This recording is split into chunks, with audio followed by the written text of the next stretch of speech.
Wei Shui, a successful woman who grew up in an orphanage, managed to buy an apartment in the big city of Haishur before turning 30. Although it wasn't large, just a small apartment, it was still her own home in the city. Before buying it, Wei Shui had never thought about finding a partner. She had no safety net, and the head of the orphanage once told her that money and a home were the strongest support for people like them. Wei Shui took that advice to heart. From the moment she entered university, she worked hard to earn money. With her first savings, she began investing in stocks. Sometimes she made a profit, sometimes she lost, but by the time she graduated, she had saved 2 million yuan, which gave her great confidence. After graduation, it took her 8 years and 3 job changes to raise her annual salary from 400,000 to 1 million yuan. Finally, she bought her apartment in full. It wasn't big, but it was her own home, built through her hard work. She celebrated with a night of heavy drinking and decided that from then on, she would live more freely, date if she wanted, marry if she wished, or even have a child on her own. She wanted a family in whatever form it came, but she never expected that after one night's sleep, her world would change completely. When she woke up, she discovered she had a mysterious space of her own. As a fan of fantasy novels, she immediately understood what that meant. Either the world had become dangerous, or she herself was no longer safe. No matter which it was, it felt like terrible news. She had finally managed to buy her own apartment, paying the full amount up front. Just as she was ready to enjoy a good life, something unexpected happened. She had just received the property certificate. Did she really have to sell it already? She hadn't even spent a single night there. However, Wei Shui quickly accepted the news. She had always been strong since childhood. After crying for a while, she began planning what supplies she needed to store. If the world was ending, what would be most important? Food and clothing, of course. Basic items like rice, flour, oil, and salt were essential, along with clothes, some solar-powered devices, and tools in case there were any dangers. She made a list on her computer and planned to buy everything according to it. Although she still had several 100,000 yuan in savings, that amount wouldn't go far. So, she decided to put her apartment up for sale. Housing prices were extremely high, sometimes they could change by thousands in just a day. Even though she hadn't lived there or decorated it, it was technically a second-hand apartment. Because of its great location, she set the price at 9 million yuan.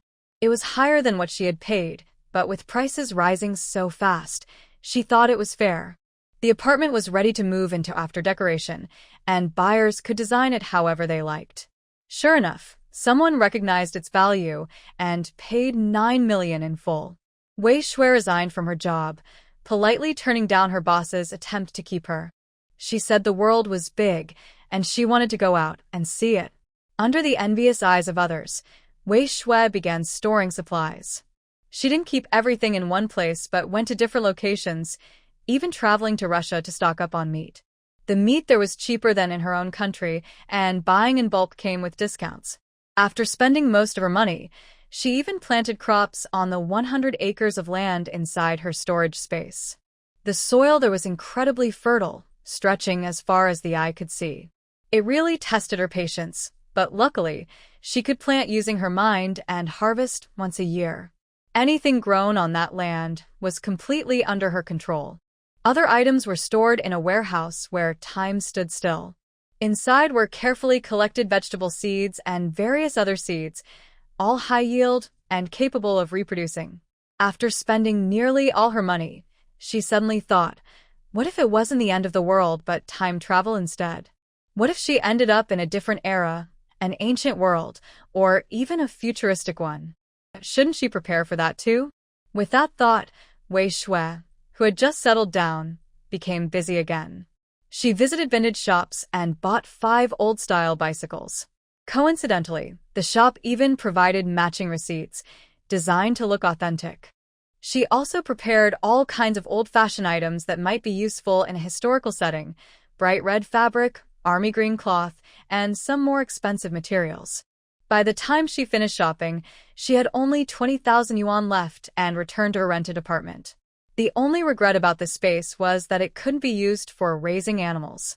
If it could, there would be an endless supply of meat in the future. After waiting for several days without any news, Wei Shui began to feel uneasy. What if her guess was wrong? Wouldn't her good situation fall apart? Maybe she had been thinking too much because that night she came down with a fever.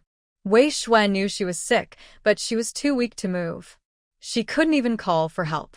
At that moment, she wished someone could be there, not even to take care of her, but at least to make a phone call for her. Just when she thought she might not make it, she woke up again. She felt both sad and happy. Happy because she had awakened a special ability, but sad because it was rather strange. Her ability was called Whoever I Look At Becomes Expectant. In short, if she focused on a woman who had recently been close to someone, that woman would soon become pregnant and safely give birth. However, using this power consumed her own energy, so she needed to eat afterward to recover. Wei Shui sighed.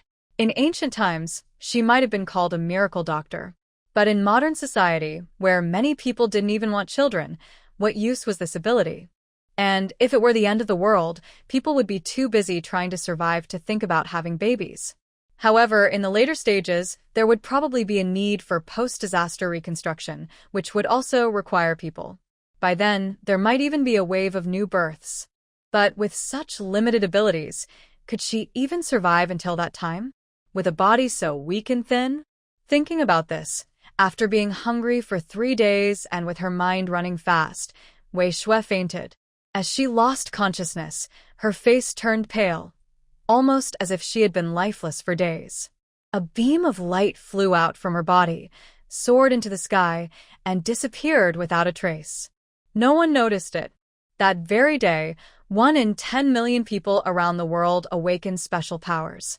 That night, a blood-red moon appeared above the earth. The whole world fell into a deep sleep, and what would awaken again was unknown. Wei Shui opened her eyes.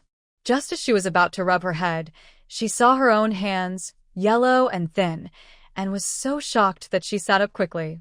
She moved too fast, causing the bed to shake, and a tired, annoyed voice said, "What are you doing?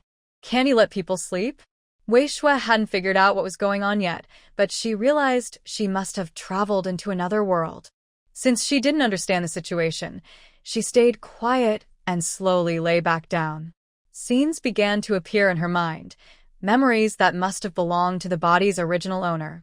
The original girl was also named Wei Shui, 14 years old. Her father was Wei Hong, and her mother was Hu Shuiying. She had 2 older brothers, Wei Mingjun and Wei Mingjia, and 2 older sisters, Wei Ying and Wei Wan. It looked like a happy family, but it was actually a blended one. Wei Mingjun, Wei Mingjia, and Wei Ying were children from Wei Hong's first marriage. His first wife passed away from illness when Wei Ying was 3 years old. Later, Wei Hong married Hu Shuiying, who already had a daughter. Her name used to be Wang Wan, but after the marriage, she became Wei Wan. Wei Shui was the daughter born to Wei Hong and Hu Shuiying together. She was supposed to be the bond that connected the new family, but it seemed she wasn't very loved. At first, she was just trying to understand her family situation, but then she suddenly remembered a novel she had read. The names in the story were exactly the same. In that book, the main character was Wei Ying, and the supporting character was Wei Wan, both of whom were her sisters in real life. Wei Ying and Wei Wan were both 18 years old. They had grown up together, but they didn't get along. One thought the other had taken her father, while the other believed she had taken her mother. Hu Shuiying was a practical woman who naturally treated her own daughter better. Besides, her marriage with Wei Hong was more like a partnership for daily life. She also had her own job. Wei Hong was a manager at a textile factory, and Hu Shuiying worked as a shop assistant. Since both of them had jobs, neither depended on the other too much. The original text introduces Wei Ying, who had a difficult childhood. Although her father remarried, and her stepmother was not kind to her, her father, being rather careless, didn't notice much. So, Wei Ying grew up under her stepmother's constant pressure. Wei Wan, her stepsister, was not a kind person either. She knew she was a stepdaughter, and the only person she could rely on was her own mother. However, she was also greedy. After all, the director of the textile factory earned much more than her mother, who worked as a shop assistant. But the director was not foolish and never gave money to his stepdaughter. On the surface, he treated both children equally, but in reality, he secretly gave extra help to his own child. Wei-won had seen this many times. Jealousy grew in her heart, and she kept trying to create conflict between Wei-ying and her father. Later, when the local committee encouraged young people to move to the countryside, Wei-won, who had to go, didn't want to let Wei-ying stay behind. Since Wei-hong had helped Wei-ying get a job at the textile factory, Wei-won secretly added Wei-ying's name when she volunteered to go to the countryside. When this was discovered, she cried and said she did it for Wei Shue's sake. Wei Shue would graduate from high school in 2 or 3 years, and if she couldn't find a job, she would have to go to the countryside too. So, she claimed she was thinking of her youngest sister and that, as older sisters, they should help her. Everyone could tell it was just an excuse, but Wei Shue believed her and thought her sister was very caring. Later, after she started working, she often sent Wei-won small gifts. Wei-ying had no choice but to move to the countryside. Because she was older, she couldn't return to the city. She married an ordinary man, someone not talented or outstanding, but known by everyone as honest and dependable. Many times, even when she was the one who made mistakes, others still thought she was being unreasonable. From marriage to motherhood, she lived a life full of frustration, which eventually made her ill. Then, she was reborn into her 16-year-old self. After being reborn, she decided never to repeat her past life. She already knew which of the young people sent to the countryside would later succeed. So when it was time to sign up, she volunteered to go and used her connections to be assigned to that particular village. There, she met the main male character. She stood up to her unkind stepmother and her troublesome stepsister. As for Wei Shue, her half-sister, she didn't seek revenge, but chose to keep her distance. Her 2 brothers, Wei Mingjun and Wei Minjia, rose quickly in life with the help of their sister and brother-in-law. Their mother, Wei Hong, enjoyed a peaceful retirement and occasionally helped Wei Shue, but ignored her husband's new wife and stepdaughter. At first, Wei Mingjun and Wei Minjia were also on the heroine's list of people to get back at. When she was sent to the countryside, both brothers had already been working at a steel factory for 2 or 3 years. Each month, they only gave a small part of their wages for family expenses and saved the rest for themselves. She wasn't married yet and had no help at all. Later, she found out that Wei Mingjun and Wei Minjia had actually prepared some packages for her, but Wei-won took them first. Although the 2 of them were sent to different villages, they were in the same brigade. Every time the mail carrier passed through Gashan village first, Wei-won would collect everything together. Because of this, the heroine lived a hard and lonely life in her first lifetime. Without support from her family, she felt unloved and unimportant. As she grew older, she hurriedly married a man who seemed honest and dependable. Wei Shue went through the story again, along with her memories. In her opinion, even if she wasn't destined for great wealth, both of her lives were actually quite decent. In her first life, her parents were still around, and even after marriage, her days were comfortable. In her second life, although her mother wasn't kind, her father often helped her, so life was still good. It could be said that she was born with a lucky fate. As for those business or success stories, she hadn't been interested in them at all. She only liked reading dramatic family conflicts, so she skipped through most of the rest. In the end, she couldn't even remember what the main couple did. Now, it was the year 1962, just after the first year following the disaster. The original girl had started school early because no one was home to watch her. At 6 years old, she was already sensible enough to go to school with her 2 older sisters. She started school in a daze. By the second semester, the tuition was already paid, so even though she was only 14, she was already in her 3rd year of middle school. Her personality was quiet and gentle, completely different from Wei Shue's. Wei Shue had always been cheerful and outspoken, otherwise, she wouldn't have made such quick progress working away from home. Now, this person seemed so quiet and reserved. Even if she tried to keep pretending, it wouldn't last long. But at least her grades shouldn't be a problem. Back when she barely had enough money for living expenses, she still managed to get into a top university, so she should be fine now. However, considering the situation in the country at that time, she would still need to take the exam for a technical secondary school. Back then, those schools were even better than regular high schools and required higher scores.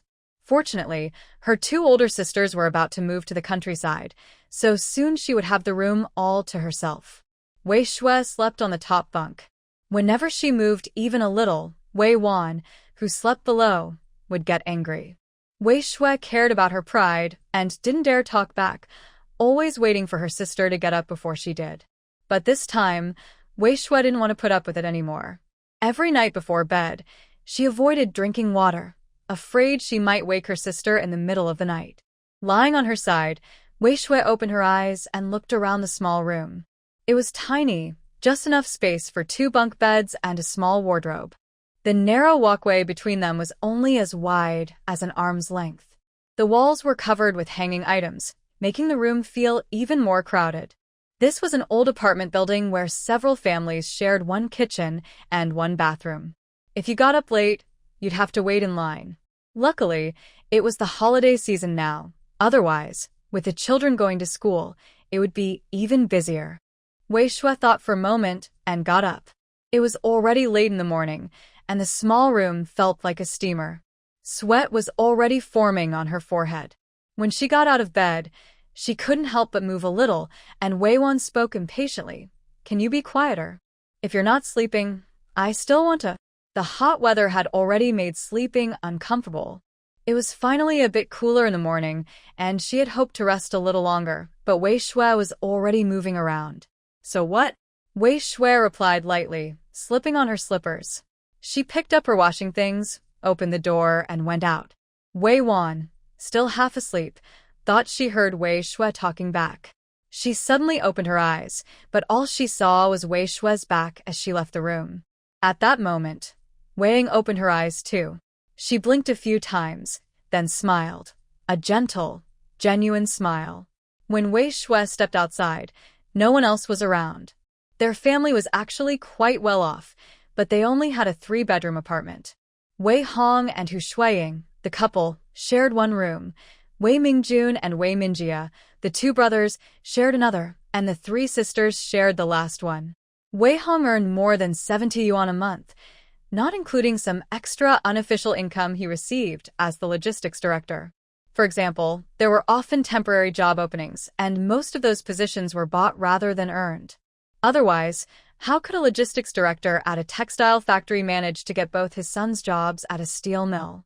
It was really just a matter of exchanging resources. Hu Shuiying earned more than 50 yuan a month.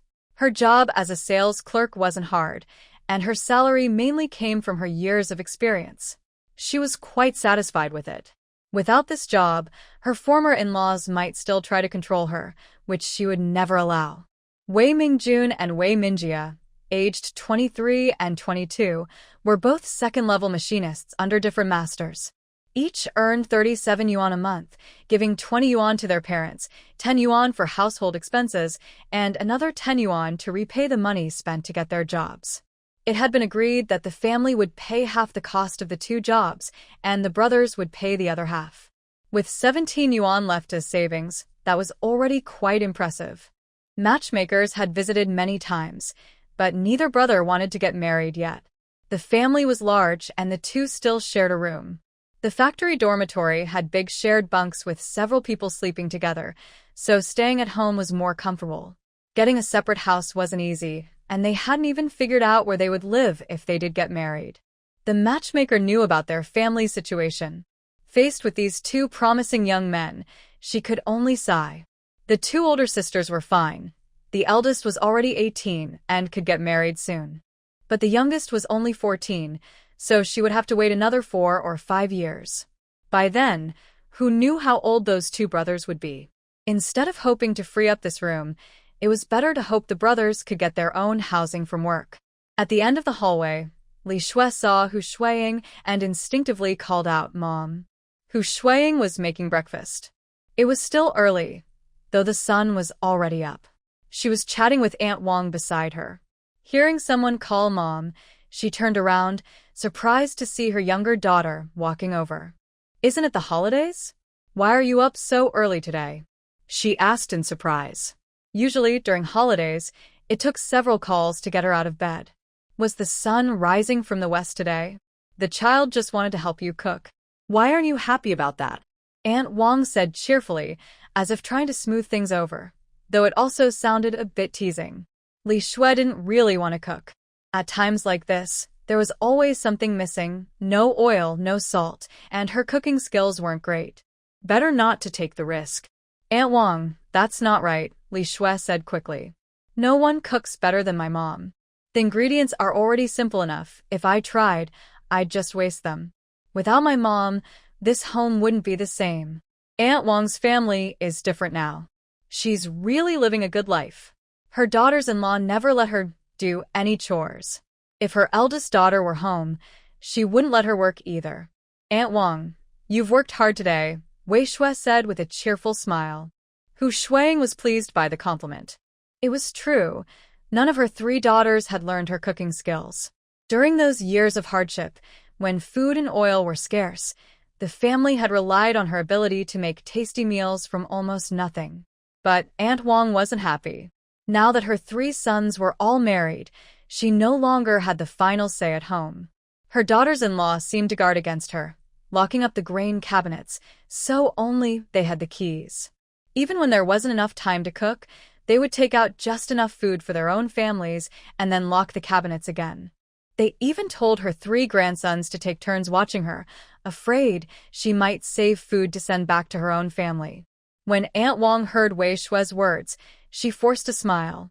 You're right, I'm really enjoying life now. My daughters-in-law are all good women, managing everything inside and outside the house. Yes, I'm enjoying life, she said. After speaking, she quickly carried her pot away. That girl, how sharp-tongued she is. Enjoying life? Humph. Hu Shuang never expected her usually quiet daughter to speak like that, but she couldn't help feeling satisfied. How could anyone be so blind to what's really going on? Their family had 8 adults, 6 of whom were workers. The rest could still make a living by putting matchboxes together, so life was quite comfortable. But during those 3 years of famine, their sons almost starved to death. The reason was that their unreliable mother saved all the food and sent it to her family in the countryside. After saying a few words to Hu Shuang, she went to wash up. When she returned to the living room, she happened to meet Wei Hong, Wei Mingjun, and Wei Minjia, the father and sons, coming out with towels around their necks and toothbrushes and cups in their hands. Good morning, Dad, big brother, second brother. The 3 of them looked as if they had seen a ghost. Was this really their little sister? They glanced at the still-closed door. It was clear that the 2 older sisters were still asleep, but the youngest one was already up. She usually got up with them, didn't she? But they didn't think too much about it. Wei Mingjun and Wei Minjia cared about their younger sister Wei Shui, but not as much as Wei Ying did.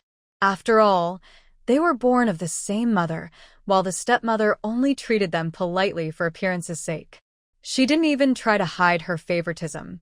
Fortunately, their father also favored them. Otherwise, it would have been just like the gossiping neighbors said. A stepmother brings a stepfather's heart. The family began to eat. In truth, only Wei Mingjun and Wei Minjia, who worked at the steel factory, needed to eat more to have strength for work. The others, meaning Hu Shuang and Wei Shui, only had half a coarse grain bun each. Wei Hong was a man, and even though he worked in an office, he still needed a good meal. Wei Mingjun and Wei Minjia each had 2 big steamed buns, along with some wild vegetable porridge. After eating their fill, they went off to work. Wei Shui finally understood why she looked so thin and pale. Even people in the city had food rations, but having ration coupons didn't always mean you could buy enough food. Naturally, those who did heavy labor were given priority. It wasn't just Wei Shui. Her sisters, Wei Ying and Wei Wan, were the same. The 3 of them had been students before, so being a little hungry wasn't a big deal. But if someone working in a steel factory went hungry, that could cause real problems. So it wasn't about favoritism or unfairness. It was simply for safety. Everyone could see what Hu Shuang was doing. Although she did favor her two daughters, Wei Mingjun and Wei Minjia didn't complain. After all, they earned their own money and could secretly make it up to their younger sister later. When Wei Shui was in the orphanage, she had never eaten steamed buns made from mixed flour. Many people liked to visit the orphanage to show kindness, donating lots of things: rice, flour, grains, and oil. The headmistress and teachers there were kind-hearted and never kept or sold the donations. When Wei Shui was little, her life there had actually been quite good. To be honest, these mixed-grain steamed buns are already considered quite good in the whole apartment building. Some people still eat cornmeal buns. Although farming has started to recover, it's still far from the old days. People are now cautious and don't dare to eat too much. They prefer to save what they have just in case another drought comes. Surviving a bit longer is always better. On the table, there was still one steamed bun left, cut in half, along with a few pieces of pickled vegetables. As for the wild vegetable porridge, it was gone. As Hu Shuang liked to say, the early bird gets the worm, and if you wake up late, you're lucky to get anything at all. Dad, take me with you. I want to go to the library. Wei Hong was a bit surprised. His younger daughter had no problem getting into high school, but she was usually lazy. Now she was getting up early to go to the library. Was something wrong? He couldn't help reaching out to touch Wei Shui's forehead. No feber. Wei Shui brushed his hand away. Dad, what are you doing? Don't you want me to study hard? This time I want to get into a technical school. After graduation, I can get a good job. What do you think? It's good that you have your own plan. Just don't end up like your two sisters. They still haven't found jobs. Someone in our family will have to go to the countryside. Wei Hong sighed at the thought.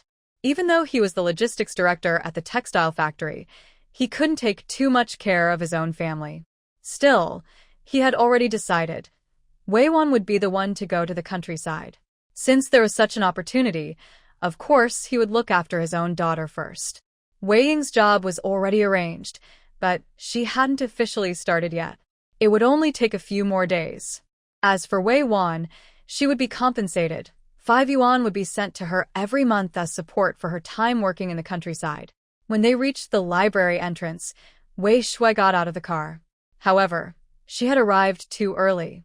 The library opened at 8, and it was only a little after 7. Since it wasn't far from home, she would have to wait another 10 or 20 minutes before it opened. Wei Shui sat on the steps, thinking about what she should study in technical school. She knew that difficult times were coming. Language and the economy were both unstable. In such an era, learning a practical skill was the best choice. But what kind of skill should she learn? Wei Hong worked at a textile factory. Although the job sounded easy, it was actually very hot and tiring unless you worked in an office. The workshops back then didn't have air conditioning like modern factories. As for steel factories, only the workshop workers were hired easily. Other positions, such as in the publicity or logistics departments, required strong connections, just like the popular purchasing agents often described in novels. In those stories, the main characters always wanted to be purchasing agents because it seemed like a free and flexible job. But in reality, it wasn't that easy. They had to contact many factories to exchange goods, and even with a bicycle, their legs would be worn out from all the traveling. Anyway, Wei Shui never thought about becoming a buyer. Even though she had plenty of food and drinks in her own space, how could she explain where they came from? It was fine to enjoy them secretly, but if she brought them out, people would start asking questions. Just like in those stories where someone rides a tricycle around and somehow brings back several big pigs, things aren't that easy in real life. People were short on meat and even needed ration tickets to buy it. If she suddenly showed up with a few fat pigs, it would look completely fake. If anyone tried to check the source and found nothing, they wouldn't think she was clever at hiding it.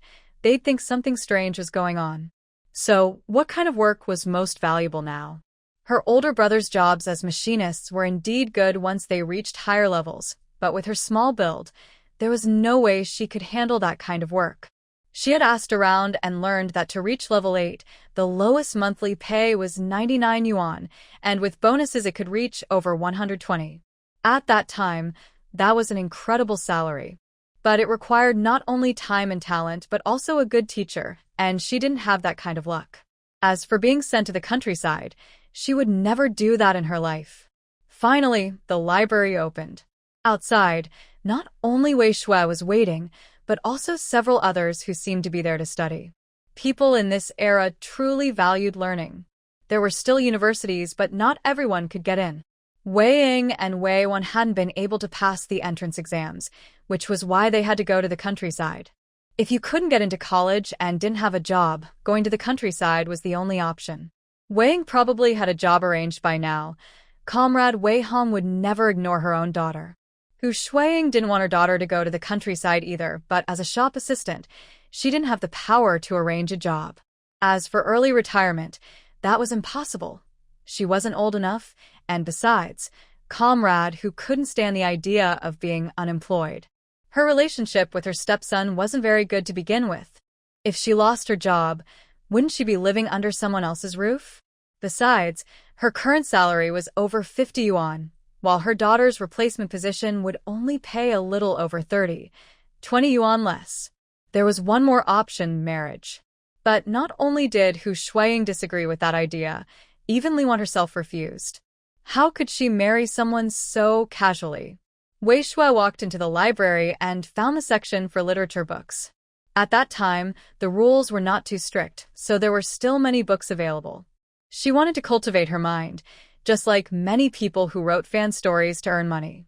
However, she soon realized she didn't have much artistic talent. Her memory was excellent in both her lives, but her writing lacked creativity. Only Wei Shui knew that most of her writing followed a formula.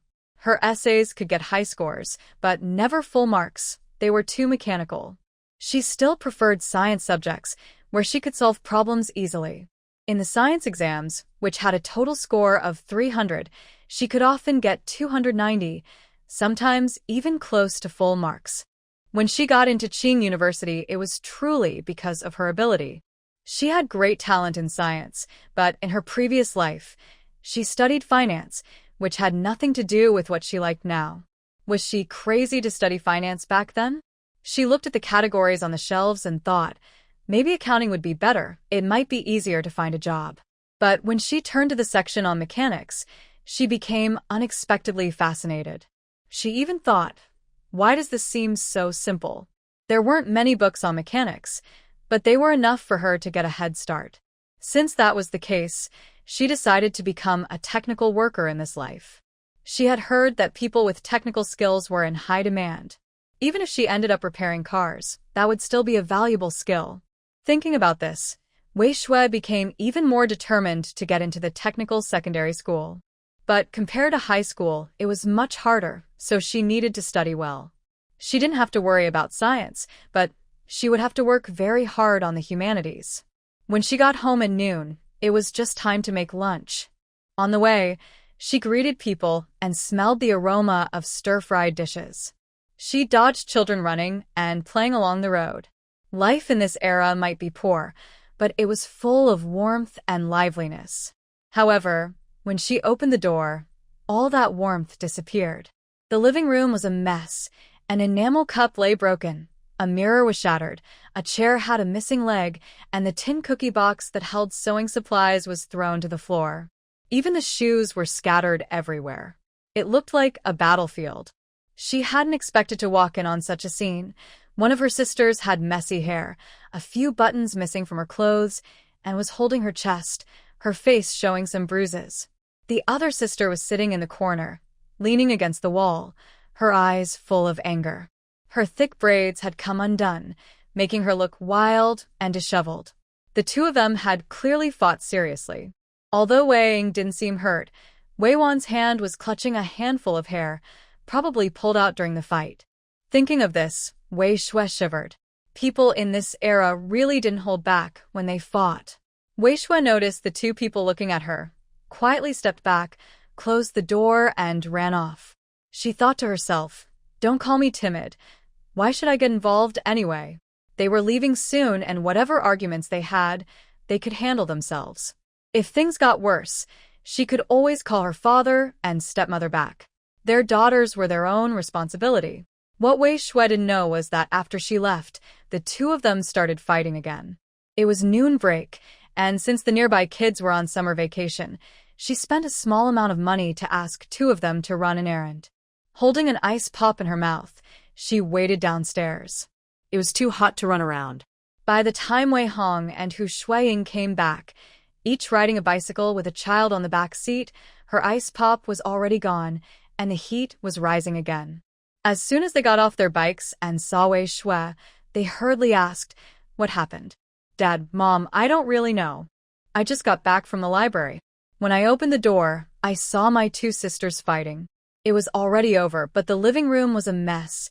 Things were broken everywhere. Even a chair leg snapped." Wei Shui looked frightened, pretending she knew nothing, just giving a simple report. Hu Shuiying grew anxious. She knew her own daughter had a bad temper, but her stepdaughter was usually gentle. How could they have fought? Did Wei Wan do something that really crossed the line? If Wei Shui knew what Hu Shuiying was thinking, she would only say that when a family has conflicts, it's usually because the person who used to suffer quietly no longer wants to do so, and that's why things become tense. In the past, Wei Ying was always the one at a disadvantage. Now that she has been given a second chance at life, she naturally doesn't want to be treated unfairly anymore. Perhaps she still carried some anger from before, so she took this chance to let it out through a fight. They both got carried away and didn't think about the consequences. Wei Wan had always been a fiery person, very familiar with fighting, and Wei Ying, after living in the countryside for years, was no stranger to it either. For a while, they were evenly matched, throwing whatever they could get their hands on. Now both of them looked a mess, like two wild women, their clothes torn, and the living room in complete chaos. Luckily, they hadn't broken the hot water bottle. Otherwise, they could already imagine the scolding they'd get at 18. Their family didn't believe in hitting children, but when someone was too mischievous, a little punishment was unavoidable. "Wei Ying, you've got some nerve. How dare you hit me?" "I hit you, so what?" Even though they were both out of breath, they still exchanged harsh words. Suddenly, they heard the sound of a key turning in the lock. They thought it was just Wei Shui coming back and didn't care much, since she wouldn't dare tell anyone. But when the door opened, they saw two faces covered in soot. The two people stood up, trembling. Wei Shui peeked her head in, holding onto the door, and saw the living room in complete chaos. "Wow, Mom." Wei Wan called out nervously. She already regretted everything. Looking at the messy living room and still feeling the pain on her body, she didn't even dare to cry out. "Don't call me Mom. I'm not your mom, you're mine, all right?" Hu Shuiying rolled up her sleeves, grabbed Wei Wan's arm, and gave her a few firm smacks. When she was little, getting punished for being naughty was normal, but now that she was 18, being treated like this made her feel deeply embarrassed. "Ah!" Wei Wan jumped up, but she couldn't break free from Hu Shuiying's grip. Seeing this, Wei Shui looked nervously at Wei Hong. Her dad was strong. If he joined in, wouldn't that be even worse?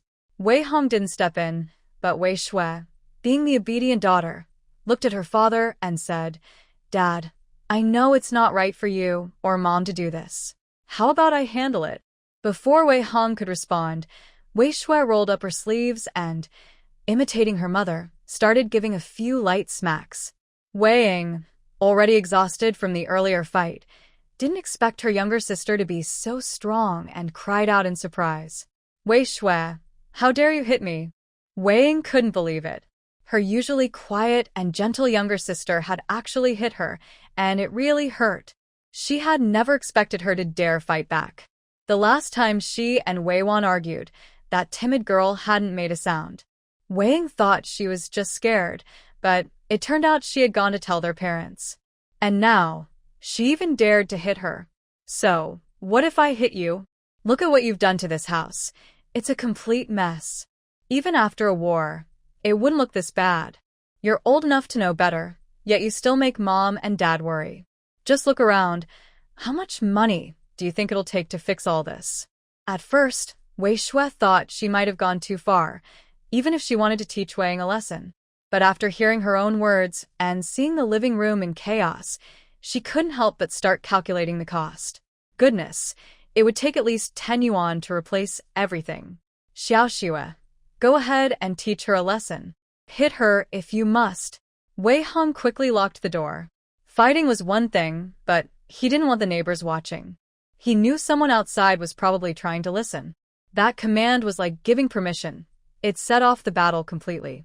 In the end, the two sisters ended up crying as they cleaned the living room. Wei Hong and Hu Shuiying went back to work afterward. Wei Shui, I really misjudged you. You actually went to tell Mom and Dad. Wei Wan threw the rag onto the table angrily. She believed that if Wei Shui hadn't told on them, they wouldn't have been scolded or punished. Who told you to start fighting in the first place? You must be full and bored. When I get home tonight, I'll tell Mom that you two only fought because you ate too much. If you have that much energy, you should use it to find a job. You're both grown-ups now, yet you still fight at home over small things. You sleep in until the sun is high, and still don't get up, so lazy. Who would want you like this in the future? The last sentence slipped out of Wei Shui's mouth without her realizing it. It sounded just like something her mother would say, the same words her old deskmate once used to describe her mom's scolding. Wei Ying had already decided not to let herself be taken advantage of. Their parents had told both of them to clean up, but Wei Wan thought she could just toss the rag inside and be done with it. If she doesn't do it, then I won't either. No way I'm doing more than her. You tattletale. You troublemaker. Now, Wei Shui no longer found her two older sisters scary. She said what she wanted, argued when she needed to, and even fought back if she had to. Then she turned around, went into her room, and shut the door. Since her sisters were busy cleaning the living room, they couldn't come in anyway. She took out her little stash of money, savings she had built up over the years. Her New Year's money and other small gifts were never handed over to her parents. Whenever they asked, she'd say she had already spent it. Back then, she would only eat a piece of candy when Wei Hong and Hu Shuiying were watching, which made them think she loved sweets and had spent all her money on them. They would scold her a bit, but never pressed further. In truth, that same piece of candy had been around for a long time. It was just for show. After counting her savings, she found she had 87 yuan and 36 cents, her savings from the past 14 years. Of course, she only started saving once she became aware of money.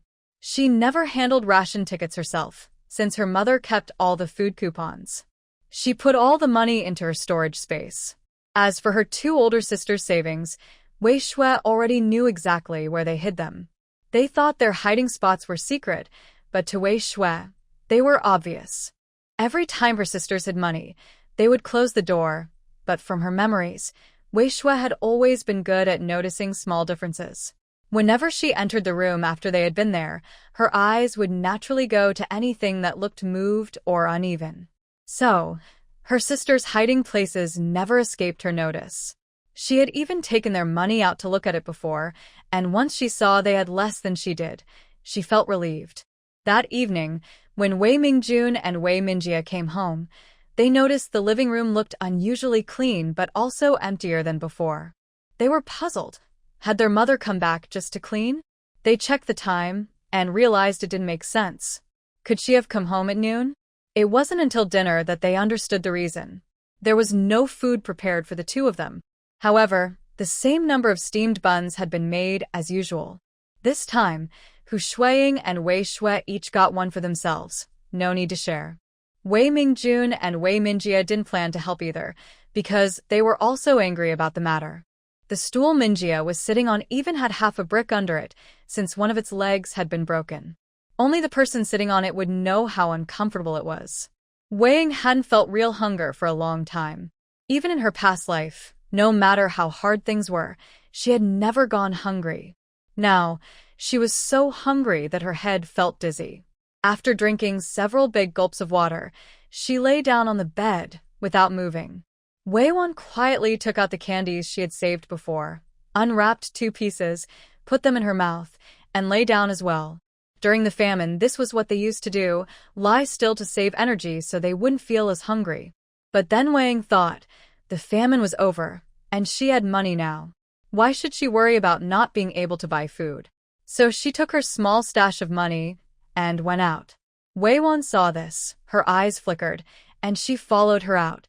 Wei Shui, who was washing the dishes, noticed them leaving and wondered what the two were up to again.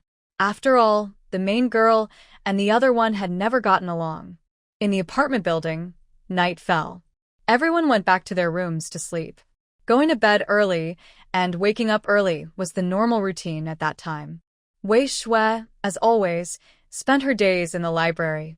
She had already borrowed the books for the third year of middle school. At first, she thought about borrowing them from Wei Wan or Wei Ying to save time, but ever since she had once spoken up for someone, the two sisters had become openly hostile toward her. Other than necessary words, they completely ignored her. At night, when it was time to sleep, Wei Shui's restless energy made everyone too nervous to say anything. Life had become calm again, but the arrival of the Educated Youth Office broke the peace. Now, someone from the family had to go to the countryside. There were 5 children, and none of them could avoid it. If they had jobs, it would be different, but 2 of the high school graduates were still unemployed. After the officials left, the whole family fell silent. Even though Wei Hong wanted Wei Wan to volunteer to go, she couldn't bring herself to say it and decided to wait for Wei Wan to speak first. Wei Wan knew she would have to go. Her stepfather didn't say anything, but his look made it clear he agreed. Her mother didn't want her to go, but there was no other choice. She had no job. As for her biological father, there was no hope of help from him.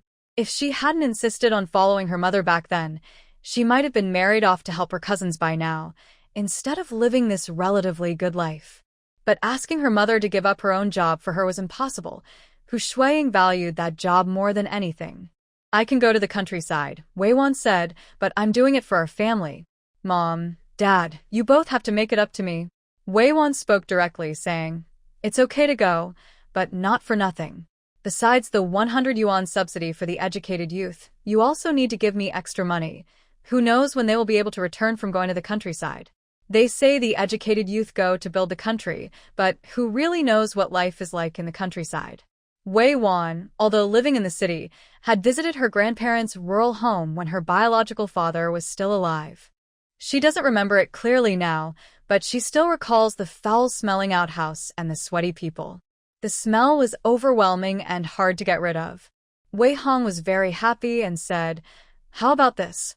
I will send you 5 yuan each month. You can live well in the village with that."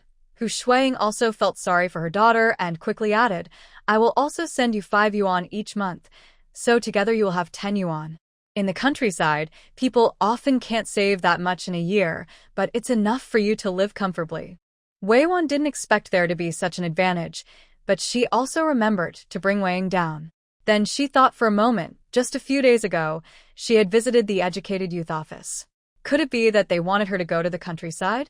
Although she had already come up with a reason and knew that her stepfather had arranged a job for her, which was why she had this excuse, now they had all decided to give themselves 5 yuan each.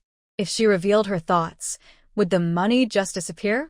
She had originally planned to go herself and bring someone along, but now, thinking about the 10 yuan she would receive each month, she suddenly hesitated.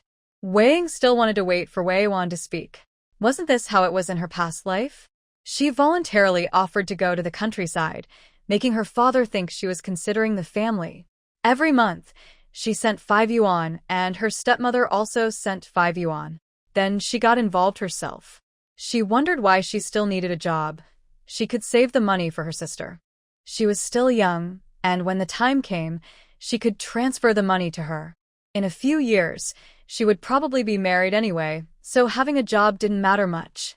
At that time, she went to the countryside feeling sad and angry. But now, Wei Ying no longer thought going to the countryside was bad. She knew that some young people from the neighboring village had become very successful after the Cultural Revolution. They quickly rose to fame and appeared often in the news. But who would have thought that an ordinary rural woman like her would have met some of these successful people many times? Now she was volunteering to go to the countryside, but she wasn't sure if she could choose where to go. She waited a long time, but didn't hear Wei Wan's voice. She looked at Wei Wan in surprise. Wei Wan was holding her money. She didn't expect that these 10 yuan would start now. Seeing Wei Ying looking at her, she quickly took the money back. She didn't want Wei Ying to keep staring at her money. She thought, "Dream on," and spat. Wei Shui was munching on sunflower seeds. These seeds were bought by tricking children, but she didn't really cheat herself. When it came to studying seriously, these seeds were her own effort. As for the children being upset and crying loudly, well, that's another story. Wei Ying knew she had to speak about this matter. Otherwise, when the people from the youth office came unexpectedly, she would be in trouble. Even if she went to the countryside, she didn't plan to stay there forever. She needed her family's support, especially since she had a job. Selling that job and giving the money to herself would be better. There are still more than 10 years before the college entrance exam is restored. If she stayed in the countryside for 10 more years, she would need money. Even if she married a wealthy person later, or if she didn't marry one, she would still need money after marriage. Wei Ying still had the mindset of a middle-aged woman. Before her rebirth, she had been urging her children to get married, so she never thought about not marrying. She just wanted to find a different marriage partner. Dad, I also want to go to the countryside. I want to work hard for the country's future. When Wei Ying said this, Wei Mingjun almost dropped his hammer on his foot. He was fixing a stool with nails when he heard his younger sister say such reckless words. He stood up suddenly and slapped his forehead. Is she crazy? He finally found her a job, and now she wants to go to the countryside. Do you know what life is like in the countryside? Dad has already found you a job, so you don't need to go. Wei Hong thought her daughter had been brainwashed by others. She believed going to the countryside was honorable. Wei Hong herself knew that the countryside was not a good place. During the 3-year famine, she saw many people begging for food at the factory gate. Those were people who couldn't survive in the countryside. Let's sell that job. I have already signed up for it. It will definitely involve going to the countryside. The money from selling that job can be considered as my expenses for going to the countryside, Wei Ying said confidently. The job her father found for her was hers, and she didn't want Wei Shui to have it. Since it was hers, the money earned was also hers, and there was no problem. Wei Hong looked at her attitude with great anger. She had already said she would find her job and even told her in advance. Yet, she stubbornly insisted on signing up to go to the countryside. What was she thinking? She also wanted to give her the money from the job. After working, she would still need to hand in her wages on time. Now she wanted to sell the job and give her the money? That was impossible. If you insist on going to the countryside, then just like Wei Wan, you will earn 5 yuan a month. No one spoke for a long time. Wei Hong looked at Wei Ying with disappointment. Everything had been arranged. Although she was initially a temporary worker, she could become a permanent employee after some time. Then, all the children could stay with her. Her eldest and second brothers had also said not to worry. But now? The only problem was Wei Ying. Dad, I am your real daughter. Wei Ying didn't expect Wei Hong to say that. It clearly showed her favoritism. She helped her 2 brothers find jobs and learn skills, but for herself, she only got 5 yuan support. Wasn't that job originally meant for me? Now I don't want it anymore. What's wrong with exchanging it for money? You're just being biased, favoring Wei Mingjun and Wei Minjia, and even Wei Wan. Wei Ying pointed at Wei Hong and shouted loudly. At this moment, there was no longer any issue with Hu Shuiying or Wei Shui. Even Wei Wan stepped back a few steps. The mother and daughter sat together watching the show. Mingjun, as the eldest brother, cared a lot about his sister. But since it was physical work, he didn't have much time to talk to her at home. As they got older, they didn't know what to say anymore. When they found out they had to go to the countryside, he tried hard to find other jobs, not wanting his sister to go. Who knew if she could go? Later, when they learned their father had found a job, they felt relieved. But now? Even though they already found jobs, they still had to sign up to go to the countryside, claiming it was for building the country. They are siblings. Everyone knows who is who. Wei Ying, how can you talk like that? What do you mean by favoritism? Dad found us jobs, didn't he find one for you? Plus, we have to pay back the money for the jobs. We pay 20 yuan every month. Are you blind? When Dad was looking for jobs, he clearly said that the family would pay 10 yuan, and the money for the job would be paid in 10 yuan installments each month. We bought these jobs with real money. You ungrateful person. After all these years, the pocket money we gave you was like feeding a dog, Wei Mingjun said sadly. Her voice was already loud, but now it sounded even more frightening. The words, feeding the dog, made Wei jump in surprise. Wei Mingjie cared about his younger sister Wei, but his closer relationship was with his older brother. Seeing his brother so angry, he also started to feel upset about Wei. I think you're just selfish and only care about yourself, not noticing what others do for you. Enough, stop talking. She likes going to the countryside, so let her go. Do you really think there's anything good about those rural days? Let's forget it. From now on, younger sister 4 will be just like younger sister 3, 5 yuan. Wei looked at her family who loved her, with a disappointed face. She felt a little nervous. Did she do something wrong? She hadn't done anything wrong. When those factories all go bankrupt and she gets laid off, shouldn't she work hard now? Or wait until middle age to find a new job? She knew that in the future, that person could appear in magazines and news. If she successfully married him, she could enjoy a good life and also help her family. Why can't they understand her? If she lives well, she will naturally support her family too. Why does Wei Wan have 10 yuan, but I only have 5? That's not fair. When Wei Wan heard this, she immediately stood up. Originally, when I went to the countryside, our family wouldn't have anyone going there anymore. Dad is compensating me, and Mom is caring for me. These 10 yuan are what I deserve. If you wanted to go to the countryside, you should have told me earlier. Dad could have given me work, and you could have happily gone there. Dad spent a lot of money begging and pleading to get this job. You don't cherish it and even want to sell it quickly. You really have no conscience. Dad cares for you so much, and I've seen my 2 brothers sometimes give you a little pocket money. Now you say Dad favors them? You truly have no conscience. Wei Wan's words made Wei Hong and Wei Mingjun, who hadn't left, feel much better. Their actions are visible to others, but the people who should see them are blind and deaf. Wei Shui suddenly realized why others could successfully sow discord. If she were Wei Hong, Wei Mingjun, or Wei Mingjie, hearing Wei Shui's words, they would also feel touched. It seemed like someone understood what they had done and knew everything. Wei Ying also realized that Wei Wan was trying to sow discord, but her own actions just now left her unsure of what to say. I didn't mean that. I was just thinking. But she couldn't say what she was thinking. Could she honestly say she knew who would become a millionaire and wanted to latch onto their success early? When he said that, he might have been sent straight to a mental hospital, so he could only mumble and not know what to say. Not even trying to defend himself made his father and brother feel more disappointed. So, the meeting that evening was quickly ended. Wei Shui went into her room, climbed onto her top bunk, and happily listened to Wei Wan and Wei Ying arguing. She didn't try to stop them, thinking the noise wouldn't last long anyway. She even fell asleep to the sound. The next morning, she woke up, ate breakfast, and went to the library.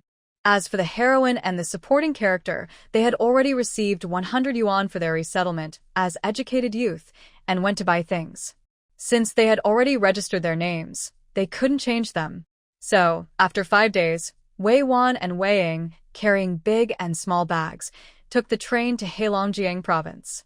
Wei Wan followed Wei Ying, asking where she had registered, and then she registered there too.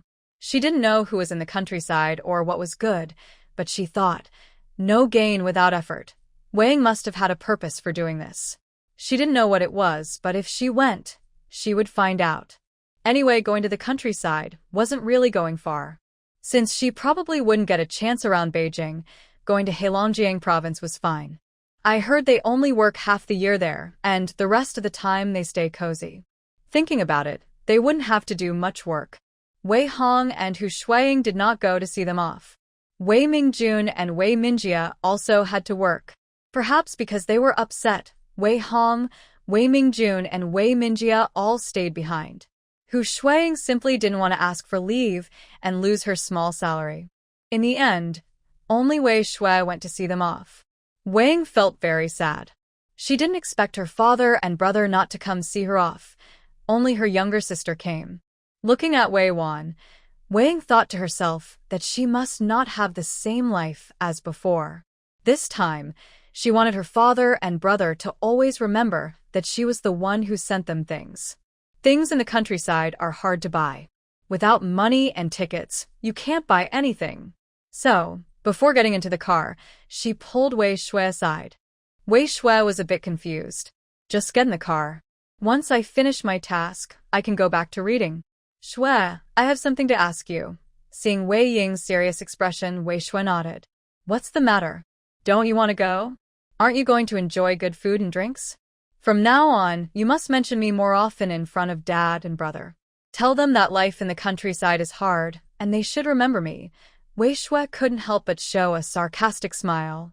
Third sister, are you really stupid or just foolish? You have a job, but you refuse to go? Now you say life in the countryside is hard, and you want Dad and brother to support you. It seems you just don't want to work and only think about eating and drinking. Why does your face look so big? I won't say much. If you're worried, you can write a letter yourself. It's not impossible to write. I only asked you for a small favor. Saying a few words shouldn't tire you out, right? Wei Ying didn't expect her sister to be so hard to fool. In her past life, wasn't she naive and believed everything she was told? The excuse Wei Wan gave, though she knew it was false, still made Wei Ying feel resentful toward Wei Shui. Even after being reborn, she hadn't been very kind to her sister. Now that she had a request, she came to speak softly. But she didn't expect Wei Shui to dare to argue back. What is this? Like what Grandma Wang said, acting like an easy woman and still wanting to be respected. I don't know why you have to go to the countryside, but you must have your reasons. Since you've chosen that path, why can't you walk it firmly? People can't want everything. If you hurt Dad and your brother's feelings, at least you should stay committed. Otherwise, your words are just empty talk. Why are you speaking so harshly? I am your sister. How can you call me a bad name or say such things? How can you say that? If she weren't still holding something in her hand, Wei Ying would have slapped Wei Shui in the face. Who talks to their sister like that? Besides, she hadn't done anything wrong. She's also Dad's daughter. Why should Dad only support Wei Wan and not give her more? Ignoring it, actually Hu Shuiying also makes money, and even just Hu Shuiying's money is enough to support Wei Wan. Where does Wei Hong come into it? Moreover, my brothers now have high salaries. They used to give me pocket money, and now they are just saving it to send to me. What's the difference? Fourth sister, your words are so strange. Last night, you all spoke so harshly, and I didn't say anything. You even said, I have a wicked mind. How good are you really? Although Wei Shui didn't hear everything last night, she heard part of it. If her words are so sharp, why doesn't she lick her lips? Is she afraid of poisoning herself on the spot? Wei Ying's face kept changing from pale to dark. She directly carried her big and small bags and left. Then Wei Wan came over, looking at her younger sister with a complicated expression. You're really lucky. Just ignore what he just said. Go home and study hard. It would be great if you can get into a vocational school. After you finish, you won't need to be assigned a job like I was. Be good from now on, do you hear me? Wei Wan's words sounded very touching, but Wei Shui replied calmly, even if you say that, I won't speak well of you in front of our parents. Anyway, you're both my sisters and I treat you the same. Wei Wan's face suddenly looked unpleasant and she secretly cursed. She really has a sharp mind these days. I can't fool her anymore. Wei Shui watched as the two struggled to squeeze onto the train, not sure if the few boiled eggs they brought were crushed. If they were, she would just eat them anyway. She looked at the window with a sad expression and kept waving her hand toward that side. Wei Ying and Wei Wan saw her with tears in their eyes. It was their first time traveling far and leaving their family. Seeing Wei Shui's reluctance, they also kept waving goodbye. So they didn't notice that after the train started moving away, Wei Shui turned around and showed a big smile. Yay! I get to have a whole room to myself. After the two older sisters left, a not-so-good thing happened. The tasks they used to share, like doing laundry, now fell entirely on Wei Shui. Before, she didn't have to do laundry, but now she washes everyone's clothes. Because of this, she often stayed at the library an extra hour or two. Still, the summer vacation was very fulfilling. The library was big and cool, much better than that small, stuffy room. No bright lights, and it wasn't much different from a dark little room. When the new school year started in the third year of middle school, Wei Shui's grades soared. She told her homeroom teacher, Mr. Wang, that she wanted to apply for a vocational school. She then gained the favor of all her subject teachers, but also had endless homework and exercises to do every day. Half a semester passed. Luckily, she had food supplies in her space to keep her healthy. Without them, her body, which was still weak after waking up, might not have been able to handle such intense studying. With good nutrition, she can even eat a bun at home, so her complexion is getting better and better. Since she spends most of her time studying and rarely goes out, her skin is becoming whiter. Having a beautiful daughter makes her parents very happy. She also has a pretty younger sister, and her brother is happy too. Although they worry about the two children in the countryside, the family atmosphere remains quite harmonious. In the first semester of the third year of middle school, Wei Shui ranked first in her grade.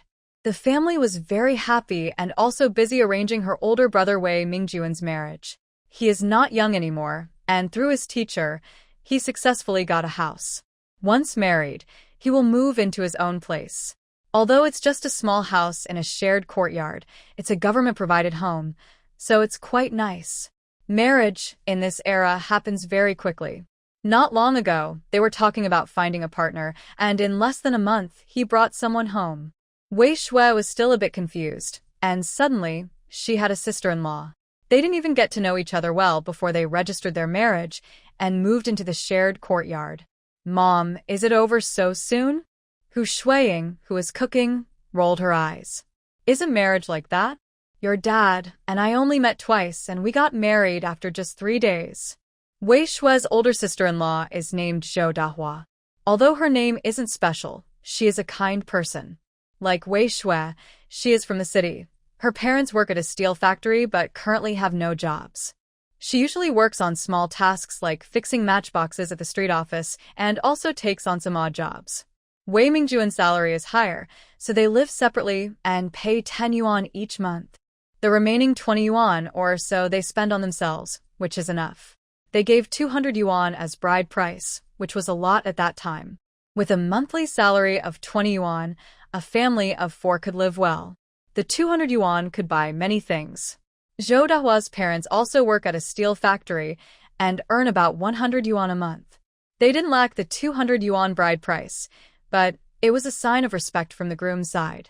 Zhou's parents were very happy with Wei Mingjun. He also works at the steel factory and was introduced by his master. Wei Mingjun was able to get a house partly because of his master's help and partly because of Zhou's parents' support. So, they happily let the couple move out to live on their own, and Zhou's family was very satisfied. Wei Hong also knew that her son's house was partly built with the help of her in-laws, so she was happy too. With both sides satisfied, the marriage was arranged quickly. As for the older brother and his wife, they also liked each other. Wei Mingjuan's appearance is decent, tall and strong, giving a sense of security. This was typical for matchmaking in that era. Mom, everyone says being a mother-in-law is good because you can control your daughter-in-law, so I won't let my son move out. Mom, why is it different for me? I also heard Grandma Wang say that you can't run the household, and you let your older brother and sister-in-law move out, which reduces the family income each month. Wei Shui was very bored and looking for something to say. In this family, the only person she could really talk to was her mom. While Hu Shuiying was busy making bread, she sat nearby muttering to herself. Hu Shuiying was kneading the dough quickly. Today, she was making a layered steamed bun. She needed to knead it more. Since today was her day off, she and the other salespeople had different schedules from others. Their rest days were on weekdays, but on Sundays customers would come, so they usually rested on Monday instead. Finally, her ears were quiet, free from the noise of bustling people. But when she got home, there was still a loudspeaker blaring in her ears. She wondered why she didn't realize before that her little daughter talked so much. I'm the stepmother. What does this daughter-in-law have to do with me? I did take care of Wei Mingjun and Wei Minjia for a few years, but they still remember their biological mother. Besides, I have your sister and you. Why bother being a mean mother-in-law? We're not very close anyway. If she's respectful in the future, visit often during festivals. If she's unfilial, well, she's not my son anyway. Hu Shuiying saw things clearly. She never truly poured her heart out to others, so she didn't expect others to do the same for her. On the surface, everything seemed fine, and she just accepted it. Since she married into the Li family, it was a bit awkward for everyone. Wei Shui nodded. Her mother's calm attitude was very steady, like Mount Tai standing firm under a heavy load. In the original story, the ending was that the female lead intentionally suppressed her. Otherwise, if she had just ignored her, her mother wouldn't have had such a hard life. As for the 10 yuan household allowance you mentioned, does it make any difference? Anyway, the money doesn't reach my hands. When Wei Shui heard this, she didn't know what to say. She knew that her parents kept their money separate. She spent her own, and her mother spent hers. The receipts were kept together. Hu Shuiying bought groceries, and Wei Hong gave her 30 yuan a month for food. Hu Shuiying was a sales clerk and knew many people, so even when shopping, she didn't spend more than 30 yuan a month. She didn't spend her own money and even managed to save some from the allowance. Now, Hu Shuiying had savings. But why didn't she buy Wei Wan a job? Besides being reluctant, there was another reason. Every family needed someone to go to the countryside. She could buy a job, but it wouldn't be easy to get one quickly. If people knew she was eager, they would ask for a high price. Hu Shuiying was reluctant to do that. If she bought a job costing 1,000 or 2,000 yuan, earning only about 20 yuan a month, how many years would it take to pay it back? Since that's the case, why not go to the countryside? Living there for a month at 5 yuan is enough to get by. There must be a reason to go, or else it wouldn't sound good for your reputation. Honestly, Hu Shuiying chose Wei Shui over Wei Wan among the two sisters. Mom, you're so brave. One second brother also moves out, then it will just be the three of us living here. Wei Shui suddenly thought that with this 3-room apartment, if one person moves out, each can have their own room. When Wei Minjia gets married and also moves out, only the 3 of us will stay. Hu Shuiying, who is kneading dough, gave a cold smile. How can you be so sure that they will move out? Now that the eldest is gone, the room is just for the second brother. If he pays 10 yuan, he can stay at home and eat for free. Before, only the second brother ate alone. If he brings his wife to live here, then 2 people will eat. He's quite clever with his plans. Hu Shuiying had watched these 2 brothers grow up. The eldest was fine, but the second brother was quite scheming. Hearing this, Wei Shui suddenly realized that it didn't seem wrong. Who wouldn't want to get some benefit? Mom, we could charge per person. If necessary, the second brother could even share his food ration, as long as he can handle being hungry. Wei Shui started talking nonsense. If they worked in such a job and got too hungry, they could get sick. I heard that at the steel mill over there, during a famine, people were so hungry they fainted and fell into the machinery, and they couldn't even be saved. There's still my wife pregnant at home, along with 2 children and my mother. Just thinking about it makes me feel overwhelmed. Forget it. I need to talk to your father first. These rules should be clear and not mixed up. I'm tired of taking care of the whole family. It was only because I had no choice before. Now that we have a house, everyone should split up and move out. Why are you just sitting here? You can't help much even if you're busy. Hurry and go inside to review your lessons. If you don't pass the vocational school exam, your 5 yuan pocket money for this month will be gone. Wei Shui, you wouldn't believe it. I don't go to the countryside, but I still get 5 yuan pocket money. I can't even spend it all. Old Wei, I need to talk to you about something. Late at night, Wei Hong was already sleepy and about to fall asleep when he suddenly heard these words. His whole body tensed up. His wife was not an easy person to deal with. She always knew what she was doing. When she said she wanted to discuss something, it must be an important matter. Wei Hong slapped himself to wake up. At this moment, he couldn't be half asleep. If his wife came up with a bad idea and he nodded off, he would be in trouble. Hu Shuiying saw his expression and smirked. She had taken advantage of this moment twice to get some things done. Did she really need to be so cautious? And she even slapped herself. Was that necessary? What is it? Why are you only telling me now? In the past, they would talk about important matters during dinner. Could it be that something happened in the countryside? Thinking about this, Wei Hong, who was originally facing away from Hu Shuiying, turned around. Recently, she received a letter saying everything was fine. Could there be something different in Hu Shuiying's letter? Is it that Wei Ying or Wei Wan had some trouble in the countryside? Xiao Shui has been steadily improving in her studies and is obedient at home. Although she is a bit lazy, being a girl is hard sometimes. Once she gets married, she won't have such comfortable days anymore. So, Xiao Shui is fine. As for Ming Jun and Mingya, Hu Shuiying usually doesn't pay much attention to them. Now that they are grown up, Wei Hong guesses that something has happened in the countryside. A few days ago, I just received a letter. Don't you know what it is? I'm talking about the second child's marriage. If they get married and move out, I won't say anything. But if they get married and the second child brings his wife to live at home, the food expenses will go up. I paid 10 yuan before, which was for one person. If both of them are eating at home, we will need to pay more, Hu Shuiying said seriously. Although she is the stepmother and doesn't want to interfere much in her daughters-in-law's affairs, if they really cause trouble for her, she is still a mother-in-law. She usually doesn't cause trouble, but if she really wanted to, she could. Hearing this, Wei Hong let out a sigh of relief. It was just about this matter. She thought it was something serious. Don't worry, the house over at the second child's place is almost assigned. When the time comes to get married, they will move out. Our place is still closer to the textile factory. The house they're getting now is over at the steel plant. Living there means they won't have to spend too much time commuting to work, and they can even go back for a nap at noon. That's good. The eldest daughter-in-law is very good, hardworking, capable, and kind. She doesn't cause trouble.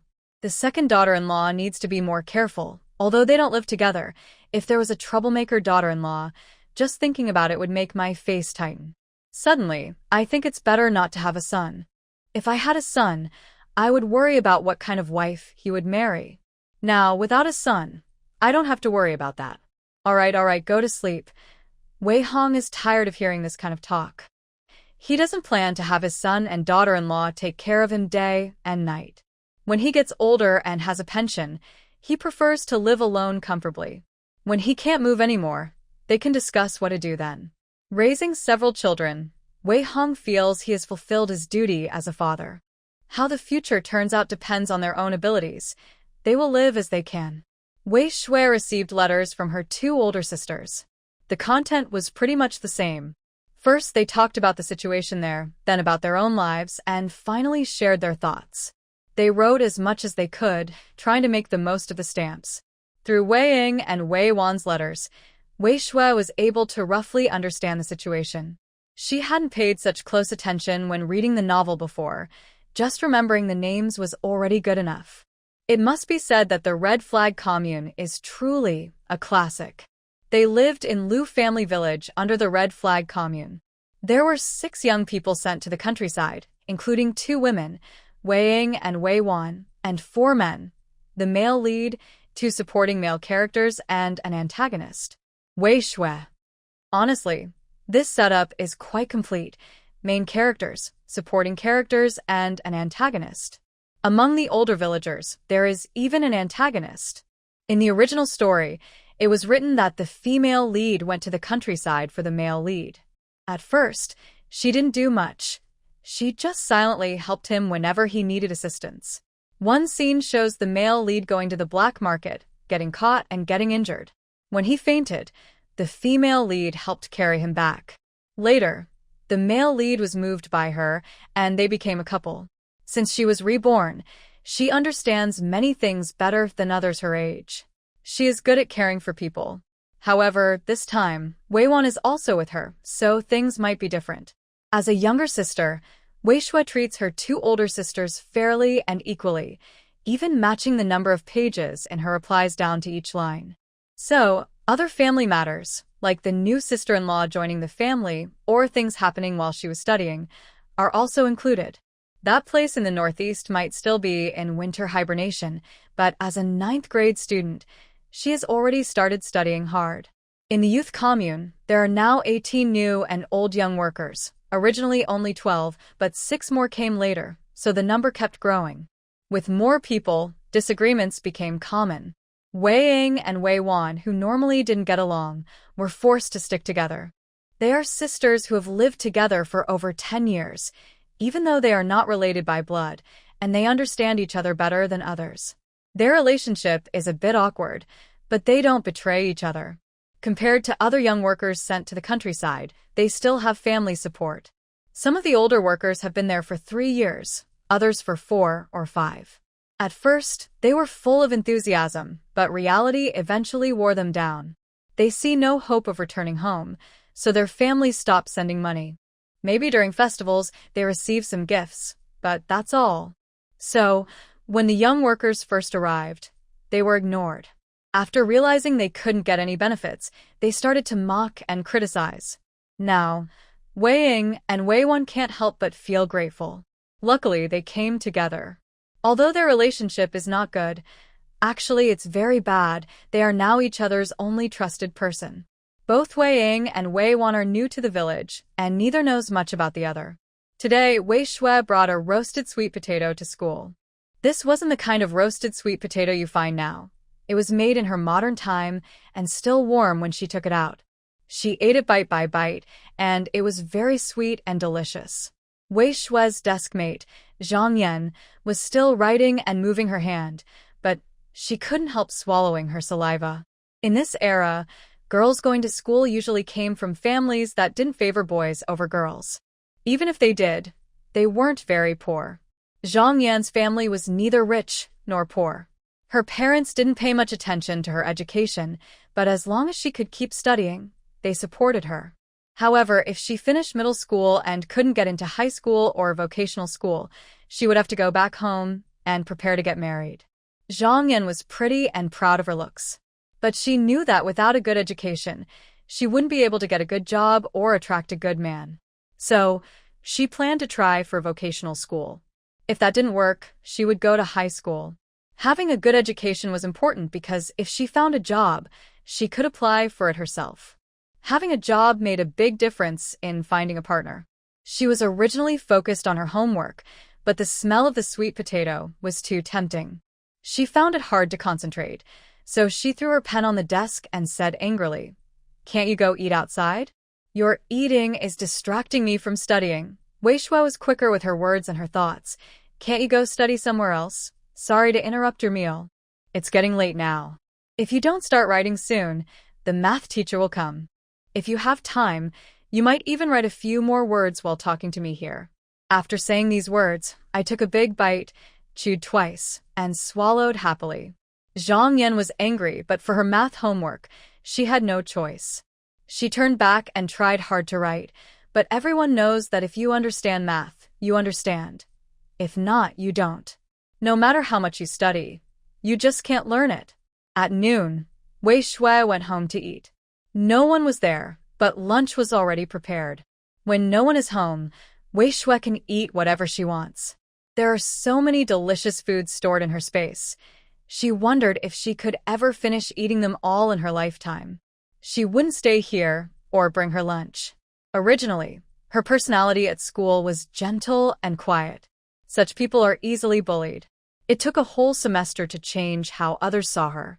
But even then, she still didn't make any friends at school. In June 1963, after finishing her high school entrance exam, Wei Shui let out a deep sigh of relief. She was confident about her future at the vocational school. She could also get into the mechanical college. After 3 years, she would graduate and be assigned a job, which was very important during that special time. Her family's house was spacious, and she had her own room. If she was assigned a house near her workplace, that would be even better. As long as she finished her studies, everything ahead would be smooth sailing. "You're back? How did you do on the exam?" Hu Shuiying specially arranged for someone to cover her classes, so she could take care of Wei Shui. Although she knows her grades are currently first in the grade, the results haven't been announced yet and everything is uncertain before the exam. Wei Hong was also at home today, but he didn't ask for leave. As a director, what's wrong with leaving early? Sister-in-law Zhou Dahua also brought some things over. She really likes her younger sister-in-law, who is a close relative. Since she married in, she hasn't caused any trouble for herself. When they come to eat together, she always speaks kindly. Compared to her classmate sisters-in-law who cause trouble and stir up conflicts, her younger sister-in-law is much better. Actually, Wei Shui just thinks that being far away is naturally better. If they were close, there would probably be more problems. Different living habits often lead to conflicts. Wei Shui isn't someone who would sacrifice herself for others, but she can pretend well enough when she only comes back every 10 or 15 days. Mom, don't worry. I've never seen anyone with such good grades as my little sister. If the baby in my belly is even half as smart as her, I would be so happy. Zhou Dahua is now 3 months pregnant. Although her belly isn't very obvious yet, her face clearly shows she's pregnant. She wasn't saying this just to flatter Hu Shuiying, but genuinely hoping her child wouldn't be too much like their father, but more like her younger sister-in-law. That would be much better. Mom, big sister-in-law is right. Just trust me. What's for dinner today? Wei Shui's face was smiling, and she didn't look relieved after finishing her exams, just like usual. Wei Hong looked at her daughter and thought her college was definitely secure. It was worth her effort to find connections and buy a 6-pound duck from a supply and marketing cooperative.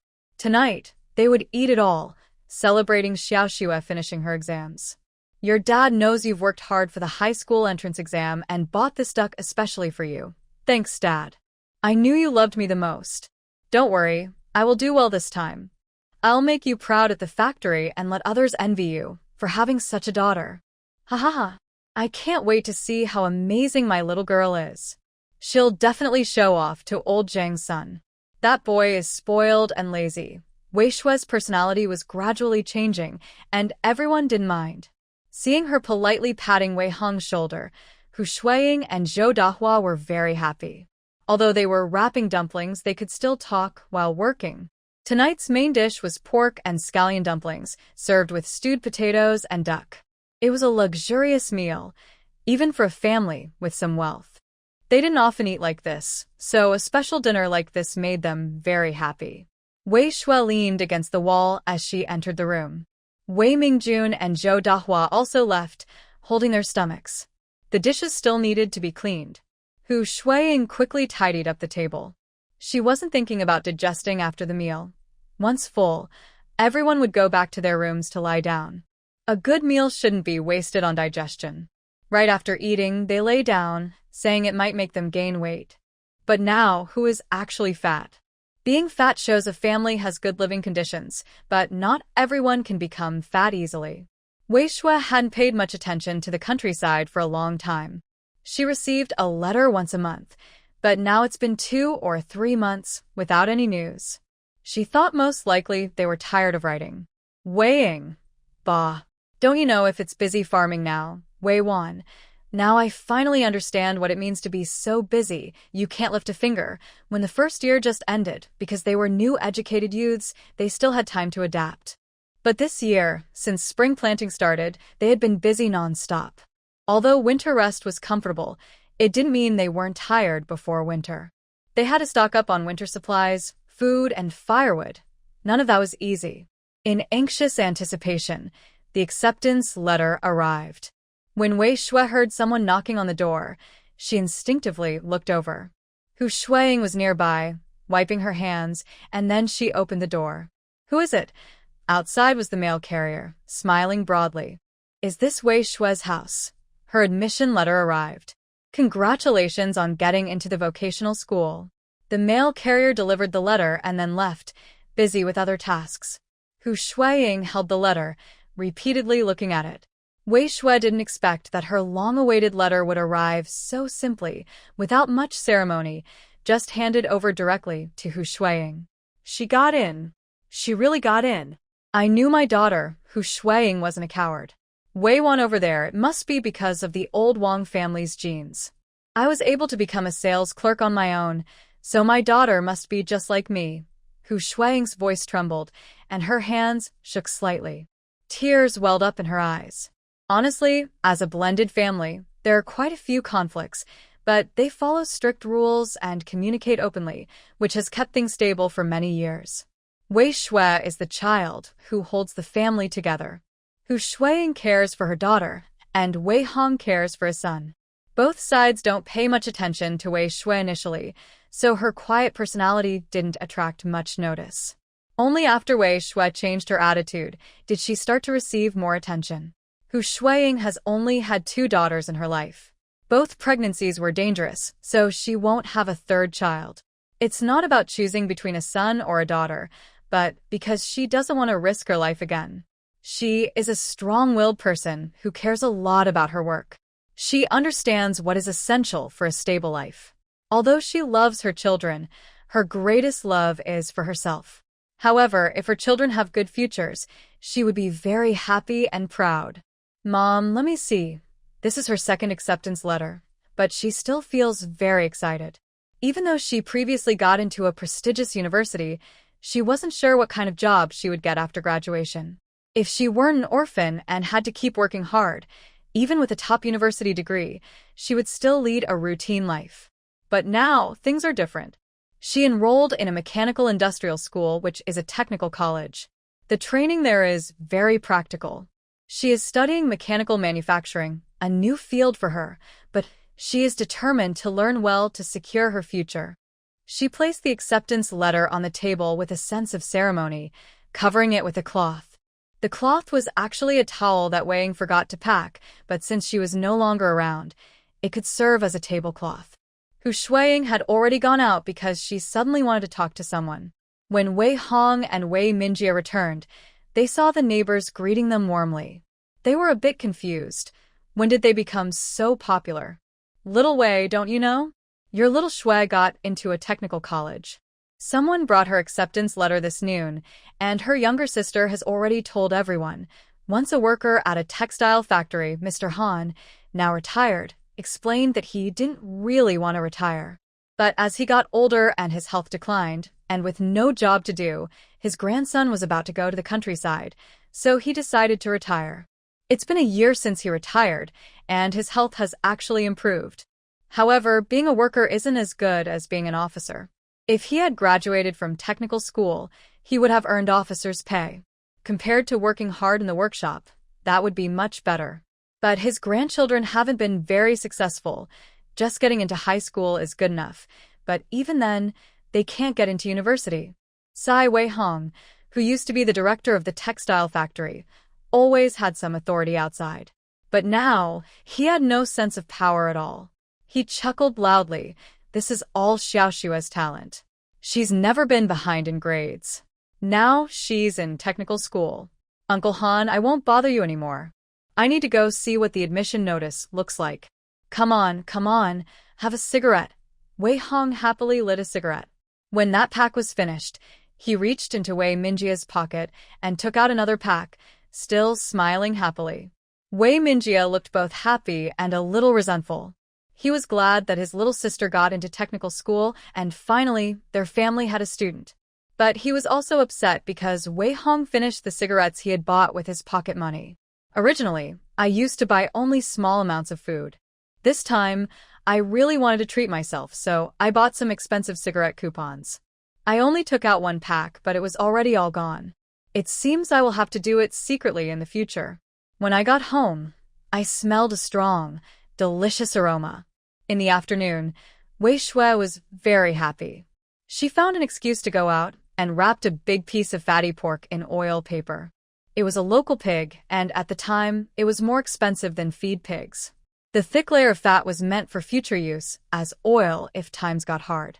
I didn't lack oil now, but my family only ate meat a few times a month.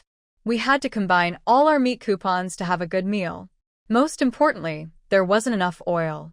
A large part of the meat was used to make oil residue, so in the end, we ate meat mainly as oil residue with noodles and big buns. Hu Shuiying knew her daughter had some pocket money, but she didn't expect her to buy such a big piece of meat. Nowadays, meat still requires coupons, but this large piece was probably bought from the black market. If we got caught, it would be a big problem. She was a vocational school student, and on her first day there, she was caught by the red sleeve badge. If this got out, it wouldn't be a good look. She might even lose her place at school. When the meat was brought home, Hu Shuiying scolded Wei Shui harshly, but she carefully put the meat away. Luckily, no one saw her bring it in. They no longer cook outside but use a small stove at home, slowly simmering the food. They keep all the windows and doors closed to prevent the smell from spreading, only steaming a large bun outside. Second brother, go tell sister-in-law and big brother to come home for dinner tonight. I've really put a lot into this meal. Smelling the aroma of braised pork, Wei Shui feels very happy. She thinks her secret eating is tastier than eating outside. Even when Hu Shuiying went out to buy buns, she secretly added some braised sauce, making it even more delicious. Wei Mingjie responds briefly, then leaves immediately, pushing his bicycle toward Wei Mingjuan's area. Their family has many official workers, so everyone has a bicycle. When they exchanged bicycle tickets, it was a bit awkward, but they still looked impressive. When Hu Shuiying married in, she already had a bicycle. Besides Wei Mingjuan's, there were 3 more in the family. They were considered quite valuable. The whole family gathered together, passing around an admission notice. Zhou Dahuai is now 4 months pregnant and hopes her baby is smart, preferably like her younger sister-in-law. She directly took Wei Shui's hand and said, "Xiao Shui, feel my sister-in-law's belly. I hope the little nephew or niece inside can be as smart as you. Not necessarily top of the class, but getting into a vocational school would be good. After graduation, they can get a job." Wei Shui naturally didn't refuse such a small favor. She was quite curious about pregnancy. In her past life, she had wanted to have children and live a normal life. After getting a house, she started thinking about it. But then, suddenly, she was in this world. Is the baby inside obedient? Does it kick? Wei Shui had read many stories where babies in the mother's belly were naughty, and the male protagonist would pat the mother's belly, threatening, "If you keep fussing, I'll give you a spanking when you come out." Miraculously, the baby would stop fussing. Seeing this, Wei Shui always felt a bit awkward. Could such scenes really happen? She couldn't help but ask. Zhou Dawawa looked at Wei Shui's curiosity and smiled, but as she smiled, she caught the smell of braised pork. She couldn't help but lick her lips. Even though she was pregnant, she still wanted to eat some meat. It was quite difficult without a meat ticket. Otherwise, she might be lucky enough to meet someone in the village who could sell some home-raised chickens or ducks. If not, she could only buy eggs, which was still some meat. But who wouldn't crave big pieces of braised pork? Anyway, Zhou Dahua doesn't have much sense of smell for meat and feels sick and wants to vomit. On the other hand, when smelling meat, she almost wants to eat it all at once, chewing and swallowing it, then swallowing her saliva. She continued, "How old is this child now?" His belly has just started to bulge. "I think inside is about the size of a fist, and I haven't seen it move. Maybe his hands and feet haven't grown yet." When the family was eating, they looked at a big bowl of braised meat and were all stunned. Although they smelled the delicious aroma earlier, when making braised meat, there's always a good smell, right? This large clay pot is sometimes used just for boiling water. Who would think that half of it is filled with meat? Originally, Hu Shuiying didn't want to finish all of it. Even for celebration, she planned to cut off 2 jin, about 1 kilogram, and salt the rest to eat slowly. But Wei Shui didn't want that. She took it out this time just to enjoy it and use the celebration as an excuse. She also wanted her family to eat something good. So, while Hu Shuiying wasn't paying attention, she cooked all of it directly. The meat had already been blanched, so even if Hu Shuiying didn't want to cook it, she couldn't stop it. Now there's a big bowl of braised meat on the table. Mom. Are we really living like this? Zhou Dahua felt that no news or words could compare to the shock of this big bowl of braised meat in front of her. She mumbled, "Yeah, Mom, this bowl of meat must be at least 5 jin, about 2.5 kilograms, right? Plus these potatoes and eggs, how much is that?" Although Wei Mingjie felt they should celebrate, the celebration was a bit too grand. Even during New Year's Eve dinner, they never prepared 5 jin of pork on the table. This was clearly a large piece of fatty pork. You need a ticket to buy it, and sometimes even with a ticket, you can't get such good fat. They bought it all at once. Even Wei Mingjie, who has never cooked before, felt sad seeing this big bowl of meat. That girl is always like this. After receiving her acceptance letter, she couldn't sit still and wanted to buy something to celebrate. When she went to the supply store, she just happened to find a big fat pig and bought it right away. Where did she get the ticket? They don't even have 5 of tickets per month. You can't just buy such a big piece of meat without a ticket. They should avoid risky things like trading tickets on the black market. They prefer not to eat meat at all than risk doing something dangerous. Just forget about the tickets. I care most about my safety. You don't need to worry about where the tickets come from. Once I get them, I have my own way to get the meat. Wei Shui didn't want to explain further. As soon as she told a lie, she would need to tell many more to cover it up. She didn't want to keep thinking about what lies she had told while speaking. So, she simply decided not to explain and stayed firm.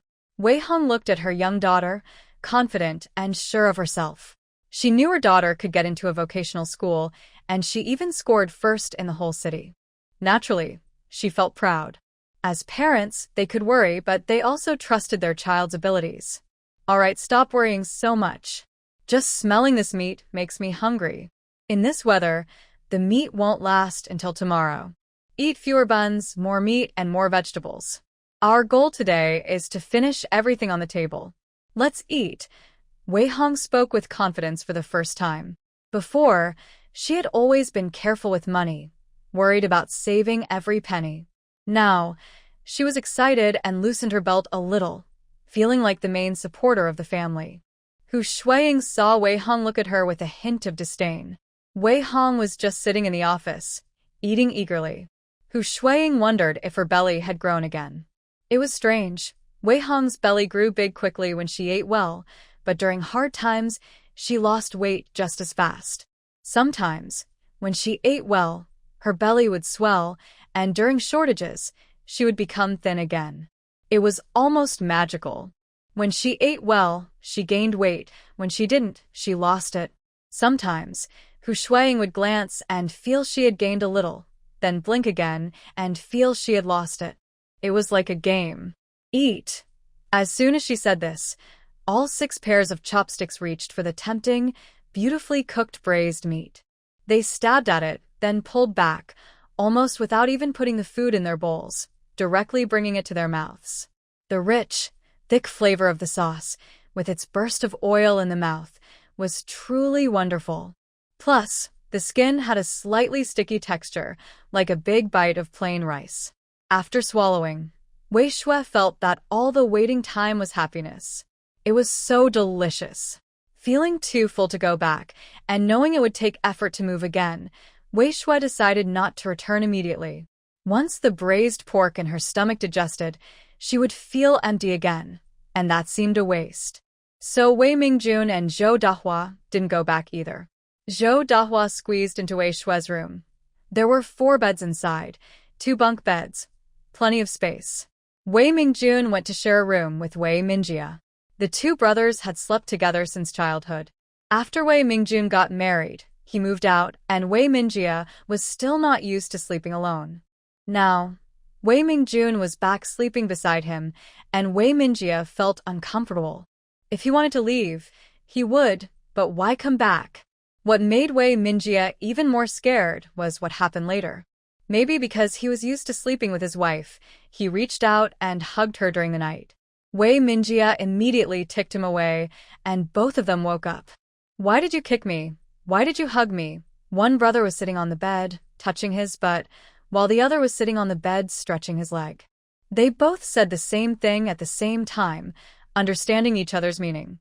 They tried to control their reactions. When Wei Shui woke up the next morning, everyone had already gone out. Even though she had been accepted to a vocational school, it didn't stop her family from earning money. There was a steamed bun and a few pickled vegetables left on the table for her. She poured herself a bowl of hot soy milk from the jar, blew on it to cool, and took a sip. She thought she could eat another meat bun. After finishing it, she drank the soy milk, feeling satisfied. She took out paper and a pen from her room and started writing letters to her 2 older sisters in the countryside. To Wei Wan, she wrote, "Third sister, I got into the vocational school easily. As soon as I heard the news, I wrote you a letter. You must be happy for me too. Mom and Dad made braised pork, 5 of meat. The whole family ate until they were full. They didn't think of you, only I did, so I secretly put in a few extra pieces, as if I was helping you eat. Third sister, You have dedicated your youth to the new socialist countryside. The world is vast, and you have great potential. I look forward to your progress, which will surely impress everyone. Finally, I heard a saying that I want to share with you. Face the sun with courage, fear nothing. Dare to dedicate your youth to the people. The main purpose of the letter was to show off how well she was eating and dressing, how she got into the vocational school, and how she would have a good job in the future, enjoying a good life. At the end, she encouraged her sister Wei Wan, who was working in the countryside, showing her own noble and positive thoughts. This is a letter to Weiing, following the same process but written in more detail. It even describes the spices used for braised pork and the color it should have. Besides the braised pork, it also mentions recent delicious foods the writer has eaten, including a detailed description of the texture of steamed buns. The letter is sure to be understandable to Weiing, but without the ingredients, it's just tempting you. In the book, Weiing is a good cook, but what good is cooking if you don't have the ingredients? A clever cook needs the right supplies. Although there might be wild game in the Northeast, it's not easy for ordinary people to catch.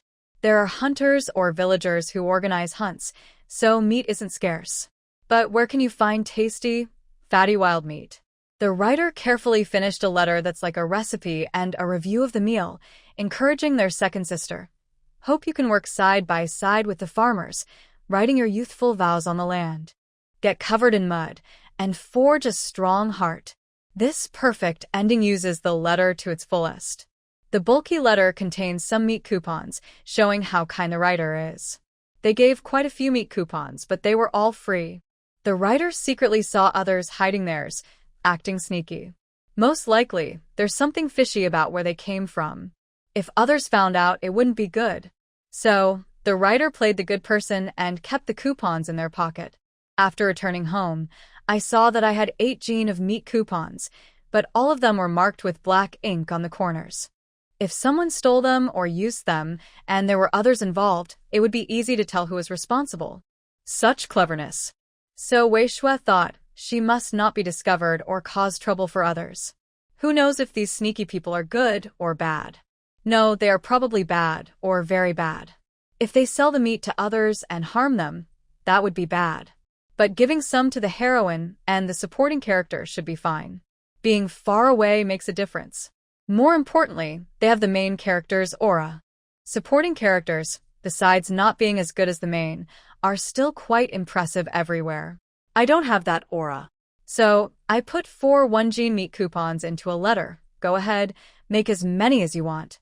The busy farming season is coming soon, so I need to eat more to gain weight. When I get busy and tired, I might become as thin as a skin and bones bag. The origin of these meat coupons is a big story, showing how hard I worked to get them.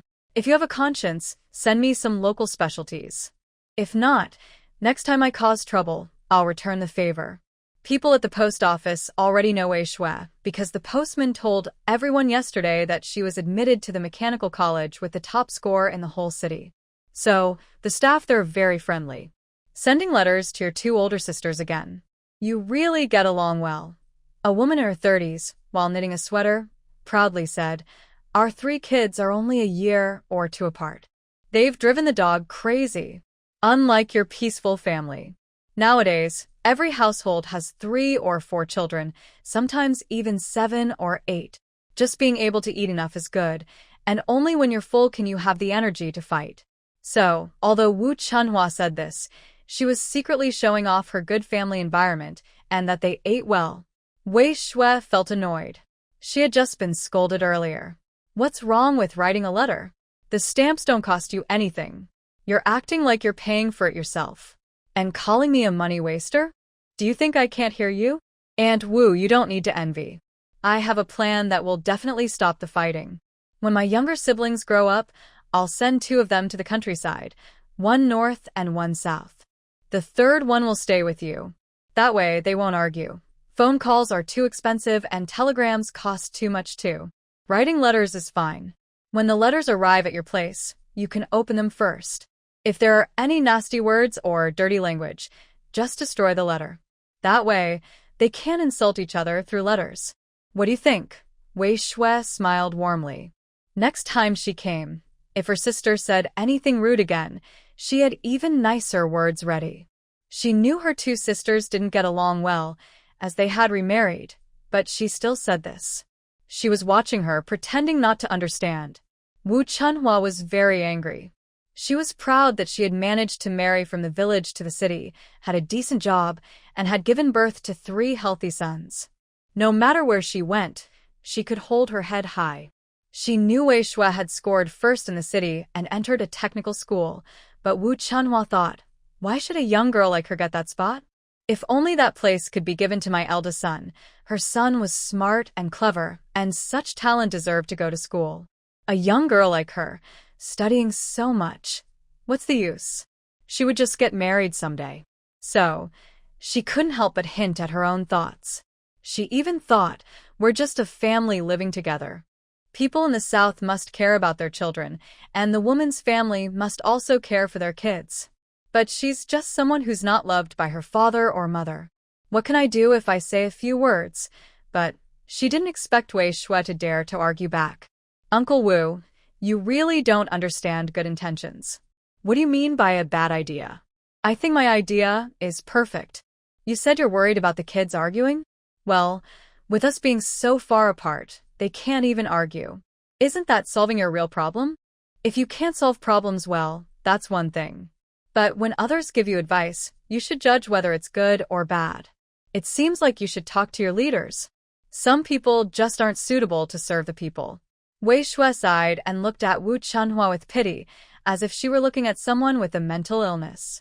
You, this worthless person, who gave you permission to talk nonsense. I will tear your mouth apart. Wu Chunhua had worked hard to get this job, spending over 600 yuan when she first bought it. She did it so her 3 sons could become city residents with her household registration. Her family had sacrificed and saved just to pay for it. If Wei Shui caused her to lose her job or be transferred elsewhere, she might faint from shock. Wu Chunhua was about to collapse. Seeing Wu Chunhua rush forward, Wei Shui couldn't let herself be hit. She quickly ran to the door and loudly shouted outside, "Everyone come quick. Someone at the post office is having a fit." People nearby didn't expect such a big fight to suddenly happen. Seeing Wu Chunhua about to hit someone, they hurried to stop her. The post office was usually busy, but sometimes it was very quiet. At this moment, everyone was just chatting idly, and no one reacted right away. People of all times like to watch a good show. Hearing someone was having a fit, they weren't afraid of getting hurt and quickly gathered at the post office door. They saw a woman with a fierce face trying to run outside, while others held her arms and legs. She really seemed to have lost her mind. Wu Chunhua was already alert after hearing that sentence, but seeing so many people and watching her behave like a monkey, thinking she was a decent person, her face turned red. She has a bad habit. The angrier and more nervous she gets, the less she can speak. When others hold her tightly or even pinch her, she feels like she's dying from the pain. She desperately tries to break free, but others see her as crazy and don't stop. They squeeze her harder, causing more pain. It becomes a vicious cycle. Finally, with the help of kind-hearted people, she was taken to the hospital. Wei Shui wasn't afraid of offending the postal workers. Seeing her like this, few people in the post office could tolerate her. People who show off all the time usually don't have many friends. She was about to start at a technical school soon. By then, even letters and packages would be sent directly to the school, and her new address was already written on her letters. Back then, mail wasn't delivered so quickly. By the time her letter reached Hongqi Commune, Wei Shui had already left for school with her luggage. Not many people get into a technical school, and even fewer get into this one. Most importantly, there were no girls in the mechanical department. Wei Shui was one of only 2. The entire major had only Wei Shui and Li Muzi. Their dorm room had only the 2 of them.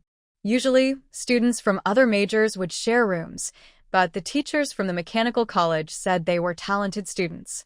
Since there are many students, everyone is thoughtful, and any damage to them would be a loss to the country. Finally, Wei Shui and Li Muzi lived together in a dormitory with 4 people, which was very comfortable. In Lu Family Village, the educated youth had their own days off each month. On that day, they could go to the state-run restaurant for a meal. Also, any packages or letters they received were collected at the post office on that same day. Wei Ying and Wei Wan did not sleep on the large communal bed, but stayed in a small room in the backyard. Although it was a single room, the two of them shared it, and the bed was quite big. The large communal beds at the youth station were hard for them to sleep on, and some people were not very clean. Knowing that the sisters had good conditions and had money to go to the countryside each month, some would try to take advantage of them. So, they decided to spend their own money and live alone. Even though they still didn't like each other very much, they had been sleeping in the same room for over 10 years. It was hard to accept emotionally, but physically they adapted quickly, or perhaps there was no real need to get used to each other. "Hey, are we going to the county today?" Wei Wan asked Wei Ying. Recently, Wei Wan finally understood that Wei Ying was just interested in people. That person named Jiang Yushi had a very traditional name and looked quite nice, thick eyebrows and big eyes. She was tall enough, but not Wei Wan's type. Seeing Wei Ying sometimes trying to get close to her, Wei Wan wished she could wake Wei Ying up. What time is it now? And she still had thoughts of dating someone. If she got married in the countryside, she would never be able to return to the city. Wei Wan didn't want to give up city life. More importantly, Wei Ying is capable, but Jiang Yushi is a grown man. The educated youth who came here are about 8 centimeters tall each day, but Jiang Yushi only grows about 5 centimeters daily. When he's in good shape, he reaches 6 centimeters. In Wei Wan's opinion, he is not very capable. He's married and should be able to support his wife and children. However, Wei Wan knows that the two of them are just working together now. She doesn't want to say anything. If Wei Ying starts to like Jiang Yushi, she would be really upset. Wei Wan wants a good life and naturally hopes to find someone who can support her, someone she can rely on. But it's impossible, absolutely impossible. Wei Ying thinks about her nagging younger sister. At first, she thought they had a falling out, but she didn't expect her sister to keep sending letters one after another. Now she looks forward to them very much. Their parents don't say much, and most of the news from that side comes through her sister's letters. "Brother Jiang, are you going to the county today?" Mo Zicho was folding clothes while looking at Jiang Yushi, who was reading a book. Although Mo Zicho also came from Beijing to the countryside, his family is just an ordinary worker. He is the second oldest in his family. His older brother already has a job, is married, and has children. The youngest, now just over 10 years old, is the only one left at home. Naturally, it was Mo Zicho who was sent to the countryside. So, it wasn't about forcing but rather about having no other choice. The strict conditions also didn't fit. It was impossible to send the married, already children older sibling to the countryside, nor could they send the 10-year-old younger brother. Therefore, Mozh Chochu had no complaints when going to the countryside. However, she made sure to get what she needed. Her parents had said they would send 5 yuan each month, but Mozh Chochu knew that at first, they might manage for a year or 2.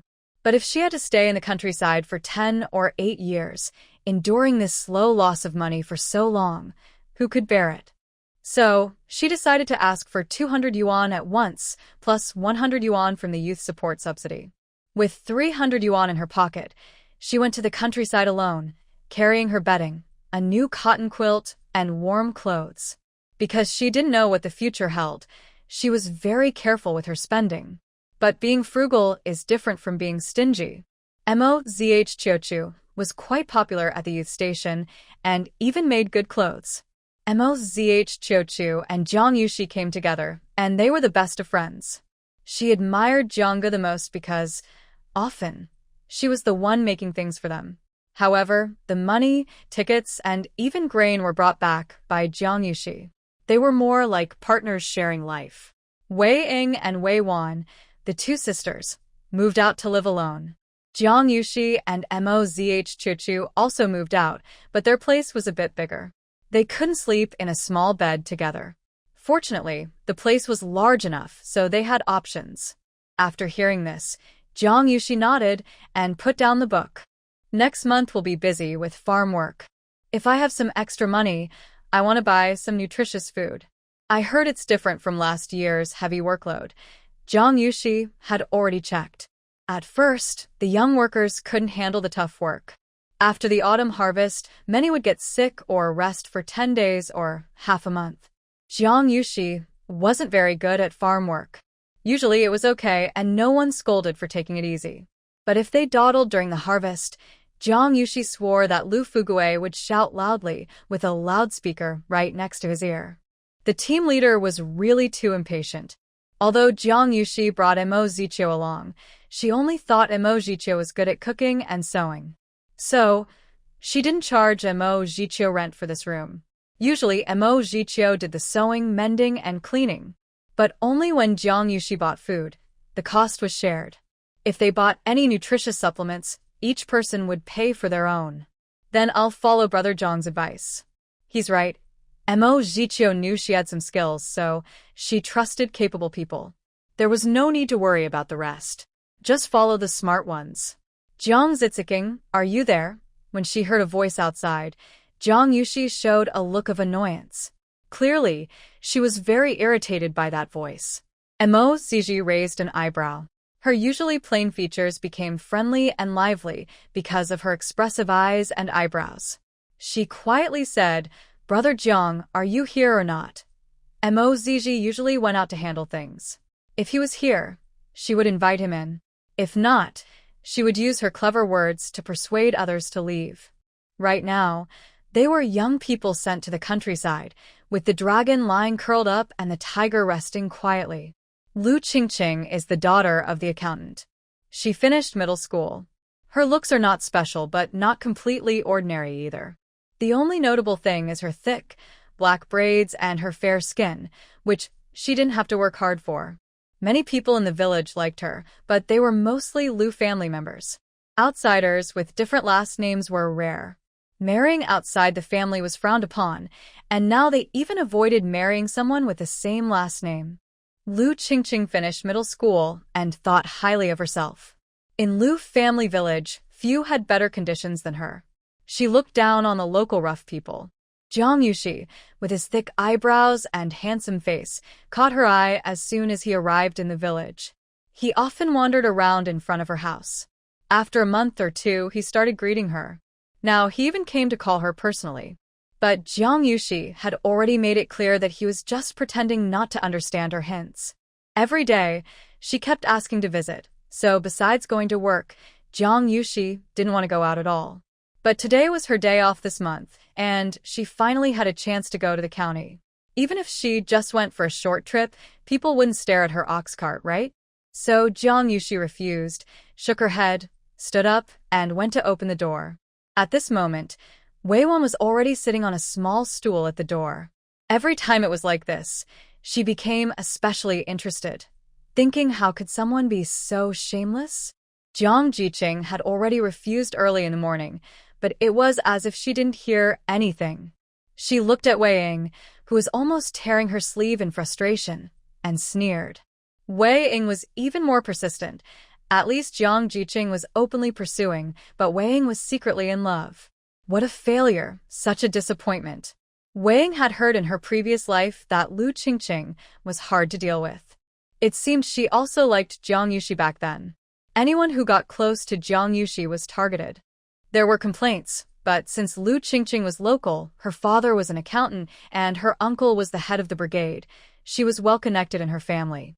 But later, she heard she went crazy and drowned herself in the river. Lu Qingqing was spoiled at home. Her parents had 2 sons, and she was their only daughter. She was much older than her brothers and was their parents' favorite. If she hadn't been unable to get into high school, she might have even finished high school. Since childhood, I have never gone outside, but my family has taken care of everything. They haven't said much, and I have lived a comfortable life.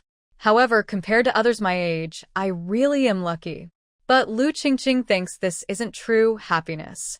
True happiness is having a life where you can relax and be taken care of. Marrying into the village or the commune doesn't matter. Only marrying into the city counts. So, I set my sights on educated youth, especially those from good families and handsome. Jiang Yushi caught my eye because he receives packages every month. He has thick eyebrows, big eyes, and a straight posture, clearly a good person. When Jiang Yuxi opened the door, Lu Qingqing immediately looked over with bright eyes. Jiang, educated youth, you. Jiang Yuxi knew someone was watching, but he didn't plan to look for a partner. Even if he did, he wouldn't choose someone from the village. He wanted someone who shared his values. That's what he was looking for. Lu Qingqing, I have no intention of dating. Your actions are disturbing my normal life and travel. I used to consider your situation because you're a girl, so I didn't say things harshly. But every time I refuse, you act as if you didn't hear me. I'll say it one last time. I don't like you, and don't want to date you. From now on, if you keep blocking my way like before, I will report you to the commune and the educated youth office. You're behaving improperly. Jiang Yuxi spoke very loudly. Without surprise, anyone secretly watching nearby could hear him clearly. The person most affected was Lu Qingqing. People say that a girl chasing a boy is like passing through a veil, but she had already reached this point, so why was it still not working? Feeling accused of being a troublemaker, she looked around and saw many people watching the scene. Embarrassed and angry, she covered her mouth and ran away. She threw the egg she was holding. After all, she was a girl. Hearing such words must have hurt her feelings. Did she dislike herself, or did she fall for some troublemaker? Was it someone from the team or a fellow youth? If she found out who it was, she would definitely not let that troublemaker go.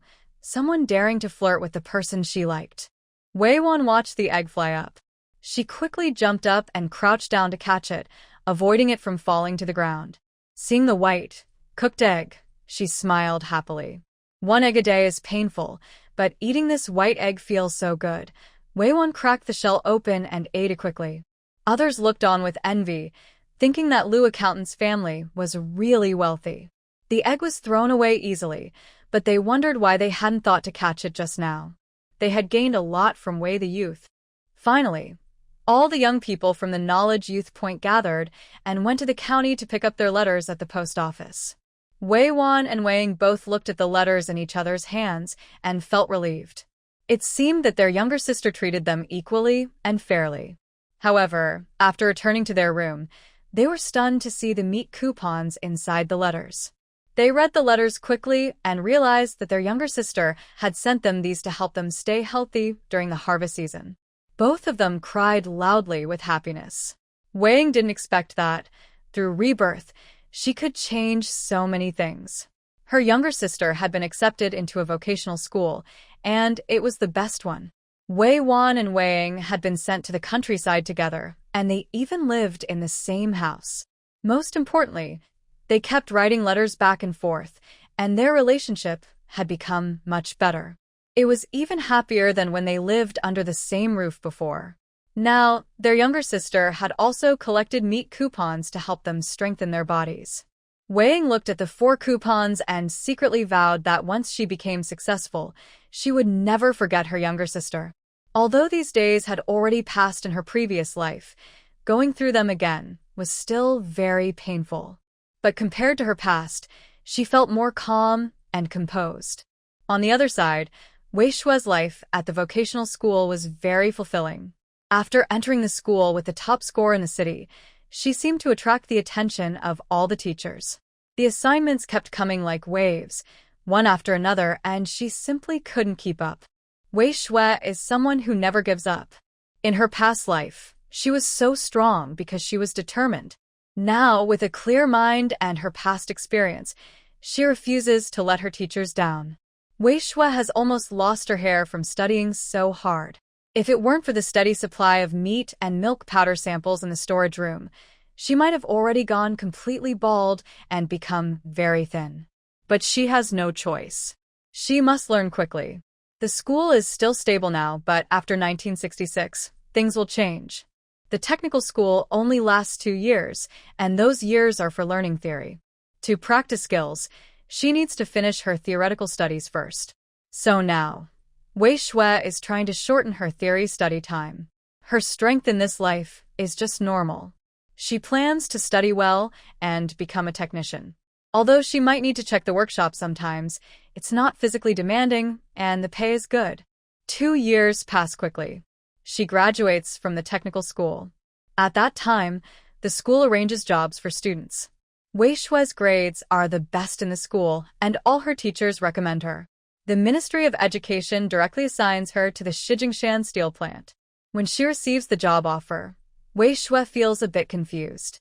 The name, Shijingshan Steel Plant, sounds like a small private factory.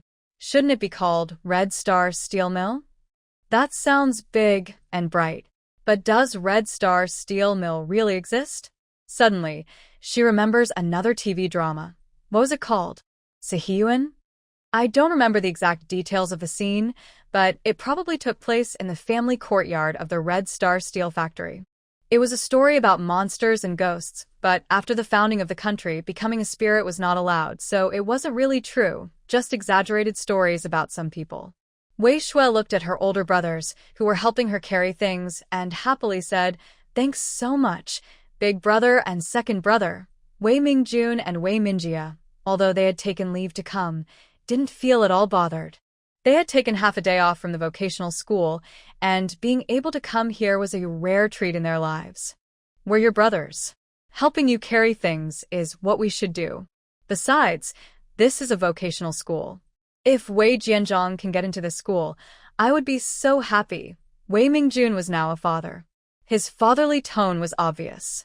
When Wei Shue was in her first year of vocational school, Zhou Dahua had already given birth to a son named Wei Jianzhong, who is now over a year old and very cute.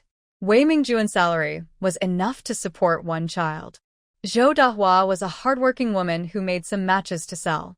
Although she didn't make many, there was enough money for food. Big brother and sister-in-law need to work hard. If your grades are good, you'll definitely succeed. It's not just about the little nephew working hard. Both of you need to supervise more.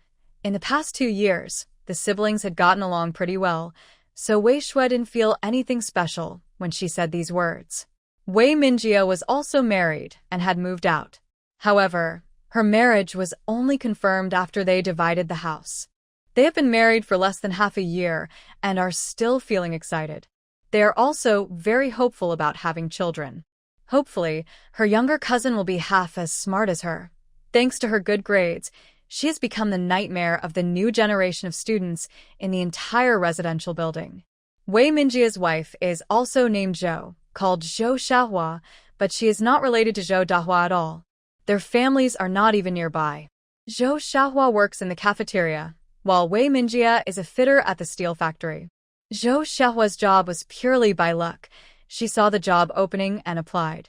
Her family didn't want her to keep her job at home or take it elsewhere, but there was nothing they could do. Zhou Xiahua is not a patient or obedient person.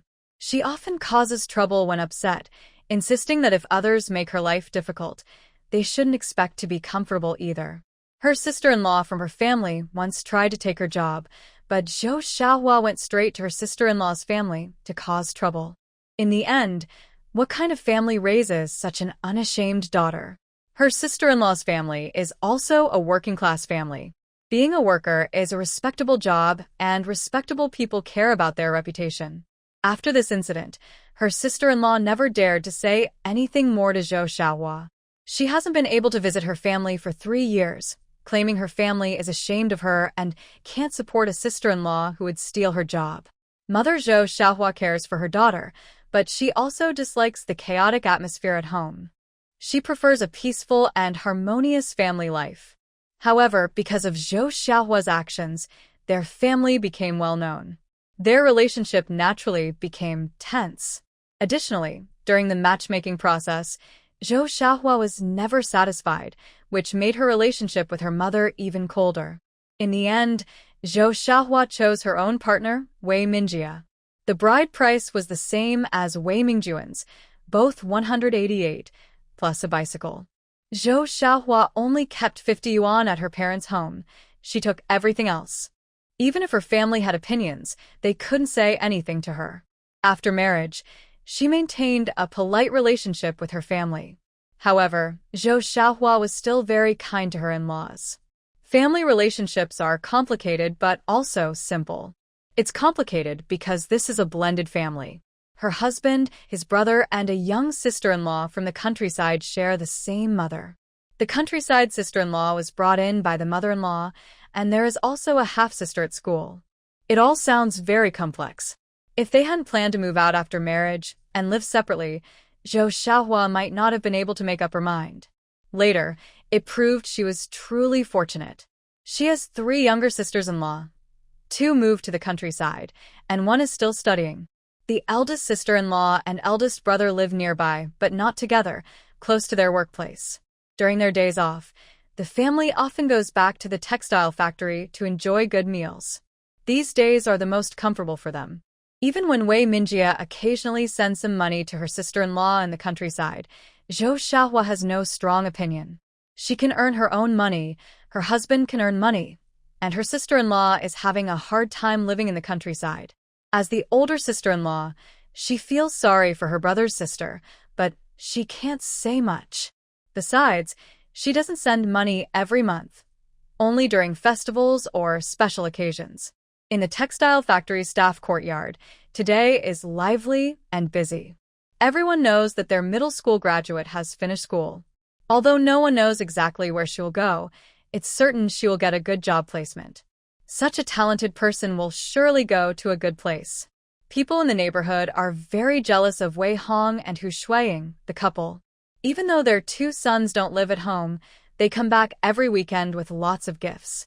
The family is lively and happy, enjoying meals together. Even the 2 daughters who went to the countryside sometimes bring back wild mushrooms and mountain produce. One daughter has a bright future ahead. In the textile factory's community, many people's attitudes toward girls have changed. Although they can't be treated exactly like sons, they are no longer scolded or beaten. People now try to be kind to them, thinking that when they grow up, it will be time to reward them. Older sister-in-law, you watch over Jiandang. I'll handle these things. Originally, the 2 sisters-in-law were making dumplings together. There weren't many dumpling wrappers left. Jiandang, who was sleeping in the room, woke up crying loudly, sobbing loudly. Zhou Xiaohua immediately said, "This meal was long overdue, bought with a special gift card to celebrate my sister-in-law's graduation. Even though I didn't get to eat much, just looking at it makes my mouth water." Zhou Xiaohua mainly handles the kitchen work, like preparing fillings and cooking, while Zhou Dahua also helps out. The 2 sisters-in-law work well together, planning things together. Their names sound similar, and they get along very well. Zhou Dahua wiped her hands and apologized, saying, "Sorry, sister-in-law. I'll leave it to you now." Jiandang tends to cry a lot. Every time she wakes up, she needs comforting. After saying that, she quickly went to the room where their 2 brothers live. She picked up her son from there. That room has now been turned into a child's room. Every time she brings the baby over, he sleeps here. "Come on, sister-in-law, you should go now." The baby is still small, and crying too much might hurt his voice. Zhou Xiaohua quickly finished wrapping all the dumplings. The meat hasn't arrived yet. Her sister-in-law said she kept some for her, and she also gave her the gift card. After spending so many days together, Zhou Xiaohua trusts her sister-in-law completely. She even thinks only her sister-in-law is truly capable in the family. But then again, she is a vocational school graduate. At the department store, Hu Shuiying was also very excited. Xiao Shui graduated today and is sure to get a good job at a big company. Although she works as a sales clerk and it's a decent job, some people still look down on her, saying she only has 1 daughter and won't have anyone to care for her in old age. She also said that her stepson definitely wouldn't support her in the future. She should have more children while she still can, at least 1 son. This made Hu Shuiying very angry. Although she only has 2 daughters, she believes neither of them treats her well. The older daughter, even though she is now living in the countryside, still sends back some things. Sometimes dried mushrooms she dried in the sun, other times dried wild chickens or rabbits. She is very filial. "Wei Wan, my sister has sent us meat coupons, so we probably don't have much meat. Send more." The younger daughter is even more caring, like a warm quilt. She even said she would take care of her in old age. These people don't understand. Having many sons means more trouble. Today, the eldest daughter-in-law scolds, tomorrow the second daughter-in-law scolds, and the day after, all 3 daughters-in-law scold together. Marrying a daughter-in-law, preparing a house, finding a job, these don't cost money. When they go to work, they look tired. After work, they have to serve the whole family. Yet they still show off in front of others. Don't you see they don't even have dark circles under their eyes? Life is quite comfortable for them.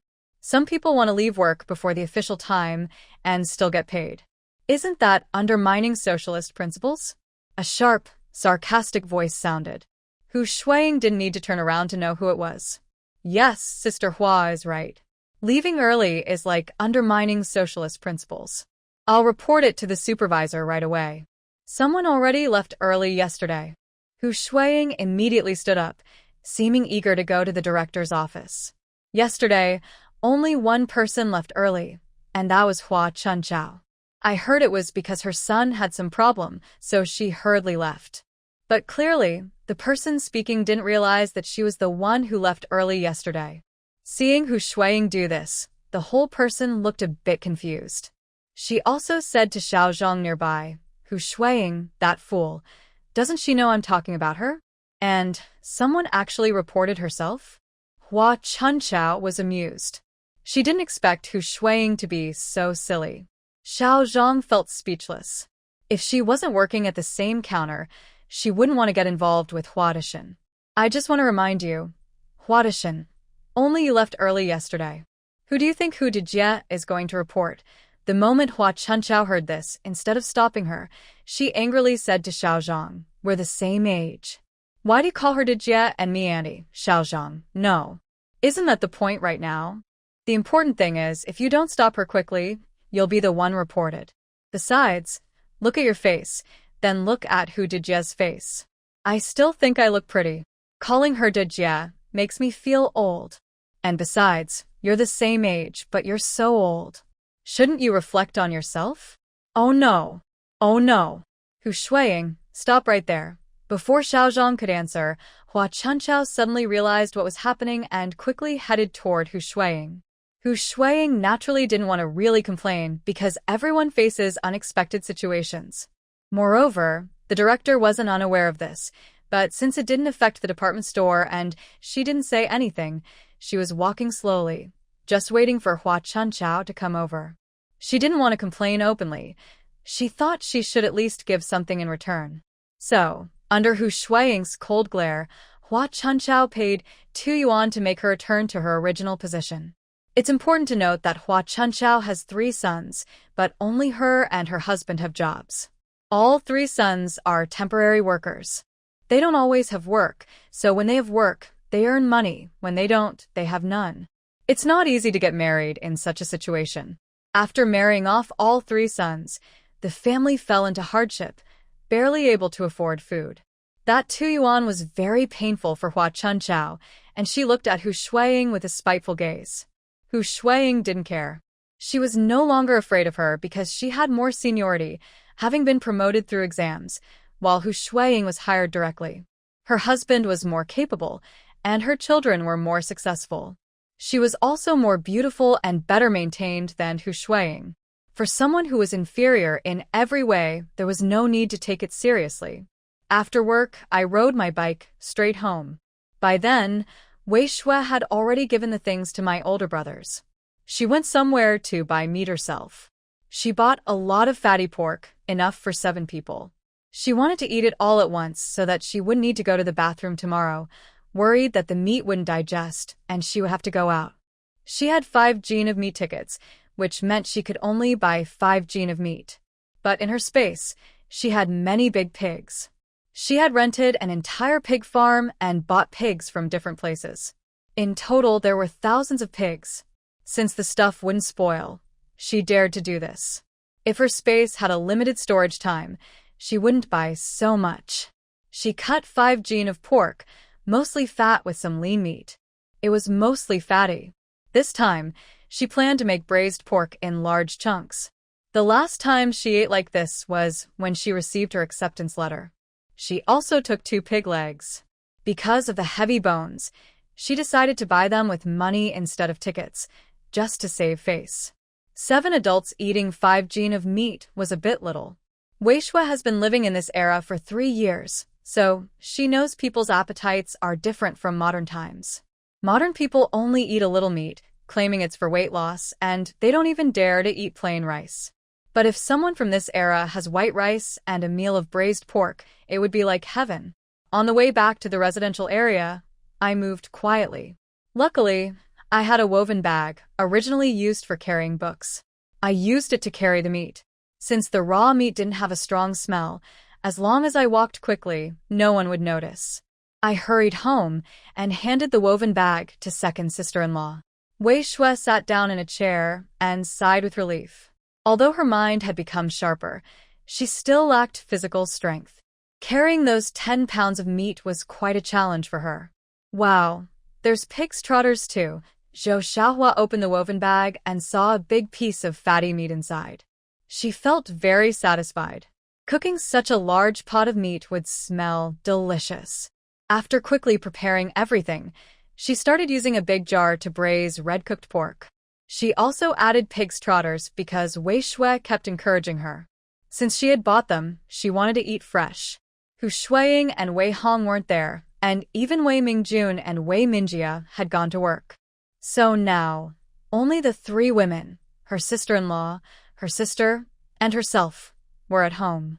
Zhou Dahua took her son out to look around and go for a walk. Zhou Xiaohua, being a cook, couldn't resist good ingredients.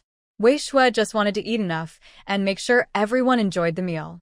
In the end, the big jar was filled to the brim. Wei Shui returned to her room to sleep. Zhou Xiaohua had taken a day off specifically to take care of this jar of meat, so the delicious smell filled the entire house. If the windows and doors hadn't been tightly closed, people would have come to see what was happening. However, since they did this secretly, it meant they didn't want others to know. Naturally, no one bothers to come knocking to ask for some. After all, they live in a family compound surrounded by workers' homes, and they care about their reputation. If they were in a big, messy courtyard, someone might have been tempted to come over. So Zhou Dahua and Zhou Xiaohua would rather bring food and meat to the family compound on weekends than eat in a chaotic courtyard. At this time, there was no talk of graduation trips or anything like that. When people got a job, they wanted to start working immediately. Wei Shui, having been in this era for a while, had changed her thoughts and regained her old drive, the same one she had before when she didn't have enough money saved to buy a house. After a big meal, she woke up early the next morning, rode her bicycle, and took her referral letter to report for work. However, the place wasn't very close. She rode for a few minutes and then turned back. It was better to take a bus. If it was half an hour, she could ride, but an hour of riding would be uncomfortable, and it was better to take a bus or a small vehicle. Back then, Wei Shui called the bus that way. At first, she was afraid of gas explosions on the bus, but now she was used to it. The bus shook along the way. After about 10 more minutes, she finally arrived at the entrance. Shijing Mountain Steel Factory. Seeing the words above, Wei Shuesong let out a sigh of relief. Finally, I found the place. It's a bit too far, and with the walking time, it's already an hour. If I have to commute back and forth for 2 hours, it will be very tiring. Maybe because Wei Shui stayed at the entrance for too long, the security department noticed and immediately sent someone out. Comrade, this is a restricted steel area. Please do not linger. When Wei Shui saw someone come out, he initially thought it was the security guard. In Wei Shui's eyes, most gatekeepers are older men. If someone goes straight to guard the gate after graduation, they avoid many years of detours. But now, this person clearly looked like a retired soldier, walking very straight and speaking firmly. Yes, in this era, places like steel factories are very important and also have many spies and agents. With my skills, I am in great danger. Suddenly, I felt a bit scared, but I knew I had to learn. If I don't use my skills, it would be a waste. If things get too dangerous, I can hide in my space to protect myself first. Comrade, I am here to report. Here is my introduction letter. Wei Shui handed over her introduction letter. When Guard Hejun saw it, he suddenly remembered that the factory director had specifically mentioned that someone from the technical department would come to report in. He knew it was a woman, but he didn't expect her to look quite young. As the sister of the main and supporting female characters, Wei Shui naturally looked quite good. She didn't have to work, had fair skin, but her hands were calloused because, At this time, learning involved both study and practice. So, Wei Shue's skills as a fitter were quite decent. Led by He Jun, they turned left and right, finally reaching the top floor. In the last office on the second floor, they met the director of the Shijing Mountain Steel Factory. Director Lee. My name is Wei Shue. I am here to report. Director Li Hongxing had been looking forward to the factory assigning a new technician. However, the current situation at the university was not very good. Previously, they assigned a college student, but he knew less than a vocational school graduate. Li Hongxing hesitated, unsure whether to keep him or not. He thought the person might have some ability, at least able to help repair machines. But if he was truly capable, the factory had already hired a repair worker at a higher price. As the director, Li Hongxing found this a bit hard to accept.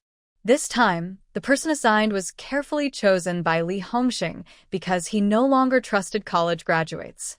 He specifically went to the best vocational school and found a talented student named Wei Shue. Before others even realized, Wei Shue had already signed a placement contract with the school. This means that Wei Shue was already decided on before graduation. When other factories found out, they criticized Li Hongxing for being sneaky and wondered why they hadn't thought of doing the same earlier. Comrade Wei, welcome to our Shijingshan Steel Factory family.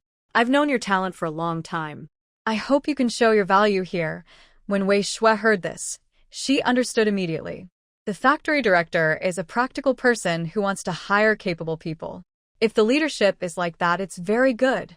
Since the director manages production and she works in the technical department, she naturally has a good attitude toward Li Hongxing. However, as an intellectual, she still feels proud and doesn't want to be looked down upon. Director, don't worry. Since I've joined this big family, I will do my best to contribute. You graduated from a vocational school and are currently an intern, a level 16 technician, earning 37 yuan. I'll take you to the HR department to register. Li Hongxing smiled as he led the way in front. There's not much going on now, and we've brought someone truly skilled. When the time comes, I'll introduce him to Lao Lai. Wouldn't that be great? The person Li Hongxing mentioned as Lao Lai is Lai Qinghua, the chief engineer at the steel factory. He's very capable, but has a quick temper. When he encounters things he doesn't understand or can't do well, he gets very irritable. Before, when university students were assigned to the factory, they were often scolded. But even being scolded had its benefits. After the scolding, they learned quickly. Those who weren't scolded often stood out, and seeing others get reprimanded motivated them to improve. Even if others talk about how good or bad his old buddy is, Li Hongxing doesn't pay attention. He knows Lai Qinghua is a top technician. As the factory director, he discusses things with him. Do you think I'd tell him not to scold people? That's a joke. Section Chief Zhang from the HR department is a tough woman. She keeps the HR department very organized, is honest, and is very good at persuasion. In such a large factory, there's a lot of internal competition. The leadership is divided into several groups: 1 director, 3 deputy directors, and a secretary. The higher-ups distribute power, and the lower levels also have their own alliances.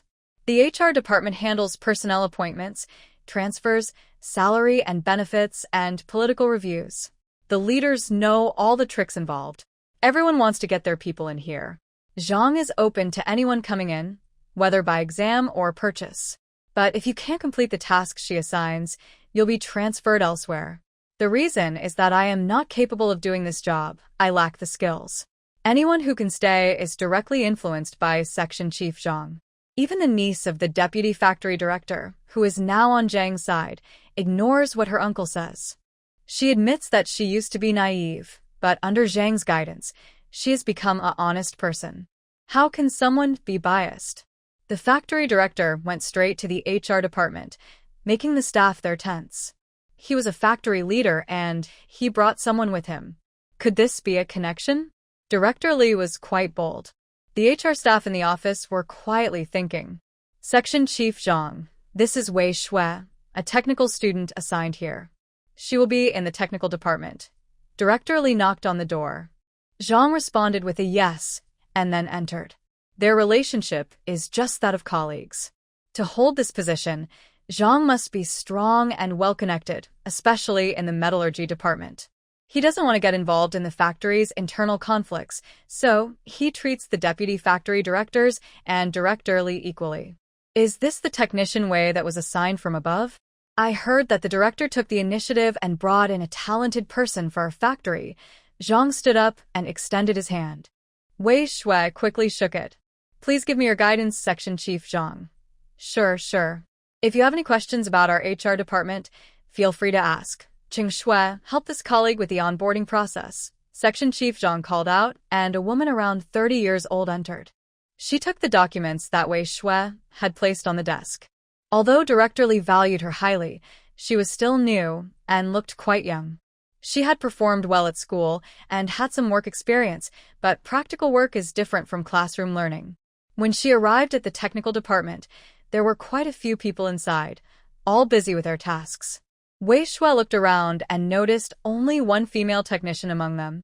Lai Qinghua knew there was someone new coming, and the new technician was supposed to be guided by someone. However, the engineers there all shook their heads. They were engineers with ongoing projects.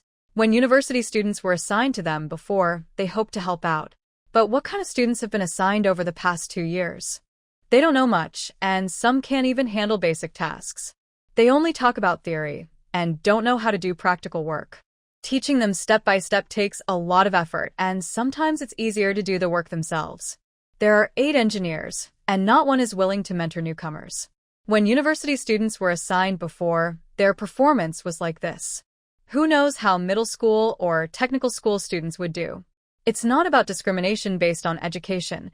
It's just how they've felt these past 2 years. When Director Li brought the person in front of Lai Qinghua, he looked around. Usually, there would be a teacher standing nearby at this time. Could it be that Lai Qinghua forgot about this? Had no one arranged for a mentor to accompany him? Didn't he already mention earlier?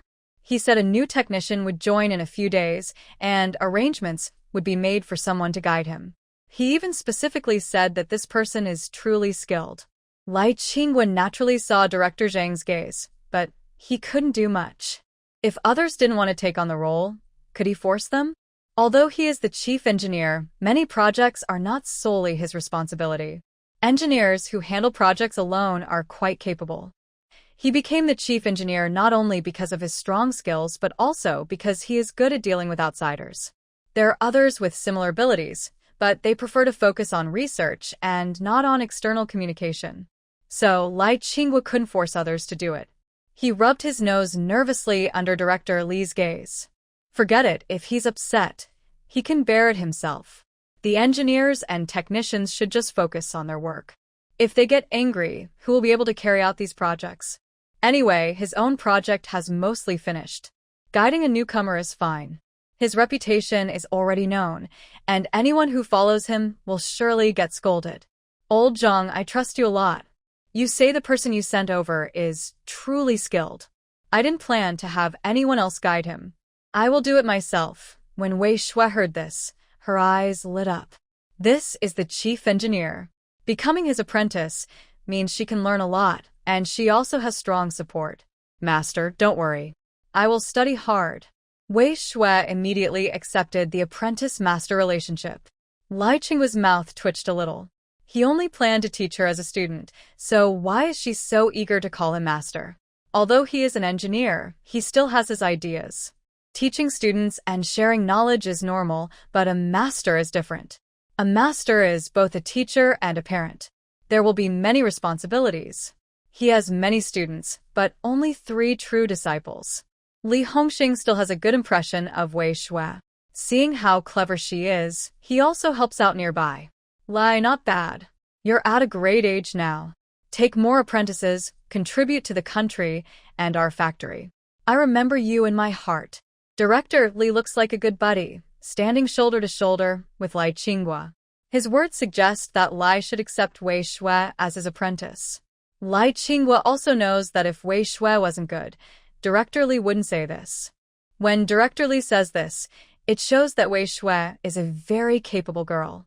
My 3 apprentices are no longer at Shijingshan Steel Plant. They have finished their training and moved on to other factories to become engineers. Because I am their master, They can never get promoted easily. Although I support them, who doesn't want to be in charge of their own life? I don't have much to say about their individual futures, but these apprentices are respectful. During festivals and special occasions, they bring gifts and celebrate with their families. I looked at Wei Shui. She is fair and clean, but I noticed her calluses on her hands. I nodded, thinking she is hardworking. She is different from those recent college graduates, soft and delicate, with no calluses at all. That shows they haven't practiced much. Some can't even explain their ideas clearly. All right, from now on, you will learn from me. My current project is almost finished, so you can join me. You might learn something useful. Wei Shui started working at Shijingshan steel plant, but she can't get a house right away. The staff housing is still under construction, and many people are waiting for a place. If Wei Shui wants to get a house soon, she needs to make significant contributions, or she'll have to wait longer. Xiao Shui, wake up. Even though half a month has passed, Wei Shui still hasn't developed a regular sleep schedule. During her time in vocational school, she never pushed herself too hard. She would wake up at 7:30 every morning. If others liked to wake up early, she would too, because she wanted to take good care of her health. She knew she shouldn't stay up late or wake up too early, as that would drain her energy prematurely. But now, things are different. Because she hasn't been assigned her own apartment yet, she can only live at home. The house is quite spacious, even with an extra empty room, but it's quite far from the Shijingshan steel factory. It takes about 50 minutes to walk there, or even a little more if she walks slowly, up to an hour. Add in time for washing up and eating, and she has to get up early. She checks her vintage watch, looking at the hour and minute hands. Sure enough, there are 10 minutes left until 6 o'clock, which means it's 5:50 now. She needs to be at work by 8 o'clock. If she's late, she will face serious criticism. Since her workplace doesn't dock wages for lateness, she still gets paid in full, but if she does less work than her pay, it feels like she's losing out. Isn't that like digging her own hole? Especially now, in an era that values honor highly, Hu Shuiying knows her daughter likes to sleep in. So she calls her early, sometimes calling again and again. If Wei Shui still doesn't get up after Hu Shuiying finishes cooking, she'll come and wake her up directly. Wei Shui, wake up. You'll miss the bus if you're not up soon. Hu Shuiying came in to grab a cloth and called out again. She closed the door and left. After a while, she brought back breakfast. Now only Wei Hong, Hu Shuiying, and Wei Shui are eating. Since it's Wei Shui's time, they all eat breakfast early. Seeing the table empty and no one going to wash up, Hu Shuiying crossed her arms and got very angry. Wei Hong, get up quickly. I had to remind you and your sister many times just to get you both out of bed this morning. Did I owe you in my past life? Hurry up. After saying that, she pinched Wei Hong's ear. Well yet. Okay, I'm getting up. I'll be right out. Then she went to Wei Shui's room. Usually Wei Shui talks about needing privacy, so Hu Shuiying didn't go in the first 2 times she knocked. But this time, she couldn't wait anymore and pushed the door open. What? Do I have to bring it right in front of you before you eat? Are you that lazy, technician? She used the same way to wake Wei Shui, and Wei Shui also yelped. Holding her mouthwash cup and toothbrush, the father and daughter squatted outside brushing their teeth. They looked at each other's red ears, and both grimaced. Next time your mom calls you, just get up obediently. I'm not the one causing trouble now. My textile factory is right next door, less than 10 minutes by bike or about 20 minutes on foot. Even if I leave at 7:30, I have plenty of time. Now it's only after 6, and I've been woken up early for no reason, losing much sleep. Wei Shui closed her eyes, wanting to rest a little longer, but her hands kept moving, and she mumbled, "Don't blame me. Blame Dad." Gurgle gurgle. Pfft. Even if you're a vocational school student, you shouldn't talk nonsense. If you don't get up, can you blame me? Your father also went to school, so don't talk nonsense. Wei Hong was suddenly annoyed. This lazy girl must be her mother's child. Wei Hong thought that when Wei Wan was at home, she was the same, probably a bit of Hu Shuiying's fault. But Wei Hong was different. She had also gone to school, even if only to junior high, but compared to others, that was a high level of education. She became a supervisor, mainly because of her junior high diploma. Xiao Shui, your dad is right. When your mom calls you, you should get up quickly and help her cook. If this young lady doesn't cook, how will Jintao get married? This is what Grandma Li from the neighbor's house said. Grandma Li tends to favor boys over girls. She had 6 daughters and only 1 son. She married off all her daughters and bought her son a job in the city, so he moved there to enjoy life. The only clever move she made was changing her household registration to the city when they were updating records.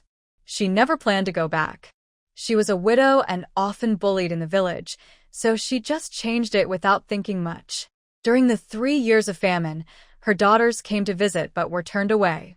The daughters who married out only brought some gifts, which she kept. She didn't want any contact afterward, not even if they got sick later.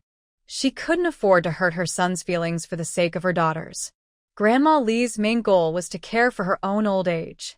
Everything she did was for her own comfort, and she loved her son dearly. To her, she was a good mother.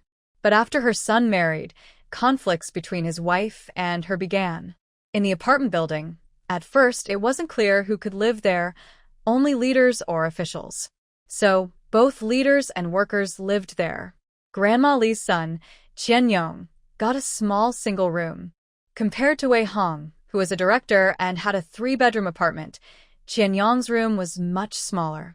Wei Hong had moved in earlier and got a bigger place. If they were both directors now, Qian Yong wouldn't have such a large room. Grandma Li looked at her small house where her family of 5 lived. Even though they had divided the space into 3 rooms, it was still very crowded. She also saw that her 2 sons had moved out, and now their family of 3 was living in 3 rooms, which made her feel very jealous. She had even asked before if they could rent a room to her family, but Hu Shueting refused. The old lady was too greedy. If she had agreed, their family would be disturbed all the time. It was impossible to rent a room. If they did, their front door would have to be open all the time, which she definitely wouldn't agree to. They weren't short of money from rent anyway. Because of this, Grandma Li disliked Wei Hong's family even more. Even though Wei Shui was a vocational school student, she still saw her as a little girl. Grandma Li, don't you have 2 granddaughters? Hurry up and get them to learn how to cook. They're already 2 years old. If they don't learn now, they won't be able to get married later. Unlike me, I can't cook, but I still earn a few dozen yuan a month and eat at the cafeteria. Grandma Li, call someone quickly. If you don't, your food will be ready soon. When she reached this point, Wei Shui spat and then turned away. Grandma Li took her pot and left without saying a word. She secretly cursed in her heart. This money-losing person just wanted to stir up trouble in their family. If she really did that, her daughter-in-law would definitely have a fight with her. Besides, what could a 2- or 3-year-old child do? You should wait until at least 5 or 6 years old to start learning. Thinking about the fierce mother-in-law at home, Grandma Li muttered angrily. If I had known earlier, I wouldn't have been so eager to have 2 working parents. Now, the whole family is under too much pressure, and our stubborn stomachs have caused trouble having 2 unprofitable children. Grandma Li touched her face, remembering how the mother-in-law was really brave. She dared to hit her and even said she would tell others. If she did, it would cause a big fuss and both of them might lose their jobs, leaving the family struggling. If she didn't like these 2 unprofitable children, they would complain. Grandma Li felt very frustrated. Her son protected her, but he didn't want a real divorce, so he just said a few words. Everyone saw this lively scene. Xiao Shui's words are really sharp, Mrs. Feng said happily. She was annoyed with Grandma Li, always lecturing in the name of caring for others. But who listened to her? With such a sharp tongue, who would dare to marry her in the future? She doesn't respect elders or love children at all, and she's just a vocational school graduate. Some people praised her, while others criticized her. But no one dared to speak loudly. Wei Hong is still the director of the textile factory. Although she manages logistics and isn't directly involved in production, in the future, hiring or benefits are all managed by the logistics department. If she were to give someone a hard time, it would be really hard to complain. Wei Shui carried her small bag, and Wei Hong took her to catch the bus. On the way, leaning on Wei Hong's back, she was feeling sleepy. Xiao Shui, I told you, sit still. If you fall asleep and your forehead hits the seat, you'll get a bruise. Wei Hong yawned as she spoke. In the past, when the older siblings were young, she didn't have to worry much. Now, being the youngest, she had to get up early every day to send her to school. She's getting older, almost like a grandmother, and still has to go through all this hard work. Although Wei Shui was a bit drowsy now, she still heard Wei Hong's words. "Mom, don't worry. I've thought about it. Besides, if you sit steady, you won't fall." The whole ride was blurry. There wasn't much in her bag, just some random things to make it look like she had stuff inside. But unexpectedly, when getting off the bus, she was suddenly tapped on the butt. Wei Shui immediately woke up, turned around, and slapped back. Smack. Wei Shui wasn't very strong, but over the past 2 years, she had been practicing craftsmanship. She ate well and was well nourished, so she was quite capable. Wei Shui thought that if she took a test, she might even reach level 4 or 5. "Why are you hitting me? What's going on? Stop, you hooligan." Hooligan? That's not a nice word. The bus was crowded, but now everyone had left, leaving only the person who was hit, covering her face and standing there. "Why are you falsely accusing me, lady? Who's the hooligan?" The person who was hit looked to be around 30 years old, with a simple and honest face. Hearing this, the people in the car immediately agreed. Old Wang definitely wouldn't do such a thing. He's always been honest and straightforward. How could he do something like that? Maybe this lady misunderstood. Getting crowded when getting off the bus can cause accidental bumps. That's different from harassment. Don't falsely accuse an honest person, especially a young girl. Someone from the crowd spoke up, probably someone who knew the man who was hit. Wei Shui snorted coldly. If it was truly just an accidental bump, she wouldn't say anything. But the whole palm was slapped down. Was that an accident? The force and the slap were not the same. The man called Old Wang was now feeling nervous. He had done this more than once, but each time he acted innocent. If someone looked back, they wouldn't suspect him. When he got on the bus today, he noticed Wei Shui looked sleepy. Even if he wanted to do something, she wouldn't notice. But he didn't expect to run into trouble today. Yes, young lady, reputation is very important these days. If she's truly innocent, that would be a problem. A kind lady stood up confidently to defend justice. In her view, if this man had been born earlier, he might have had a child as big as this one. How could he possibly have such dirty thoughts? Hearing her words, others agreed and nodded. The bus stopped here because the driver and ticket seller had already gotten off, eager to see what would happen next. It was normal for the bus to be a little late. The bus stopped many times along the way, so it was naturally delayed. Am I guilty or not? Don't you know yourself? I only started working here in the past 2 weeks and just got on this bus. This man, who is acting like a troublemaker, has been sitting here for a long time. Everyone is going to work.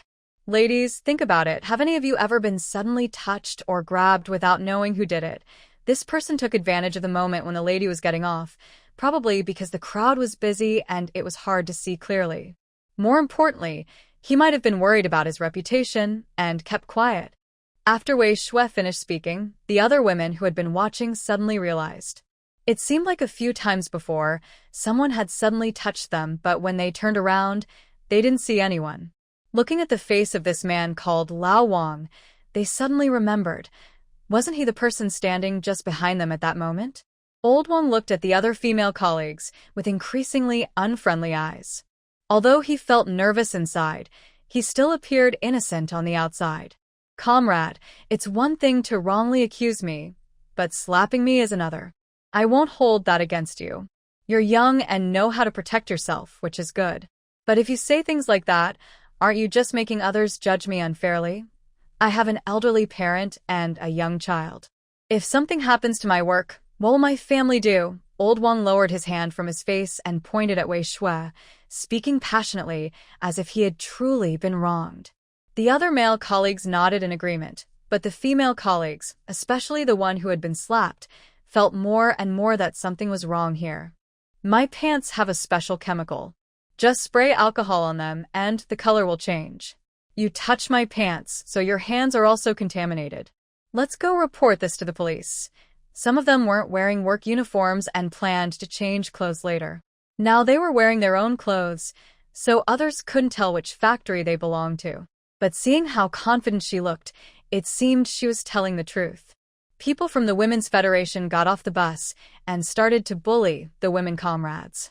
They were immediately taken to the police station for strict criticism and reported to the factory. If someone had family difficulties, they couldn't lose this job, but they would be sent to the dirtiest and hardest places to work. Wei Shui told the senior sister from the Women's Federation her name and work address, then she strolled away. Only then did she realize that all the people who had gotten off earlier were following behind Wen Shue. It turned out they all worked at the same factory, and most of them seemed to be new workers who hadn't been assigned housing yet. Wei Shui didn't say much.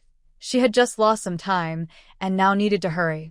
Before, she was just checking the area, but if she didn't move faster now, she might not be able to find a good spot. Wei Shui received her first month's salary, feeling very happy. Although it was only 37 yuan, she also had some tickets, food tickets, meat tickets, industrial coupons, and some miscellaneous tickets for daily needs. She bought half a kilogram of pork to bring home. Today was the day the factory issued wages, so everyone bought things and went home together. The family had a lively meal, but for Wei Shui, it might not have been so lively. Xiao Shui, you're now 17. It's time to think about your future marriage. These days, matchmakers have been coming to visit. They look at your face and see if there's someone suitable. If they find someone, they'll arrange it. Hu Shuiying suddenly said something, and Wei Shui, who was eating braised pork, suddenly felt it get stuck in her throat.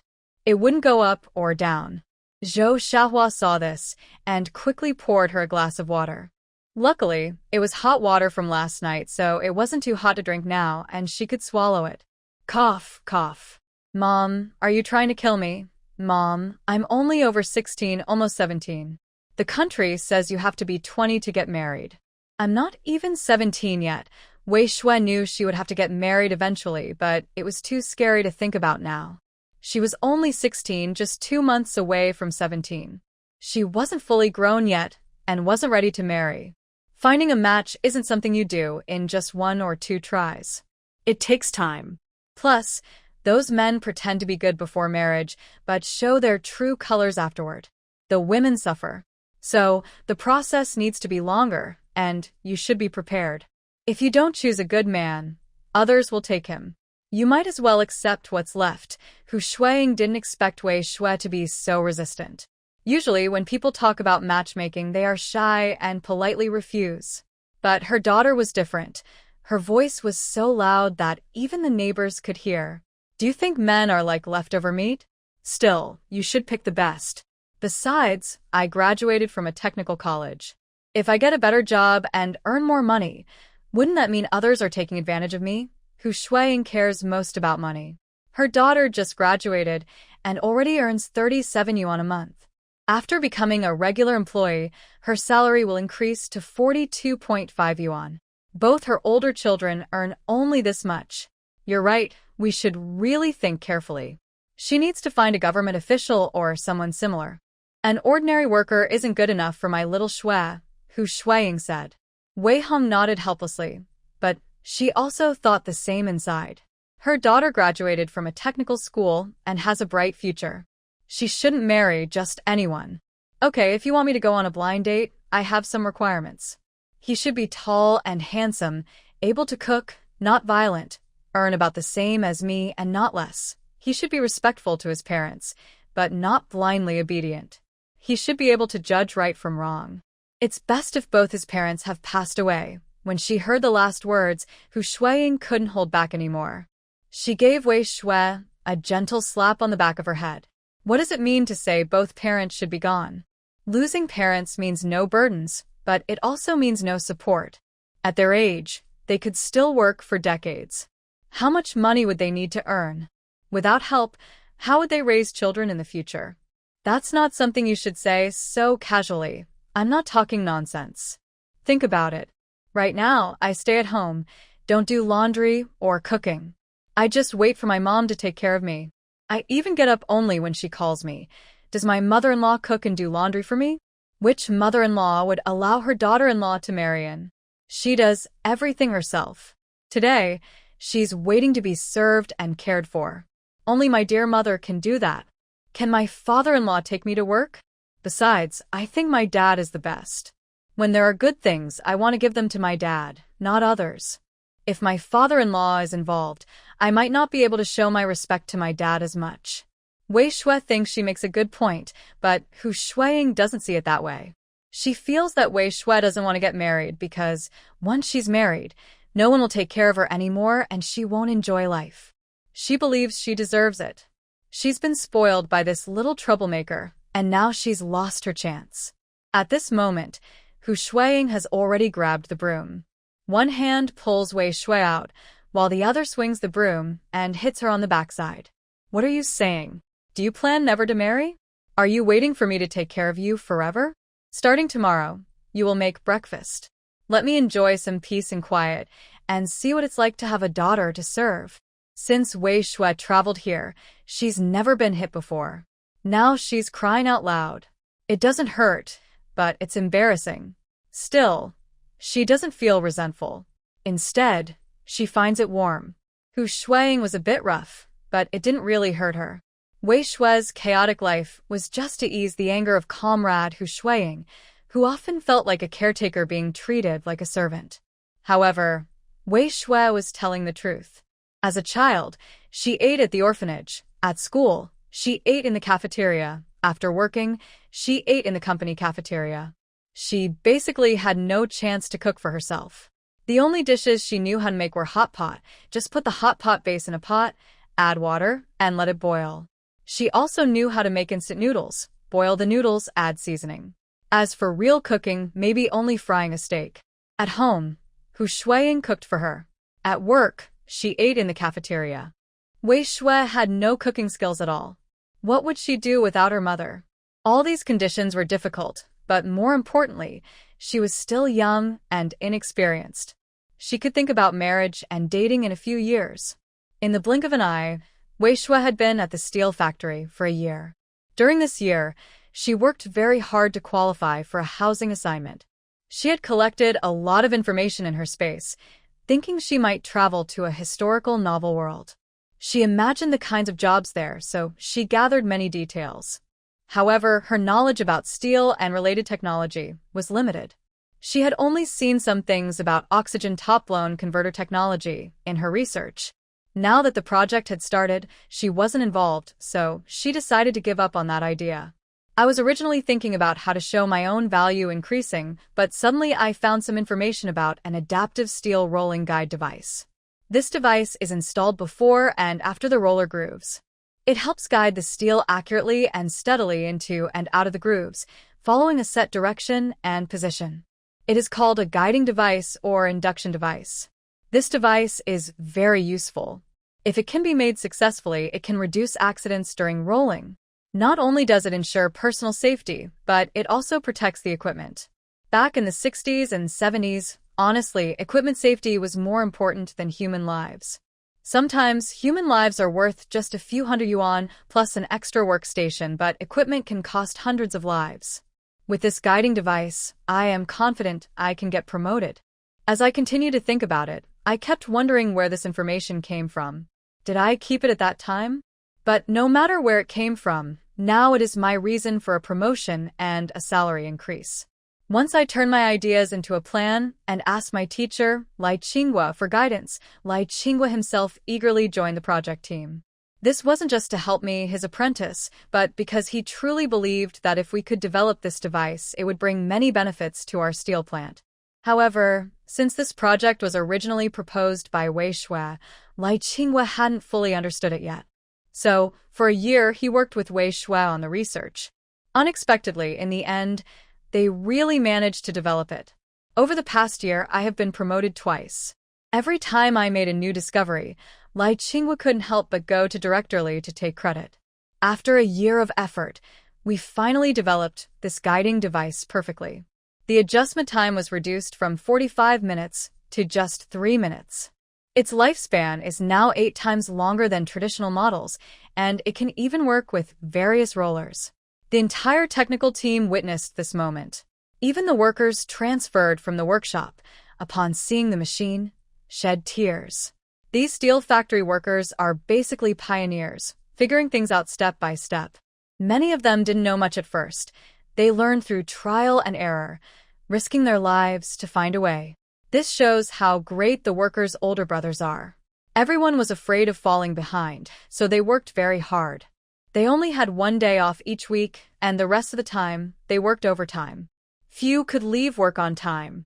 Sometimes, even on weekends, the factory required voluntary overtime without extra pay. When the guiding device was released, Wei Shui immediately became a big hero. The radio kept mentioning Wei Shui's name, and everyone could feel the excitement in the announcer's voice. Over the past year, Wei Shui has been working very hard. Although she had a general direction and even a framework, reaching this point took a lot of time. Wei Shui feels that in this steel factory, besides her master and the technicians in her team, she doesn't know anyone else. Other workers happily go to lunch and chat with colleagues, then return home in the evening to talk and relax with their families, feeling very happy. But Wei Shui doesn't feel the same. Since her project started, she has been working early and leaving late. Wei Hong, her older brother Wei Da, and second brother Wei Er take turns picking her up every day. Wei Shui feels a bit embarrassed about this, but there are no buses at night, and she hasn't been assigned a place to live nearby. So, she can only buy some extra meat on her days off to share with her family and enjoy a meal together. Xiao Shui, you really made your master proud this time. People say I contributed a lot, but in fact, my master knows that all the credit belongs to you, Lai Qingwu said, patting Wei Shui on the shoulder with a happy look. He thought to himself, as expected of his apprentice. When others first saw Xiao Shui, they only saw a vocational school student who was looked down upon and ignored. Now, they are all jealous of her. Sometimes fate really is strange. He feels lucky to have such a talented disciple, just by chance. Master has helped Xiao Shui a lot. Without his help, it would have been very difficult to get those things. It was all because of his kindness. Over the past year, Master has taken good care of Xiao Shui, and she can feel it. So, Xiao Shui has decided to ask Mistress for permission to have a drink today. In a year, Wei Shui and Lai Qingwu have become good friends. She has already visited his home and had a pleasant talk with Lai's wife. His wife even told Wei Shui to watch out for Lai Guiqing and not to drink alcohol without her permission. Someone who loves drinking is told by the doctor to drink less. Isn't that frustrating? You should talk to your wife about this. Lai Qingguo's eyes lit up. He really craves a drink, but he can't have one. Oh well, did you hear the announcement just now? The factory rewarded you with 200 yuan. Plus, you received a promotion and a bonus. You've been promoted quickly recently, 3 months to become a full-time employee, then 2 more promotions, and now you're a level 13 technician. Getting promoted so fast isn't good for you. The factory leaders have slowed down your progress. But don't worry, they specifically told me to tell you not to worry. When it's time for you to be promoted, you will be. Li Qingwu mainly came to discuss this matter. Although there is some internal competition at the factory, honestly, it doesn't involve the technical staff much. In fact, they are all trying hard to keep their talented workers. Besides, Li Qingwu has a good personal relationship with Director Li, so he doesn't interfere with others. However, this time he still needs to act as a mediator because the person involved is his apprentice. Wei Shui has no complaints. Over the past year, her salary has been raised 3 times, from 37 to 55, which is an increase of 18 yuan. Plus, she has some receipts, including 200 yuan and tickets for 3 transfers and 1 sound, so she really feels rewarded. Shui, I understand your master's hard work and the factory leader's intentions. But what about the house? The back and forth trips are not only exhausting for me, but also making my family uncomfortable. When talking about the house, Li Qingwu also felt helpless. The staff apartments haven't been finished yet and will take a few more months. The factory also has dormitories for single female workers, but they are just large shared beds for about 10 people.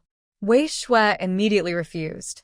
There are other old courtyards nearby, in the new ancient city street, which is relatively close to their factory. But the current staff housing is in apartment buildings. If they are allocated traditional courtyard houses, it would be difficult to switch to apartment buildings later. This time, the achievement was very significant. Lai Qinghua had already applied to the factory because he needed to take care of his own apprentice. Since he reported to the Ministry of Metallurgy, the factory would definitely receive praise. Therefore, this time, when the family was divided, his little apprentice would surely get her own small house. If they divided the property now, she could only get a large shared courtyard. These courtyards are crowded, with people from the factory and their families living there. But his little apprentice is now a young woman. If she were to be taken advantage of in such a place, she would be in real trouble and might not even be able to cry. Lai Qinghua knows that even though the country has been liberated and women are said to hold half the sky, prejudice against women still exists. Some people in the household know more than others about the situation at the youth office. Many young women sent to the countryside were forced into marriage after being tricked or taken advantage of. Some were rescued after falling into water, and then they had intimate contact with others. It seemed that not marrying was considered a serious mistake. So, Lai Qinghua is very worried. Wei Shui originally thought that a large shared courtyard was quite good, like a traditional quadrangle house. After the opening, she would also have a quadrangle house. But after hearing Lai Qinghua's words, she suddenly felt that waiting to get her own house was also fine. She didn't want to be taken advantage of like that. Although she believed she could escape if needed, she was more afraid of being targeted. Currently, her family lives in a textile factory building, mainly because Wei Hong is a director and Hu Shuiying is a sales clerk, making them a dual-income family. The department store also has rooms available for rent. Initially, the change was just to adjust the room-sharing eligibility. For example, Wei Hong and Hu Shuiying, one working in the textile factory and the other in the department store, could easily switch rooms with a little effort. However, Master, what size is this apartment? I'm not married yet, so I probably shouldn't get a single room, right? Wei Shui thought it was good that she was also a technician and had a really impressive skill. The factory should give her some benefits. She was still young and didn't know if she would achieve even better things in the future. Lai Qinghua looked at his young apprentice with a helpless expression. He had heard many times about her personal issues. In the factory, some enthusiastic women, even some leaders, were eager to introduce Wei Shui to potential partners. They thought she was beautiful, talented, and earned a good salary. Even if she didn't know how to do laundry or cook, they would be happy to take care of her as future mothers-in-law. They believed that if she married now, she would have a clever grandson someday. But Wei Shui wasn't interested in these matchmaking efforts. She still held the old idea that if she went on a blind date, it meant she couldn't find someone herself. She kept pushing away those unsuitable matches. If it really came to it, she would just pull Lai Qinghua out as a shield, saying she was still young and needed to learn more skills. Getting married now would only interfere with her technical progress. So, Lai Qinghua was immediately criticized. Even the union thought his way of thinking as a master was not right. They scolded him harshly. This made Lai Qinghua very angry. He said, "Why did this young girl kindly give me a small bottle of wine? She said it was just a joke, to help out. I was blinded by the wine at the time." Now, when talking about this personal issue, Lai Qinghua still felt very upset. You know your personal problems haven't been solved, but you don't realize what kind of trouble you're causing me. When this news gets back, your master's wife will be furious with me. But I, your master, am fair. I haven't said a word. Lai Qinghua said he accepted the gift, so he would take responsibility. It's only been a year or two. When she turns 20, I don't believe this young girl won't be anxious. Master, what kind of apartment does the family housing have? A single room, 1 bedroom, 2 bedroom, 3 bedroom, or 4 bedroom? Wei Shui is eager to find out what kind of place she might get. As long as it's not a single room, she can accept it. Living alone in a 1-bedroom apartment is enough, but if she could get 2 more rooms, she wouldn't mind at all. The family housing will be ready in about 4 months. During this time, it's also the busy farming season, so the construction team has mostly stopped work. If you can still contribute during these months, I can talk to the higher-ups more easily. Li Qinghua confidently said that his young apprentice was very clever. He had seen a crumpled piece of paper earlier, filled with research ideas, but he only picked it up after arriving. Once the project was approved, he remembered the paper and kept it in his notebook. He wasn't sure when his apprentice would start the next research project. Young people need constant practice, and as a mentor, he felt a bit proud to support and guide him. Clearing his throat, he felt a little guilty, but thought to himself that as a teacher, having an excellent student was also his achievement. Master, just watch. If I get more results, maybe I can get a 3-room apartment with a living room on the 2nd floor. After saying this, Wei Shui jumped happily and left. After finishing a project, besides the 200 yuan, she also received tickets for 3 turns and 1 sound. The meat tickets, vegetable tickets, grain tickets, those were not very appealing before the 3 turns and 1 sound event, but to Wei Shui, the envelope was full of treasures. When she left, she put the money and the envelope into her space, which was a rare chance to get an early shift. After leaving the technical department, Wei Shui felt her smile almost freeze. Many people seemed to recognize her. The broadcast had played 3 times, praising her openly and straightforwardly, making her feel like she had become a real estate developer, something she achieved with great effort. Now I have become a celebrity. At first, no one recognized me, but then an older brother from the technical department called out, and everyone wanted to come see. The person on the broadcast just now looked like a monkey. You shouldn't have a bad attitude. In this era, reputation is very important. After taking so many rides, I became quite familiar with the driver and the ticket seller, mainly because of the incident last time where I caught a troublemaker.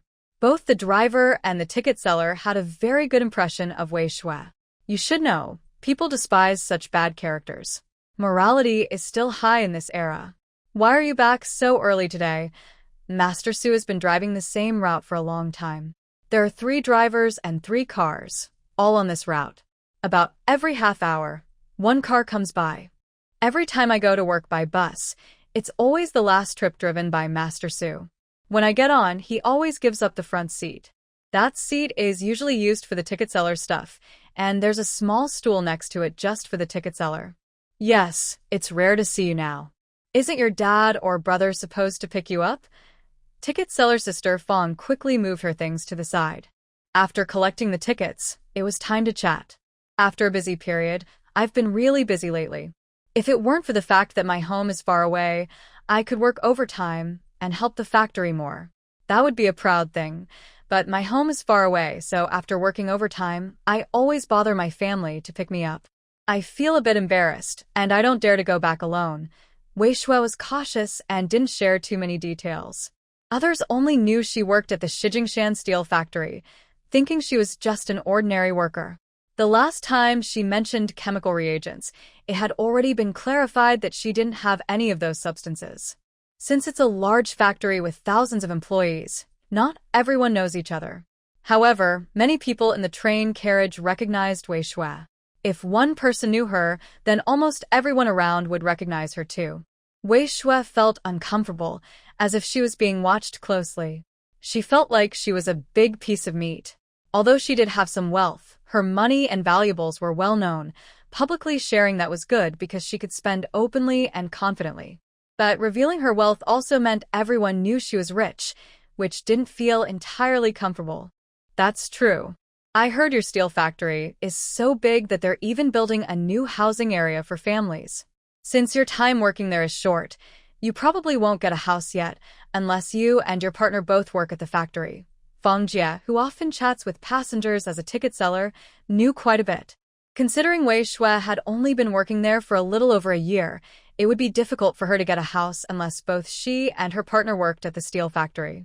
Yes, they are building a new family housing area. I heard it's different from the previous one. This time, they even hired a special designer. Master Su kept his eyes fixed straight ahead, but he listened carefully. When he heard about the construction of the family compound, he couldn't help but speak up. Old Su, you're always riding around the car. How do you get your news? Is that what your sister-in-law said? Sister Fong suddenly became interested.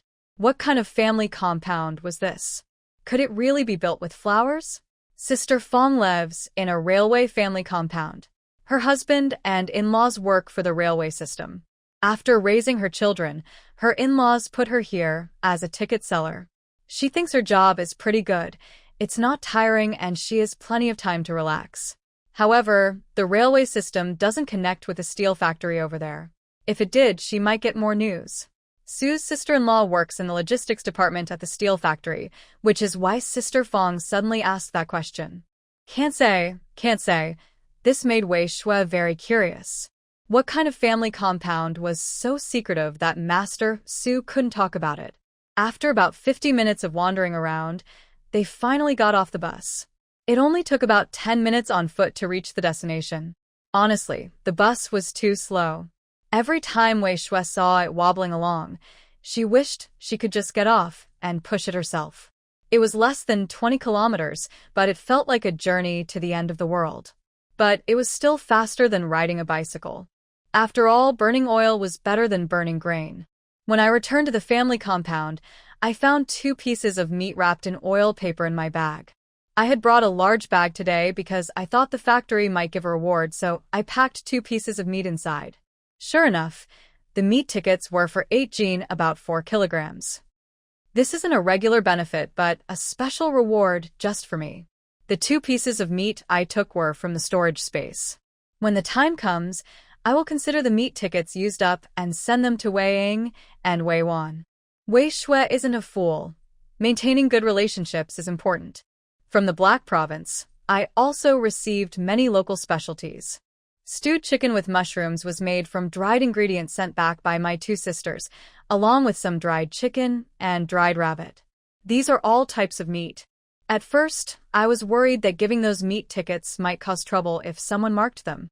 But after receiving a return gift, I felt much more relaxed when I had the tickets this time. Everyone was cooking now, and the place was full of people. Wei Shui kept greeting others along the way. People looked at Wei Shui with some surprise, but it wasn't like looking into a basket that could be opened directly. Xiao Shui, you came back so early today? Did you wait for your dad and brother to pick you up? Sister Sun quickly took the steamed buns out of the steamer. She turned her head and looked at Wei Shui, clearly surprised to see her at this time. Sister-in-law Sun is the daughter-in-law of Grandma Li, the one who makes Grandma Wei feel breathless. However, Wei Shui finds her easy to get along with. Mainly, she thinks Grandma Li is too difficult, so she doesn't like Sister-in-law Sunday. In Wei Shui's opinion, Sister-in-law Sun is good in every way and is more than enough for Sun Guotao. Today I finished work early and came home by myself. The steamed buns sister-in-law made are really good. They look so fluffy. When it comes to steaming buns, I should learn from you. It's one thing to wait until I get better, but making tasty ones is another. Sister-in-law Sun smiled happily when praised. She usually makes steamed buns at home. Since they are all the same, making them taste better just makes it more worthwhile. If the buns made from the same flour are hard and difficult to chew, then what's the point? So every time it was time to steam buns, Sister-in-law Sun wouldn't let Grandma Li wipe her hands, worried she might mess up the dough. Next time, bring the dough to me. I'll teach you. Just knead it firmly, and with the right method. The dough will be easy to work with. Alright, I won't talk nonsense with you. The family is waiting for dinner. Your parents have already finished. Sister-in-law Sun carried the basket of buns back home. Wei Shui, feeling lazy, knocked on the door without bothering to find her keys. Mom, open the door. I'm back. The whole family was gathered, waiting for Wei Shui to return. Yesterday, I mentioned I would leave work on time and go home as planned because there was good news to share.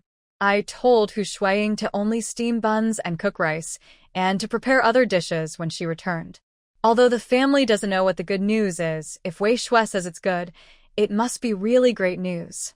Considering how busy we've been working late on projects this past year, this good news probably means the project I am responsible for has been completed. Since we are celebrating, we should do it properly. Brother Wei and second brother Wei are not coming just to eat for free. Zhou Xiaohua is the main cook in the kitchen, but both families bring their own food. Some bring flour, others bring rice. Usually, my sister always brings back meat. When I heard Wei Shui calling at the door, Hu Shuiying quickly wiped her hands and went to open it. Coming. Such a loud voice. Be more gentle, little girl. Every time I hear this, Mom feels a headache. When she calls Mom in a teasing way, it's cute. But when she calls Mom like that, it sounds harsh and makes people feel uncomfortable. She usually speaks clearly, but for some reason when she calls Mom, it sounds sharp. Mom, hurry up and close the door. Wei Shui smoothly turned around and slipped inside through the small door crack she just opened, but she looked very sad. Why could she slip in? Because she was flat in front and back. Too sad. Wei Shui took out 2 pieces of meat wrapped in oil paper from her bag. The thick layer of fat made everyone present swallow hard, not because it was greasy, but because they seemed to smell the rich aroma of the fat. At this moment, no one mentioned eating barbecue, since the dripping oil from grilled meat would be wasted. Usually, people would stew meat or use the fat to make oil, then fry the leftovers with shredded vegetables and mushrooms to make large, flavorful buns. Buying so much meat again? Your small salary isn't enough for that. Who can afford to eat so much meat in one meal these days? Hu Shuang felt a pang of sadness because she felt she had been tricked by her older daughter. At first, she had agreed that Wei Shui could buy whatever she wanted and cook it without complaints. She thought her daughter was trying to show filial piety, so she naturally agreed. A child being filial was understandable, so she didn't refuse. But every time Wei Shui said she wanted to gather everyone, she would buy 5 jin of fat meat. Even if it was only once a month, Hu Shuang still felt heartbroken. Normal people wouldn't eat 5 jin of meat in one meal, sometimes even more. Saving that much meat for 2 months was possible. If they salted the meat and sliced a little when cooking, it would add flavor. Cutting it smaller meant that the 3 of them could share several pieces each time. Hu Shuang always calls her eldest and second children's families over whenever she eats meat. She doesn't hide her feelings. She's a bit upset because her own daughter brought the meat, and she feels it's unfair that the eldest and second families get to share it. Why should they? But Hu Shuang doesn't say anything openly. Since everyone is here to eat, she thinks it's better not to do anything that might upset others. If the meat is eaten and the relationships aren't good, then all the effort is wasted. Fortunately, the 2 families are sensible. They always bring something when they come, sometimes benefits from their work, sometimes rice or flour they bring themselves. Although the value might not be equal, they share and exchange, which helps Hu Shuang keep her feelings in check. But now, after seeing the 5 jin of fat meat, she suddenly feels upset again. Wei Shui notices Hu Shuang's expression and knows she truly cares. She pats her mother's shoulder and says, "Mom, good news. The project I was working on is finished. The factory rewarded me with 200 yuan, some tickets for the theater, plus other meat and grain tickets. It's a big harvest. Today is a good day, so we should celebrate.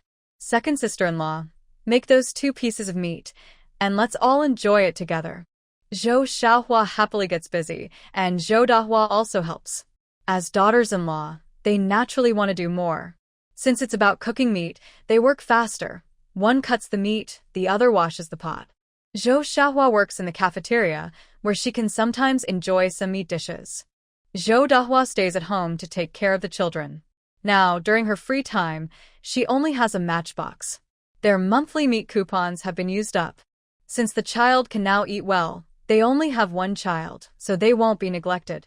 Both Zhou Xiaohua and Zhou Dahua share their monthly meat coupons equally with Wei Shui, as Wei Mingjun and Wei Minjia requested. Otherwise, they wouldn't dare to rely on the family for food.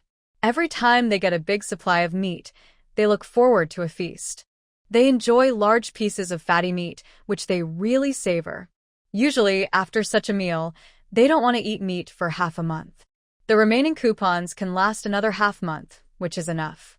As a result, Wei Mingjuan's family of 3 looks healthy and well-fed. Wei Minjia and her husband are also in good shape.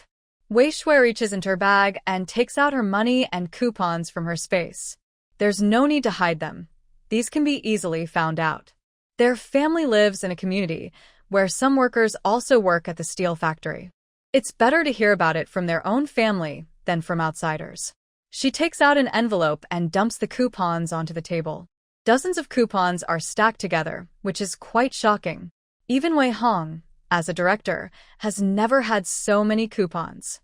Holding these 3 sets of coupons, she feels very happy.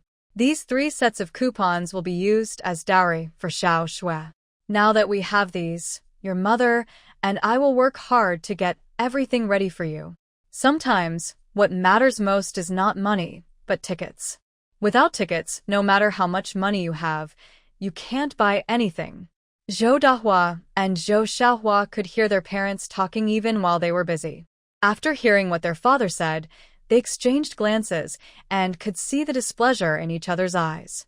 Because Wei Hong gave more to Wei Shui, there was naturally less left for the 2 sons. The reason they often visited so eagerly was not just to eat meat, but also to seek favor from Wei Hong and to be seen as good daughters-in-law. They hoped that in the future, this would bring them benefits. As for the stepmother Hu Shuiying, when she married in the beginning, her husband advised her to just get along on the surface. Hu Shuiying wouldn't interfere in their small family affairs. Besides, she had 2 daughters of her own, so even if she had money, she wouldn't give it to her stepchildren. To buy all the necessary items for the 3-piece set and the bell, it would cost several hundred yuan. When Zhou Dahua married Wei Mingjun, she bought a bicycle. Now, the money earned from her work was used to pay it off. Otherwise, she would still have to pay 10 yuan each month to Wei Hong.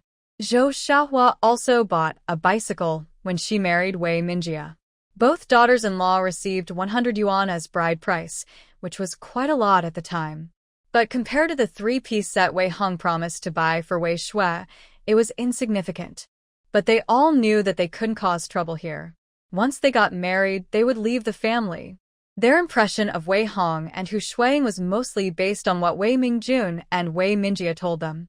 They could cause trouble, but then again, since the family was already split, why bother? So even if they felt upset inside, they wouldn't show it on their faces. Just like Hu Shuiying, they felt uncomfortable but wouldn't express it. At this moment, it all depended on who had better manners. The 5 people outside didn't notice Zhou Dahu and Zhou Xiaohua's thoughts. In Wei Mingjun and Wei Mingjia's minds, Wei Hong had always been a good girl. Even with Hu Shuiying as her stepmother, Wei Hong tried her best to think about her brothers and sister. After finishing middle school, they went to work as apprentices at a steel factory. Later, they became official workers apprenticed under a master and gradually moved up. At home, they also leaned towards them. When they got married, they received bride price and bought bicycles. Even though they split the family after marriage, it actually made things easier for them. As workers at the steel factory, they lived in the staff housing of the textile factory, which was a bit far away. After the company provided the house, living there felt more comfortable. Being far away meant fewer conflicts, so the relationship between father and son became more pure. When they heard that Wei Hong and her stepmother were preparing 3 sets of wedding gifts for Wei Shui, they felt a bit sad inside. But they also knew that these gifts couldn't be obtained just by their own efforts. Initially, to exchange for 2 bicycle tickets, I had already spent over 100 yuan. Then, buying the bicycles cost another 100 yuan. Together, my son and I spent nearly 300 yuan, not counting the bride price. When you add everything up, the money spent on children is about the same. Although we ate dinner a bit late, the meal was very enjoyable. Zhou Dawawa and Zhou Xiaohua ate a lot, stuffing themselves. They didn't want to miss out, even if they got some advantage. But if you don't take the opportunity when it's there, it's wrong. Today was also a day of mixed feelings. Wei Shui didn't know that because Wei Hong's words made the 2 sisters-in-law think so much. But even if she knew, she wouldn't care. The father's love for his daughters is something you can't interfere with. There's also Hu Shuiying's share. Even if Wei Hong and Hu Shuiying didn't pay, Wei Shui's salary was enough. She had 200 yuan now, plus her earnings from the past year. Besides transportation and meal costs, she didn't spend much. She bought meat directly with her own money, so the money and receipts inside became her own. If they expired or weren't needed, she would send them to her 2 sisters working in the countryside or exchange them for money. Her savings are quite substantial now. She received 55 yuan for 2 months and her internship salary of 37 yuan for 3 months. Because she performed well, she became a full-time worker in the 4th month, earning 42 yuan. Now, with the added bonus of 200 yuan, my savings have finally surpassed 700 yuan. Among my family, except for Wei Hong and Hu Shuang's couple, I am probably the wealthiest. This time, I have a 10-day holiday. Wei Shui worked hard to get it. Before, when working on projects, I only had 1 day off each week and never had time to rest. Now that I've been busy for a long time, I really want to rest properly. After working so hard and pleading, I finally earned this break. Actually, Wei Shui just wants to visit Wei Ying and Wei Wan's countryside commune. She wants to see what the main characters in the story are like. Wei Ying's letter mostly talks about her own affairs, with little mention of others.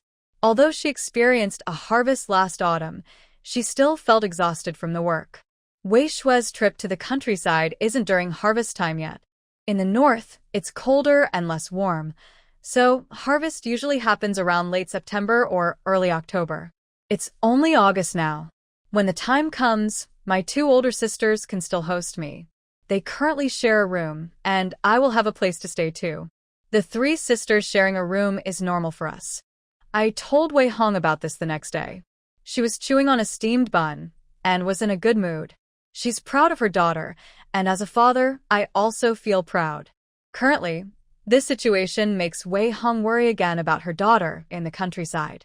Although she sends 5 yuan each month and knows that her older siblings will take care of her younger sister, she still feels anxious about a girl going to the countryside. She wonders what might happen to young educated youths, especially girls, when they go to rural areas. Being in this position, Wei Hong hears many stories. That's why she went to great lengths to get this job, asking many people for help. However, the other side didn't appreciate her efforts. Thinking about this, her initial worries turned into anger.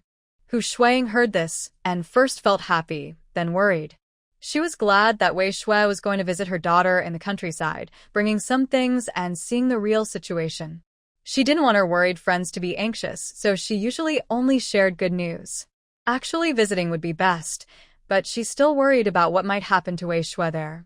After all, rural areas are unpredictable. If Wei Shui, who looks pretty and is from the city, encounters trouble and is forced into marriage, that would be bad. I know you're worried about me, but don't underestimate me. I have chili water with me. If anyone dares to hurt me, I'll splash chili water on their face. Wei Shui said she also has a big knife in her space.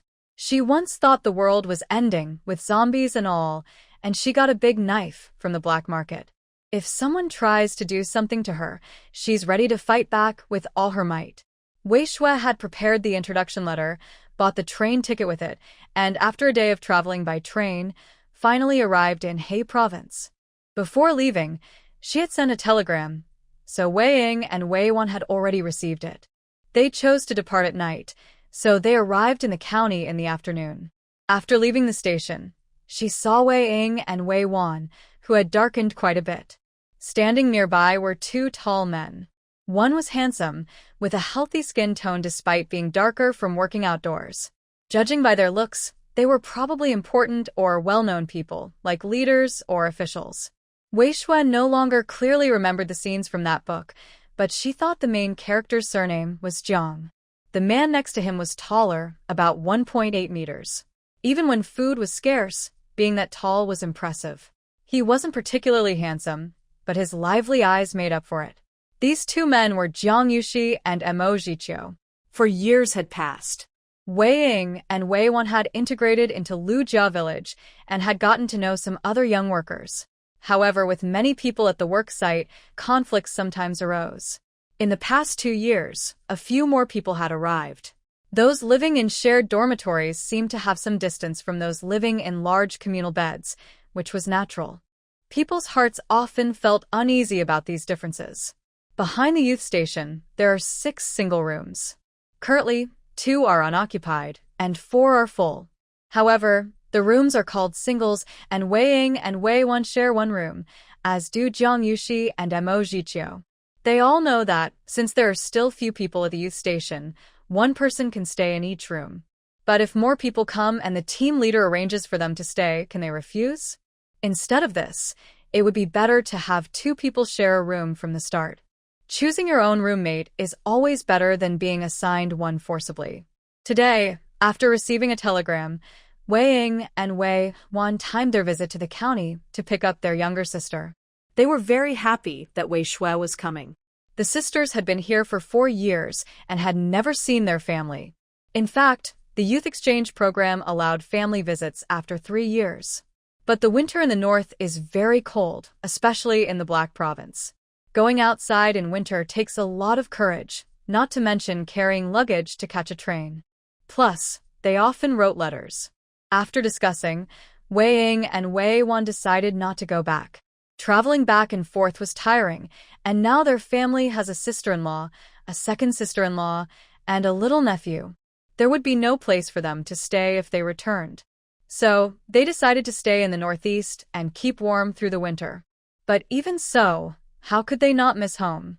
When they learned Wei Shui was coming, they surprisingly started carefully tidying up the house. They usually weren't messy, but there's a difference between normal tidiness and really cleaning up. There is no harvest yet, but it will be soon.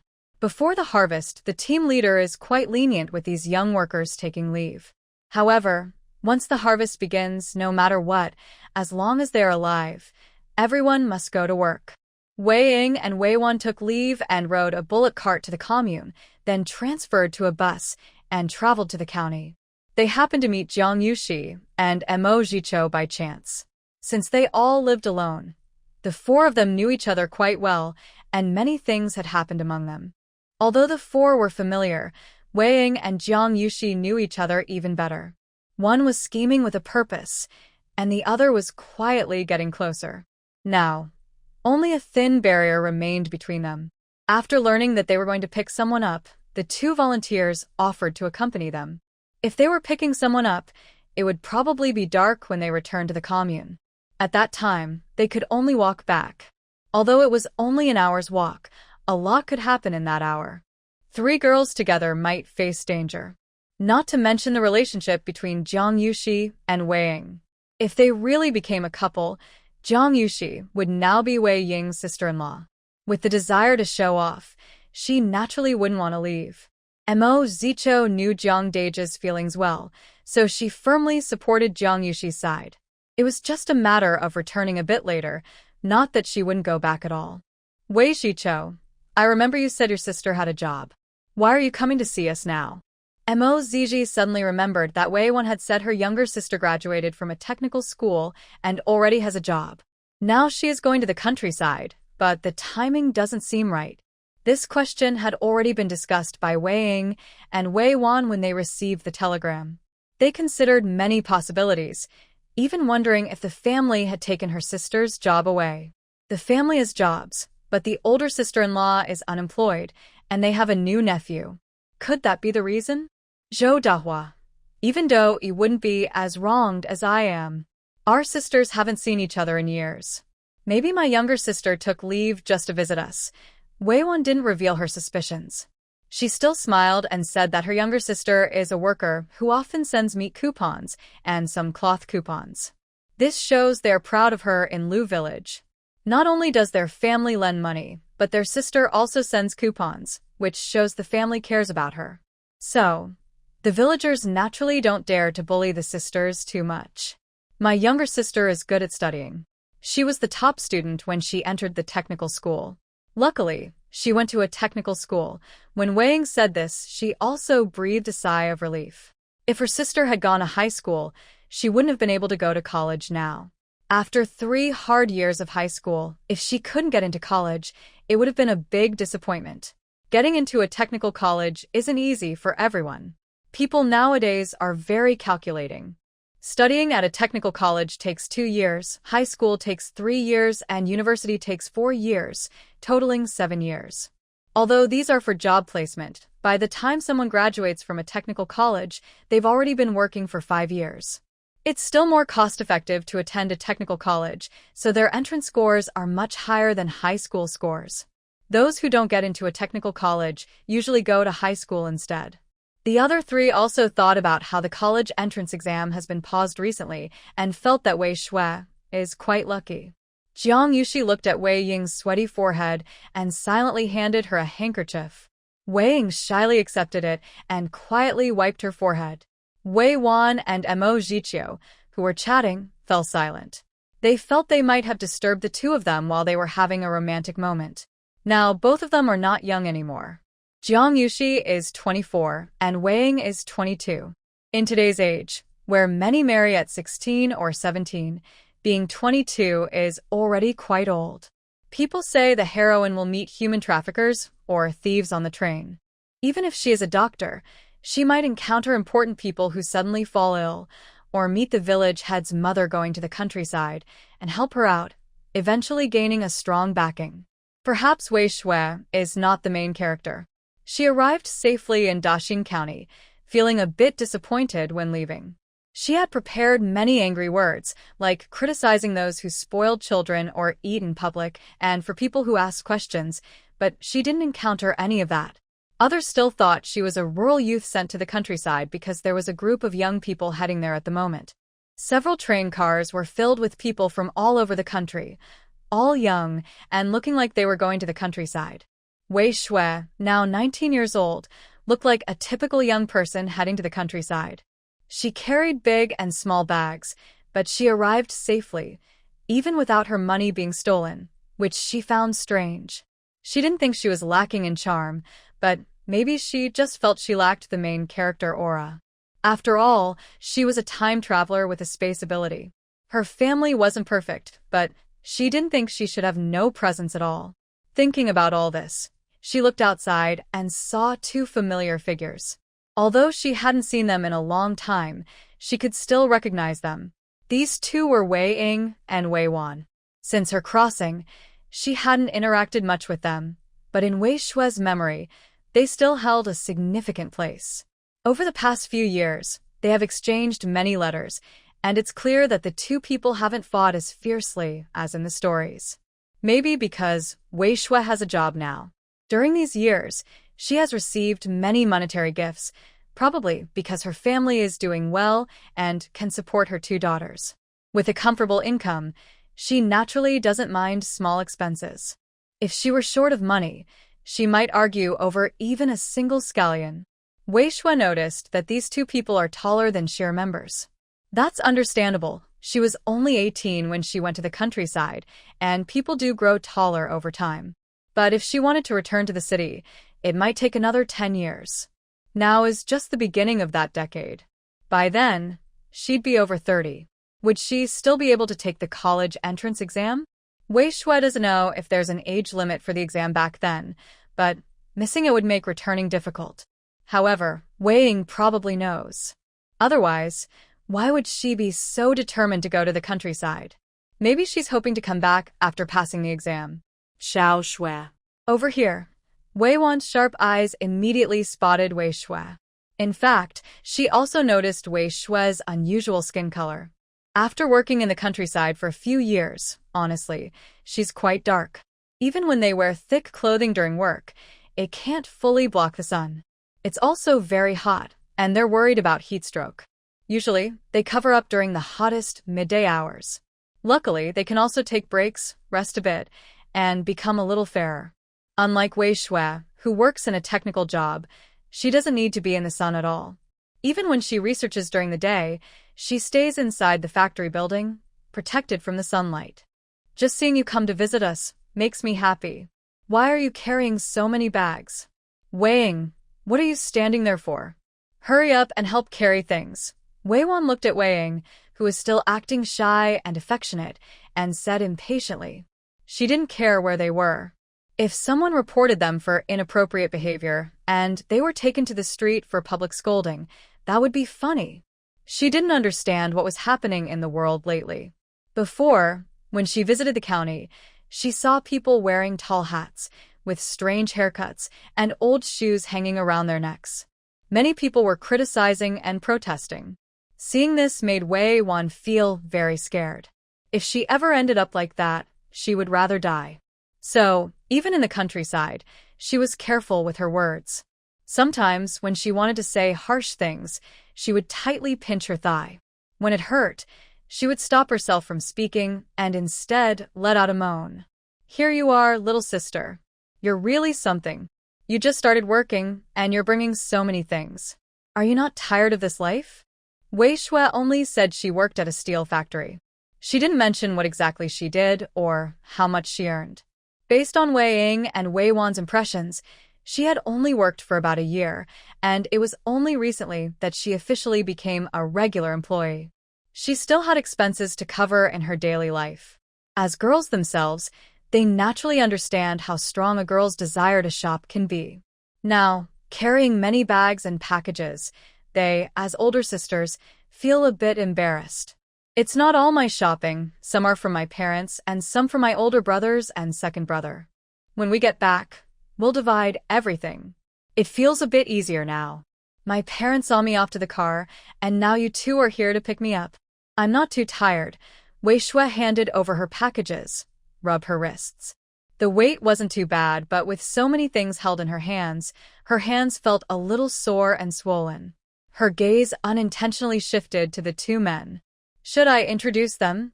It was clear to Wei Shui that there was some mutual affection between the man and woman.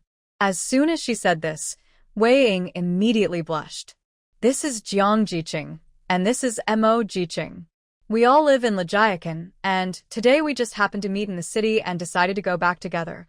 Although Wei Ying blushed a bit, she finished speaking. Wei Wan, standing nearby, rolled her eyes.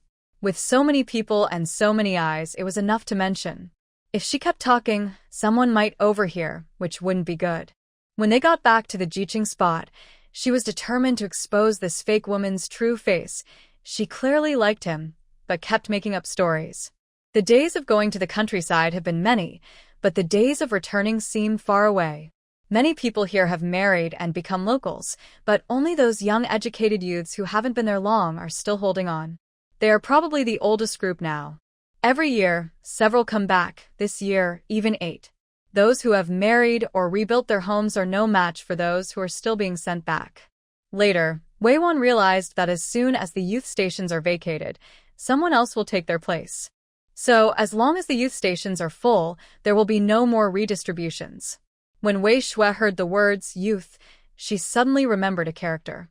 He's probably a supporting male character, always close to the main male lead, but not fond of the female lead. Sometimes, the female lead even gets jealous of him. In the end, he seems to have started a chain of housekeeping companies. From the story, he's the kind of good husband and father type. The main male lead's clothes are made by him, and he also does cleaning and cooking. No wonder he runs a housekeeping business. With male friends around, Wei Ying and Wei Wan's packages were quickly taken away.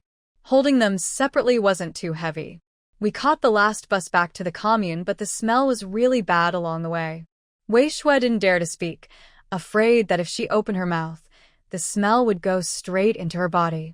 Even though she took the bus every day when she was in Beijing, honestly, because most of the passengers were workers, there was no such rural smell. Wei Ying looked at Wei Shui's disgusted face and could only smile apologetically. That's just how it is in the countryside. From the commune to the county, most of the passengers are villagers, so the smell is unavoidable. In her past life, she even saw someone bring 2 chickens onto the bus and then defecate at her feet. That's just how the countryside is. You just have to endure it. Once you get off, the smell will be gone, Wei Ying whispered softly. The bus was filled with loud conversations, especially the women talking loudly. Wei Ying's voice was very soft, so only Wei Shui sitting nearby could hear her. Wei Shui didn't want to speak, only nodded. There were also people from Lu family village on the bus. Aunt Ho Hot was a loudspeaker, and she was going to the county to visit her daughter, who had just given birth. She talked for quite a while and almost missed her return bus, but luckily, she caught it. Seeing a few young people from their village on the bus, along with a very pretty, fair-skinned girl who wasn't a new recruit, Aunt Ho Hot loudly asked, "Little Wei, who is this young woman sitting next to you? I haven't seen her before. Recently, there haven't been any new young workers arriving." Because the noise inside the vehicle was very loud, and Ho Hot spoke loudly. Her voice was already quite loud, but she intentionally raised it even more. Everyone in the carriage looked at Wei Shui, their eyes shining. Who doesn't like to look at a pretty woman? Especially one with fair skin. Besides those who are naturally pale, it's hard for anyone to stay that white after living in the countryside for a year or two. So, someone as fair as Wei Shui stood out here. Many people looked at her.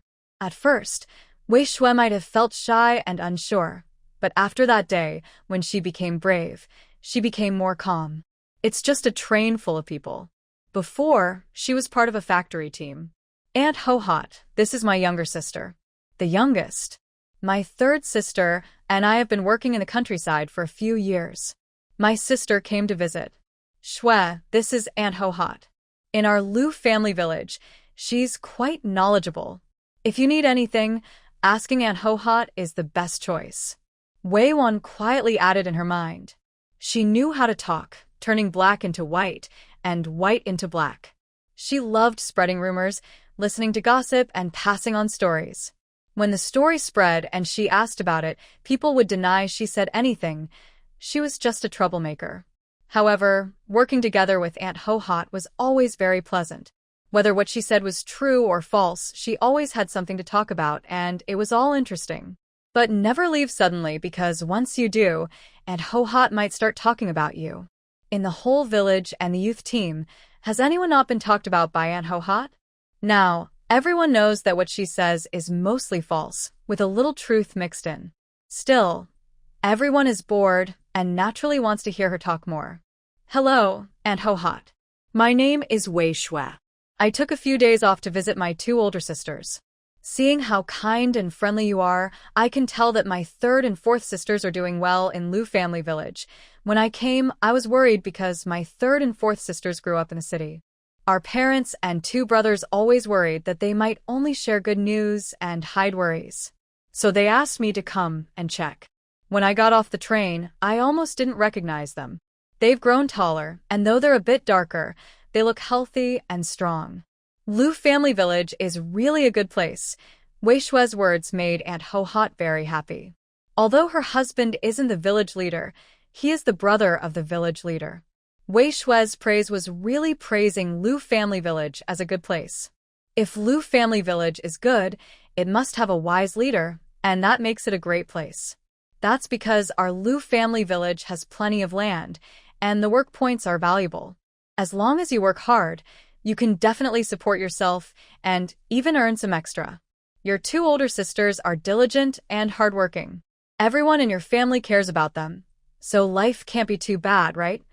Aunt Guohua said cheerfully, though she was actually thinking about other things, like how she often sent cloth tickets, but since it was her younger sister who sent them, she didn't need to mention it. Aunt Guohua is right. They say the world is full of opportunities, and even though we city folks eat supplied grain, without hardworking people like Aunt Guohua, how could we have this grain to eat?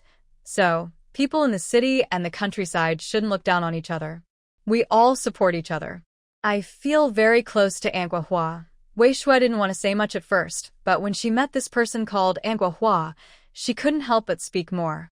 Every era's story has a character like Aunt Guohua, usually a good person with status.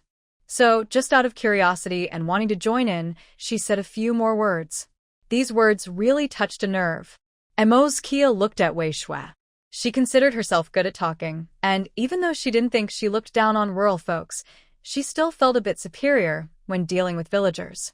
Although he cannot go back and his household registration is still rural, his 18 years of city life are his main advantage and his fragile self-esteem. Mo Ziji is already 22. He moved to the countryside when he was 18. Now, after 4 years, many people his age already have children. But Mo Ziji doesn't want to find a partner now. It's not that he doesn't want to, but he doesn't want to marry someone from the village. Getting married and having children here would mean being tied to rural life forever. Of course, if he found someone with similar values, it might be different. But clearly, that's unlikely.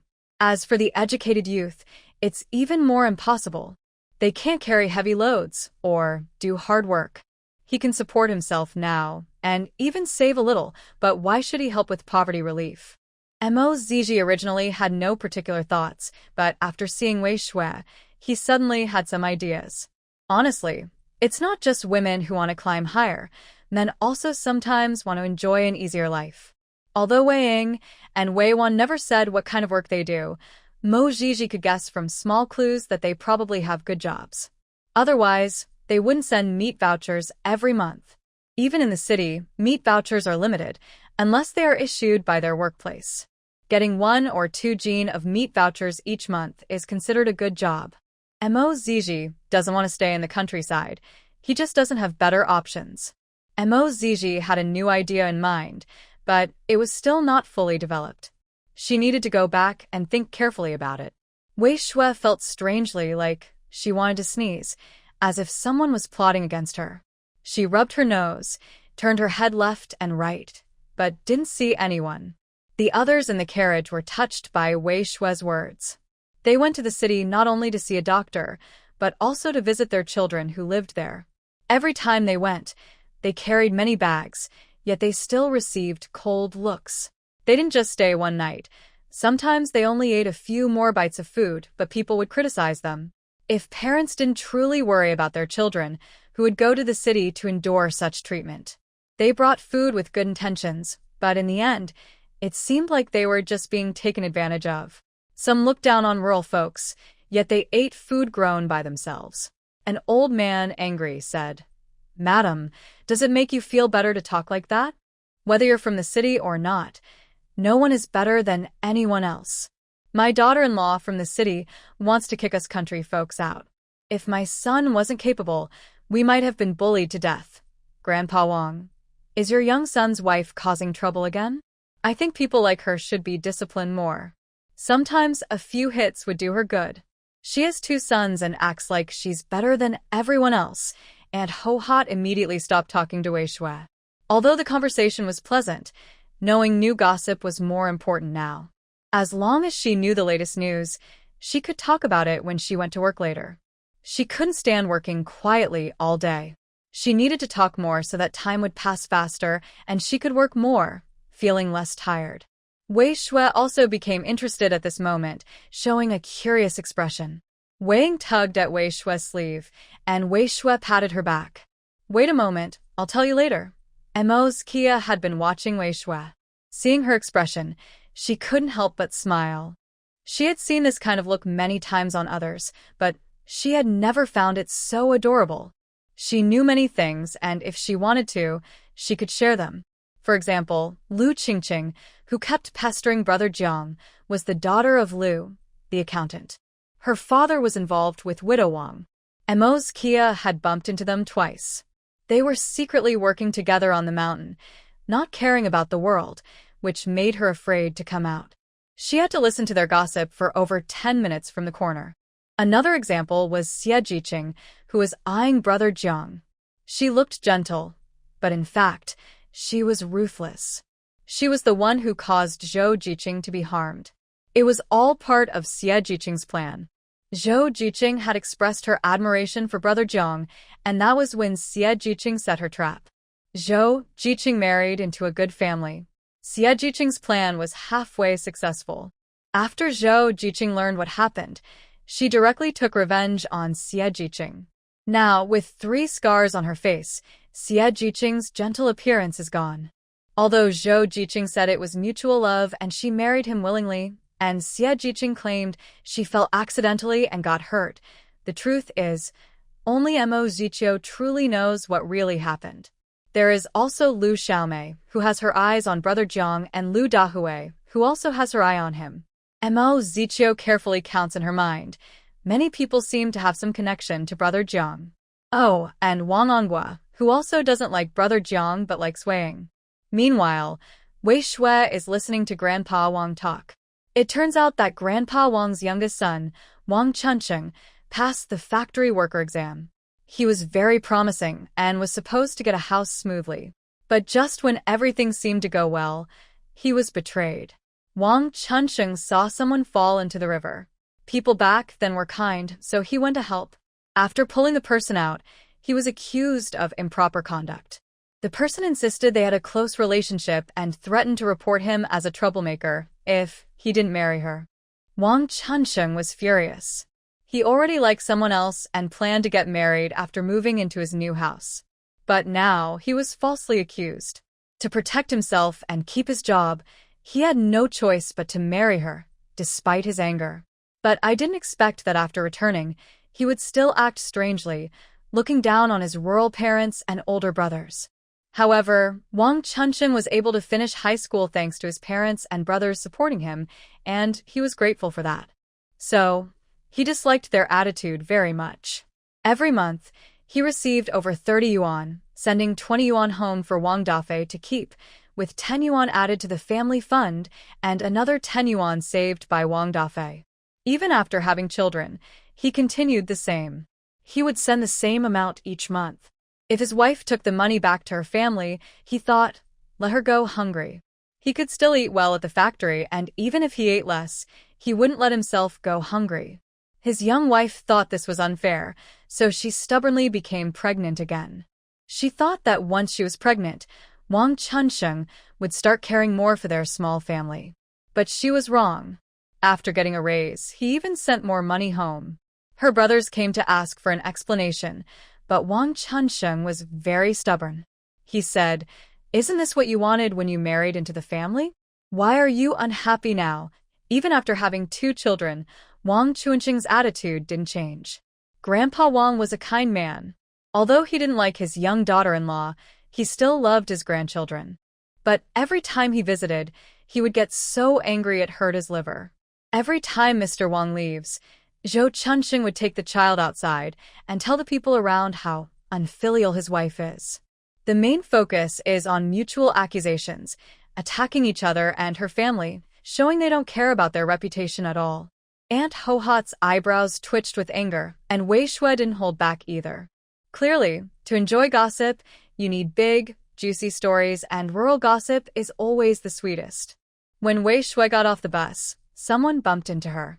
She instinctively glared. If it was an accidental bump, she wouldn't mind, but the force was strong enough to make her stumble, so it definitely wasn't an accident.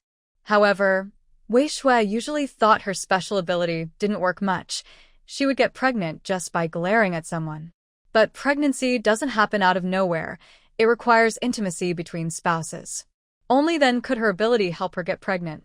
So only a few days before or after intimacy, pregnancy was possible.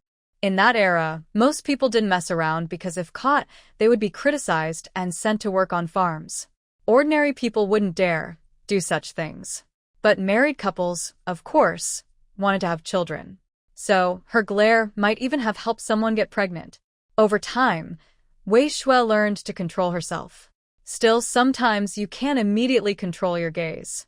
Since Wei Shui arrived, the number of newborns in the textile factory's family housing has increased dramatically. Everyone has a few children. This is partly because Wei Shui doesn't come back often. If it weren't for the family compound, the busybodies would be gossiping all the time, spreading rumors.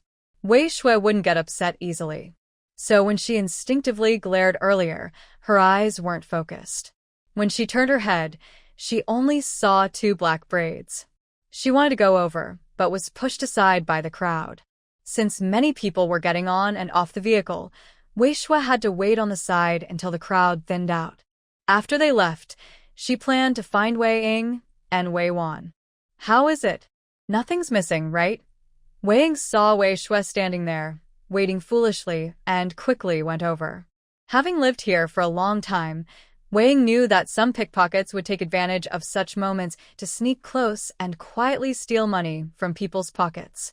Hearing this, Wei Shui instinctively reached into her pocket and saw a cut at the bottom. She fished inside and then saw a finger emerging from beneath her pocket. This scene was seen not only by Wei Ying but also by Wei Wan, Jiang Yuxi, and Mo Ziqiu, and Auntie Guohua, who had come along. "Oh dear, your girl is unlucky. Such a sneaky thief. In the future, don't keep your things in outer pockets. Like Auntie, keep them inside and you won't have to worry." Auntie Osmanthus turned around, with her back facing the 2 men, and patted the pocket on her pants. Her outer pocket had been touched before, but she didn't feel anything. However, if someone touched this part, it would be considered inappropriate. Wei Shui knew that nowadays, thermal underwear often had a small pocket, usually used for hiding money. During winter, She had a pocket sewn onto her thermal underwear by Hu Shuiying, but because of the space, Wei Shui never used it. She couldn't even imagine that the money and tickets she received were taken from there. Wei Shui showed a shy but polite smile. When she saw that both older sisters nodded, she suddenly felt she might be overthinking. At this moment, money and tickets were very important. Losing them would mean having to tighten her belt and cut back on expenses. Not only was the money kept in her pants, but sometimes she even stepped on it, and it smelled like foot odor. But no matter how bad it smelled, it was still usable money and tickets. Auntie Osmanthus is right. My mom says the same, but I feel a bit shy about it, Wei Shui said shyly. Auntie Osmanthus looked as if she already knew what she was going to say. You young girls are just shy. As long as you can hide it, it doesn't matter where you put the money, she replied. Fortunately, I only put an orange peel in my pocket. My mom was worried I might get carsick on the way, so she bought 2 oranges for me to smell during the trip. It's good that no money was lost. I'll sew this pocket when we get home, or else everything inside will fall out. That's not right, Wei Wan said loudly. When she was in the city before, she was not very skilled at sewing or making clothes. But after 4 years in the countryside, she became quite proficient, especially at mending and sewing. In the countryside, women are expected to do these chores. Tasks like sewing, mending, washing, and cleaning are considered women's work. Even at home, Hu Shuiying always did these chores. Wei Hong never helped, and Wei Shui never said anything. Every family has its own way of getting along, and each era has its own way of adjusting. You can't judge women of today with modern thinking. Because they received different education, have different ideas, and hold different beliefs, their attitudes naturally differ. Those who can tolerate things will do so, those who can't will just ignore it. When they leave, it's fine. But Wei Shui definitely wouldn't stay with a man who wouldn't even help when a bottle falls on the ground. Also, she's not good at cooking. If she gets married and her cooking turns out like this, she'd rather hope her husband can cook. But she doesn't want to find a cook because cooks often smell of oil and smoke, and even their clothes can be greasy. Suddenly, she remembered the silly Zhu from Happiness in the Courtyard. If her life was really like that, she'd rather be alone. Then I think third sister. Still chatting? Hurry up, or we'll reach the village before it gets dark. Annie Ho-Hot was already walking ahead quickly. Although she was old, she was still a woman and afraid of walking at night. But now, with a group of people, she wasn't scared.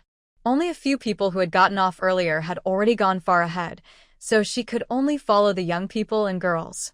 Is rural life really that good? But when she saw the village buildings, she didn't think they looked very nice. Besides, Jiang Yushi was a special case. She was the main character, after all, and it was normal for her to have a difficult background. It was said that after coming to the countryside, she would only stay for a short time before returning, but unexpectedly, after moving to the countryside, her father was sent away. But didn't Mo's Kyo also earn quite a lot behind the scenes?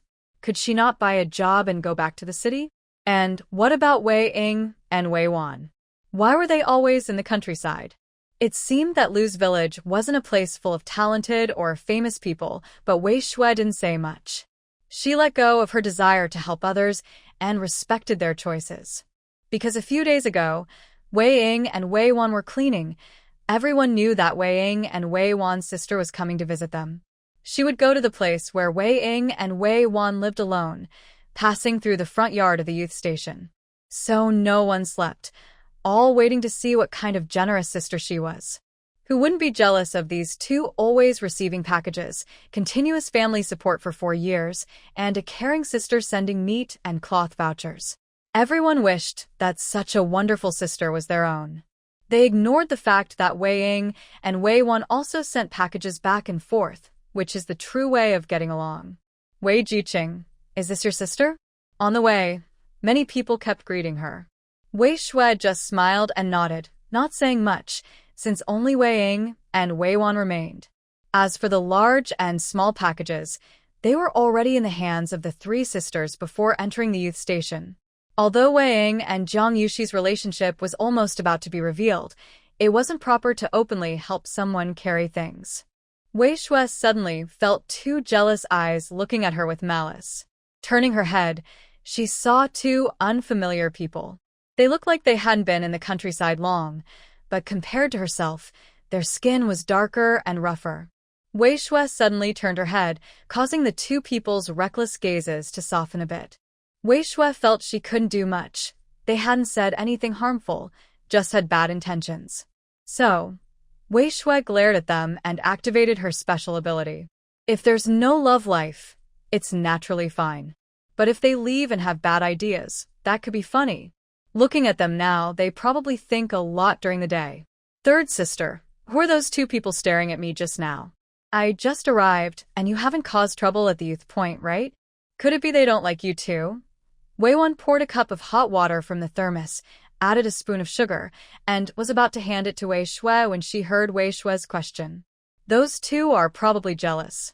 They do nothing all day, just waste time during work, earning only a few work points each day. Last year, they were scolded about it. When the grain was divided at the end of the year, they almost starved. If our production team hadn't had enough grain and allowed them to buy with money, they might not have survived until now. Things are better this year, but their bad ideas have increased. They spend all day convincing the village boys to do chores for them. Now, they can earn about 6 work points a day. By the end of the year, the grain should be plentiful. But you don't know how the villagers view us youth. When talking about this, Wei Wan felt very annoyed. Clearly, the issues with Qian Zhaodi and Li Pan'er were their own, but now everything was blamed on the young people from the commune. This caused the older women who used to get along well with them to feel distant, and many onlookers couldn't find a group to join. When Wei Wan mentioned the names Qian Zhaodi and Li Pan'er, Wei Shui suddenly remembered that they were connected to Jiang Yuxi. However, it was just one-sided love. One was flirting with the young men in the village, while the others secretly admired Jiang Yuxi. The story hints that they had relationships with several people. Otherwise, why would they be willing to work hard for others? There must have been some benefit involved. It seems that Wei Shui's stern look still worked. Both women secretly wanted to get close to Jiang Yuxi. Wei Shui thought that people in that era had conservative minds but behaved quite openly. She herself was open-minded in thought but very reserved in actions. At that time, Jiang Yuxi and Wei Ying's relationship was exposed partly because of these two women, which pushed the story forward. However, neither of them ended up with a good outcome. Their cheating on their partners was eventually discovered. There were even married women involved. To protect the reputation of the commune, they wouldn't reveal their identities, but this also meant that Qian Zhaodi and Li Pan'er had to marry. Yet, no matter whom they married, their past actions meant they wouldn't have a happy life. Later, in the side story, it is mentioned that Jiang Yuxi and Wei Ying, when they were older, returned to Lu family village. There are a couple of sentences describing these two people. After having children, they were still suspected by their husband's family, doubting whether the children were truly theirs. If they had become pregnant now and hadn't faced any setbacks, they could easily find a family to marry into. Then, they could convince the remaining few people that the children were theirs. Perhaps, the timing might even be better that way. Of course, this was just Wei Shui's willing idea. Third sister, fourth sister, how many work points do you have now? I heard that if you don't work hard, you might go hungry at the end of the year when the grain is distributed. Fourth sister, and I earn 5 or 6 work points every day, enough for us to eat. Life in the countryside is a bit hard, but as long as we're diligent and capable, we won't go hungry. Besides, we're all at the foot of the mountain, picking mushrooms, digging wild vegetables, setting traps to catch wild chickens and rabbits. That's also a good source of meat. You also said that we've all grown taller. Living in the countryside is about as good as it gets. Wei Ying organized the items, looking at the cloth and pastries brought from the city. She took a few pieces, placed them in a bowl, and set it on the Kong table. It's been a long time since we last tasted these. The supply and marketing cooperative sells some pastries, but they can't compare to the delicious ones from the city. Come, try some. Wei Ying moved closer to Wei Wan, as they hadn't eaten together in a long time. Wei Shui was interestedly looking around the small room. It wasn't very big, maybe about 10 square meters, but it had 2 beds. The beds weren't separate. They were connected, so if one was heated, both would stay warm. Above the beds, there was a bed cabinet for storing things, which was very convenient. There was also a hanging curtain made of woven grass to block the view, providing some privacy. Outside the room was the kitchen, but it was separated from the living space, so they could cook without everyone seeing. Otherwise, good food might be seen by others. There was also a shed filled with firewood, showing how hardworking the sisters were. The room felt full of life. Wei Shui thought that staying here for a couple of days might be okay, but living here long-term would be hard for her to get used to. That night, the three sisters slept on the same bed, whispering to each other for a long time. They hadn't realized they had so much to say before, but now it seemed endless. Most of the talking was between the two sisters, with Wei Shui listening happily. The next morning, Wei Shui rubbed her eyes. Sleeping on the bed felt very different. Outside, the sky was already bright. She looked at her watch. It was just after 7 a.m., about the same time she usually woke up. Although it was a bit late, there's no need to work now. Last night, I talked for a long time, which disrupted my sleep schedule. After waking up, I went to the kitchen and saw a bowl of thick porridge and an egg. I ate the porridge with some pickled vegetables, considering it a meal of coarse grains. After washing the bowl, I took the egg and went outside, sitting at the door to peel it. Eating a genuine, pollution-free farm egg felt much better than the ones in my space. The eggs in my space are all bought from the market, and I can't raise animals there, which has always been a regret. Who are you? What are you doing here? Are you trying to steal something? Just as I was about to stand up and go back inside to drink some water, since the yolk was a bit choking, I saw someone angrily walking in. Who are you? What are you doing? This has nothing to do with you. It's my home. My quick temper flared up. Jumping to accuse me like that, if I were caught stealing without anyone to explain, I could be sent to the farm. This young girl's mind is quite malicious. This is Lu Family Village. I am the daughter of the village accountant. Oh, just the daughter of an accountant. I thought you were a princess of Lu Family Village. This is a youth resettlement area, where young people live. If you just barged in, shouldn't you be the one to explain? Could it be that, as a daughter of an accountant, you want to dominate this youth commune and turn it into your territory? Such feudal ideas are unacceptable. Even if Lu Qingqing is not very smart, she knows that mentioning such feudal princess ideas is wrong. If the outside Red Guards hear about it, they might come to criticize her. She didn't understand before, but last month, when she went to the county town, she saw those Red Guards criticizing others. When someone quoted an old ancestor's words, they were immediately arrested and criticized. Don't talk nonsense. I just don't know you. I don't care about princesses or not. After saying this, Lu Qingqing ran away. Once she ran, she sensed something was wrong. She was here to see what kind of woman had come to the countryside, and Brother Jiang was her person. Lu Qingqing's expression darkened. She is now 21 years old. For years have passed. Her older sister-in-law and second sister-in-law are starting to dislike her more and more. Her mother has begun looking for a husband for her, but she only wants to marry Jiang Yushi. Jiang Yushi is good-looking, talented, and educated. Even if he is a proper official, he can only earn enough for himself. But her own family can support her. After marrying him, she can take good care of Jiang Yushi. But why doesn't Jiang Yushi see her goodness? Those educated youths have nothing good about them, shoulders they can't carry, and hands they can't lift. I am the same, but I have my family support. As long as my family is there, my parents will never abandon me. My older brother and second brother love me and my two sisters-in-law, but they won't completely leave me behind. When they finish their work, they might come help me a little. If they do that every day, earning 7 or 8 work points, it would be enough. Plus, Jiang Yushi sent a package from the city. Their family can live very well, so why does Jiang Yushi always ignore me? Now another person from the city has come. No, I still feel influenced by others. She is from the city, but she's not a rural educated youth. She will return to the city sooner or later. But it's hard for rural educated youths to go back to the city. I just have to wait until that woman leaves, then everything will be fine. People who can only reach middle school are not necessarily stupid. thinking about Qian Zhaodi and Li Panner saying things in front of me, so these two are just using me as a tool. If I don't take revenge, I am not Lu Qingqing. Li Shui looked confused. Who is this person? Coming out of nowhere to pick a fight. Does she have some serious illness and nowhere to treat it? When Wei Ying and Wei Wan went to work, the others had already learned from Aunt Ho Hot about Wei Shui's identity. They knew she was a worker in the city of Beijing. Everyone was very jealous, but Beijing is too far away.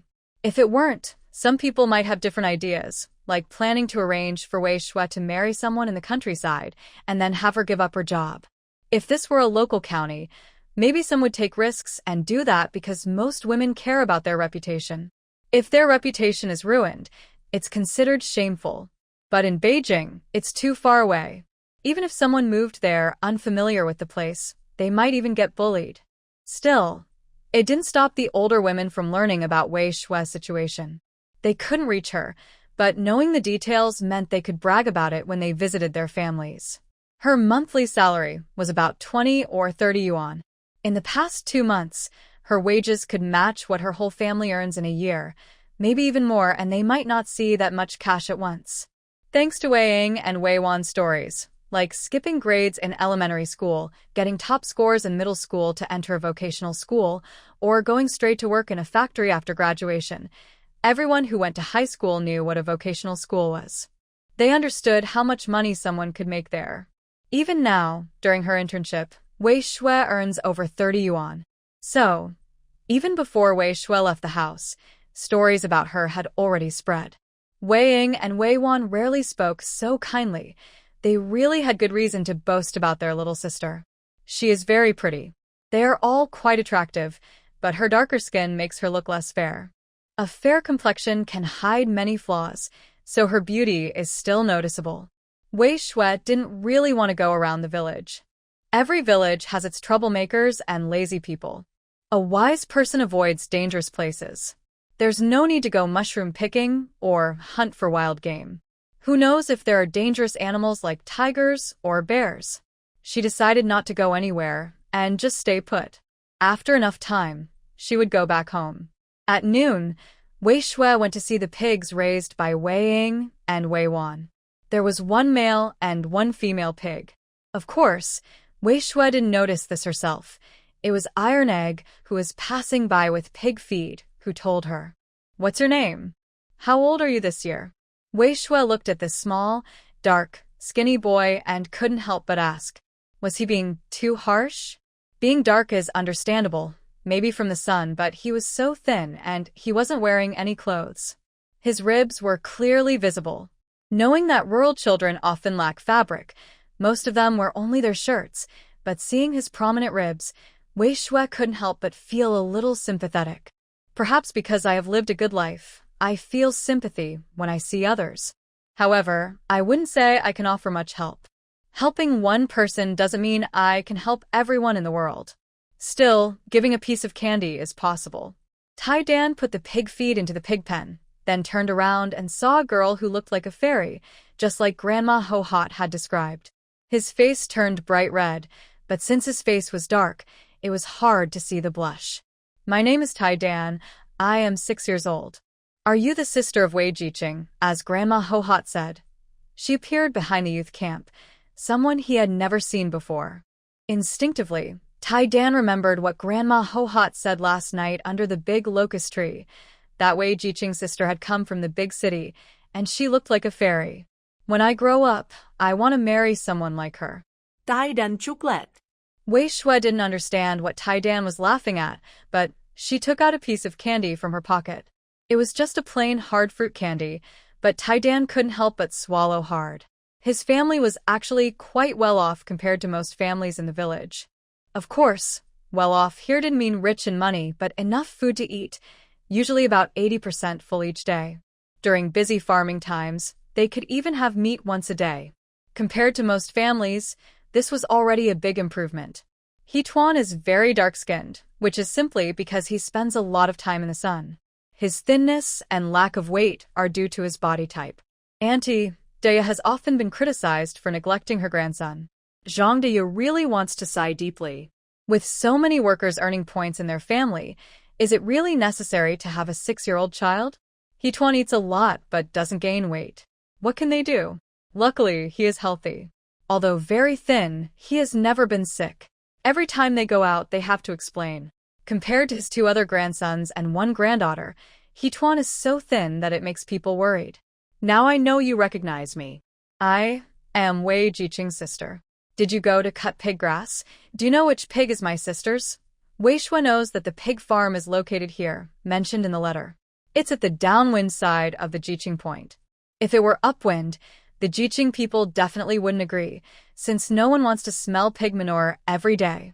But on the downwind side, there's no problem. It's also close to the Jiqing Point. Those who want to raise pigs can go to the brigade to get piglets. Each household can get 2 piglets. One must be handed over to the production team, and the other is theirs. So Wei Ying and Wei Wan each took 2 piglets. One was handed over to the production team, and the other was planned to be slaughtered for the new year to make cured meat. It would be a dish for the family, something to enjoy or send as a gift back home. Wei Shui, feeling bored and not wanting to go to the fields, decided to visit the pigs. Unexpectedly, she met an interesting young boy. I know. These 2 are the Wei youth workers. Tai Dan suddenly felt relieved. His good memory helped him recognize the Wei youth workers because he had seen them feeding pigs before. So when the pretty older sister asked, he quickly pointed them out. Why are they so skinny compared to yours? In Wei Shui's memory, pigs are usually plump and white. Before crossing over, she had seen pig farms where the pigs were fat, weighing around 300 to 400 jin, and there was no strong smell. But here, the pig farm had a stronger odor, though it was still bearable. These piglets had been caught for a few months, but they didn't seem to weigh even 100 jin. Compared to the 2 pigs Tai Dan was feeding earlier, they were much smaller. Could it be that they were cheated when choosing the piglets? What should Tai Dan say? After some thought, he decided to tell the truth. Pretty older sister, Wei youth workers often forget to feed the pigs. Their feeding times are very irregular, so the pigs don't eat well and can't gain weight. Even at such a young age, Tai Dan knew that pigs need to eat enough to grow. Considering how these 2 pigs had grown so far, he thought that was already quite good. Wei Shui never expected that the reason was because these 2 pigs had been mistreated. If nothing unexpected happens, one of the pigs might end up in her mouth. She decided to help out. Tai Dan, let's make a deal. I have some candy here. You and your little friends can go pick pig grass together. If you bring back 2 baskets, I'll give you a piece of candy. How does that sound? Tai Dan's basket isn't very big, but 1 basket is enough to feed a pig for a meal. 2 baskets would feed 2 pigs. Tai Dan looked at the candy in Wei Shui's hand and swallowed hard. When she first handed it to him, he didn't take it because his grandma said he shouldn't take things from others without a reason. If the person was bad, eating their candy could get him into trouble. Now, there are kidnappers around. Grandma Zhang Dia said that a few children from the neighboring commune had been taken away by kidnappers. They cried but had nowhere to go, and they never came back. So, Tai Dan was afraid to take the candy. But now, the pretty sister said she would exchange it for pig grass. That probably meant she wasn't giving him candy for no reason, right? Can I do it alone? I can go twice. Tai Dan swallowed again. He thought he couldn't give up such a good opportunity. As for his little friends from the village, let them play. He, Tai Dan, would do this important work. He was a hard-working little boy. Wei Shui raised an eyebrow. Not bad, little Tai Dan. You're quite clever. Sure, you can do that. Here is the improved and simplified version. All right, I have 6 candies here, so I will leave the pig feeding to you for the next couple of days. Is that okay? Tai Dan nodded quickly, but he didn't plan to take all 6 at once. Instead, he took 3 first. His older uncle said this was a deposit. After paying the deposit, he could start working, and after finishing, he would pay the rest. In the past, Uncle used this method when helping people build fire pits. Question 39. Mating season. Tai Dan is Zhang Dia's 3rd and youngest grandson. The older 2 grandchildren are already in school, so only the little grandson is left. Now he helps feed the pigs and gather pig feed every day. It's a light job. Zhang Dia was working in the pig feed field. She saw Tai-dan carrying 2 baskets of pig feed back. When she saw him coming again, she called out loudly, Tai-dan, come here. Tai-dan was already sneaking quietly, but his grandma still saw him. He just didn't want to go to school. This year, he could go if he wanted, but he felt the pigs couldn't do without him. Who else would take care of the pigs as well as he did? Seeing his older brothers and sisters learn new things made his head hurt. So, every day, Tai-dan carefully went to gather pig feed, spent some time with the pigs, then went home for lunch. In the afternoon, he went back to gather feed again, played with friends, and then went home for dinner. This way, he avoided being scolded by his grandma and mother. He knew that grandma was working on this land today and was crawling forward, but he was still seen at once. If Iron Egg asked about this, Zhang Dia might say that others might not notice, but with his dark, thin appearance, who could miss him? Grandma, didn't you just go back to feed the pigs? Why are you here again? Grandma, Wei Jiqing's sister gave me a piece of candy and asked me to help feed the pigs. She took out 6 candies at once, so I've been feeding Wei Jiqing's pigs these past 2 days. In this countryside, sugar is very rare and even sugar coupons are needed. During the postpartum period, if someone can get half a kilogram of brown sugar as a gift, it's considered very respectable. Fruit candies don't require coupons, but they cost a yuan per gene, about 500 grams. They are too expensive for the family to buy often, usually only bought during the new year, just to make everyone's mouth sweet. Zhang Dia immediately agreed. It's just feeding pigs for 2 days. If Iron Egg disagrees, she can do it herself. For Iron Egg, it might take 2 trips to feed the pigs, but for Zhang Dia, her basket is big enough. Once it's full, she can carry it directly after work. Unexpectedly, she received 6 pieces of fruit candy. Zhang Dia nodded happily. People from the city are generous. She plans to give Iron Egg 2 candies, since he helped with the work. She will also give 1 each to her eldest grandson, second grandson, and granddaughter. The remaining 1 will be soaked in water, so everyone can enjoy a sweet treat. But suddenly I thought, where does this one have any flavor? Maybe I should just give Iron Egg 1, and use the remaining 5 to soak in water.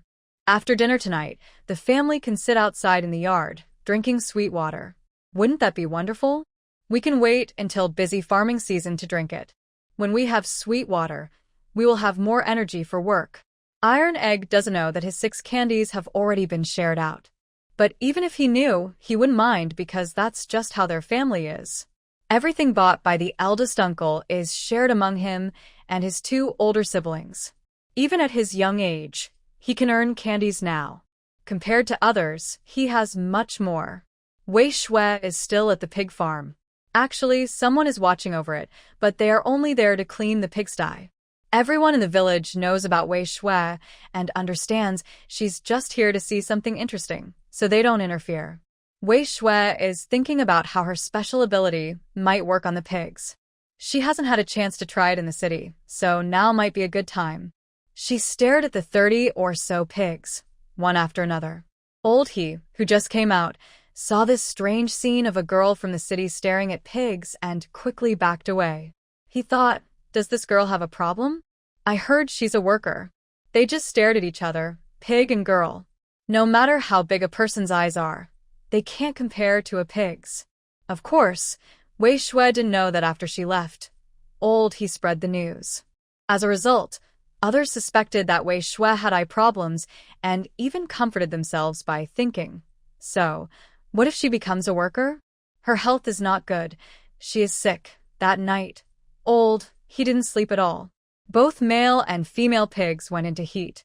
The 2 boars even jumped onto other sows and started mating. Old He heard the pigs' noises all night and thought someone was stealing pigs. But he didn't expect to see such an exciting scene. Still, he felt it was bad because these pigs weren't raised for breeding and they planned to castrate the boars after the harvest so they could grow more meat. Now, why did they go into heat early? Could something be wrong? As for someone causing trouble, Old He didn't think so. If it was just 1 or 2 pigs, maybe, but dozens of pigs going into heat together? That wasn't something easily done. Moreover, their village had a veterinarian. Although he worked at the commune during the day, he returned at night. If someone had tampered, it would definitely be discovered. Old He's leg was a bit lame, making farm work difficult.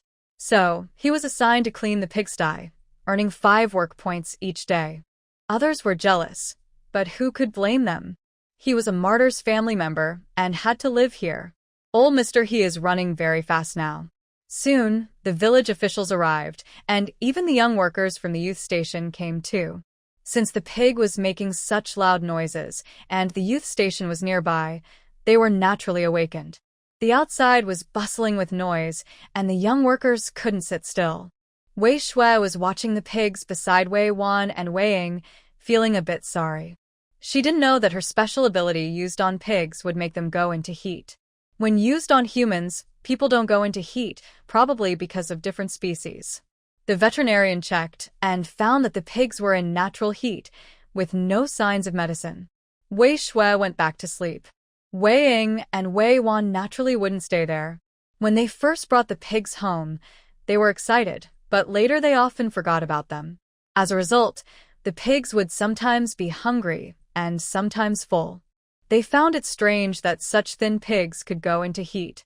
Actually, their attitude annoyed the villagers. The village officials also talked to them, but Wei Ying and Wei Wan didn't want to get up early every day to feed the pigs. They were already tired from work. They had agreed to raise the pigs only once this year and wouldn't do it next year. Since the pigs belonged to others, even if others felt sorry for them, they couldn't help feed them. What a situation. Because of Iron Egg, Wei Shui had a guide in Lujia village and started climbing the mountain. She couldn't do much else, just pick some wild vegetables. Originally, the vegetable picking group didn't plan to take Wei Shui along, but Iron Egg's face was important, so she went with them. Summer rain came quickly and left just as fast. After the rain, wild vegetables and mushrooms grew very fast. That's why Iron Egg's friends didn't want Wei Shui to join anymore. At this time, everyone was busy with their own skills, and no one wanted someone to slow them down. Wei Shui was not as experienced as the village children and was afraid of finding poisonous mushrooms. So, she asked her little teacher, Iron Egg, for help. She only remembered 2 kinds of wild vegetables and 1 mushroom. She didn't want to pick anything else she didn't know. One was purslane, and the other was wild amaranth. The mushroom was a hazelnut mushroom. Wei Shui had heard of these, but didn't know what they looked like. She got a piece of candy from Iron Egg and learned everything he knew. See this? This is purslane, Iron Egg said seriously. Actually, they called it ant plant here, but Grandma said city folks wouldn't understand. If you talk like city people, Iron Egg remembered what his little ant said. I remember, Wei Shui replied. Teacher Iron Egg was happy with her attitude. After teaching her, he took the candy and left. Now he was behind and needed to catch up quickly. To avoid missing school, Iron Egg was working hard. Wei Shui wandered around and then discovered a large patch of hazelnut mushrooms. She became excited. This one is mine and that one is mine too. Picking mushrooms gave her a great sense of achievement. Her basket was full, so she poured the mushrooms into her space and kept collecting more. There weren't many wild vegetables, but there were many mushrooms. Taking advantage of no one paying attention, she secretly sneaked out a small stool from her space, sat down, and continued picking mushrooms happily. When Wei Ying and Wei Wan went up the mountain, they saw Wei Shui standing in front of her basket and burlap sacks, looking worried. There were too many mushrooms. She had 3 burlap sacks borrowed from Tai Dan's family, which needed to be returned. She hadn't thought much about it at first, but now she couldn't get them back. If she wasn't here watching, they might get stolen. So, she asked Tai Dan to inform Wei Ying and Wei Wan and wait for help. Why did you pick so many? You must have lost control, Wei Wan said when she saw the scene. She understood what was happening because they had experienced the same thing when they first came here. Since they were from the city and had never picked mushrooms before, they saw others carrying burlap sacks and baskets up the mountain. They followed, thinking they could finish picking, but it was very painful when they tried to bring everything back. The more mushrooms they picked, the deeper they went into the woods, and the farther they were from their home. Naturally, it became harder to return. Wei Wan understood this well because they had been through it too. With 3 burlap sacks and 1 basket, The three of them couldn't carry everything back. Suddenly, they heard a voice. "Let me help you. Give me a burlap sack." Wei Shui turned to look and saw Emo Jiqiu. He was also carrying a basket, clearly coming to pick mushrooms. It seemed he had just filled his basket and was taking advantage of the break to come here. Wei Shui had been gathering mushrooms all day. As for wild vegetables, they had already been buried at the bottom of her bag. She had brought lunch, 2 small steamed buns. Of course, that was just on the surface. In reality, she had secretly snuck in some braised pork from her space, ate it with the buns, then drank some water and rinsed her mouth, so no one would notice the smell. "Thanks a lot, Emo Jiqiu." Wei Shui felt something was off. She had been seeing Emo Jiqiu more often these past few days. Was she imagining things? Or did he have other intentions? After 3 days of mushroom picking, her enthusiasm finally faded. Wei Shui and Wei Wan only came to help carry things after work, so they didn't need to go mushroom hunting anymore. Yet, she still saw Emo Jiqiu silently helping carry a sack each day. Wei Shui stroked her chin, her smile deepening. It seemed she hadn't guessed wrong. He really had other ideas. Actually, Wei Shui didn't know if Emo Jiqiu really wanted to marry her. Could he use marriage to return to the city? What was the attitude of the youth office? Many young women who returned to the city to visit family ended up getting married. If that happened, there was nothing they could do. But their household registration would still be rural. It was unlikely they would ask the couple to separate. Wei Shui still quite likes Emo Jiqiu, mainly because he has a lively look in his eyes. She's used to being cared for at home by her mother. Once she moves out and lives alone, she doesn't know what life will be like. Men like Emo Jiqiu are hard to find nowadays.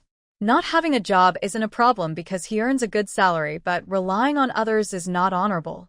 She worries that someone might want to take advantage of him. She only has 10 days of vacation with 2 days spent traveling back and forth, so she only has 8 days to stay here.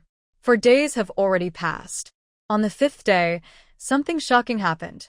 Wei Ying and Jiang Yuxi finally revealed their plans to get married. Is it really that fast? It's hard to understand such quick progress in this era. Wei Shui thinks they should date for a while, get to know each other better before marrying. But considering the special circumstances of this time, it makes sense. Long courtships might be seen as inappropriate. Dating without the intention of marriage is considered improper. Wei Ying happily said, "Zhang Ge, and I think this way. Since you're still here, let's get the marriage certificate, prepare a small banquet." In this era, families aren't wealthy, so just invite some close friends. Wei Ying smiled very happily. Wei Shui could tell she was finally achieving her goal.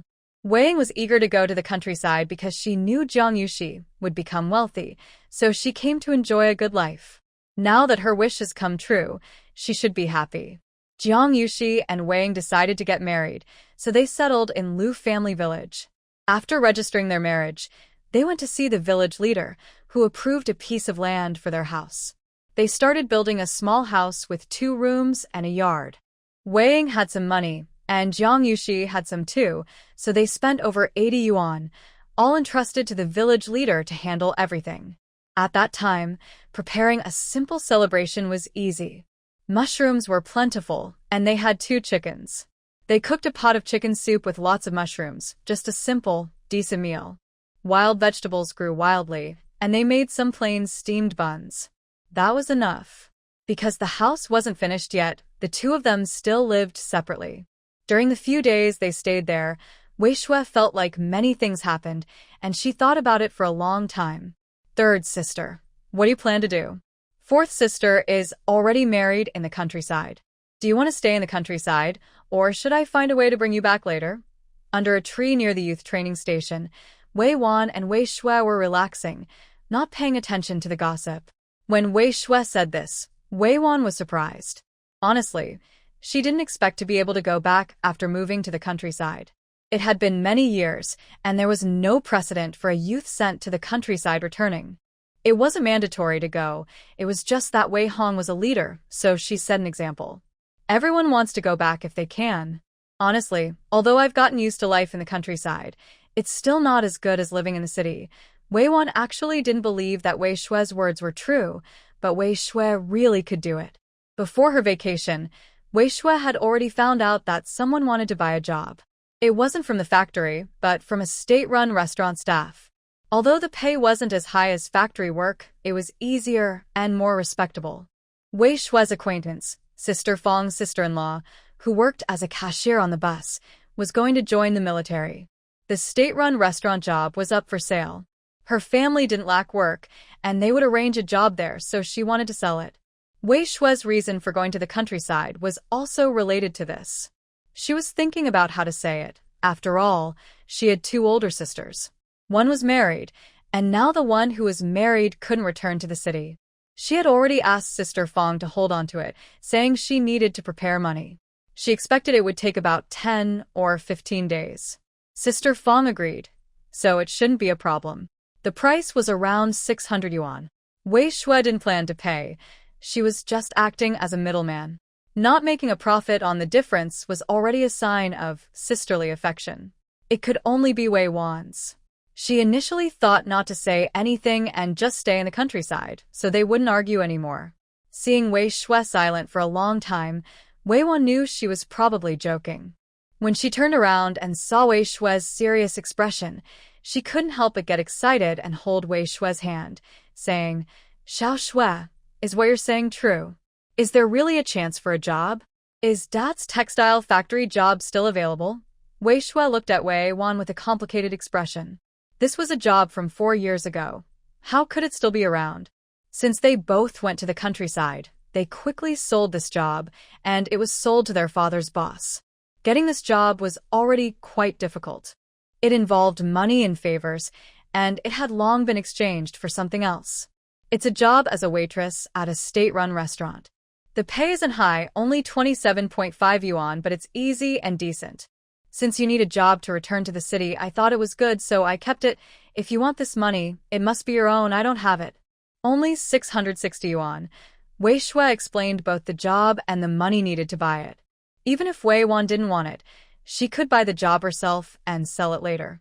This year, everyone will be required to go to the countryside, regardless of whether they are leaders or not. Every household must have someone go. Maybe the money from selling it could be more then. Wei Wan didn't care what kind of job it was, as long as she could go back. She was willing to do any work, even physical labor. She thought Wei Shui's job at the steel factory was also a hard job, but it turned out to be a decent state-run restaurant position. That was good enough. As a high school graduate, having such a job was already quite good. As for the money to buy the job, she believed that once she worked, she would be able to pay it back eventually. I need to go work at this state-run restaurant. I'll borrow money from my mom first, and then pay her back each month. This is the closest I've been to returning to the city. Wei Wan held her hand. Unlike Wei Ying, she didn't feel like she was returning home here. Since moving to the countryside, Wei Wan has been very clear. She's not from Lu family village, and she doesn't want to stay here. To her, Wei Ying is just a fool. Settling down here and having children later. What would happen then? She was born feeling inferior. Why did her mom specifically choose a leader as a marriage partner? It's because she suffered a lot with her dad. If she still had a job, she would have been completely taken over by that family long ago. So Wei Wan is very clear-minded. If that's the case, then just wait for news. I can help you buy the job first, but asking for leave to go back to the city will be hard, especially with the harvest coming soon. For years have passed, and this job isn't that important. You must help me keep it. What about what fourth sister says? If you want to ask for leave and go back to the city, your family's reasons will definitely be noticed by fourth sister. If she finds out. She didn't finish her sentence, but Wei Wan could guess what Wei Shui wanted to say. However, Wei Wan thought this wasn't a big problem. Compared to Wei Shui, she has spent so many years with Wei Ying, even living in the same house in the countryside, so she understands everything very well. Wei Ying originally had no intention of going back. She was completely focused on living with Jiang Yuxi. If Wei Wan left the house, it could be used as their wedding home, but the land had already been approved, which makes things more difficult to handle. However, all of this has nothing to do with Wei Shui. If Wei Wan wants to go back and faces any difficulties, she will handle them herself. finding a way around obstacles and crossing bridges as needed. Wei Wan suddenly killed another mosquito. She looked at the bumps on her legs and arms, then at Wei Shui, who was wearing a dress and not bitten. She clenched her teeth in frustration. Why? Why do the three sisters attract mosquitoes? Could it be that her stepfather's body type doesn't attract them? Wei Wan touched her chin, thinking it was very possible. Stay here and don't wander around. I want to go back and lie down. If you go too far, it won't be safe, Wei Wan warned, mainly because she didn't want to be bitten by mosquitoes anymore. After Wei Wan left, Wei Shui heard footsteps. She turned around and saw Emo Jicho. It seemed he was coming tonight to confront her. But Wei Shui secretly took a wrench from her space and placed it behind her small stool. If he tries to force a close encounter or make her marry him against her will, he will learn what it feels like to get hurt. Her level 5 mechanic skills weren't earned in vain. Although she's a technician, she's also capable with her hands. Not as specialized, but able to understand. With strong theoretical knowledge, practical skills still need improvement. Comrade Wei Shui, can I say a few words to you? Emo Zicho also found out that Wei Shui would leave the day after tomorrow. If he didn't speak now, all his plans would be ruined. He originally had other ideas, even possibly using questionable methods. But after observing her for several days, he realized that this girl would rather break than bend. So Emo Zicho decided to reveal his true thoughts, since he had already learned what kind of person Wei Shui was. He didn't know her work situation, but in life, she wasn't very good at certain things. Emo Zicho thought this was his chance. Wei Shui was not good at some things, but he was. Whether it was cooking, cleaning, or making clothes, he could do it all. He dared to say that even some older women couldn't do better than him. Sometimes, talent just is what it is. Emo Zicho, go ahead. We've observed you for several days, so I'm listening carefully to what you want to say. Wei Shui directly pointed out that she knew he had been watching her for days and that he wanted to keep the initiative. Do you know if Comrade Wei is seeing anyone? Wei Shui initially thought she might need to be more polite, but unexpectedly, the other person directly asked her. Wei Shui shook her head. Earlier, Comrade Hu Shuiying had mentioned going on a blind date, but Wei Shui had refused. What's the fuss about marriage? Is a salary increase not enough?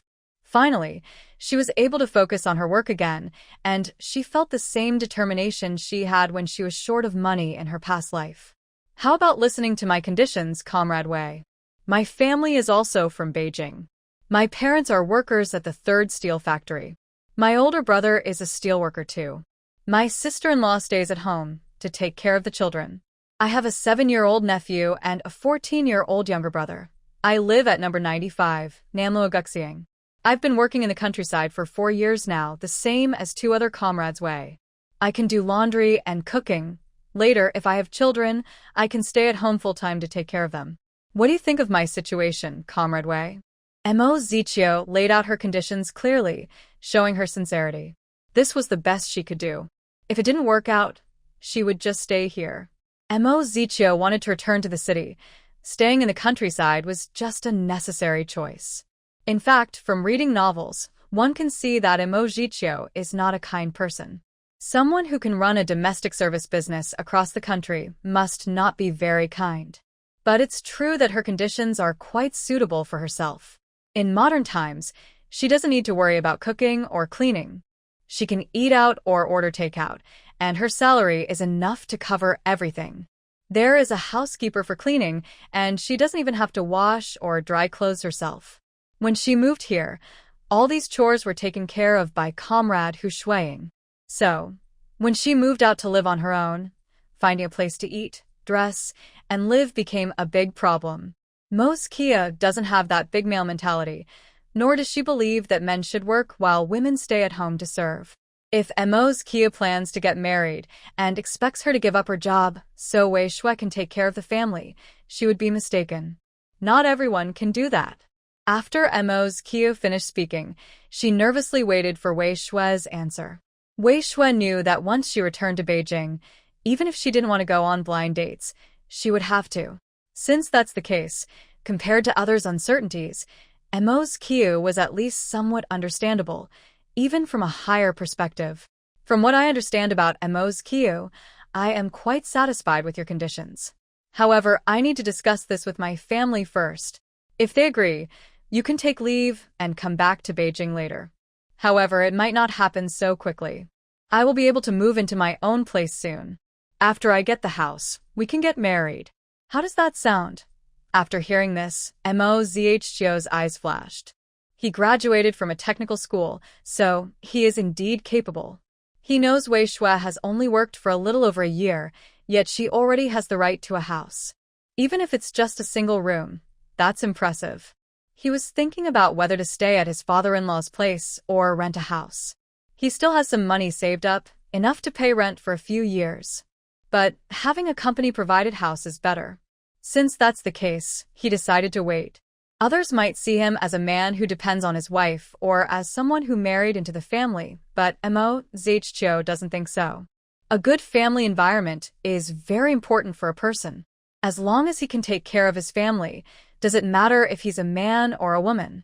Moreover, if he wants to rely on his wife, he needs to have the ability to do so. He can have dinner because he has the means. This is my address. Remember to write to me later. He said he would ask his family about it later, but really, he was just delaying. Although he was quite satisfied with Mo Zhio's situation and knew he was doing well, the issue of housing was still a concern. Besides, he didn't want to start married life so early. With the house and the renovation time, it would take at least 3 or 4 months. During this time, exchanging letters could help strengthen their relationship. He was interested in his own conditions, and he admired Mo Zhio's kindness. It's a mutual benefit. Both sides have what the other needs. When I lay back on the bed, I suddenly remembered the courtyard at number 95 Nanluoga Lane.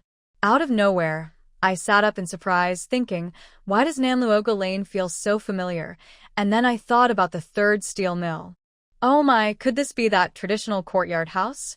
In a place full of gods, monsters, and spirits, even the legendary thieves of the heavens might be sent to the countryside someday. I can't remember the details clearly now, but I used to be very interested in this type of novel. I still remember the 1950s and 1960s quite well. When I traveled back in time, the famine was over, and I became familiar with those 10 years. If I really am in that courtyard house world, wow, I wouldn't live there, but it would be nice to visit sometimes and watch a play. I wonder if I could still hear the soul-calling master perform his ritual. Thinking of this, I suddenly felt hopeful again. Wei Ying and Wei Wan listened to Wei Shui giggle now and then, and they wondered if Wei Shui was acting strangely, but they didn't dare to say anything. Luckily, she didn't laugh anymore. They didn't know exactly what Wei Wan said to Wei Ying, but it seemed there was no big argument. When they took Wei Shui to the train station, they were still very friendly. Wei Wan said, "It's nothing much. I just let Wei Ying sell this house, and all the money goes to her. Back then, this house cost 50 yuan, and we bought many things for it. Whatever could be taken was taken, and what couldn't be was sent back. But the big items were left for Wei Ying.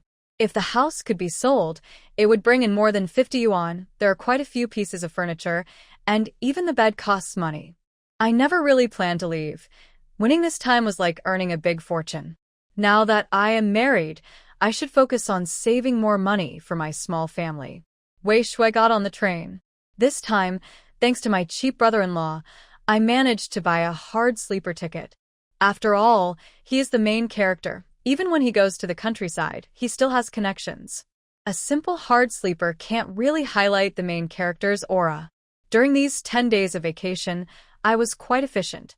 I took care of my lifelong plans, watched my second sister get married, and helped my third sister return to the city. I am proud of myself, smart and wise, a graduate of a technical school, Wei Shui. I was hoping something interesting would happen on this train. According to the story, if someone is staying in a hard sleeper, especially on the lower bunk, there would be people sitting there causing trouble. During meals, some unruly children might come asking for meat, and someone nearby would guilt-trip others, saying, "It's just a kid. Let him have some meat." What could be done about that? Or there might be mischievous children with overbearing parents causing chaos. In the end, the protagonist would teach them a lesson with reason. I had been looking forward to some excitement, and sure enough, someone moved in. They bought 2 tickets for a family of 3. They were well behaved, lying quietly on the beds, and polite during meals. Although I felt relaxed in this environment, I also realized I am not the main character. Any trouble the main character faces, I haven't encountered at all. So, I guess I am not destined for that kind of hero's journey. After getting off the train, I can say I traveled light this time. Before boarding, I had already mailed back all the things I wanted to bring. Since I could spend a little money on mailing, why should I tire myself out? My monthly salary is only 55 yuan, so the cost of mailing these items is negligible. As for the mushrooms I picked, I dried them and will send them back later. They are all mine. I've eaten enough of those mushrooms over the years, but I still find them fresh. Sending them home can also be a nice gift for the new year, which is very proper. These items are not always available at the supply store.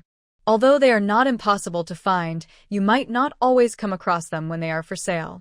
After a day and night on the train, I finally arrived. Before getting on, I had already sent a telegram, so after leaving the station, I saw Wei Hong waiting for me, riding his bicycle. Fortunately, tomorrow is Sunday.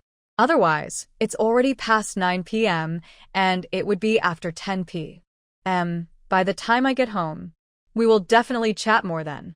I probably won't have much energy for work tomorrow. Dad. Wei Hong watched his daughter come out confidently, and he felt relieved. Since Wei Hong went to the countryside, Wei Hong has been worried. Wei Shui is the youngest but the most talented. She has always been Wei Hong's pride among others. Wei Hong loves his children, especially those with his bloodline. Originally, I cared more about the older brother since the second brother is a boy.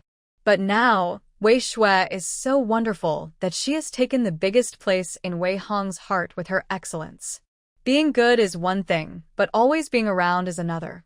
Naturally, the feelings grow deeper when someone is always nearby. Not to mention, Wei Hong has a talkative and clever mouth, which is much better than the other 2 brothers. Although actions are very important, Wei Mingjun and Wei Minjia are also very respectful to Wei Hong. But being respectful is not enough. You also need to show it. Otherwise, how will others know if you are truly respectful? Stop talking and get in the car quickly. It's too late now. We should go home early. Wei Shui has been sitting in the back seat of Wei Hong's car for over a year. She carried her 2 bags and hung them on the car handle, then jumped in smoothly, sitting down confidently. Our place is still better. In the countryside, you just can't get used to the food or the living conditions. Actually, besides the main staple, the food is quite good here. The air is fresh, and the sleep is comfortable. It's not like in the apartment building, where you hear noise from all sides. But Wei Hong can't say that in front of others. People in Beijing are proud of their status, after all. Sure enough, after hearing Wei Shui's voice, Wei Hong nodded as expected. So, my 4th sister is just a fool. She already made plans, but still wants to go to the countryside. Who knows when she'll come back? Now it's hard to find a job. Even if you pay for it, no one will sell it to you. As the logistics director of a textile factory, I do have some authority, but this power is not significant compared to others. More importantly, the textile factory is not a large operation. It is a light industry. There are 5 textile factories, and ours is medium-sized, neither big nor small. Compared to the steel plant's logistics director, my position is several levels lower. The textile factory has over 1,000 workers, while the steel plant employs tens of thousands, so the difference is huge. Originally, it was Wei Shui speaking, but whenever Wei Hong mentioned Wei Ying, her troublesome daughter, she felt anxious and kept complaining all the way. Now Wei Shui suddenly had a bad feeling. If she went back and told the family that Wei Ying got married in the countryside, would old Wei be able to sleep peacefully? Wei Ying asked her to tell the family she was getting married, but was she trying to cause trouble? That crazy woman is really wicked. When she got home, Hu Shuiying also didn't sleep. She even had a bowl of noodles.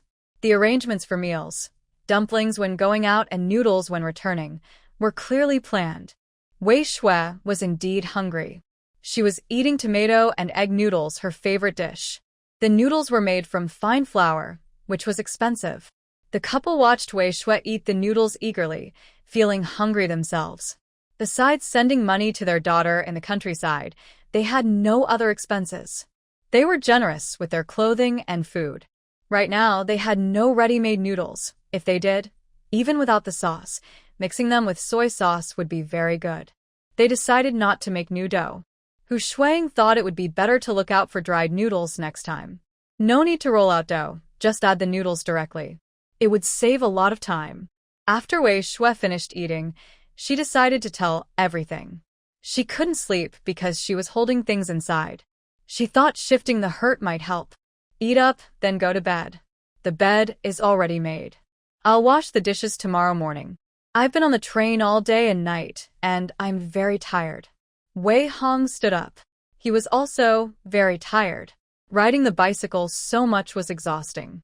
Wait, don't leave yet. I have something important to tell you. It's a big matter, and I can't sleep without telling you. Wei Shui pushed her dear parents onto the bench and made them sit down. She was worried that not telling them might cause her to have a stroke. Can it wait until tomorrow? Comrade Hu Shuang wants to go to bed now because she has to work tomorrow. Usually, she would have gone to sleep by this time. Staying up late makes her yawn constantly. If she's tired tomorrow, she might get reported by someone watching her closely, which could lead to trouble. Big things aside, I can't sleep. You all must be here. Usually, her sensible older daughter acts out, which makes her parents uncomfortable. But it's also a new experience. Yawning, they sit patiently and listen to what Wei Shui has to say. Tell me, Dad can stay and talk with you, but your mom has to work tomorrow, so she can't delay. At this moment, Wei Hong is quite interested. Her two sons are grown up now and have their own families. Her eldest daughter is in the countryside. Having a younger daughter makes Wei Hong feel happy. The first three children didn't give her much to show off, but this little daughter does. Mom, maybe you should ask Sister Xiaozhang to help you get a day off tomorrow morning. I think you might not sleep well tonight. Wei Shui sincerely gives her advice. When Hu Shuang hears this, she feels a sudden worry. Could something have happened to Xiaowan? It probably has.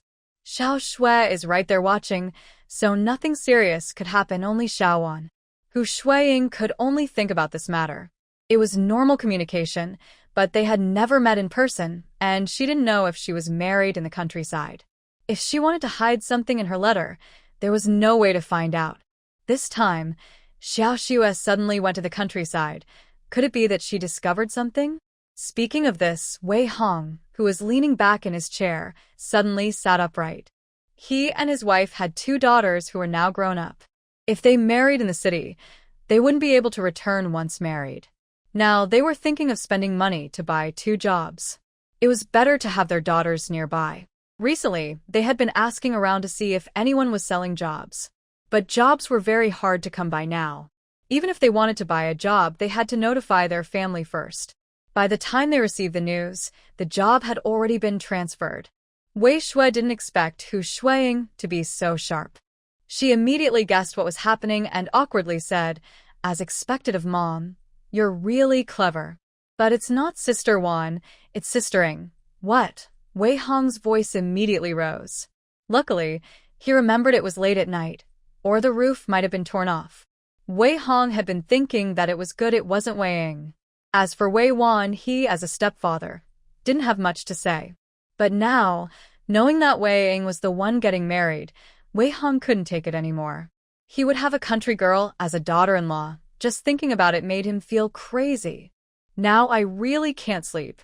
Just now, Hu Shuang was scared away by her own thoughts, and now Wei Hong is so shocked that she is completely alert. Hurry up and tell me, you naughty child. Such big news, you're only telling me now. Hu Shuang sat down next to Wei Shui and snatched the cookie from her mouth. Just eat, eat, eat. Are you starving to death? I just ate a bowl of noodles. Isn't that enough? Wei Shui didn't expect her mother's love to be so brief. Wasn't it supposed to be, because she was worried I wouldn't have enough to eat? Now she's giving me a lecture. But she also understood that the family was anxious. Knowing this news, Wei Shui didn't hide it anymore. Fourth sister is getting married, and I was the only one who went. The wedding was just a few days ago. When we first arrived at Hongqi Commune, neither of them had made a move. But in just 2 days, they were getting married. I thought it was quite sudden.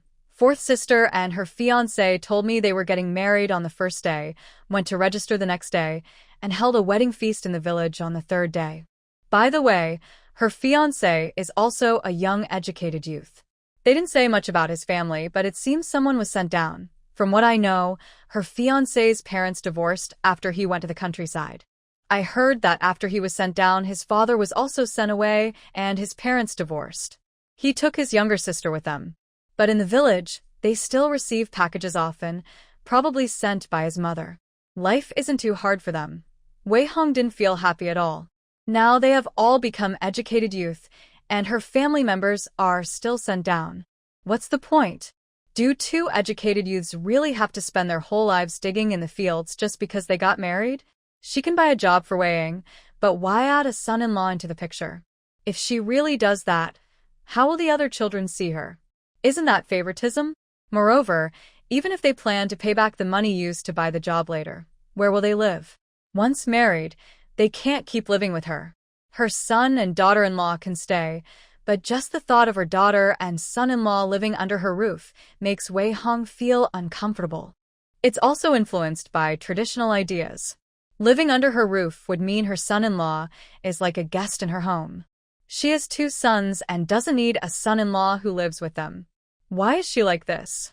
I repeatedly told her in my letter not to get married in the countryside, because then she can't come back. She stubbornly went to the countryside at first, ignoring my words. I really can't stand a daughter like this. Wei Hong could tell she was getting very angry. Wei Shui, her little daughter, quickly went over to comfort her father. There are still things to discuss, and she can't let him faint now. After all, the marriage is already done. Can they really write a letter to ask for a divorce? What's going on here? Are you sure you understand? Is your fourth sister acting of her own free will, or is she being forced? I saw everything very clearly. When I left the train station, he was right there with me. I don't even bother to look at their eye contact, but they probably haven't crossed the line yet. Otherwise, Sister 4 would have introduced him to me, instead of suddenly saying in front of me that they're going to get married. Sister 3 said that they had feelings for each other in their second year of going to the countryside, but they only officially got married this year. It seems like they truly love each other. The main man and woman are always attracted to each other. How can they not be in love? I didn't say anything wrong. The man is attracted to the woman's gentle kindness, and the woman is interested in the man's status and money. They talk about love, but there are also interests and greed involved. They have many ambitions. Especially after learning that he is just a technician. He was an ordinary brother-in-law at first, but later he helped buy a sleeper ticket. So when there are benefits, they are sincere. But without benefits, their attitude is easy to guess. Sigh. Wei Hong moved his mouth, wanting to say a lot, but he couldn't say anything. Now, no one is around him. What can he say? He didn't even write a letter back. Maybe the letter is still on the way and hasn't arrived yet. Hu Shuiying now feels relieved. She also patted Wei Hong's chest. Luckily, she wasn't about to fall forward. It's normal for couples to fly apart in difficult times. If Dad is really worried, he can write a letter and ask them to come back during the new year to visit and see how my second sister and her husband are doing after their marriage. That would be enough. But the marriage is already done. What can I do? As the younger sister, I can't argue. Maybe you should send some gifts. After all, they are newlyweds. Oh, and here is the 100 yuan bride price that second sister's husband gave me. Wei Shui almost forgot. The 100 yuan was given just before they left, meant for Wei Hong.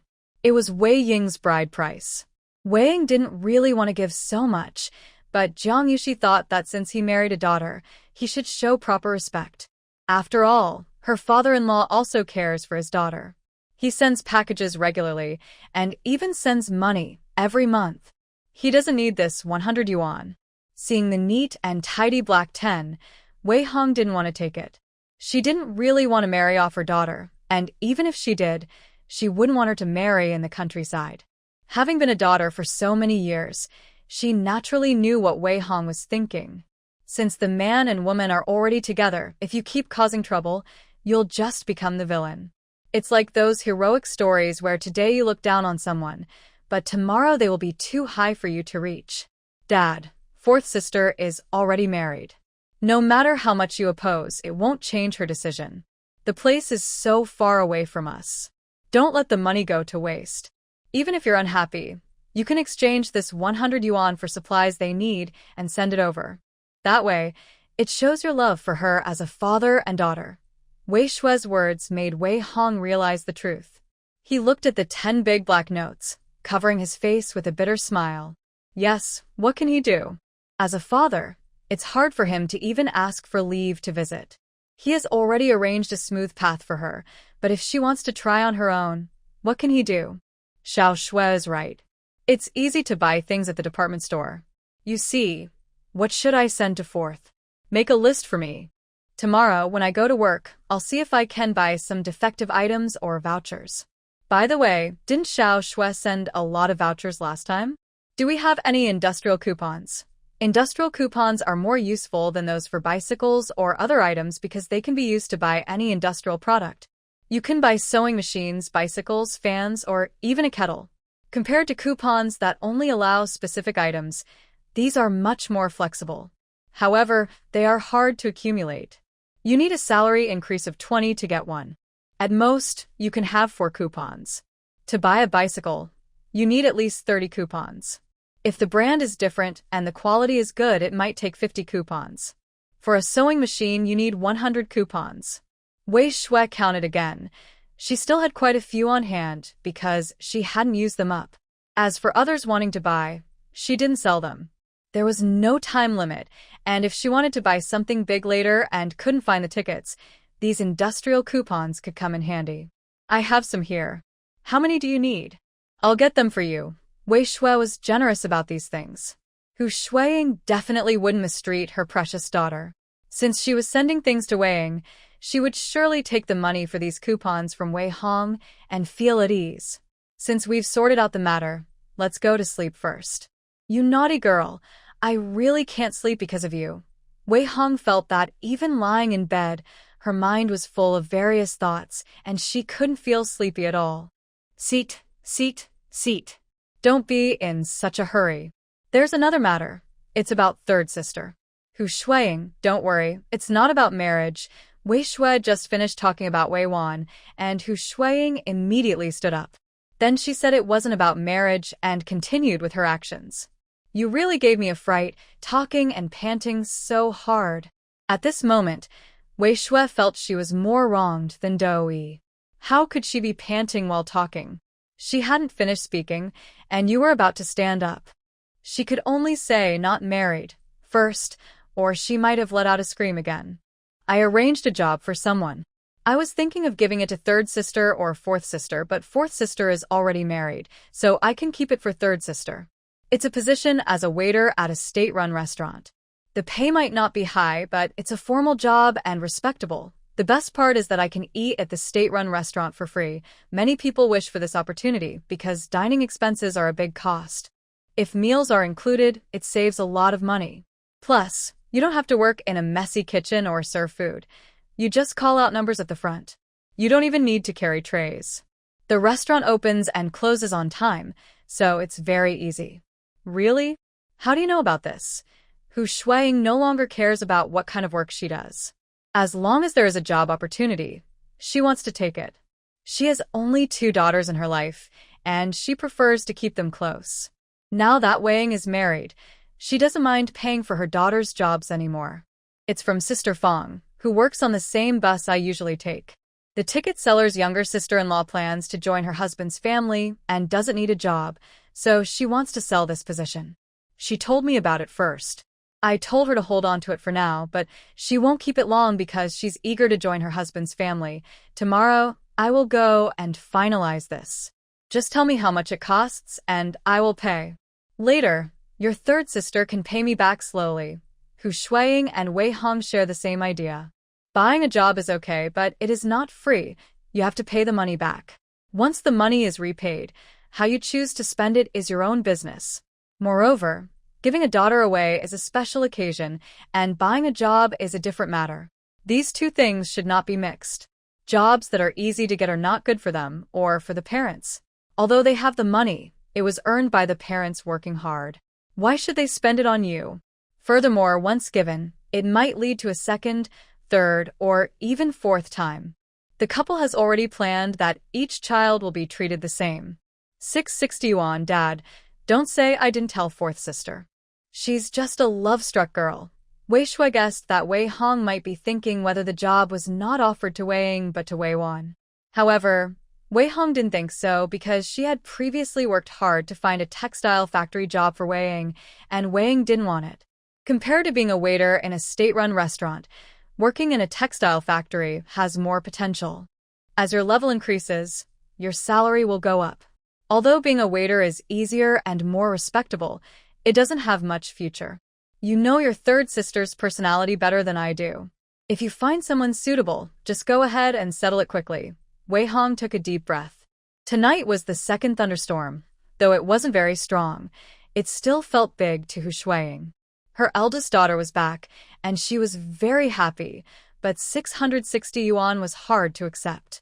It wasn't that they didn't have the money, but suddenly needing to use a third of their savings made Wu Shuiying feel very upset. Still, she took out 660 yuan. It wasn't in small bills, but a thick stack of larger notes. Nothing much tonight, right? Now you can go to sleep. Wei Hong was already a bit overwhelmed. She even thought there might be more news later. Seeing Wu Shui's expression, she knew there probably was. Wei Hong collapsed into a chair. Sometimes, people can't handle so much news at once, but now that she knew there was more, not knowing was even worse. Tell me. I can handle it, Dad. Mom, I can't handle it, but I have to. The couple was already giving up. Hee, this time it's my problem. What happened again? What could possibly happen? When they heard this, both husband and wife spoke at the same time. Their little daughter was the easiest to worry about. Mom and Dad, you know I work at a steel factory over there. It's really far from home, and the residential area is almost finished. The reward for this effort shouldn't just be these, but my master helped me get a housing transfer, so this time I will probably be able to get a house. But to get a good one, I need to work harder. There are a few months left, and I plan to improve myself, so I can earn more respect from the factory leaders. You all know that I am quite good at studying and technical skills. Just after I said that, Comrade Hu Shuiying proudly replied, How are you just good? You're very talented. No one in the big yard can compare to you. With your reputation, even in the department store, others will look up to me. Your mother is right. The factory leaders in the textile plant tell their children to learn from you. But they also regret not being able to go to university. Still, it's good that I heard they might stop offering university programs. If I had really gotten into university, I might not have finished. A technical school is better. A technical school is better. Wei Hong is a leader. Although the textile factory is small, those who can reach leadership positions are well informed. Even before official notices are issued, the news has already spread. So, I want to get married to someone who can do laundry, cook, and take care of children. Whether he has a job doesn't matter much. I earn a good salary and can support the family. Besides, I already own a house. It's not about moving in together. I just want a traditional arrangement where the woman manages the household and the man provides. Mom, Dad, what do you think? Both of them were stunned by Wei Shui's words. Honestly, they never expected this, but they know their young daughter very well. She tends to avoid chores like laundry and cooking when she can, and Hu Shuiying usually handles everything at home.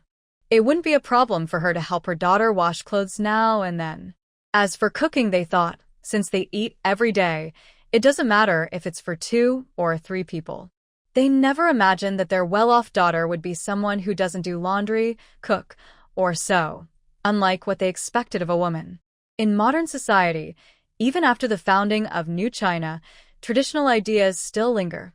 Men work outside, women manage the home. Even women who have jobs still take care of the family's daily needs when they get home. When they discussed this, the couple exchanged a glance.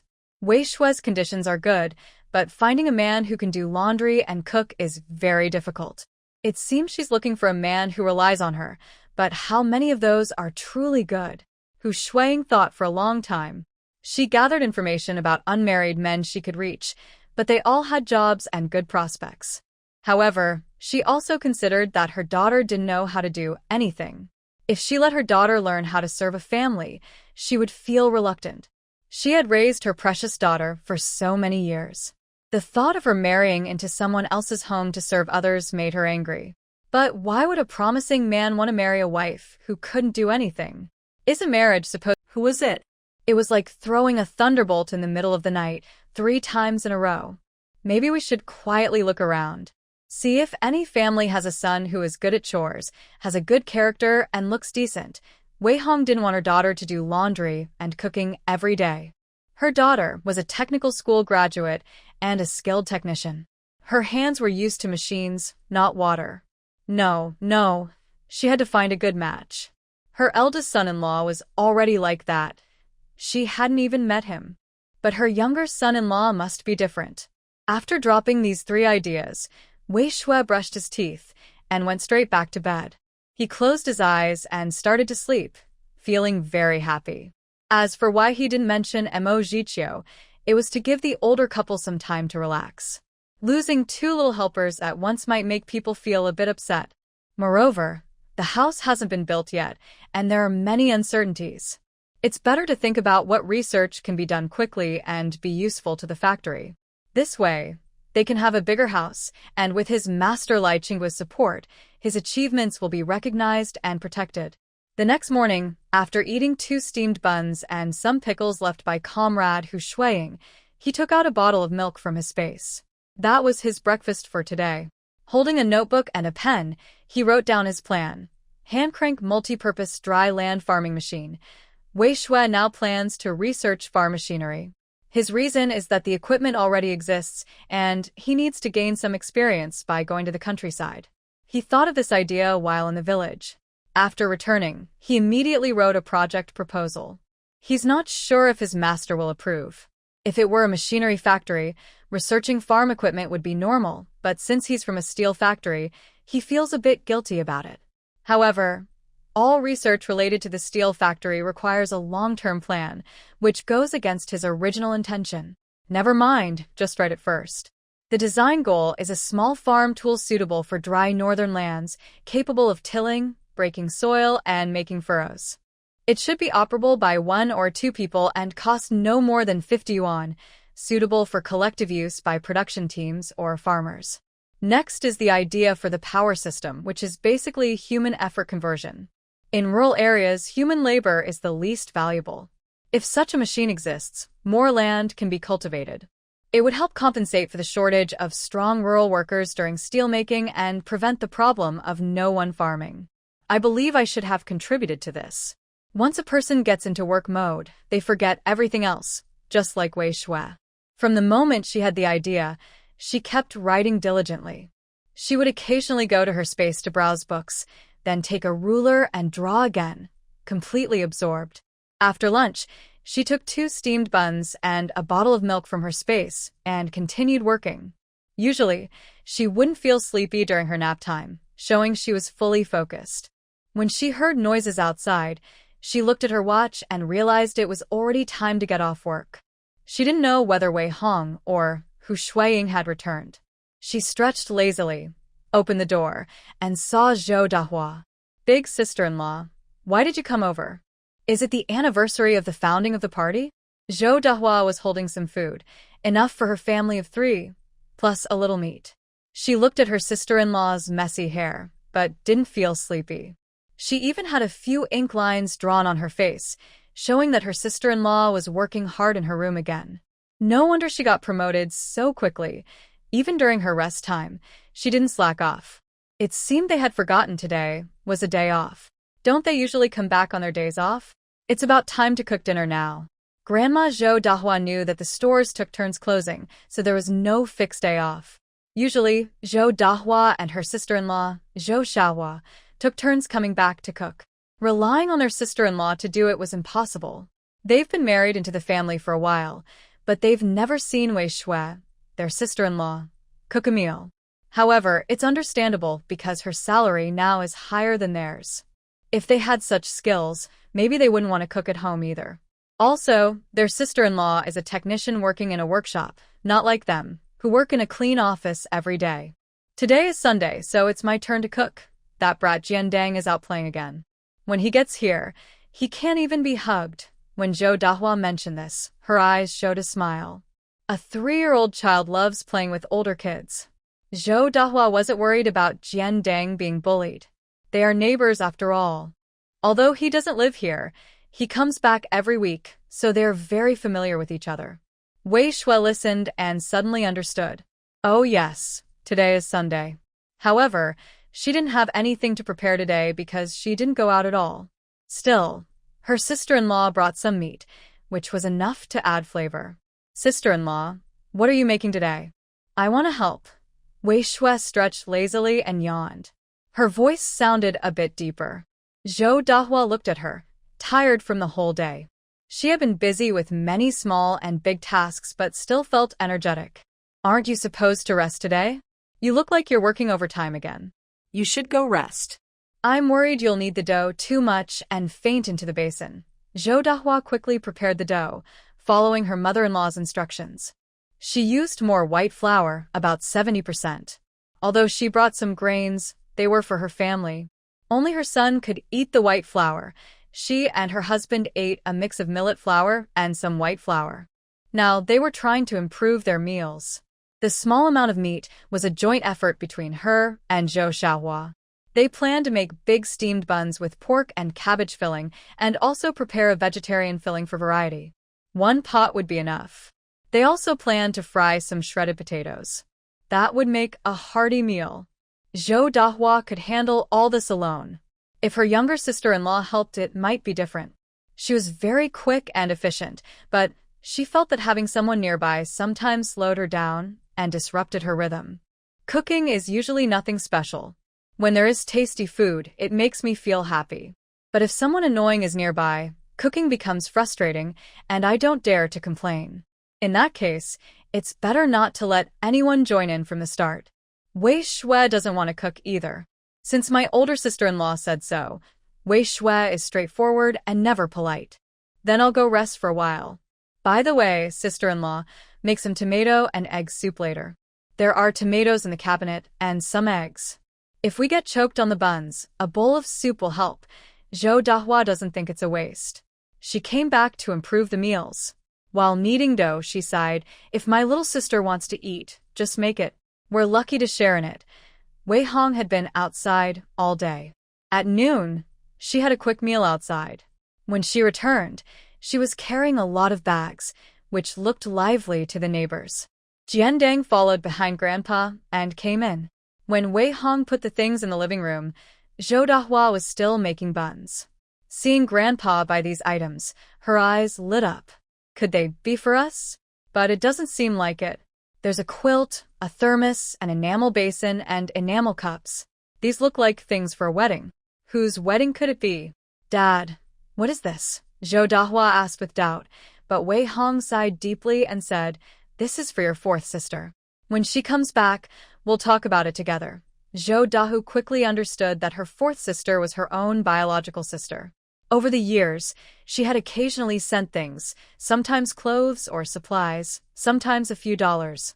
Their communication had never stopped. Now it seems that this 4th sister plans to get married in the countryside. No wonder the father-in-law is so worried. Zhou Dahua heard that originally, the 4th sister could have stayed in the city, and her father-in-law even helped her find a job. But she insisted on supporting rural development and signed up to go to the countryside. This made her father-in-law very angry. Now she's getting married in the countryside, which only makes him more upset. But for Zhou Dahua, it's actually good. Someone not nearby isn't as important as someone close. Her father-in-law has a good salary and many nice things. They should try to benefit from that.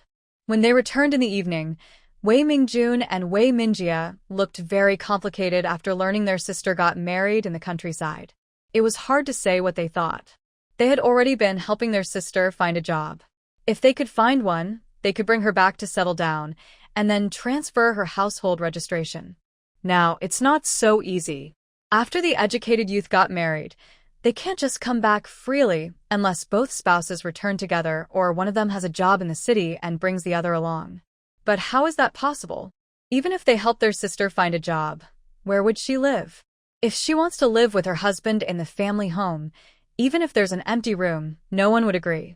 Even if Wei Mingjun and Wei Mingjia value this younger sister very much, they will still consider their own interests when making decisions. The younger sister is the daughter of Dad and Aunt Hu. It is proper for her to have a room. The two brothers sharing a room is also correct. Although they can't live there now, when the children grow up, they can come back to live. As for the room issue, since the younger sister is married, that room will be empty. Anyway, they don't currently lack space to live. However, if the fourth sister wants to bring her husband to live with them, visiting for a few days is fine, but living there long-term is impossible. Wei Mingjun and Wei Mingjia would not agree. Even Wei Hong and Hu Shuiying disagree. Since the fourth sister decided to get married in the countryside, we should send the things over. She also represented us at the wedding. Now that she's married, we can't let her leave. Otherwise, what kind of people would we be? They ate the meal with difficulty and barely finished. No one left. Instead, they were all thinking about this matter. As the eldest brother, Wei Mingjun always considered his sister-in-law as his responsibility. Although their biological father was still alive, when their father got married, Wei Mingjun thought a lot. Because of the stepmother, there might be a stepfather too. Fortunately, their father was sensible. Wei Mingjia's care for Wei Ing was deeply rooted in Wei Mingjun's heart. Wei Mingjia was right next to him, in the workshop nearby. They saw each other every day and ate lunch together, so he naturally wasn't worried. However, Wei Ing was alone in the countryside, and as an older brother, he couldn't do much to help her. So, he sent her some money each month to help her live better there. He repeatedly warned her not to get married in the countryside. Wei Mingjun had already checked the policies at the youth office and knew that if she married, she couldn't return to the city. From the start, he kept emphasizing in his letters, "Don't marry in the countryside." But now? She simply didn't listen. Wei Mingjun felt very disappointed. He was doing everything for his younger sister's good, but she seemed to ignore his words completely. "Dad, since our younger sister doesn't listen to us and insists on staying in the countryside and getting married, then she's an adult now. The money we send each month should stop." Wei Mingjia was also unhappy. She felt like their younger sister was ungrateful. She still remembered how Wei Hong had run around, spending money, favors, face, and dignity just to get a job. Now, she casually said she didn't want it anymore, even thinking of selling it to send money back. Why? Later, when she decided to go to the countryside, their parents couldn't stop her. They gave her support and subsidies for 4 years, totaling about 200 yuan. Wasn't that enough? Wei Mingjia was not jealous. He just felt she didn't understand the feelings of an elder. She always made her own decisions without consulting anyone. They didn't even have a proper wedding. Instead, she sent a telegram or a letter to ask for their opinion, and only after they discussed it did she decide. But when her younger sister went there, she suddenly decided to get married without warning. It seems even her sister didn't expect this. He thought it was a bit selfish. If their relatives were like vampires who sold their daughters, it would be easier, just cut off contact. But as a father and older brother who could do what they did, they got married and still supported this rural sister. Wei Hong agreed immediately. Once married, it wasn't just about helping his daughter, but supporting the whole family. He wasn't sick. If he couldn't do it, why marry? Raising a daughter was his responsibility, but if he had to support a son-in-law, was he a fool? Pack your things. Tomorrow, send them by mail. Also, write a letter to everyone. When you send it, make sure everything is clear. Don't let me, as the father, be left out. Wei Shui also wrote a letter, mainly expressing how angry the family was and calling her a traitor. It was a letter full of blame, written from the family's point of view. Along with the letter, she included 10 yuan as a small gift. When she was in the countryside, she gave a small gift because everyone else did the same. She didn't want to stand out too much. Now, this is her official gift of money to her older sister as a sisterly gesture. The next morning, she went to work early. Wei Hong's car took her to the station. After getting on the bus, she met Sister Fong, who started whispering to her. Since she was sitting near the front of the line, there weren't many people yet. Later, more and more people arrived. Is Sister Fong still holding on to it? After collecting the money, Sister Fong sat right behind Wei Shui. Wei Shui was sitting at the front, which was a good spot with a clear view. Usually, Sister Fong wouldn't let others sit there. Of course, I'm keeping it. Since you've asked, I will. But it needs to be quick. In about a month, my brother-in-law will be going to join the army. Don't worry, it's already prepared. In a few days, I'll bring him over. Wei Shui breathed a sigh of relief, knowing that Sister Fong was reliable. It seemed her brother-in-law was easy to talk to. She kept the job open, and the price stayed the same. She was an honest and kind person. Now, finding a job is very hard. Wei Hong had prepared for a long time, but her connections weren't as useful as Wei Shui's. It turns out being kind to others really pays off. The reward for catching the troublemaker earlier was proof of that. When she arrived at the factory, everyone treated her like a leader. Whenever people saw Wei Shui, they called her Technician Wei. Wei Shui couldn't ignore them, even though she wasn't a leader, just a technician. However, she had made a small, insignificant invention that made her memorable. After reaching the factory office building, she quickly slipped away and headed straight to the chief engineer's office, which belonged to Lai Qinghua. She finally relaxed, feeling that people were too honest and too enthusiastic. She had finished writing her project report, even working late last night. The dormitory building had electric lights. Otherwise, lighting candles at night would have been too much effort. When Lai Guoqing arrived, his office was already cleaned, and tea had been prepared at the right temperature. It was clear that his little apprentice had returned. Indeed, other apprentices weren't as thoughtful as this one. It seemed that not accepting female apprentices before was a bias. Then she saw the project report on his desk. It looked strange. The handwriting was her little apprentice's, but it didn't seem related to the steel factory's research projects. Instead, it was about agricultural machinery. If he were a technician at a machinery factory, researching this would make sense. But they're a steel factory. Could someone be trying to recruit him? Taking a 10-day leave and wandering off. Lai Guoqing still took the time to look at it. At first, he was cheerful, but the more he looked, the more serious he became. Although Lai Guoqing is the chief engineer, everyone has some relatives in the countryside. Moreover, he is not naturally talented. He just became the chief engineer. When he was young, his family was poor, so he naturally worked on the land. If the agricultural machinery is well made, it would be truly extraordinary and could greatly improve the country's productivity.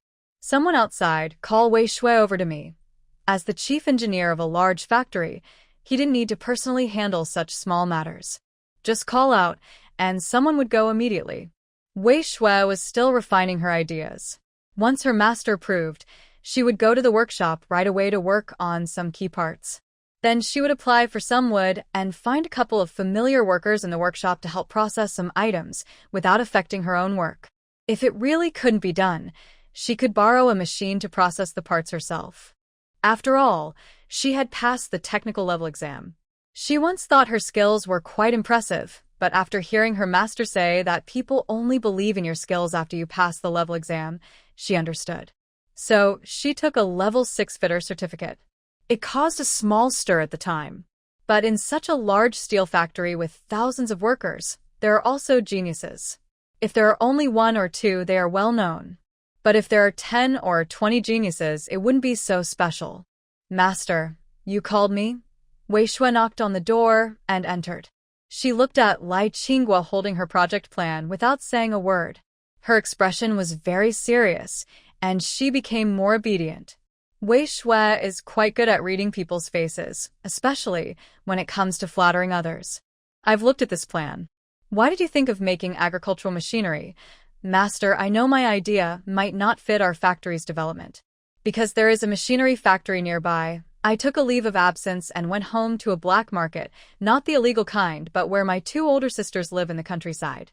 After saying this, Wei Shui realized there was a misunderstanding with the words black market and quickly explained, I've lived in the city since I was born and haven't seen how farmers grow crops. But this time, I saw a lot. Wei Shui quickly told her well-prepared story, with a tone full of compassion. as if her original intention was to help the common people. Lai Qingguo was moved after hearing this. Some people are very skilled technically but can't reach high positions because of their character. These talented people can learn, but they also have many thoughts and can go astray. He felt proud of his young apprentice's patriotic ideas. Although it might not fully match their factory's goals, if this machine can be made, it would greatly improve rural productivity. Now, the reason for the low productivity in rural areas is the lack of people and many undeveloped places. If these machines can be widely used, our grain production will surely increase, and there will be no more famines like those in previous years. Lai Qingguo thought about the famine from 1959 to 1961. At that time, human life was really not valued.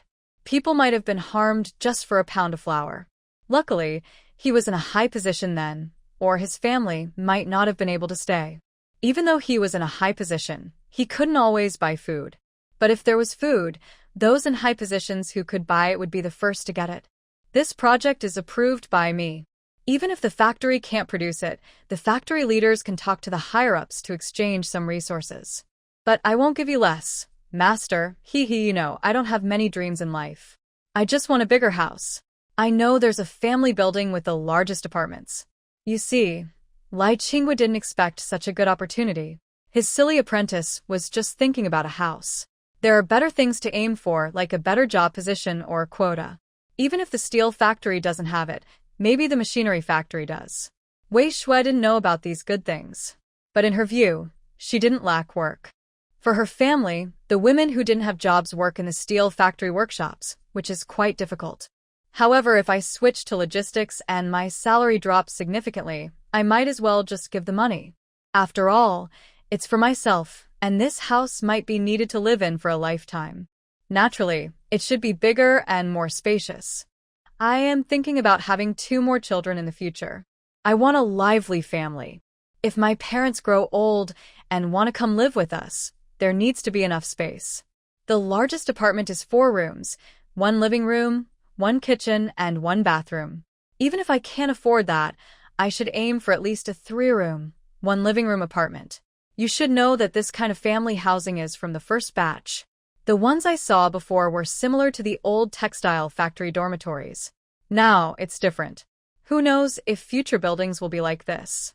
Clearly, this set is much better than the old family housing. If I don't seize this chance to get a house, I might never get another one.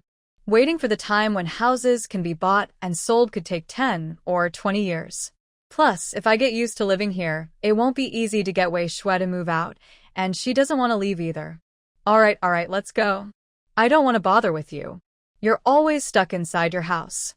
You should think about your personal issues too. Lai Qingguo dismissed the person and specifically reminded him, once you're married, the chance to get a house will be even bigger. Don't worry, master. As soon as I get the house, I will get married immediately. This made Lai Qingguo quite curious. He had never thought about introducing a match for his young apprentice before. Many of their technicians were unmarried, but whenever the topic came up, Wei Shui would refuse, saying that everyone was busy and who would take care of the family? Lai Qingguo thought this made sense. Usually, women are more family-oriented, but his young apprentice was very capable. Someone like him, stuck in the backyard doing chores, seemed like a loss to the country. So, no matter who asked, Lai Qingguo's attitude was firm. Can you take good care of your family? Gradually, no one asked anymore. At first, Lai Qingguo was angry, but after thinking it over, he realized it was true. His wife was busier than him, and after he returned home, he still had chores and children to look after. He couldn't bear the thought. Oh, is there someone who can accept your conditions? Master always says, a pot matches its lid. My conditions are clear. I'm versatile at laundry and cooking, and I've told her she doesn't need to work outside, just stay home and take care of the family. So when I get married, it depends on when you, master, can get a house for me. Master, it's all up to you. Wei Shui looked confident, as if he believed everything was settled. If they weren't so far apart, he'd want to go and give him a reassuring pat on the shoulder. Lai Qingguo's eyes turned dangerous. Get out of here. Now that I've made this thing, I feel more confident when I speak, understand? Oldly, Outside the factory director's office, Lai Qinghua's voice rang out. You could hear him before seeing him. Only these rough guys didn't know who Wang Shifeng was, or else Lai Qinghua's loud voice would have earned him the nickname Lai Shifeng. Li Hongxing, the factory director, was very busy. Production was no small matter, especially since the country paid great attention to steel. As the head of a large factory with thousands of workers, Li Hongxing, a veteran from the battlefield, worked diligently every day, always trying to find ways to benefit the factory. For example, Wei Shui was brought back because of this. After Wei Shui achieved her research results, Li Hongxing truly felt he had done a great thing. Who had better vision than him? What use are university students? They still earn regular wages, but Wei Shui had already been promoted 3 levels because of her efforts. That's real strength. As a talent scout, Li Hongxing was very proud of himself. Old Lai, what are you here for again? Recently, Lai Qinghua had been bothering him every day. But Lai wasn't pestering him about personal matters. He was concerned about his apprentice's housing. Based on Wei Shui's contributions to the factory, she was definitely entitled to a housing allocation. A 2-bedroom, 1 living room apartment was quite spacious for one person. However, Lai Qinghua wanted a 3-bedroom apartment. Nowadays, many families squeeze into 1 room, and even 2-room apartments with a living room are over 50 square meters. This time, the family housing was built by the factory, which felt it was a loss. They built several buildings, which were much more expensive than the previous dormitory blocks. So, this is probably the only time they will build such a family housing. In the future, any new family housing will be just dormitory-style buildings, and there are also allocations for large courtyards. Li Hongxing thinks that this family housing is already very good. If he hadn't already moved in, he might even want to get a place himself. How can you call me a deadbeat? That's not a nice word. Lai Qinghua didn't feel much about the term at first, but after Wei Shui explained that deadbeat means someone who doesn't pay debts, Lai Qinghua suddenly became more careful. Deadbeat isn't a good word. Could it be that Li Hongxing secretly laughs at him every time he calls him by name? That's what you say. Haven't you always called me Old Li? So, what if I call you deadbeat? Isn't your surname Lai? Li Hongxing replied calmly. They've been calling each other that for years, so what's the fuss? Why are you bothering me again? I already said about your apprentice's house. 2 bedrooms are enough. Why does he need such a big place to live alone? Lai Qinghua sat opposite Li Hongxing, not at all looking like a top engineer from a big company. Instead, he was sitting with his legs crossed, acting like a troublemaker from the technical department. Calling him a rascal was not wrong, but it was the kind of rascal that was stubborn. This was very different from how Lai Qinghua behaved at work. If others who called him a tyrant saw how he was interacting with Li Hongxing, they might not be able to criticize him anymore. I've changed my mind now. I think a 3-bedroom is too small. I want the biggest 4-bedroom instead. Li Hongxing was originally drinking tea. As a factory manager, he was usually frugal. He wasn't drinking high-quality tea, but rather coarse tea leaves. For him, tea was mainly to refresh himself. He even added a filter net to the teacup, so he could drink directly without getting tea leaves in his mouth, avoiding the need to spit out leaves constantly. As a leader, this wasn't very proper. But after hearing this, Li Hongxing suddenly spat out his tea. Luckily, Lai Qinghua was sitting far enough away and wasn't splashed. However, the documents in front of him on the table were affected. Li Hongxing quickly took out a handkerchief to clean up, relieved that the writing wasn't smudged. Are you crazy? There are only 10 4-bedroom apartments. Even if other leaders want to move in, it would be a swap. Once someone moves into a 4-bedroom, the current apartment they live in can't be used anymore. And not everyone is qualified for that. Now you're asking for a 4-bedroom like it's nothing. Are you the one who's crazy? Or am I? Currently, 10 sets of 4-bedroom apartments are available. 5 have already been rented out, all to factory leaders. The families have many children and don't want to split up, so they exchanged their original homes for larger ones. If I didn't have enough confidence, would I come to talk to you about this? You know my apprentice lives in a small brick house and just wants a bigger place where she can stay for a lifetime. She said that after getting the house, She would get married, have more children, and contribute to the country. Li Hongxing didn't pay much attention to other matters, but the phrase, enough confidence, still sounded very appealing. What does enough confidence really mean? Could it be that Wei Shui has invented or improved something again? Otherwise, why would this stubborn person suddenly stand tall? When she first asked for help, she used all kinds of good and bad words, but nothing worked. Now, she suddenly makes a big demand. Has something really changed? Tell me, what is your confidence based on? Li Hongxing also became uneasy. Seeing this old man keep his hands behind his back, he wondered if he had brought something with him. He quickly stepped forward, one hand pressing the person down, while the other reached behind and pulled out a stack of papers. As a technician, Lai Qingguo's physical strength was quite weak, nowhere near that of retired soldier Li Hongxing. So, he was quickly overpowered and taken away. Li Hongxing looked at the project title above and frowned a little. What does this mean? Agricultural machinery? Hand-powered equipment for dry land? Even if he wasn't very familiar with it before, having been a factory director for many years, he could still understand these project proposals. But as he looked more, he became more confused, yet also more happy. He wondered how Wei Shui suddenly came up with such a project plan. The happiness came from the hope that if this device really works as Wei Shui envisioned, it could greatly free up productivity across the country. Most importantly, this device can be operated by hand without relying on energy sources. In China, energy supplies are still limited in rural areas. But when it comes to labor and effort, it's definitely feasible. The machine is simple and one person can operate it. Many parts are made of wood, with only the key connecting parts needing good steel. Even lower quality steel could work, though it might need to be replaced more often. The cost isn't high. A production team could afford a dozen or so units. If used in northern regions, it could help reclaim wasteland and open up new farmland. How feasible is this plan? I've looked it over briefly. It's quite feasible, but the data will need to be tested and adjusted through practice. When discussing official matters, Lai Guoqing spoke more seriously, even putting down his crossed legs. Although our steel factory is less convenient than the machinery factory, this is Xiaoshua's project, so it can't be handed over to the machinery factory. Maybe we can get special approval to build this machine, and then you can talk to the Ministry of Industry to see if we can get some support for our factory. Lai Qingguo is determined not to let his young apprentice go to the machinery factory. The machinery factory is not very big, and its prospects are not as good as the steel factory.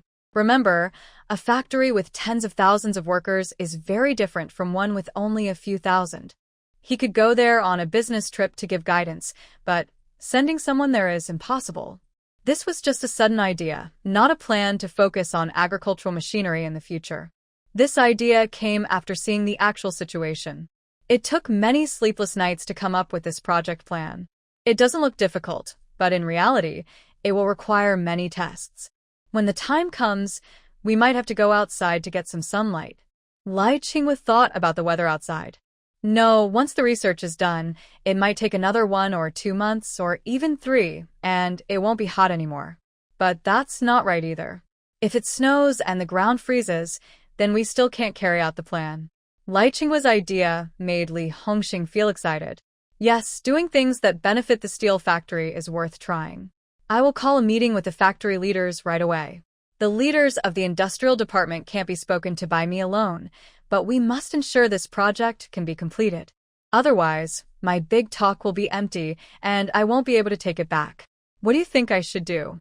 And your little apprentice, give her a one-room apartment directly. Li Hongxing wasn't sure how Lai Qingguo felt about this, but he knew for sure that this statement definitely convinced Comrade Wei Shui.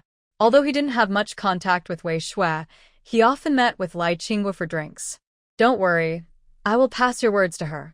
She will be full of motivation. Sure enough, when Wei Shui heard this, she immediately felt energized. The 4-room apartment was calling her, and she started her routine of early mornings and late nights. This time, she didn't have to bother Wei Hong to pick her up every day, as the factory had specially reserved a bed for Wei Shui, ensuring she had time to rest each day without spending extra money. The main goal was to work overtime more. Of course, if Wei Shui wasn't willing, She wouldn't agree. But she was forced to start doing laundry because she sweated every day and had nowhere to go back to. If she didn't wash her clothes, she wouldn't have anything to wear. These past 1 or 2 months were the hardest days Wei Shui had experienced since arriving here. If it were other clothes, it wouldn't matter, but Wei Shui has a few outfits she can change into. She can pack them to take home for Comrade, who's shuiing to wash. However, at the factory, she can only wear work uniforms. There are only 2 sets of uniforms, so she needs to wash and change regularly. Fortunately, meals are provided at the cafeteria. This is a place where single female workers live. In this dormitory, 20 people stay here, with single beds and double beds. Wei Shui has a single bed. Everyone knows that Wei Shui is only staying here temporarily. She leaves early and returns late every day. She is a technician, while the others are female workers. Some work in the cafeteria, others in the workshop. There are no officials here, as officials usually get their own housing directly. These women are all new employees, not long on the job. Many come from far away or have large families and can't live at home, so they apply for dormitory housing. Not everyone can stay in this dorm. Wei Shui, you came back so late again today? Your technical department is really busy, Wang Area said enviously. Wang Area is a female worker in the workshop. Her name sounds ordinary, but she is very strong, hardworking, and determined. Her family didn't help much, but they didn't hold her back. She eventually became a worker at the steel factory, a proud member of her family. She will soon get her own apartment, but Wang Area is thinking about marrying a worker. She wonders if the new family housing area allows for dual-income couples, which might give her an advantage. However, Wang Area didn't think highly of herself, and she also felt uncomfortable. Both openly and secretly, people were asking about her job. She thought that after getting married, she would let her in-laws take over the household chores and focus on raising children. If Wang Area truly had such thoughts, why did she work so hard to pass all the exams in the first place? Why didn't she just listen to her parents and get married after junior high school? Wang Area wanted to change her social status, to move from the countryside to the city. Now that she had succeeded, had a job, and was earning money, she felt wonderful. Wang Area enjoyed earning money, but women in the factory really found it hard to get ahead. They didn't have the respect that managers or technicians like Wei Shui had. Many master workers didn't like to take female apprentices. The master Wang Area was learning from was only a 6th-level worker. This year, she took the exam and became a 2nd-level worker. Her monthly salary was about 37 yuan, but she also sent 10 yuan home each month. The factory's food and accommodation also cost money, so she didn't have much left to save. There's no way around it now. We have to work overtime. Don't think that our technical department looks good. Getting a raise is really hard. Even though we work in the factory, if you pass the exam for a higher level, you can get a big salary increase. Wei Shui knew that sometimes people just smiled without feeling happy inside. They only knew they had received a reward, but they didn't know exactly what level they were. They had also looked into it before, so they understood that the wages for lower-level technicians in the technical department were not high. Seeing how young Wei Shui looked, I realized she couldn't rise higher. Suddenly, her intense emotions calmed down quite a bit. Although it seemed like only Wang Area was talking to Wei Shui knew others were listening too. Feeling the intense gaze, Wei Shui remained very calm. She had gotten used to being watched over the past 2 months. Living here still made her uncomfortable, but now she was in the experimental stage. She believed she would be able to go back soon. Every week, she went back to improve her diet and brought back 2 pounds of meat. It was hard to steal food in this dormitory. Even if she ate outside, she would smell like meat when she returned. If someone suspected her, that would be bad. Wei Wan already worked at a state-run restaurant. She always ate quickly and hurried back to the dormitory, never having time to ask how things were going. She also waited anxiously in the countryside for her little wife, who was about 178 meters tall. Talking about Mo Jiqiu, they still exchanged letters recently. They wrote about their lives in the countryside. Mo Jiqiu also mentioned Jiang Yuxi and Wei Ying. From the letters, Mo Jiqiu could tell that Wei Shui was quite interested in her sister and brother-in-law's affairs. Regarding the understanding of people's hearts, Mo Zichio is considered one of the best. She knows that people are just watching the fun, and from the letter, she also learns that Wei Shui has been under a lot of pressure lately, mainly because of the effort to get a better house. Mo Zichio can't do much about it. She is not well off financially and can't even be there to support her. So, she fully supports Wei Shui's desire to watch the excitement. She wrote about how Wei Ying and Jiang Yuxi recently had some conflicts, then made up again. She also described something Mo Zichio found very strange.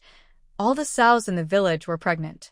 Everyone in the production team found this very strange. Even the commune thought it was odd.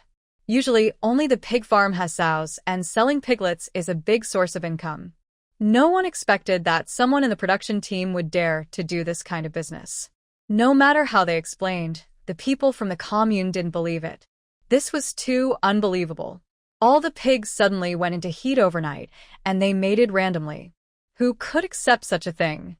But no matter which villager or young worker they asked, everyone said the same thing. The leaders from the commune were confused. Weren't the conflicts between the young workers and villagers supposed to be very sharp? Why were they all telling the same lie? The people at the pig farm and the commune wanted to breed the boars, but they had to give them medicine to make them mate. Suddenly, all the sows went into heat, and many became pregnant. It all sounded too unbelievable. I originally wanted to take all the pigs away, but the villagers didn't agree. They worked hard to raise the pigs, so why should they be taken? In the end, the local party secretary agreed that they could keep the pigs, but they had to take good care of them. When the piglets were born, even if sold, they had to be sold through the collective. When Wei Shui saw this news, she was very happy. She responded quickly and even sent a stamp to her fiancé, who was still in the countryside and had not yet met her parents, worried he might run out of money. At the textile factory's staff housing, Wei Wen used to live at home, but she felt the atmosphere there was not good. Her older sister-in-law and second sister-in-law suddenly became much more diligent, which was different from what Wei Shui had said, that they only came on weekends. Later she understood why. Her sisters-in-law were afraid she might take more things from the house, but they didn't say it directly. Although they had the idea of taking advantage, Wei Wen felt embarrassed when they subtly reminded her. So, when a vacant house became available at the state-run restaurant, Wei Wen applied to move in. She moved into the big courtyard, and she made sure to ask for help. On a Sunday, she invited Wei Mingjun, Wei Minjia, Wei Hong, Hu Shuiying, and her two sisters-in-law to help move her things. The whole family helped settle everything. This also showed the people in the big courtyard that she was not without support. Now, in the evenings, only Wei Hong and Hu Shuiying are at the dinner table. The atmosphere feels a bit quiet. At first, it seemed nice to have some noise, but later it became annoying. If it's always very quiet, then they might envy the lively noise. People tend to want what they don't have and dislike what they do. How long will Shui's situation last? Luckily, the factory has a cafeteria, or I'd be worried she might go hungry, especially with all the washing and cleaning. After swallowing her bun, Hu Shuiying looked sad.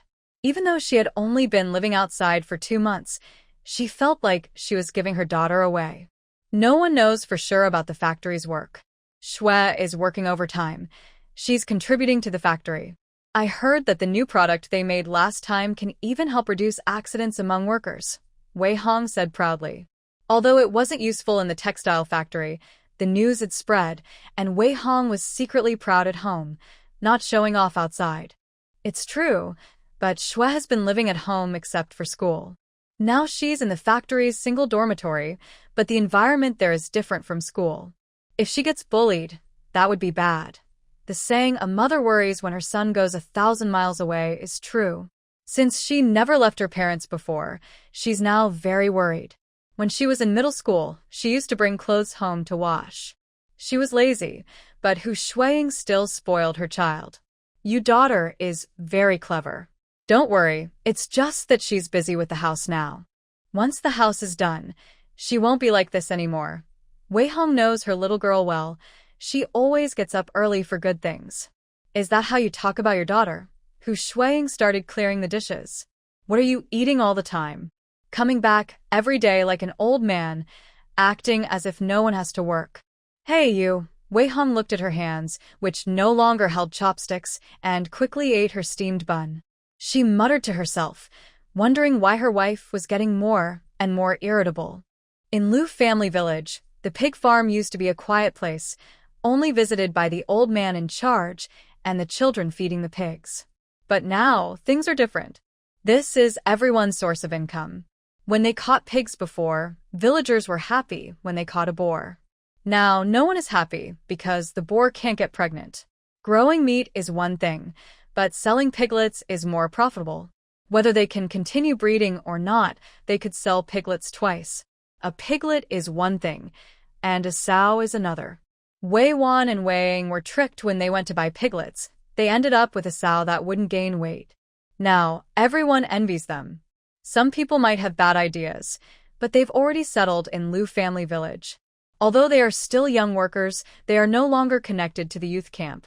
And since her family has strong support, once the recommendation letter is issued, her next return will be to transfer her household registration. Wei Wan's return to the city was quite shocking at the educated youth station. She was leaving, having only been in the countryside for a few months. It's rare to see someone who has been in the countryside for years still have family members brought back, and it wasn't through marriage but rather by securing a job. Many people feel sorry for Wei Ying. If she hadn't married, would she also have been brought back? There are also some who try to cause trouble, like saying she has a stepmother or other family issues. But Wei Ying already knew about this, and even if she didn't, she wouldn't fall for such tricks. Her family has given her quite a lot. Master Wei finally finished developing this model of machine after more than 3 months of hard work. He even made different versions. When creating the parts, he did it himself. Sometimes, he could ask workers in the workshop to help, but he often felt that words didn't fully explain what he needed. So, Wei Shui also spent time studying the blueprints for the 7th grade workers. She wasn't sure if it was because of her natural talent, but she found these things quite simple. Others might need years to understand the blueprints, but she could grasp them in about a month, even though she wasn't working on it full-time. By the time this farming machine was ready for testing, it was almost December. The weather was getting cold, and the ground outside was starting to freeze. But Wei Shui and her team couldn't resist their enthusiasm and passion. They chose the cooperative community inside the factory and found the nearest production team to the town. Since it was winter now, the fields had already been harvested, and the land was empty. When they went to test the machine, many people came to watch. Wei Shui stood behind the machine, holding the handrail with both hands.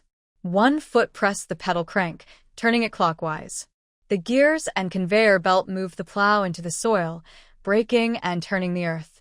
The rotating wheels pushed the machine forward. Since Wei Shui was familiar with every part of this machine, she was naturally the one to test it. But once others saw how it worked, they all wanted to try. So Wei Shui happily let them try. After all, testing was testing. As long as she was nearby, she could get detailed data and feedback from users. Not only her team of 3, but also the village leader and others from the team tried it. An hour later, half an acre of land was plowed. The soil was broken into smaller pieces than when using a hoe, and most importantly, there was no need to bend over all the time. If everyone could operate such a machine, tasks that took days could be done in just a few days, covering all the fields and the production teams. Let's try the 2-person method. One person turns the crank on the side, while the other holds the handrail at the back to control the direction and depth of the plow. Find a patch of harder soil and see how it works. Wei Shui kept recording data on the paper. This piece of tested soil was probably quite soft. She checked if there was any harder soil because harder soil requires more force to work with. 2 people would find it easier if only one person gets tired quickly. As a member of the production team, the team leader naturally knows which soil is good and which is bad. Usually, those assigned to a certain patch of soil are the ones who made mistakes. If no one made mistakes, then they would take turns. Right now, everyone was earning work points, and no one could be shortchanged. Technician Wei, please come over. The team leader. Usually, those assigned to a certain patch of soil are the ones who made mistakes. If no one made mistakes, Then they would take turns. Right now, everyone was earning work points, and no one could be shortchanged. Technician Wei, please come over. The team leader was a rough man, but he thought the young girl was delicate and fair. As a team leader, he needed to identify the key person in the group. Otherwise, he would be leading in the wrong direction. Brother Qian, Sister Hong, Brother Lin, follow the team leader. Wei Shui nodded and called over her other 3 team members. Qian Hongjun, Pan. As a team leader, he needed to identify the key person in the group. Otherwise, he would be leading in the wrong direction. Brother Qian, Sister Hong, Brother Lin, follow the team leader. Wei Shui nodded and called over her other 3 team members. If his apprentice could manage these 3, it would mean he had truly established a firm position in the technical department. They could even connect with people from the industry department. All 3 graduated from technical school, but their grades were average or below. They were assigned to Shijingshan Steel Plant mainly because of their connections. However, the technical skills of these workers were quite genuine. Although they had been in the technical department for 2 or 3 years, they had not produced any significant results or independent projects. They mostly just followed along and piggybacked on others' work. Lai Qingguo worked hard to bring these 3 out of the corner and put them into a literary project. They knew that Lai was a skilled engineer and capable, so there was no chance of underestimating Wei Shui just because she was young. Lai prepared a series of tough challenges and strategies to handle difficulties, aiming to suppress any issues early on. Once again, Wenxue thought to herself that she might not be the main character. She hadn't received the treatment a main character should have. Come on. Xiao Hong, keep up. A cart was pulled out, and Lin Hongwei and Qian Hongjun lifted the machine onto it. They initially wanted to push and pull it like before. The factory had planned to send a vehicle, but no vehicle was available at the moment. They could only follow the transport team to reach the commune. At other times, they pushed the machine with a cart. If they waited 10 days, maybe a vehicle would come to deliver it, but now was the busiest time for making machines. Who could afford to wait? So, on Pan Hong's suggestion, they directly lifted the machine onto the cart. One person pulled, another pushed, and the remaining 2 women just walked along. Now, everyone truly saw how powerful this machine was. The villagers didn't need Lin Hongwei and Pan Hongjun to push or pull. They naturally took turns pushing and pulling, sometimes several at once. The machine wasn't heavy, only about 30 or 40 jin, 15 to 20 kilograms. It was just hard to lift, or they could have carried it by hand. They just wanted to be part of this work, so they worked very quickly. Lin Hongwei only managed to call Pan Hong to keep up. When they arrived and set down the machine, the production team learned how to work with 2 people. They worked very fast. Within an hour, they finished plowing an acre of land. According to Wei Shui's idea, about 0.8 acres might be enough, but they probably underestimated how eager and spirited the people of this era were. Of course, it might also be because they changed groups several times, and each group stayed energetic. They got some data on the machine's speed, but how long it could run was still unknown. However, watching the team skillfully attach the plow head, plow the land, and then switch to a soil-breaking wheel for furrowing, they did all this very smoothly and quickly. And he is also the team leader, over 40 years old. Maybe because of exposure to the sun and weather, he looks a bit older, but his mind is sharp. When Wei Shui was replaced, he remembered everything clearly. Now, at this moment in the field, he is performing at his best. After several days of experiments, they finally got the exact data. Under the reluctant looks of the people in Qingjia village, the more emotional Pan Hong made a promise. If the machine was successful, he would notify the production team immediately. Then, whether they raised funds or encouraged the commune, there would be enough time. Everyone in the village has seen how useful this machine is. If they can afford it, they will definitely want to buy one. However, when they heard the price, the leader of Qingjia village's production team frowned. It was about 30 to 40 yuan per machine. Compared to tractors, that isn't expensive, but tractors are very useful too. Their production team has a good relationship with the commune, and the commune also has a good relationship with the steel factory. Since they cooperate in logistics, they often send chickens and ducks for breeding, and they also transport grain every year. The commune has money, and the production team has money too. But naturally, they prefer that the money be allocated by the commune, who likes to spend their own money. These reports were delivered to Lai Qinghua, and Wei Shui finally felt relieved. Now her housing situation was settled. The residential area had already been built, and many people were trying to use connections to get a house. Wei Shui also moved back home from the dormitory. She hardly knew anyone there, except Wang area, but since they worked in different places and ate at different times, they only exchanged a few words. They weren't very close. After returning home, life became much easier. Although she had to face the cold wind to go to work every day, at least someone took care of her at home. Wei Shui didn't know how much the factory leaders discussed her design drawings and the results and data from her experiments. Although they all had their own motives, they hoped the steel factory would get better and expand. If the factory improved and grew, even if they stayed in the same positions, their official ranks could be promoted. After developing this new agricultural machine, even the deputy factory director thought about creating a special department for agricultural machinery to produce more machines. Some people might not be talented in other areas, but they could be good at designing agricultural machinery. If they kept giving out these drawings, they would lose a lot.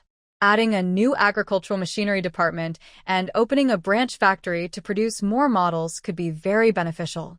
The factory director of the branch would also be a very good position. Although I don't plan to go, everyone has relatives and friends. So, after raising this issue at the meeting, others agreed, but Li Hongxing felt it was very risky. The capital still has a machinery factory, and they're doing well. If you try to take their business now, who would agree? If this continues, the other side might ask the industrial department to transfer Comrade Wei Shui away.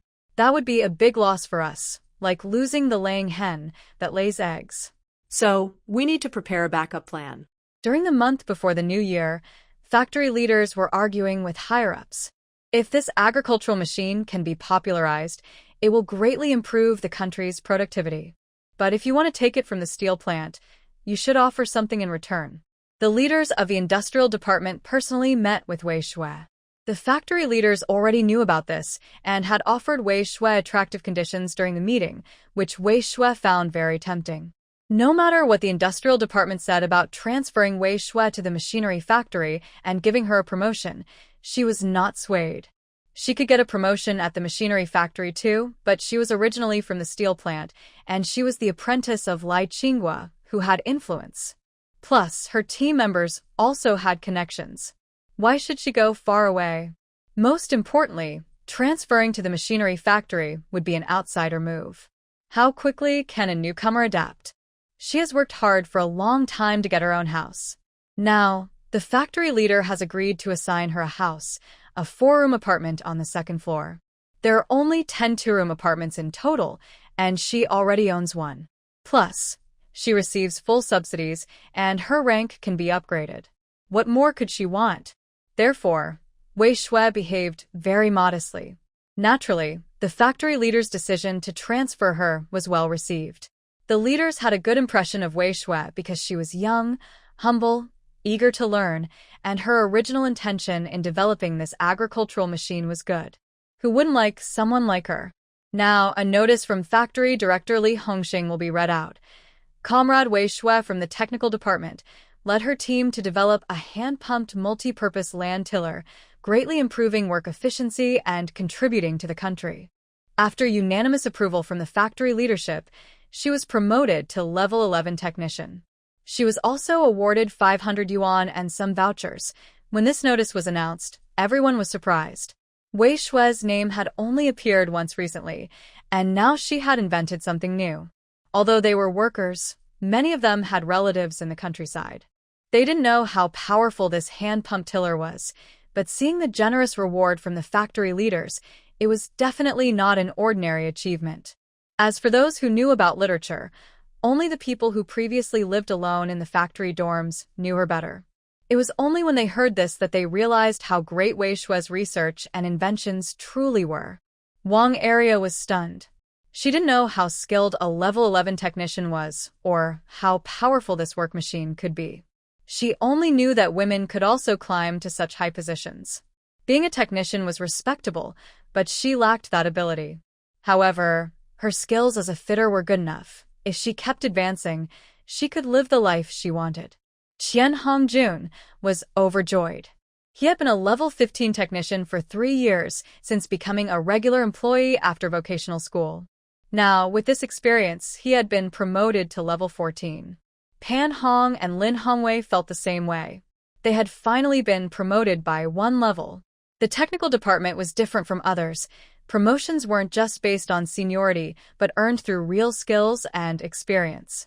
So, the 3 of them, who had connections, decided to stick close to Comrade Wei Shui.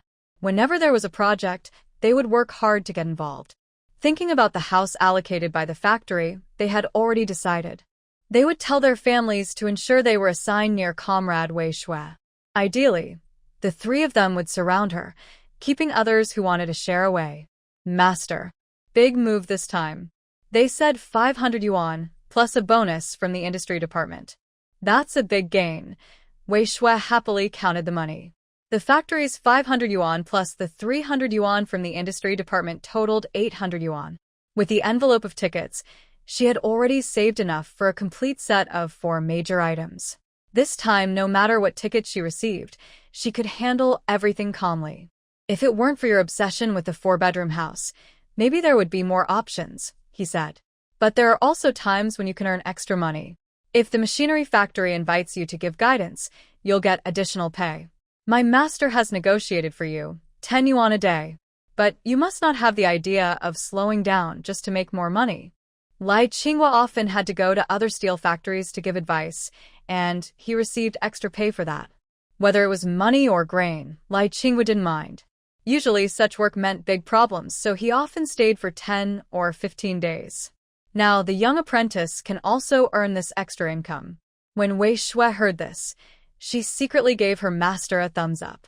It was just like those experts, like flying knives or skilled doctors, who often go to other hospitals to perform surgeries and earn money.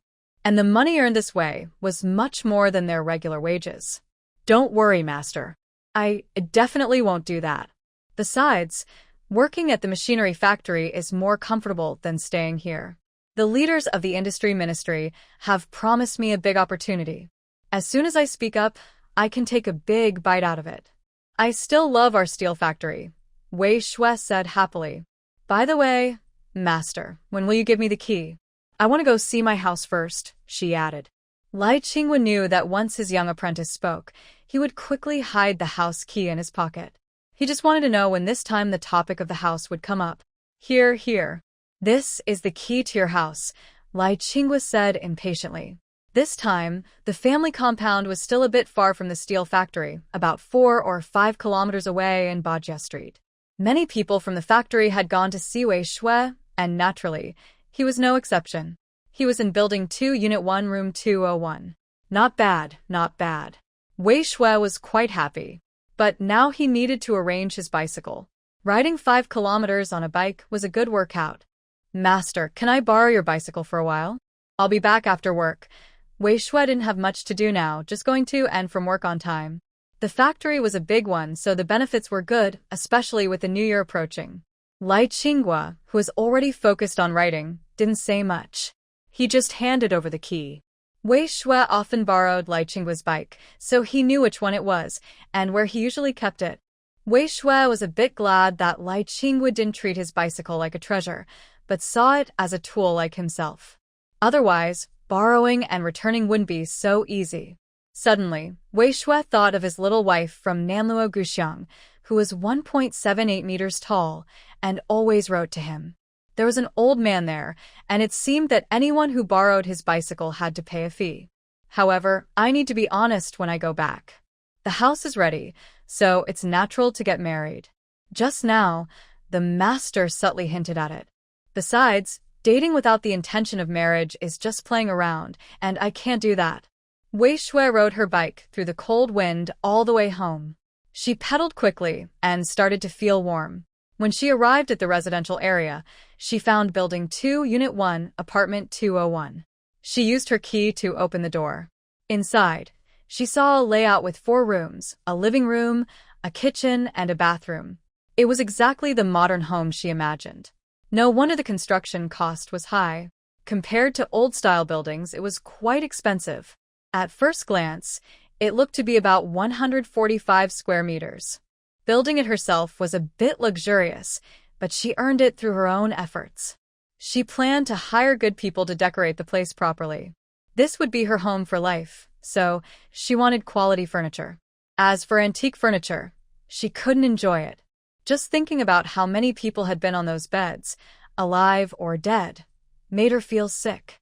The thought of who had sat on the cabinets and chairs and what they had done there made her shiver. That night, when she returned home, she placed the keys in front of Hu Shuiying and Wei Hong. Mom and Dad, look. All our hard work these past few months paid off. The keys are here. A 4-bedroom house. What? A 4-bedroom house? Wei Hong was stunned. The place they currently lived in was a 3-bedroom apartment, but it was only enough for 2 people to share. Their daughter, on the other hand, could get a 4-bedroom apartment. What does that mean?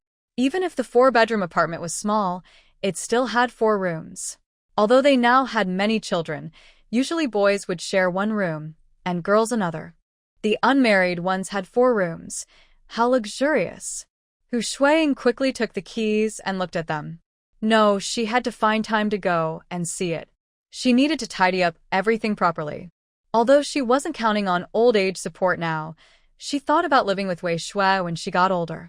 If there were 4 rooms, that would be perfect. According to Wei Shui's idea, the husband would live there too. It wasn't exactly a live-in arrangement, but it was almost the same. As the mother-in-law, who would dare offend her? Compared to being old and having a stranger daughter-in-law take care of her, it was better to live with her own daughter. Even if her daughter might not serve her now, when her daughter had children, she could help take care of them. Then her granddaughter or daughter-in-law could also look after her. Hu Shuiying's main goal was to have a daughter who wouldn't trouble her. She also wanted someone to take care of her when she was old and to raise her children so they could take care of her in the future. Why aren't you talking? Are you all fools? Wei Shui looked at the 2 of them, who were silent and felt worried. Could they be too happy? Did they have a stroke? That wouldn't do. A familiar slap landed on the back of the head, with just enough force to be harmless, showing that comrade Hu Shuiying was perfectly fine. Good, good, good. My daughter is doing well. Very good. Wei Hong suddenly burst into loud laughter. Don't worry about the renovation. Dad will handle it. I'll hire the best construction team for you. That would be great, Dad.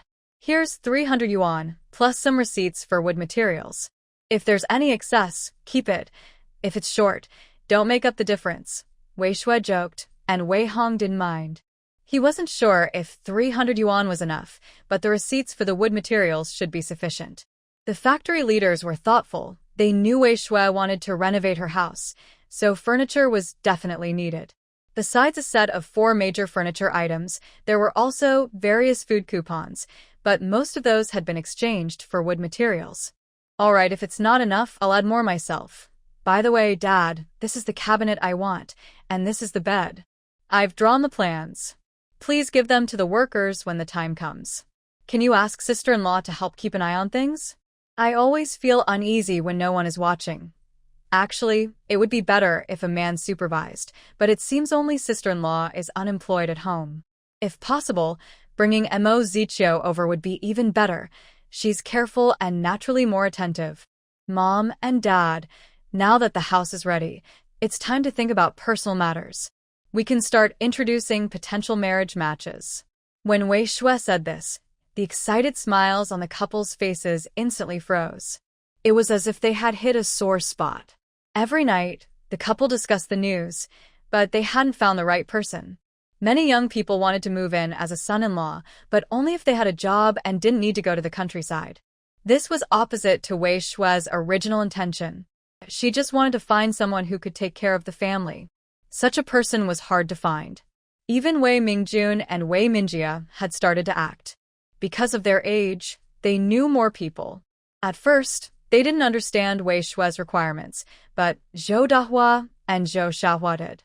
If they had a sister-in-law as capable as her, they would also want someone who could take care of the family and come back to eat home-cooked meals. But it was hard to say such conditions out loud, so they could only look around privately. Several months passed without any news. The few pieces of information they had were checked and rejected by the couple. Now, the neighborhood office had come to urge them. If there was an unmarried person of a certain age, the office would arrange a matchmaking date. However, this was voluntary, not forced. Hu Shuiying had already received visits from several matchmakers. During this time, Wei Shui was staying at the factory without knowing. When Hu Shuiying mentioned her conditions, she took responsibility herself, saying she wanted Wei Shui to find someone who could take care of her, stay at home, raise children, look good, and have a house and everything. Although matchmakers knew that the requirements were high, since the person had graduated from a technical college, had a decent job, and earned good money, they didn't expect that the person would want someone to come to their home. This made things difficult, as finding someone willing to go to the person's home was hard. Matchmakers enjoyed challenging difficult tasks, so they took on this job. Most of the available resources for home visits were high school students who didn't want to move to the countryside. They hoped to stay in the city through marriage, thinking it would still make them feel like city people, not rural folks they looked down on. Some of these people didn't have any skills and just wanted to take advantage of others. After marriage, the woman would give up her job, stay at home to do chores, cook, and serve him. According to the matchmaker's thinking, why would someone want a daughter-in-law who comes to live with them? Having both spouses work seemed more practical. Even if the matchmakers thought the match was okay, there was still the issue of Wei Hong and Hu Shuiying's parents. After getting the list, they would first investigate to make sure there were no big problems, then tell Wei Shui. They also wanted Wei Shui to find time for matchmaking, so she wouldn't waste her child's time. To Wei Hong and Hu Shuiying, their time was precious and valuable. After all this, the parents didn't have a suitable match to introduce. The two brothers also had no news. Their efforts had failed. At home, they were just waiting to eat, with no one to serve them. Hu Shuiying gently pushed Weon. At this moment, her husband was supposed to be protecting her from trouble. Cough, cough, cough. Xiao Xue, finding a partner is not something to rush. It's a lifelong matter. You already have a house now, and the renovation will take another month or two. We shouldn't hurry. Taking our time is most important. Wei Hong spoke while Hu Shuiying nodded in agreement, as if she truly supported him, making it seem like it wasn't her own idea to push for marriage earlier. Mom and Dad, didn't you say we should solve personal issues quickly? Why are you changing your mind now? Wei Hong pretended to be annoyed but was actually thinking that when they reply later, he would ask comrade Mo Jijiu to come visit. By then, the house renovation should be almost finished. Then, a romantic story about falling in love at first sight would be nice. Most people get married early at this age. I don't stand out that much. If things don't work out, I can always get a divorce. There's no rule against it. As long as a serious mistake is made, even with children, divorce is possible. The house is mine, so everything is perfect. That's why women should have their own house. There's nothing wrong with that. That's also why I waited until I had a house before thinking about marriage and children, to give myself an escape route. Only then can I be sure I won't regret later. It's not urgent. This isn't a simple matter. We should take our time. After the new year, I believe we'll find someone suitable. If you know someone who might be a good match, I can introduce you. But the important decisions should still be made by Dad. Wei Hong finished with this sentence and immediately ran away, afraid of being asked more questions. Wei Shui went back to her room and quickly wrote a letter. The next morning, she took it to the post office, and a few days later, it was delivered to Mo Jiqiu. Mo Jiqiu now lives alone in the yard behind the youth station, so she wasn't worried about others seeing her. When she read the letter, she smiled. Finally, the moment had come. She could go back to the city. Although her methods weren't entirely honest, as long as they worked, it was fine. She had planned it carefully. She thought, why don't you try to plan too? When she remembered Wei Wan leaving and the envy and jealousy on others' faces at the youth station, along with their regret, Mo Jiqiu couldn't help but laugh. Usually, she didn't work hard or make friends, so now that she was trying to catch up, it didn't seem to help. She quickly wrote a reply. She hadn't been home in years, so it should be easy to get leave for a family visit. Winter was mostly spent indoors, and there wasn't much to do on the ground. Taking a month off would be easy. But Emo Zicho didn't dare to go back directly. What if there was no place for her to stay? That would be awkward. So, after receiving the letter, she went to the city the next day, sent her reply, and then asked the team leader for leave. Although she asked in advance, the team leader approved it quickly. The leader knew the people at the youth station well. Emo Zicho was a well-behaved person. If Zhou Zicho came instead, she might have been delayed for several more days. Emo Zicho was packing his belongings nearby, carrying everything he owned. This time, he might not come back. Perhaps he was just coming to gather his things. Of course, he might not return at all, and when that time comes, Brother Jiang will help him pack. If this plan works out, they will become brothers-in-law. However, Emo Zicho didn't mention this in his letter. He knew well how the people in their big courtyard behaved. He had seen Hyuju, who was over 30 and still unmarried. Emo Zicho understood all the twists and turns involved. Naturally, some people in the courtyard also knew, but no one tried to speak up. People were happy with the situation, and those with clever plans had even more influence. Zhou Dawa was assigned to supervise. Every day, he happily took the train fare and treated the trip as a free outing with Jian Deng. But it wasn't really a trip. He went every 2 or 3 days. If he didn't understand something, he asked questions. His main idea was simple. Even if he didn't know much, asking questions meant he would do a good job. Now, there was no holiday for the new year. The workers in the workshop kept working through the holidays, especially on the 30th and the 1st. However, technicians like Wei Shui had a few days off. On the 28th, she already received her factory benefits. Because of Wei Shui's contribution, she received 2 feet of fatty pork, with most of it being fat. The lean meat was only about 1/5. In this era, this was the most popular type of meat. There are still 10 jin of white flour, 10 jin of rice, and a soap porcelain cup thermos. Wei Shui doesn't know what others like, but these are her things. When she was about to leave with her belongings, Lai Qinghua stopped her. The factory gave us a bag of oranges. Neither I nor your sister-in-law like to eat them, so you can take them. Lai Qinghua looked at the oranges with a dislike, sour and not sweet at all. Who actually likes to eat these things? Lai Qinghua's son, daughter-in-law, daughter, son-in-law, grandson, granddaughter, and other grandchildren are not nearby. So, every year, the couple spends the new year alone. Neither of them likes eating sour oranges. Wei Shui also doesn't like to eat them, but she thought her second sister-in-law might like them. After all, she is pregnant, and her appetite can be a bit different. Actually, Zhou Xiaohua wanted to say that she could eat sour oranges, but she really wanted to eat big, greasy braised pork. That would be much tastier. Thank you, master. I won't be polite. I'll bring something to see you tomorrow. Wei Shui happily accepted the oranges, putting them into her cloth bag. The bag felt a bit heavy today, but she was happy. After all, these were benefits from the factory. They were not as fine as the rice in her own space, nor as white as the flour in her space, but they were all white and given by the factory. After returning home, Wei Hong took out the benefits from the steel factory, Hu Shuang took out the benefits from the textile factory, and Wei Wan brought out the benefits from the state-run restaurant. Except for Wei Shui, the other 3 looked at their benefits and felt a bit embarrassed. The big factory with tens of thousands of workers deserved its good benefits, which were quite impressive. The total weight was about 20 jin, not counting the thermos and soap, and there were also many tickets.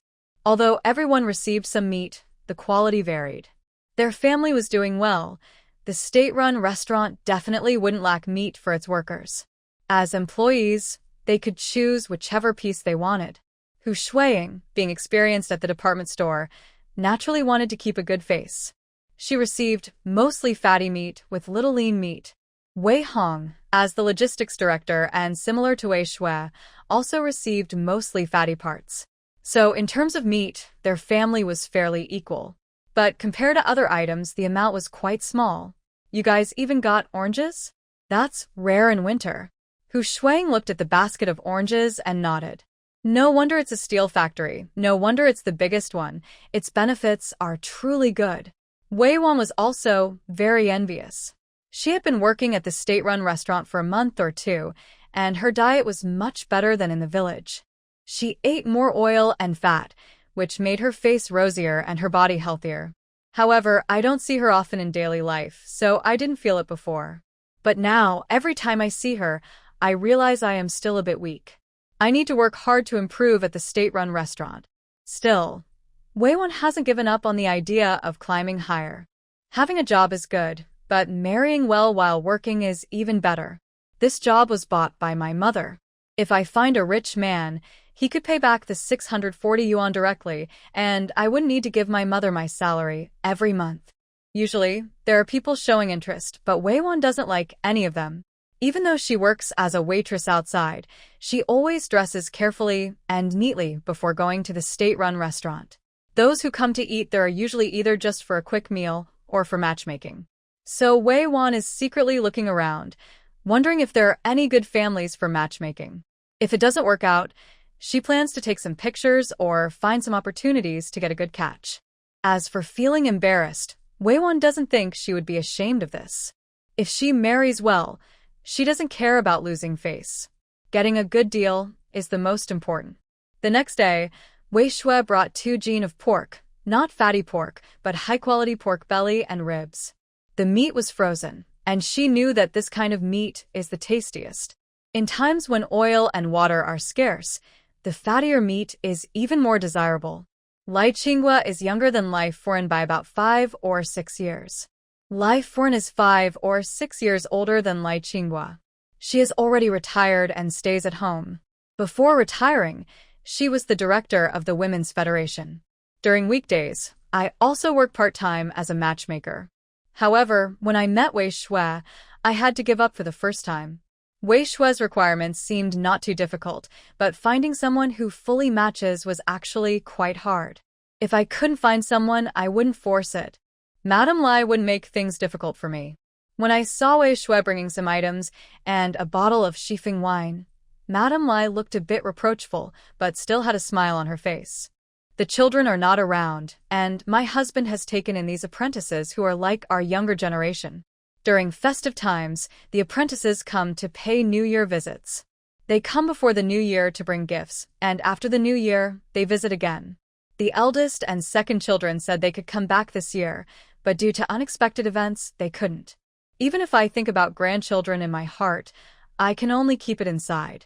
I rely on these apprentices to visit us. We managed to have a good meal at the master and mistress's house and enjoyed sweet and sour pork ribs. It used a lot of oil, but the mistress didn't mind. However, the master looked a bit distressed. Having experienced hard times, he felt sad seeing that big spoonful of oil go in. It made his heart ache. Fortunately, life has improved now. If it had been a few years ago, that spoonful of oil could last a month or 2. Nowadays, most families use measuring spoons for oil, often made of vinegar cloth. Meanwhile, Mozh Chiohui returned to the courtyard before 30. Standing at the gate of the Sihiyuan at No. 95, Nanluoga Lane, Mozh Chiohui felt as if he was in a different world. In the front yard of house number 95, the east wing had 3 rooms, all allocated to the Mo family. Mo Ziji's father, Mo Da, was a 5th-level worker at the steel factory. His mother, Wu Daya, was unemployed and stayed at home to take care of the family. Mo Ziji's older brother, Mo Zi, is 27 years old. He works as a 3rd-level worker at the steel factory. His wife, Zhou Qing, is an officer at the street office, and they have a 7-year-old nephew named Mo Wei. They also have a younger brother studying at a technical school named Mo Zhixing. The names of the 3 brothers are not from their father. One is Mo Da, another Wu Daya, and the names seem to be chosen by a local teacher for 20 eggs. Since the family learned that Mo Ziji was coming back for a visit, everyone was excited. The parents felt sad for their 2nd and 3rd sons who went to the countryside. As siblings and in-laws, they felt responsible, and as a younger brother, Mo Zixing was grateful to his older brother. Mo Zixing always thought that if his older brother didn't go to the countryside and instead got married directly, he would be the one to go. When he passed his technical school exams and got a job, he planned to buy a house for his brother to bring him back to the city. Even if he later married someone from the countryside and brought his wife and nephew back, Mo Zixing wouldn't mind. Once he had a job, He would definitely get a separate room, and the one he was living in now would be kept for his second brother. So, over the past few years, I have worked very hard while studying. This time, I also got into a vocational school. I am quite happy because this should be the last year for this type of school, as the school is becoming more chaotic. Mo Zixing usually doesn't get involved in these matters, but he feels a little sad for the respected teachers who are now being looked down upon. Still, he doesn't dare to do anything. If it were only himself, he could take responsibility for his actions, but now he has parents, brothers, and a nephew. So Mo Zixing studies hard at school, not saying much or interfering, just wanting to learn as much as possible as soon as he can. When he heard that his second brother was coming back, he immediately tidied up his room. It wasn't usually messy, but after cleaning, it looked even neater. The whole family started to get busy. When they brought back meat and fish, the third uncle, Yen Bugu, saw it and felt envious. Since they live in the front yard, he knows well what kind of life they lead. Although they had good food during past New Year celebrations, this time the feast was much more lavish. He couldn't help but go forward and try to find out more. Old Mo, is there some happy news? It looks like this year's New Year celebration is much richer. Come, let me help you. Mo de knew Yen Bugua's personality well. This favor wasn't given for nothing. If he helped, he would have to pay back in some way. Usually, he wouldn't mind small favors, but now that the second son was finally back for a visit, he definitely couldn't let Yen Bugua take advantage of him. No need, old Yen. It's just a small thing, something I can carry with one hand. My second son is coming home for the new year after several years, and I specially bought some good things to help him recover his health. Mo Da's words implied that he was helping his son improve his health. Even if he was a bit proud, he wouldn't dare call Mo Da Dad openly. By the way, your family's Jifeng has also gone to the countryside, right? Any news? Mo Da asked out of curiosity. Since Jifeng went to the countryside, he hadn't heard anything. The educated youth sent to the countryside received subsidies, and it was said he had gone south. But it seemed he hadn't written back at all, which was unusual because his second son often wrote letters. When Yen Bugua heard this, he smiled bitterly. Not only had the subsidy not arrived, but he also lost contact afterward.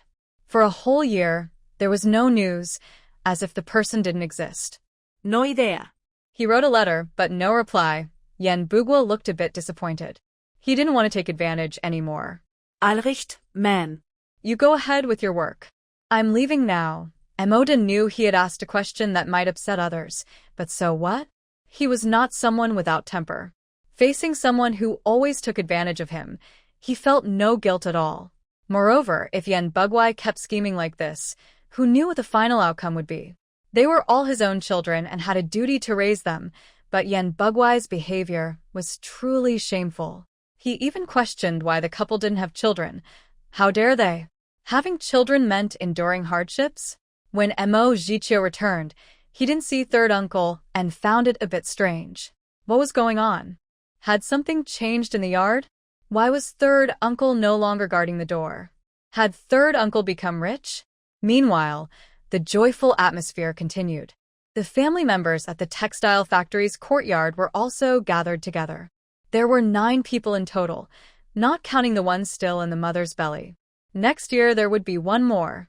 They had finished frying meatballs, fish, and all sorts of dishes that usually used a lot of oil and weren't made often.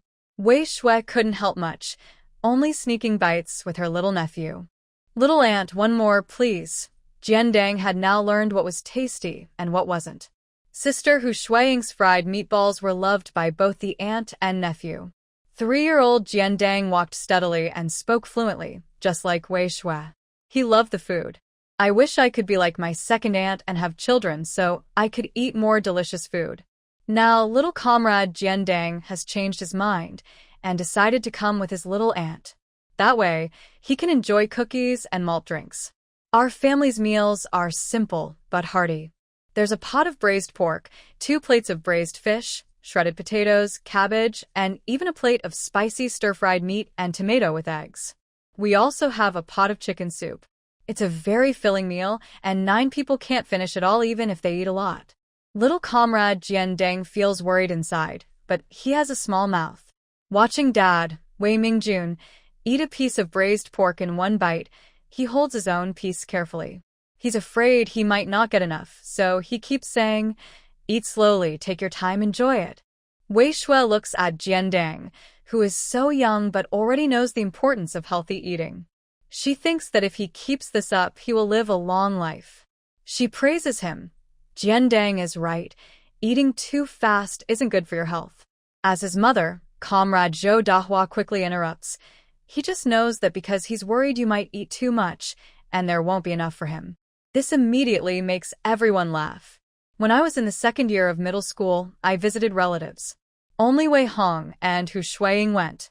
I heard they went to Wei Hong's hometown, mainly to pay respects at a grave. Wei Hong had cut ties with her family long ago over some issues. She planned never to see them again. But unexpectedly, her family, her parents, older brother and sister-in-law, second brother and sister-in-law, 5 nephews, 1 niece, and 2 grandnephews, were all poisoned and died. It was the 3rd nephew's wife who did it.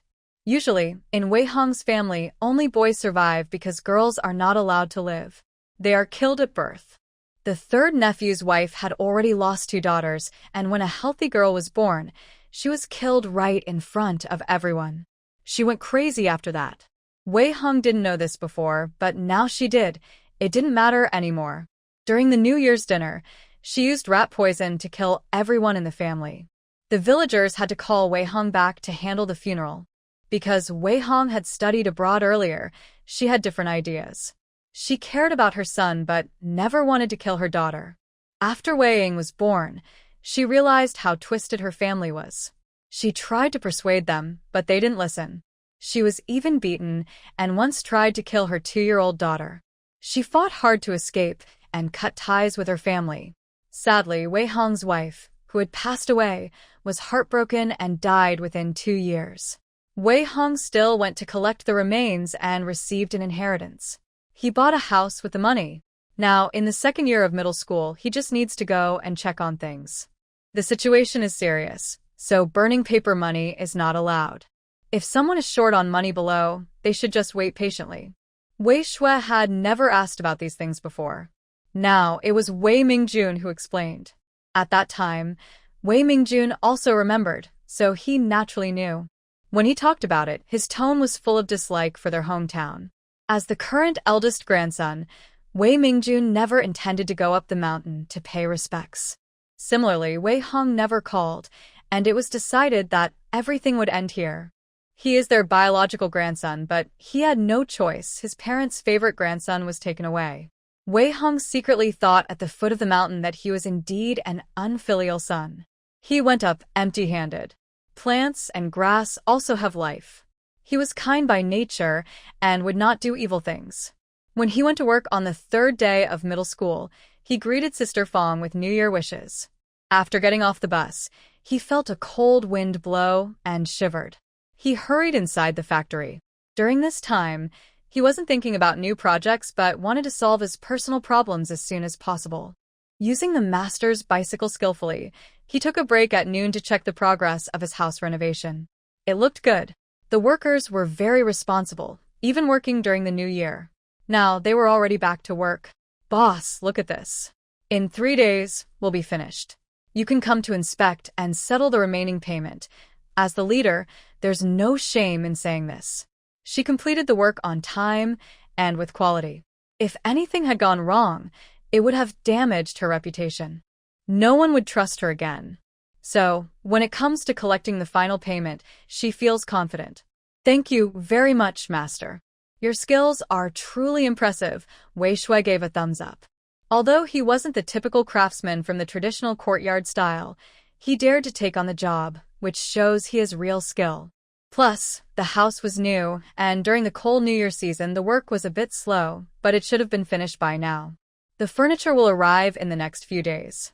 Seeing her own new apartment, she feels relieved. No surprises this time. In her past life, she bought a house with full payment, then suddenly traveled to another world and sold the house without ever living in it.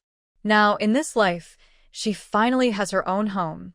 Wei Shui's apartment is in Unit 201. When she first came out, she saw the door to Unit 202 open.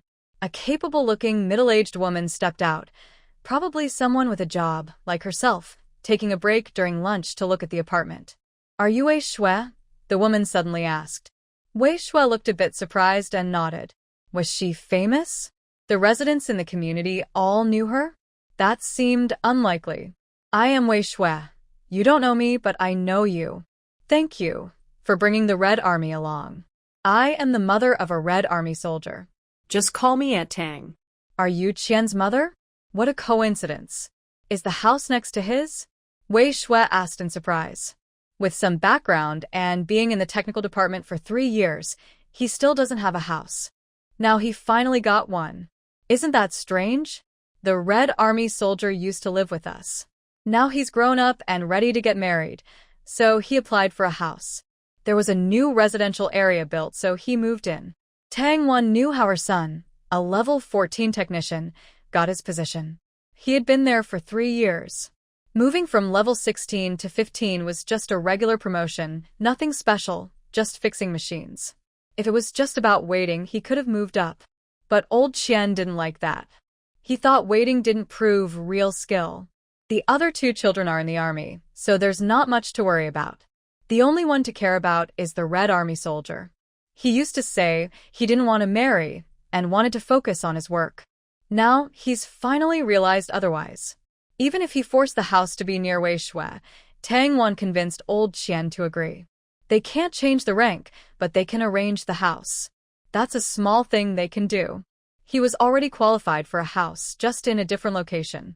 The house is a 2-bedroom, 1 living room with a bathroom and kitchen inside. Tang Wan even felt a bit jealous. 2 houses are enough, even if I have children in the future. Brother Qian is 3 years older than me, so I should think about my personal matters now. My mom is also helping me find a matchmaker. Once I settle my personal issues, I can better contribute to the country. Wei Shui's words fit well with the current trend. Even during the new year, people don't want to rest. Working hard and doing your best is the main theme of the times. Yes, that's right. Well. I am now at the Supply and Marketing Cooperative on Beishingen Street. If you need to buy anything or want to get some imperfect goods, just come to me. As for Brother Qian, I thank you too. Tang Wan spoke very straightforwardly, and Wei Shui happily agreed. This time, she truly helped Qian Hongjun succeed. It's all about relationships. Reciprocating helps build good connections. The master said that Qian Hongjun has a good background, so Tang Wan is definitely not just a sales clerk. She is probably the director of the Supply and Marketing Cooperative. But the cooperative has no connection to the steel factory, so it can't be considered a background. It must be that Qian Hongjun's father is quite capable. Time quickly passed, and it was now the 5th day of the lunar month, the date agreed upon in the letter. Wei Shui arrived at Donglishan, ordered 2 jin of lamb, and happily started eating. Today was her day off, so she specially came to enjoy lamb and to create a chance for a casual encounter. Wei Shui ordered so much lamb alone, which made others envious. It was clear she was unmarried, willing to indulge herself. Married women usually ate with their families to improve their meals, and even then, they didn't eat freely. The young girl looked like she had a job and plenty of money. Fortunately, everyone here considered themselves decent people and wouldn't try to take advantage or be greedy. Emo's Kia had been looking forward to this day for a long time. She dressed up early and went out feeling fresh and clean. Her sister-in-law, Zhou Qing, was puzzled. Recently, Emo's Kia hadn't gone anywhere at home. Instead, she had been chatting with her mother-in-law about family matters.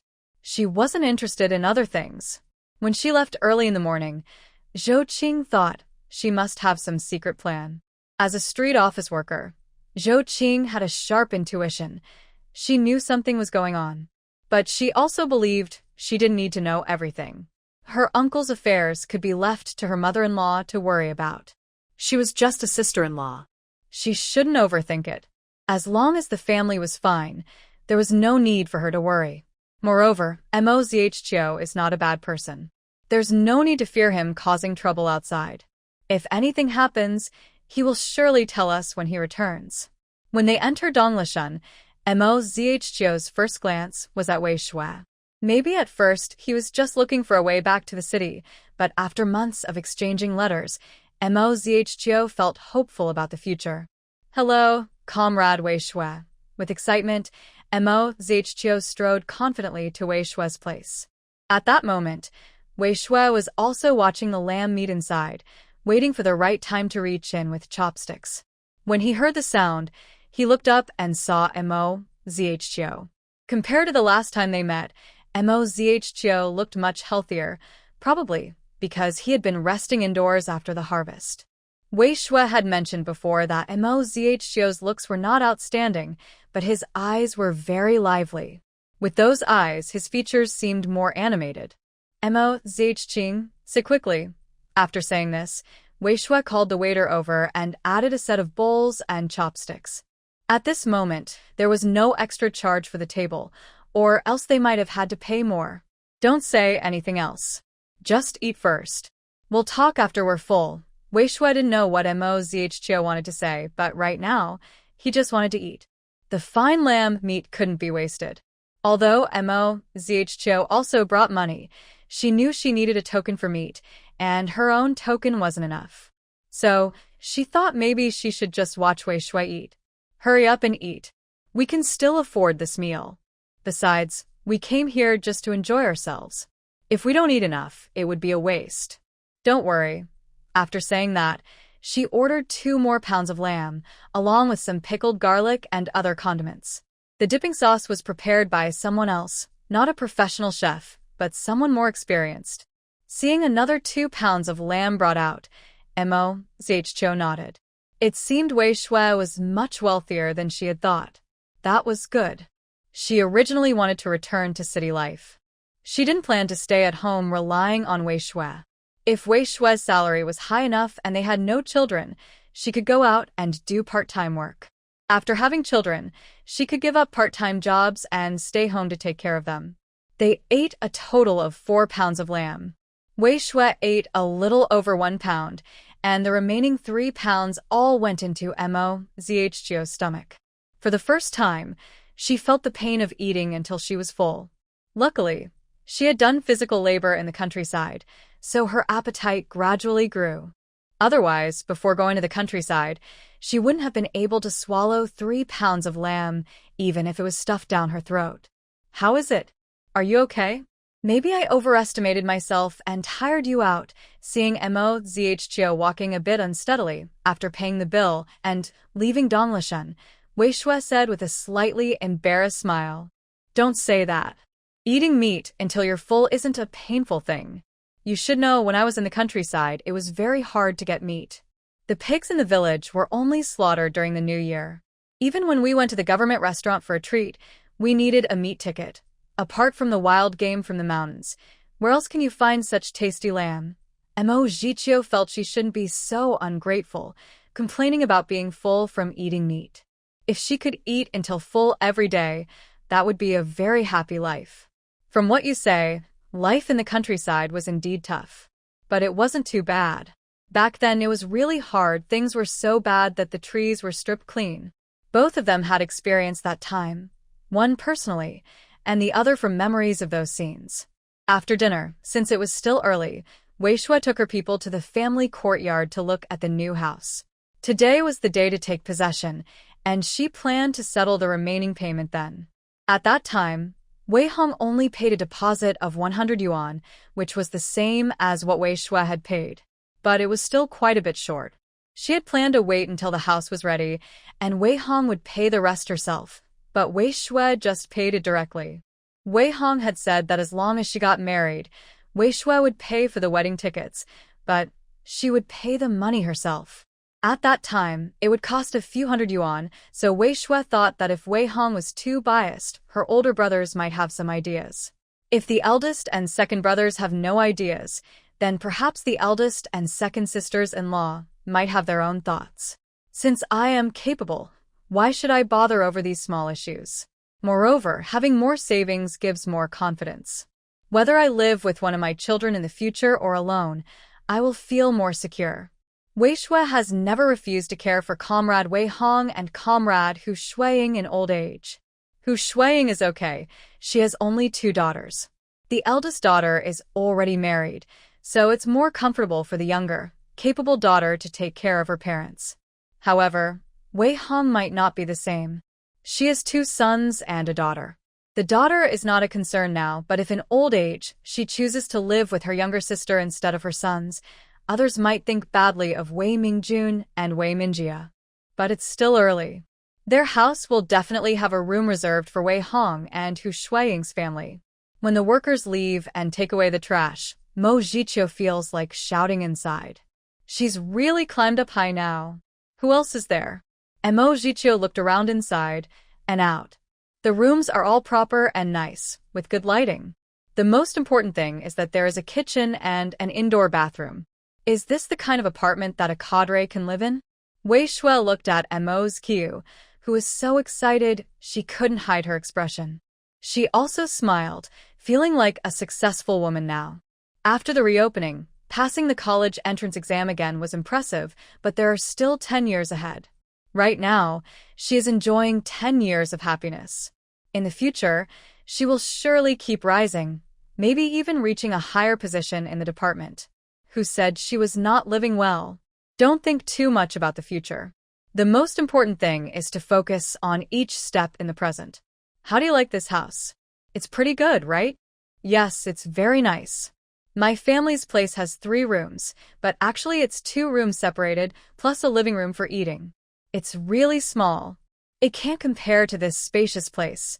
Sitting on the sofa in the living room, Mo Jiqiu praised without hesitation. She had not contributed anything yet, so she didn't dare to ask for anything. Moreover, with such good conditions, she was not satisfied? What kind of person would that make her? There's 1 room reserved for my parents. You have no objections, right? Wei Shui planned to be clear before marriage, to avoid confusion later. If she couldn't accept it, she would just say goodbye. There will always be someone else. That's only right. Mo Jiqiu had already learned about Wei Shui's family before. She knew it was a blended family, so she was okay with taking care of her mother-in-law. What did her parents think? First, let me say that living together is impossible.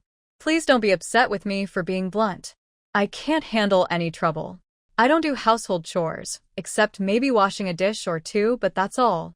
As for your parents, when they get older, they will need financial support for their care. We can all contribute what we can. Is that acceptable to you? Mo Jiqiu is very open to this idea. Originally, it was decided that the eldest brother would take care of the parents' retirement. When we moved to the countryside, it was already arranged that he would handle their care.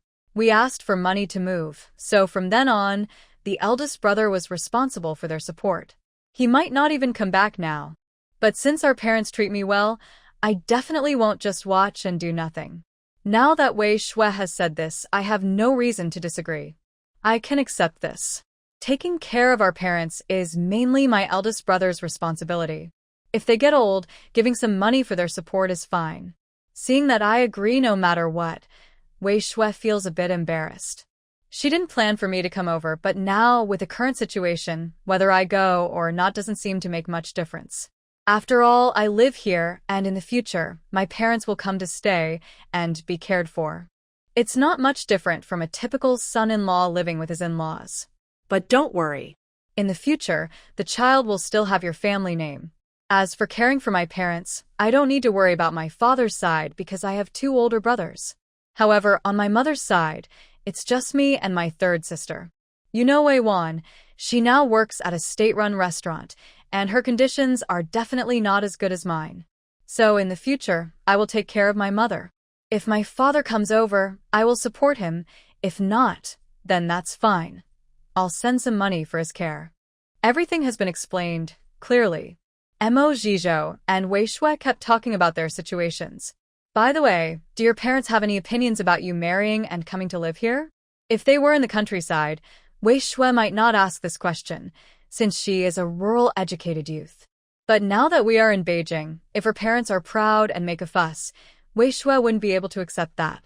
Although watching other female leads get back at others is satisfying, She thought she probably didn't have that kind of luck.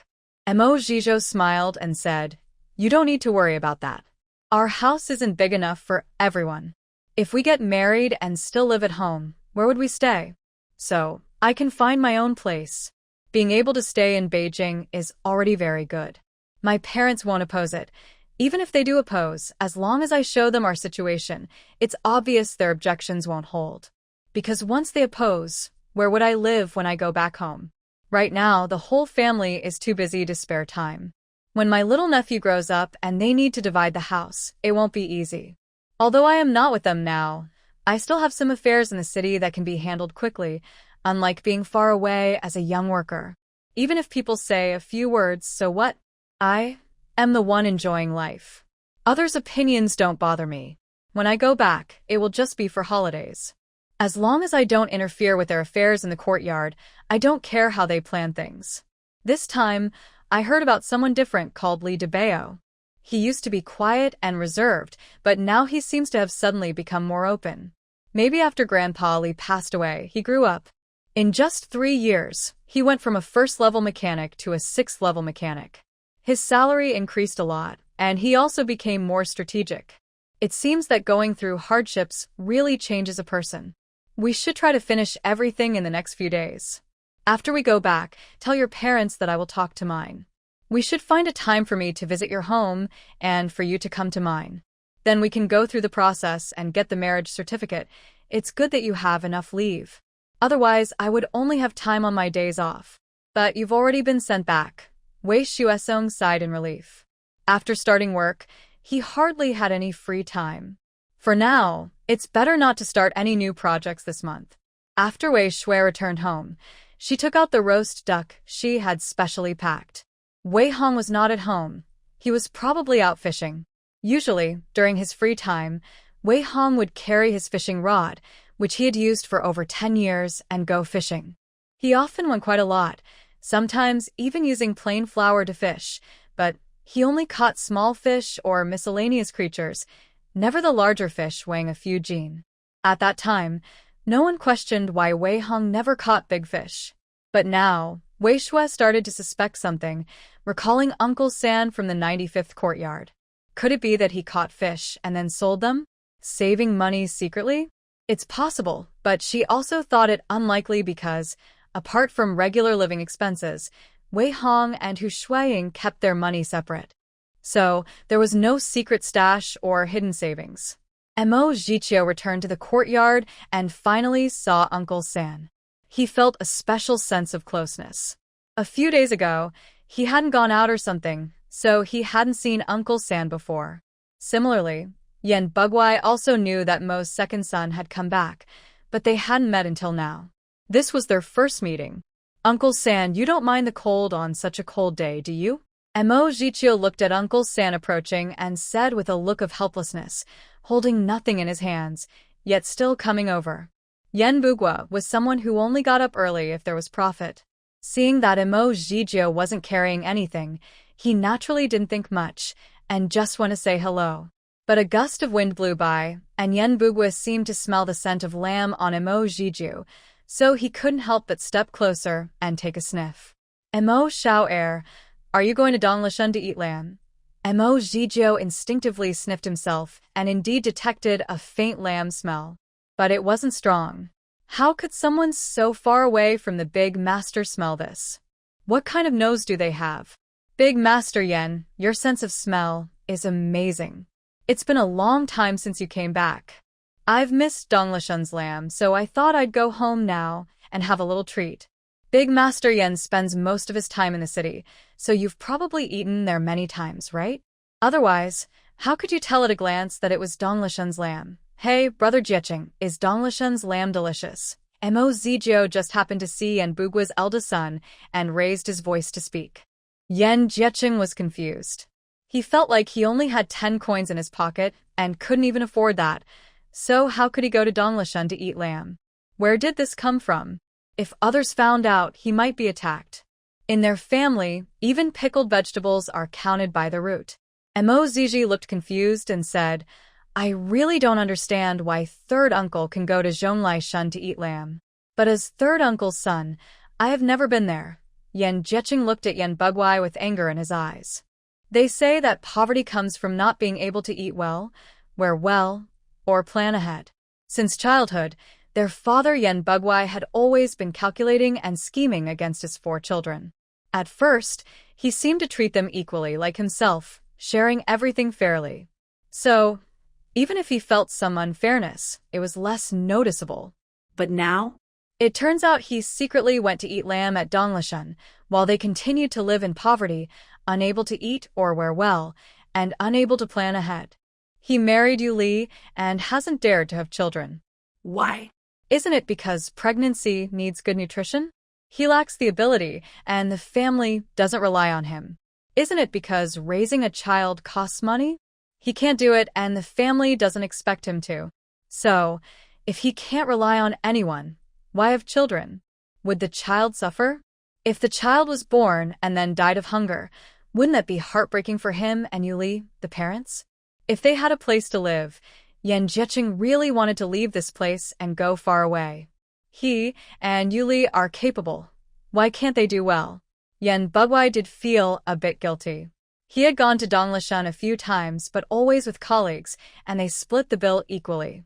So, he ate more than usual, went fishing outside for a day, and after relaxing and washing his clothes to dry, he returned home. No one had noticed this before, but now he was surprised to be caught. Seeing the father and son arguing there, Emo's Kia happily went back home. Indeed, this is happiness. After washing his clothes, he saw Wu Dia come back. Wu Dia, as a housewife with no job, often spends her free time going outside to pick wild vegetables with friends. Although these vegetables are not as good as regular ones, they are free, so there's nothing to do in the big courtyard. When the older women and aunts have free time, they often go together to pick wild vegetables. But today, they weren't going to pick vegetables because there aren't many available in winter. Instead, they went to watch the crowd. The wind had started to blow, and more people were being knocked down during the protests. These common folks didn't know exactly what was happening, but since the government considered them bad, they must be guilty. Wu Dia heard that a big business owner was leading the protest this time, so she immediately wanted to see what was going on, and even followed for a couple of streets. It is important to understand that the capitalists here are not always good people. Many of them are what we call red capitalists, who supported our party during the war. But as ordinary people, we don't really know what a red capitalist is. We just think that capitalists are capitalists, and they often oppress poor folks. Even though her family doesn't have rotten eggs or spoiled vegetables, she still threw stones at them. Nowadays, no one wants to waste eggs. If an egg goes bad, people feel sad, but if it's only a little spoiled, they're reluctant to throw it away. As long as it's not completely rotten, they see it as a nutritious supplement. Second brother, you're back. What are Uncle 3 and his eldest son arguing about outside? I only heard a little. I didn't understand everything. Wu Dia put down her basket, revealing some green vegetables inside. Her family isn't short of money. 3 out of 5 people have jobs. But in winter, it's hard to get fresh vegetables. Usually they store cabbage in the cellar or make pickled vegetables. This time, they were lucky to see someone selling fresh greens. It wasn't the best, but it was green, so Wu Dia decided to buy some. She thought she could cook a dish with it. Uncle 3 went to Dong Lashan to eat lamb. His family doesn't know yet, so that's why they're arguing now. Mo Zichio didn't mention her role in this at all. She only said a few words and greeted them briefly. That stingy Uncle 3 actually went to Dong Lashan for a meal? No way. Wu Dia looked surprised, as if she had seen a ghost. She thought it was strange for someone to go out alone to a restaurant, especially if they are very frugal. Mom, you're wrong. Being stingy is one thing, but being stingy to others or to yourself is different. Maybe he's just stingy with others. After hearing this, Wu Dia thought it made sense. Some people are stingy with others, but generous to themselves. Could Yan Lao be like that? At dinner that evening, Wu Dia brought out steamed buns. Since it was the new year, they were eating 2 colored steamed buns. Usually, if they could just eat some cornmeal cakes, that was already a good meal. Mo Zichio had eaten a lot of lamb and still felt full. He gave his bun to Emoda and split another in half to share with his younger brother and older nephew. What's going on? Are you sick? Not eating anymore? Wudaya asked worriedly, thinking maybe he went out today and caught a cold.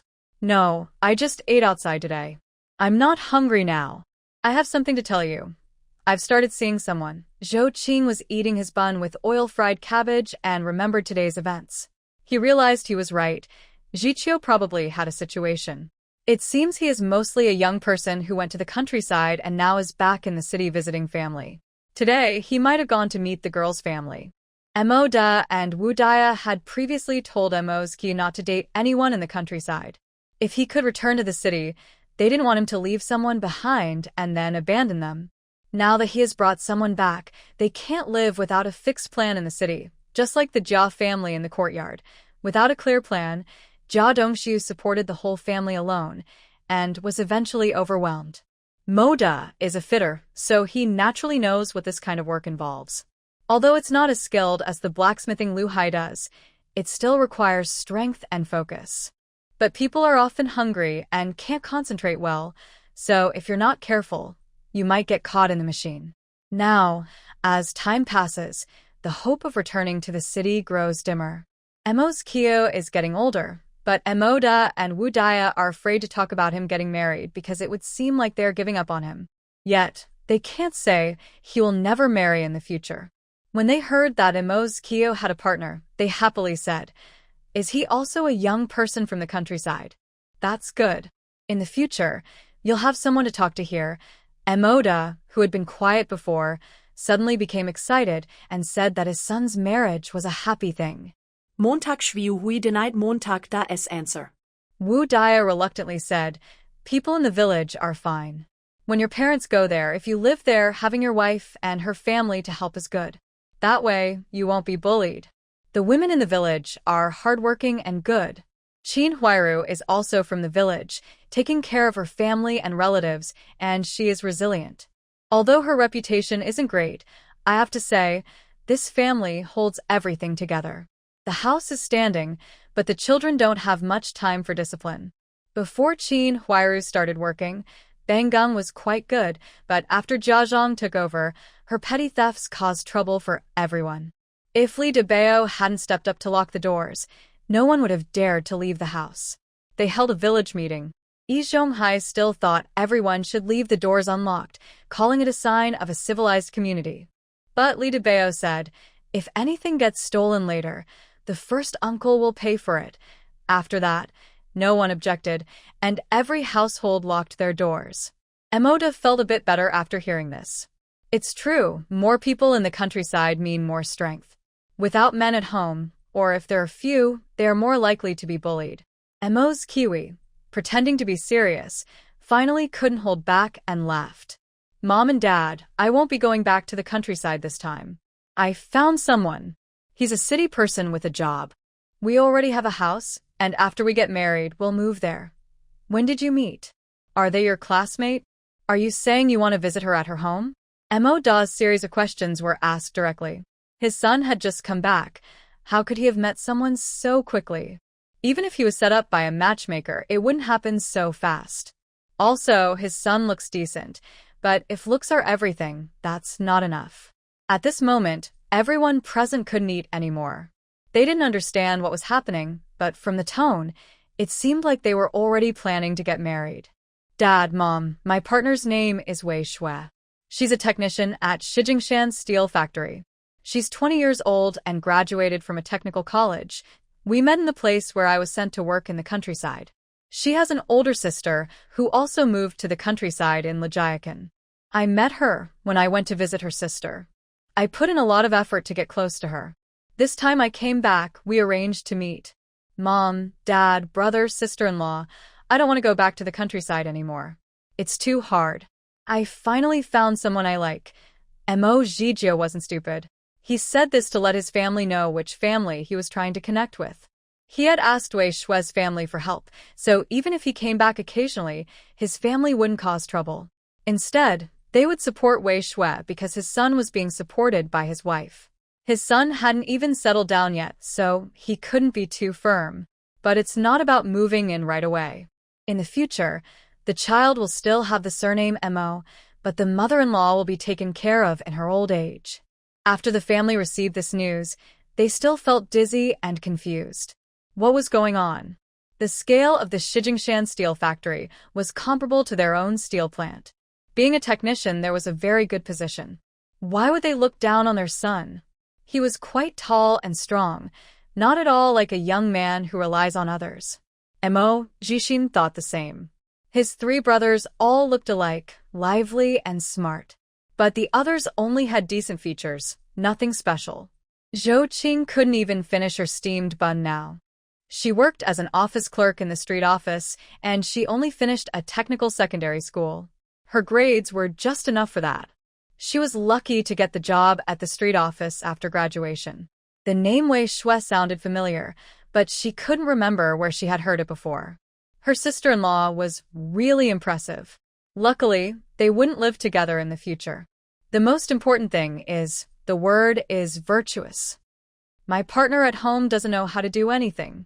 His mother spoils him, and his father does too. I want someone who can handle both family and outside work. Otherwise, what do I have? Just being honest, diligent, and hardworking. Wu Dia felt a bit embarrassed listening to this. Just because she said she was diligent and honest didn't mean she was clever. She was quite sharp, but she was really hardworking. When she was young, only her second brother cared for her and helped with chores. The others just called her to do things. My parents and I will meet him. If everything's okay, we will agree. Anyway, I didn't visit them at their house. We just don't live together. If I got married in the countryside, it would be the same. Actually, it might even be better this way. Mom and Dad, are you full? After wiping his mouth with a leftover steamed bun and eating it, Wei Hong suddenly had a bad feeling when he heard Wei Shui say this. After fishing, he saw a roast duck. Wei Hong, who usually doesn't get involved in kitchen work, sliced the duck himself and even made soup from the duck frame. His cooking skills aren't perfect, but that's how most people handle roast duck, right? Since only 3 of them are eating, they don't need to slice the meat very thin like a big family of 5 or 6. Hu Shuiying also swallowed a piece of duck and looked at Wei Shui, who seemed to have something important to say. She must be about to share some big news. Remembering the recent surprises, Hu Shuiying quickly swallowed her food. Mom, I'm ready. Just tell me what's going on. Dad is ready too. Go ahead. Seeing the serious expressions of her parents, Wei Shui suddenly wondered if she had been too harsh before. But maybe not. She only told the truth, not exaggerating anything. Do you remember when I visited my sister at Lu's village near Hongqi Commune? I met a young, educated person there. He returned to the city to visit family and we looked at each other. What? What? The couple suddenly shouted out. They had been trying to find a matchmaker before, but now Wei Shui told them she already had someone in mind, and he was a young, educated youth. Sit down quickly, sit down. What if we disturb others? Wei Shui hurriedly pressed them down and sat across from them, honestly explaining. Listen to me first. Here's what happened. Last time I went to Lu family village, I found out about a young educated youth named Mo Jiqiu, who lives with my second brother-in-law. He can do laundry, cook, sew clothes, everything. The room he lives in was paid for by my brother-in-law, so Mo Jiqiu is responsible for cooking and sewing. When I saw that, I thought he was exactly the kind of person I wanted. So I felt quite good about him at first, but I didn't know him well and couldn't just say anything outright. I left him my address, exchanged a few letters, and didn't plan to meet up. But today I ran into him when I was dining at Donglashan. During our chat, I felt we got along well. He didn't mind living with me, helping take care of the kids, or even caring for my parents in the future. I thought it was great, so I decided to pursue a relationship with him. She didn't take long off work, so I thought if my parents saw him and liked him, we could settle things. Then, after we get married, he wouldn't need to go back. Currently, the city's population count doesn't matter much. In the future, if they have children, the household registration will follow the mother. He said that if they have children, he will stay at home to take care of them, but if not, he will go out to do odd jobs. Parents, what do you think? By the way, he still looks quite good. I wrote to ask my brother-in-law about him. My brother-in-law has lived with him for 4 years. Take a look at my brother-in-law's letter. Wei Shui prepared everything very well. Before Mo Jiqiu left to return home, she sent this letter to Lu's village. Today, she received a reply. After opening it, she immediately handed it to Wei Hong and Hu Shuiying. The letter was full of kind words. As for the Gu family, there's no doubt about their reputation. That's why the main character, Jiang Yuxi, has been keeping this younger brother close. He treats him like a personal assistant. Although Jiang Yuxi pays him money, he doesn't do much else. So, it's like buying time with money. Jiang Yuxi doesn't know when Mo Zhihui started contacting his sister-in-law, but he knows what kind of person Mo Zhihui is. His character isn't bad, but in terms of work, he's just like himself. The work on the ground is barely enough to eat. He doesn't want to do much else. Still, Jiang Yuxi thinks that's okay. He can manage in the black market, but his life is a bit rough. However, Jiang Yuxi can get by in life, and the two of them are basically living together. So, after learning what kind of person his sister-in-law wanted, Jiang Yuxi thought Mo Zhihui was the best fit.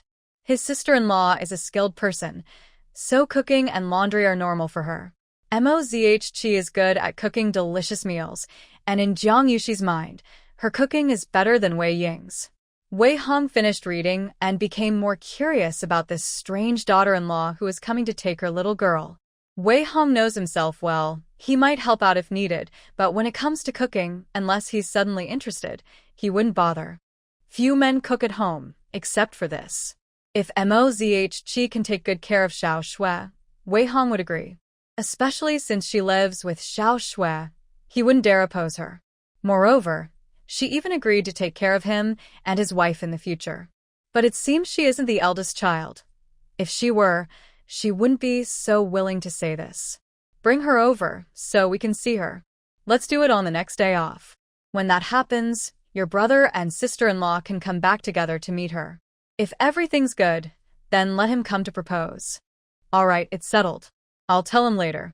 I think I'll go to see him first, and then he'll come to me.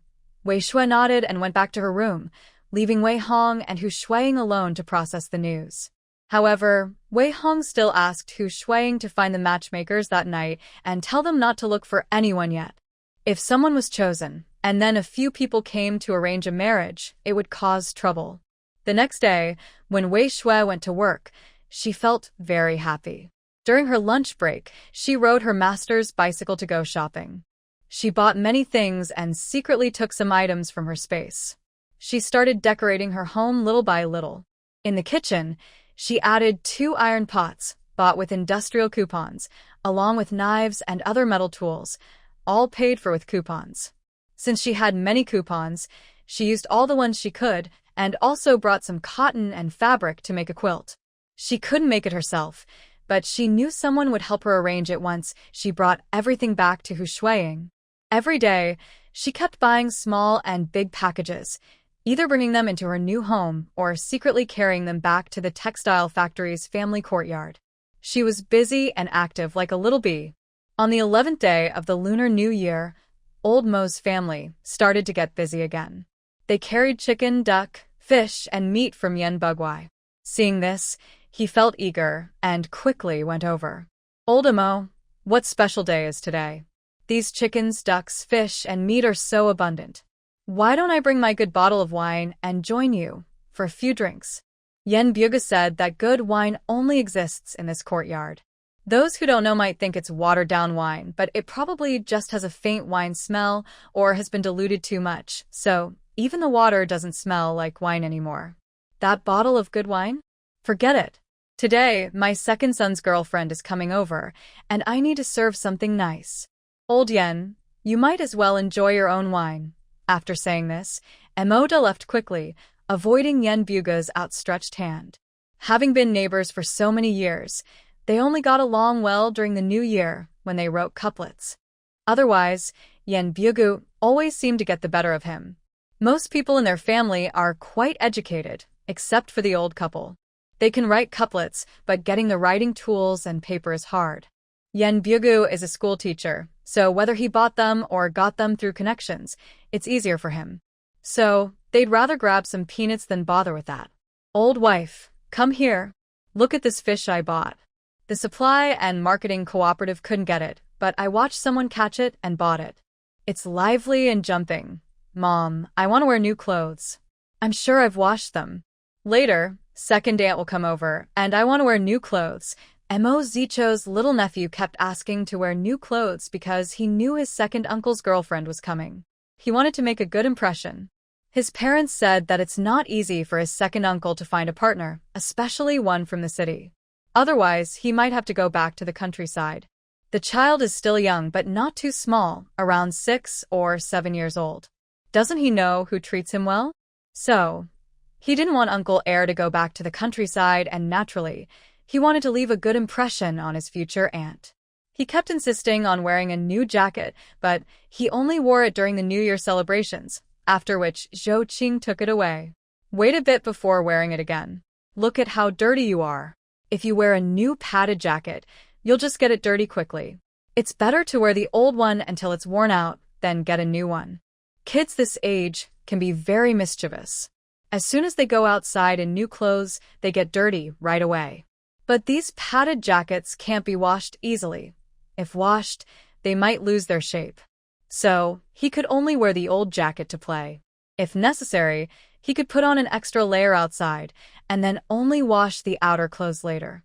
But children also have pride. Wearing an extra layer outside looks ugly, so he stubbornly refused to wear the old padded jacket, even though he was happy. When he wanted to go play, his mother couldn't stop him. Now that he cares about his face, maybe boys born in the city of 49 are just like that. They care about their reputation. Even the little ones do. And you, look at your brother's visitor coming over. What kind of look is that? Hurry up and get the bath ticket. Go wash up at the bathhouse. Mo Jiqing was also scolded now. He was quite big, but he looked very aggrieved as he went to take a bath. Who takes a bath in the middle of winter? However, I must listen to my wife, so I went to wash up. Meanwhile, Mo Zijo had already gone to the bathhouse early in the morning and was now picking someone up. Wei Shui had already been told to bring 2 packs of cigarettes, one for Mo Zijo's father and one for his brother. The cigarettes were de Qianmen, costing 3 mao per pack, with 10 packs in a box, totaling 3 yuan, and they required tickets. She also brought a basket of apples, 2 scarves that comrade Hu Shuiying bought from the department store, and a pen. The most expensive item was this pen, which was bought because Mo Zijo's younger brother was currently in vocational school. As for the little nephew, she brought a pound of white rabbit milk candies, which he probably liked more than anything else. Seeing Wei Shui carrying a big bag and small packages, Mo Zijo quickly went over to help. You bought too many things. Just 2 packs of cigarettes are enough. You bought a whole pack, but usually my dad and older brother only smoke economy brands. Now, you've gone and bought de Qianmen. While carrying the things, Mo Zijo kept talking. Wei Shui used to think he was a gentle, quiet person, but now that she knew him better, she realized he just pretended. To those who know him well, he's actually quite talkative. This is our first visit, so we should make it a bit special. Isn't this to show respect? And it's also to let your family know I can support you. Wei Shui raised an eyebrow. Since Mo's Kiwa's no job now, she has to support the family, which also shows her financial strength. Yes, from now on, Xiao Shui will support us. Let's go quickly. If I had known, I would have borrowed a bicycle. I thought you weren't carrying much, so we could walk slowly. Now it's better, carrying things and walking slowly, and my hands are freezing. Mo's Kiwad regrets. Earlier, Wu Dia told him to ride Zhou Qing's bicycle so he could sit and ride back. It was colder with the wind, but faster. It's okay. Let me carry it. You didn't even bring gloves. I can hold the gloves I'm wearing. No need. Just walk, I'm here. You don't need to do anything.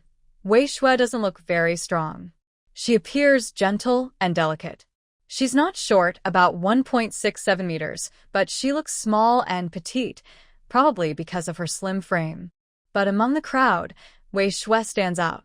In modern times, when people are not well fed, there's little extra energy to grow taller. But Wei Shui is different. Her family is well off, and Hu Shuiying earns over 50 yuan a month. Except during hard times, they rarely go hungry. All right, Comrade Mo is the best. Wei Shui patted his arm gently. They were not very close, about 2 steps apart. If they stood too close, the people with red armbands on the street might come over. At first, Wei Shui was very scared because, in stories from that era, those red soldiers had been turned into villains. But after actually meeting them, he realized that although some were radical, many of them truly believed they were doing good for the country. Not everyone was like that. Still, Wei Shui thought it was better not to challenge them. Soon, they arrived at the legendary number 95 courtyard. Wei Shui, curious, carefully looked around this famous hideout. He hadn't heard about Mo Jiqiu's family in the main story, but that was normal. After all, this was a novel world. Even Mo Jiqiu was just a character in a book. Thinking about it that way, it all made sense.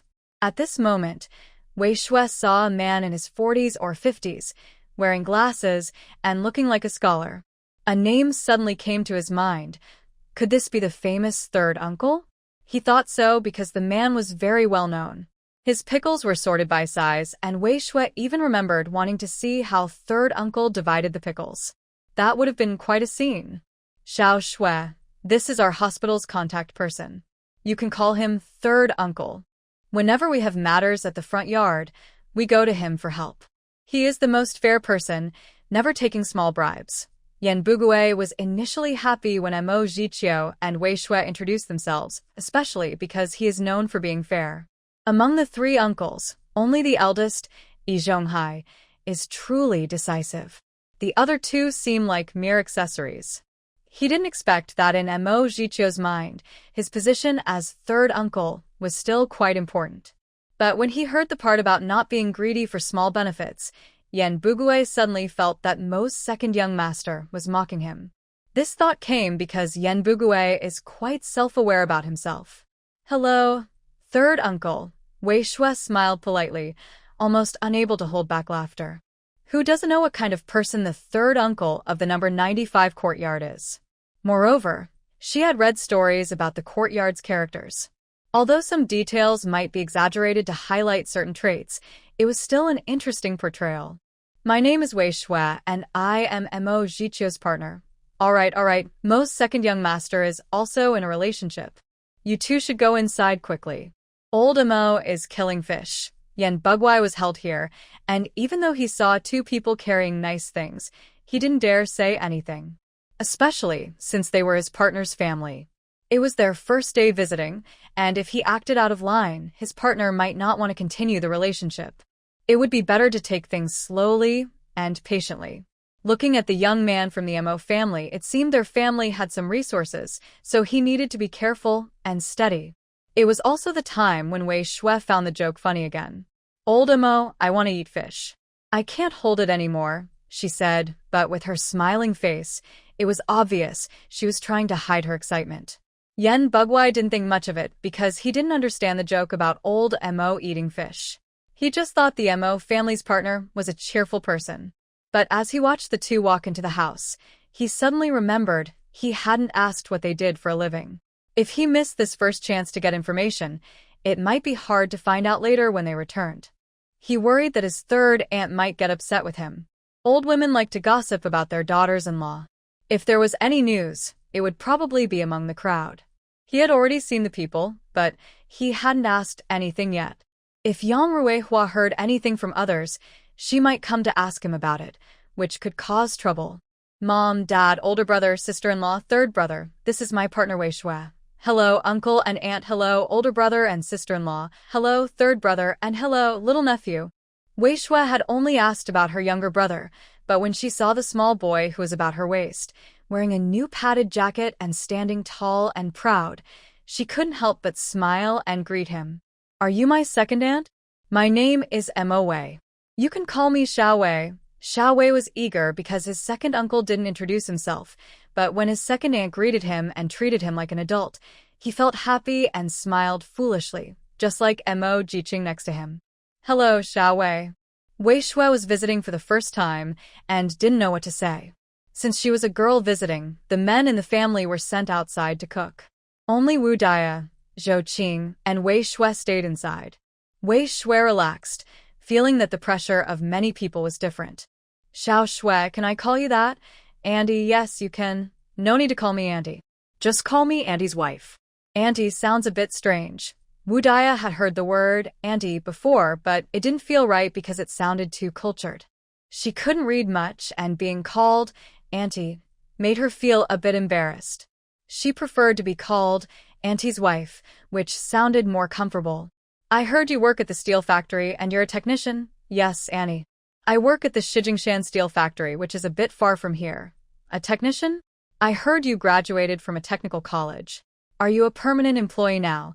Zhou Qing understood a bit more. A permanent technician can earn over 40 yuan a month. It seems to be about 42. 5 yuan. If that's the case, then both of them living together would be quite comfortable. I've already been promoted to a full-time position, and the factory also gave me a house, so I started thinking about finding a partner and getting married. Wu Daya felt happy when she heard this. Her daughter looked good, and she had a good job. If she wanted to visit, Wu Daya thought it wouldn't be a problem. It was just a short trip by bus, costing only a few cents. If she really didn't want to travel, she could even take a few hours to get there. Compared to places far away, where children might be bullied and parents wouldn't know, Wu Daya had always thought her son might not be very handsome. She had even mentally prepared herself for that. If he wasn't good-looking, she thought she shouldn't show any disappointment. But it turned out he was very handsome, like a fairy. Wu Daya wasn't looking down on her own child. Anyone who saw would know. Little Shui, her daughter, had such good qualities. If she liked her own son, that was truly a blessing. Don't worry. After you get married, you can move in with him. His parents and I won't say anything. The others in the courtyard won't either. The house is already crowded, so we should be thankful to you. Wu Daya showed her support. Such a good marriage shouldn't be disturbed. Seeing the gifts Wei Shui brought her made her very happy. It was clear she valued her as her wife. Similarly, Zhou Qing was very happy. Although both of them wore scarves, Wu Daya's scarf looked like it belonged to an older person. Her own scarf made her look youthful and bright. Even though she was already a mother of a 7-year-old, she was only about 26 or 27 years old now. Moreover, who doesn't love to look beautiful? Xiaowei was also happy holding his caramel candy. Mo Zishua looked at the pen and smiled slightly. The other two were holding big bottles of liquor and hiding them. At home, there were only 2 smokers, and they kept an eye on each other. After having a meal at Mo's house, Wei Shui left. It was still the Lunar New Year, and it gets dark quite late, so she had to leave after eating. Otherwise, it would be dark when she got home. As soon as Wei Shui left, the people in the courtyard gathered around. They hadn't come earlier because they didn't want to give a bad impression of the new daughter-in-law who hadn't married in yet. Now that she was gone, they could ask questions. They also found it strange that Mo Zishio wasn't a young person from the city. His partner was a young woman who had gone to the countryside with him, or was she someone from the city? Many young women who went to the countryside couldn't handle the hard life there, so they married during their leave to visit family. But their household registration was still rural, so it was rare for city people to want to marry someone from the countryside, because the children would be registered under the mother's household. However, if the woman is from the city and the man is a young worker from the countryside, the situation is different. If Mo Zicho's partner has a job and owns a house, she can stay in the city. After having children, the child's household registration would also be with the mother. The benefit of this is that they wouldn't have to face the same issues as the Jia family in the middle court, where only one of 5 family members had a household registration. Now, regardless of how many children they have, Mo Zicho has no household registration limit. Compared to before, this seems much better. Wu Daya proudly boasted about her son being able to stay in the city and about her future daughter-in-law working as a technician at the steel factory. Although both are heavy industry, their steel plant can't compare to the Shijingshan steel factory. Shijingshan steel factory is known as Shugong, which shows how impressive it is. Working there means excellent benefits. Where does your family's house still have enough space? Your 3rd child isn't married yet, right? You can't possibly let your 3rd child come back with nowhere to live. The Annie who said this was a bit jealous. She has 3 sons, all successful. The oldest started working in a factory early and married a woman from the street office. They are both working full-time, and she even gave Wu Dia a great-grandson. The second son graduated from high school. Although he didn't get into university and spent a few years as a young worker in the countryside, he managed to come back with his own skills. Oldest third son is even more obvious. He already got into a technical school, and now I hear the government no longer allows such exams. But those still studying can graduate, and once they do, they will be assigned jobs directly. So, when talking about him, people naturally feel a bit jealous. However, Emoda and Wu Dia, the couple, are not like Lu Haizhong and his wife, who always value the eldest son the most. The other two sons seem almost not related. They can be treated, however, and the couple is kind to all three sons. Still, they do pay a bit more attention to the oldest. But now, this is a problem. The house is already small, and with more children, there's not enough space. The side room was divided into 3 parts. The oldest son and his wife with their child live in one, the second and third sons share another, and the couple lives in the third. Half of that room is used as a living room for eating and entertaining guests. The kitchen is outside under a shed, and inside another shed, they store coal. This is also a problem now. It's not right for the oldest third son, who is grown up, to sleep with his parents when he comes home. Sleeping in the living room isn't good either. Oh, don't worry about this. My son's partner is excellent. The company already provided them with a house. When the time comes, they will move there, and it's close to my daughter-in-law's workplace. Doesn't that mean he's becoming a son-in-law who lives with his in-laws? Jia Zhang suddenly said, I feel jealous of the Mo family. Their son is so successful, and each of them has a good future. If you dare to gossip about them, they might really come and fight back. After being hit once, Jia Zhang's words became less aggressive, but this was only when talking about the Mo family. Yes, isn't he a son-in-law now? How can Mo Shower still be proud of himself? The third aunt also said. But her words hurt the second aunt's feelings because she and Lu Haizhong's favorite eldest son, Lu Guangqi, had also gone to live with his father-in-law. They only came back twice over the years, and both times alone. During tough times, they borrowed here and there. In the end, they held a decent wedding banquet and bought 3 big items, but everything was gone overnight. The house was empty, with red paper pasted on the door. If it weren't for the red paper outside, it wouldn't look like a wedding had taken place. This child will still take my son Xiao Er's surname. He just lives in the house given by my daughter-in-law. Besides, we don't have any other houses. Can't they have a good house to live in? Why must the whole family squeeze into one place? Moreover, they are all in the city, not far away. You can take a bus to visit. When we were in the countryside, sending a letter took days to arrive. Not seeing each other made us worry. With such good conditions, even if he is a son-in-law, what does it matter? A woman said, if you get married in the countryside, you might only see each other a few times in your whole life. It's better to visit each other. You can treat it as having a daughter, and on the second day of the new year, you can go back to your parents' house once. When you have free time, you can come over. Others agreed, but their tone was a bit sour. On the other side, Xia Zhu also saw this and felt the same bitterness. He, the head chef at the steel factory, earns 37.5 yuan a month and has 3 main rooms. With such good conditions, he can't find a wife. Why can Mo Shower find one? And she is a city girl with a good job and looks nice. No, Xia Zhu thought he should also go out and look around. Only his beloved Qin Huairu was out of reach now. Although he admired Qin Jie's figure, he didn't want to marry her. Who wouldn't want to marry a young girl? Who would want to marry a widow? As for Li Debao, a person from another time, he didn't want to do anything else.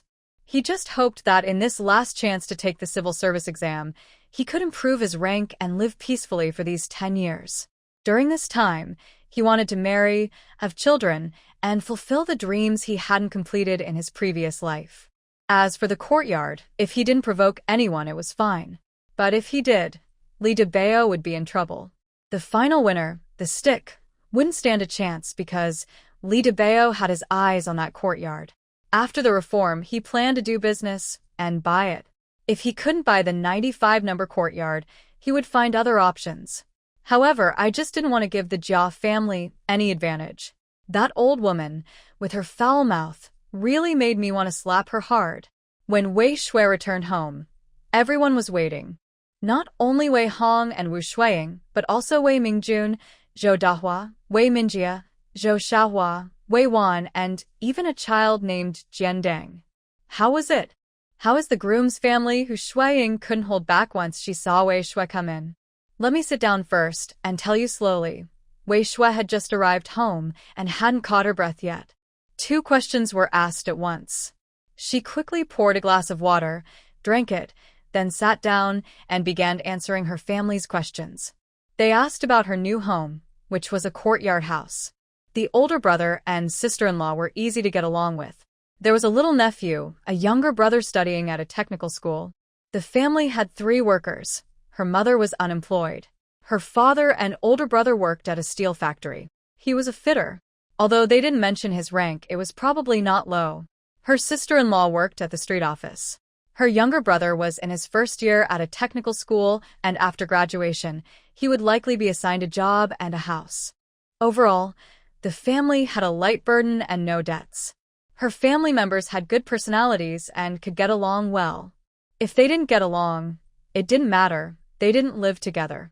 Everyone trusted Wei Shui's judgment, but they still wanted to see the person in real life. So, they happily agreed to visit next week during their day off to meet her in person. If I truly like someone, I will ask the man to find a matchmaker to propose marriage. Wei Shui says she is very okay with this, and then she starts watching the show. Xiao Wan, you're not young anymore. The matchmaker has come to ask a few times. If we can't find a good match, I will let the matchmaker arrange a marriage for you. After solving the issue of literature, there's still a big problem. Wei Wan herself. She used to live in the countryside, so it was fine not to marry. Wu Shuiying didn't say much because in rural areas, if you get married, it might be even harder. You have to work hard and take care of the whole family. But now she has moved back to the city for 2 or 3 months, and she has no intention of getting married. She is already in her mid-20s, so she's not young anymore. The local office is also concerned about women of her age who are still unmarried. They're checking on her, so now the matchmaker is just urging her. If she delays another year or so, the local office might come to talk to her directly. Wei Wan is rushing back mainly because of her sister's situation, but also because she has already found her target. Mom, don't worry. Good news will come soon. Wei Wan confidently nods, showing she is very sure of herself.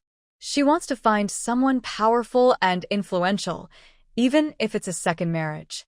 So, what if it is? Give you 2 more months. If nothing works by then, I will go straight to a matchmaker.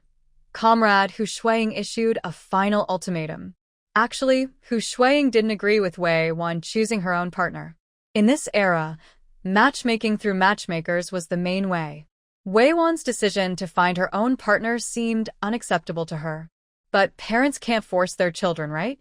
If she said she would find her own partner, even if they arranged a match, he wouldn't go. So why bother with that? Time passed quickly. On the next day off, Mo Zizhou visited. When Mo Zizhou wanted to please people, everyone was smooth and cooperative. He successfully gained approval from Wei Shui and Wu Shuiying. They hired a matchmaker and then registered their marriage. They held a small celebration at a state-run restaurant, inviting Wei Hong, Wu Shuiying's good colleague. The people from the groom's side in the courtyard were also invited. No children were allowed, and Mo Da and Wu Da's daughters knew what life in the big courtyard was like, so they prepared to avoid any bad surprises. At this time, the Mo family still found it hard to believe. How could their second son, Hida, marry into such a family? The bride's mother was a clerk at a department store, her father was a logistics manager at a textile factory, 2 older brothers were workers at a steel plant, and her sister was a waitress at a state-run restaurant. The second sister-in-law was a kitchen worker at the steel factory. Except for the eldest sister-in-law and the little nephew, none of them had no job. Everyone was employed. Thinking about it, this marriage really seems like a blessing from heaven. Maybe Mo's ancestors are so eager to help that they almost burst into smoke just to find such a good bride. After the state-run restaurant closed, the couple returned to their own home. As for the big household items, Wei Hong had already bought them: radio, watch, sewing machine, and bicycle. Wei Shui had 2 sets of the big 4 items. One radio and sewing machine would be enough, but the bicycle and watch could be given to Mo Gigi. So, she bought the bicycle and watch herself, planning to give them as wedding gifts. Isn't that a waste of money? I don't need to go anywhere. Even if I take on part-time work, riding a bicycle is like begging with a golden bowl. Mo Ziji's eyes sparkled, but he still hesitated. As for the watch, he had already put it on his wrist. That won't do. If we didn't have the means, I would understand. But now we do, so we should match the bicycle. My parents gave us a bride price, after all. Speaking of this, Wei Shui also felt that her in-laws had spent a lot. They gave 200 yuan as bride price. At that time, 200 yuan was probably half a year's salary for an ordinary worker. Wei Hong and Hu Shuiying didn't take a single cent of it. It was all in Wei Shui's hands. So, buying a bicycle with that money didn't really cost Wei Shui anything herself. Today, there are still many gifts received. The tables at the state-run restaurant were jointly paid for by 2 families. Both families contributed money, but they don't know exactly how much. All the red envelopes collected are in the hands of the couple. In the past, whether it was Wei Shui's older brother and sister-in-law, or Mo Jichio's older brother and sister-in-law, they all kept their red envelopes for themselves. So, naturally, it was the same this time. Hurry up, let's go back to the room. Mo Jichio's face turned red. Was it really time to go back so soon? Thinking about what might happen next, she felt a strange sense of anticipation. Her older brother had told her that once that thing was done, it would become addictive. Although she didn't know what that feeling was like, Mo Jichio was very excited now. She saw her new wife take off her coat and place it aside, then pull out a large stack of red envelopes from her pocket, looking at her with anticipation. Hurry up and come over. What are you waiting for? Come, open the red envelopes. I don't know how many there are, but they all have names on them. Oh, and bring a notebook to keep track. When it's time to give gifts, you'll need to see how much you've received. Once married, they had to part ways with their parents and couldn't stay with them anymore. Altogether, the gifts added up to over 90 yuan. The biggest one was naturally from the master, 20 yuan. Then there was Sister Pan, Brother Qian, and Brother Lin, each giving about 10 yuan, as if they had agreed on it. As for the others, their contributions varied from 2 to 2, totaling over 80, which was already quite good. The next morning, Wei Shui woke up and looked around the room, feeling a bit dazed. It was her first time staying there. Yesterday was both their wedding day and the day they officially moved into their new home. At that moment, the other side of the bed was empty. She touched the quilt, which had already cooled down. When Wei Shui got up, she felt a little sore, but nothing else was wrong. She dressed, put on her padded jacket, and opened the door. The whole room looked different, as if it had changed. At first, she had just tidied it up roughly, making it look full and well-kept, showing some family background. But after Mo Jichio's careful organizing, the room seemed much bigger, and the light was better. The sunlight made everything look peaceful and calm. At this time, she didn't see anyone and felt a bit strange. But then she heard sounds. When she went outside, she saw the door was open. She saw Mo Jichio's half-body talking to someone. Jichio, who are you talking to? Wei Shui yawned, her voice a little unclear. Hearing this, Mo Jichio immediately turned around. Breakfast is in the pot. I steamed a bowl of egg custard for you, and I also heated up a few dishes we brought back from the state-run restaurant yesterday. They're all in the pot now. I'll take you to work later. I'm talking to Brother Qian now. Okay, I will eat soon. Good morning, Brother Qian. Have you eaten yet? Hearing that Qian Hongjun was outside, Wei Shui peeked out and greeted him. As for inviting someone to eat at home, that's not common these days. Who would go to someone else's house for a meal? Rations are fixed, and if someone with a thick skin just shows up, it would be a loss. I've already eaten. I'm talking to Xiao Mo now. You eat quickly. Later, we'll go to work together. Qian Hongjun is now happily chatting with Mo Jichio. When he first found out that Mo Jichio was a rural youth, he thought Wei Shui might have been tricked.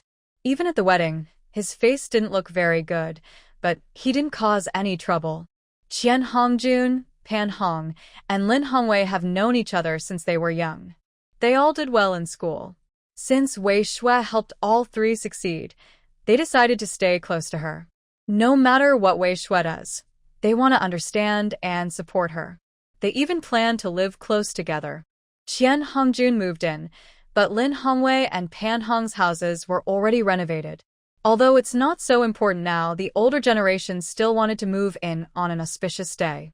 They wanted to introduce some people around to Wei Shui, but Wei Shui said that others are looking for someone who can take care of them. The people around her, not to mention taking care of others, have trouble even taking care of themselves.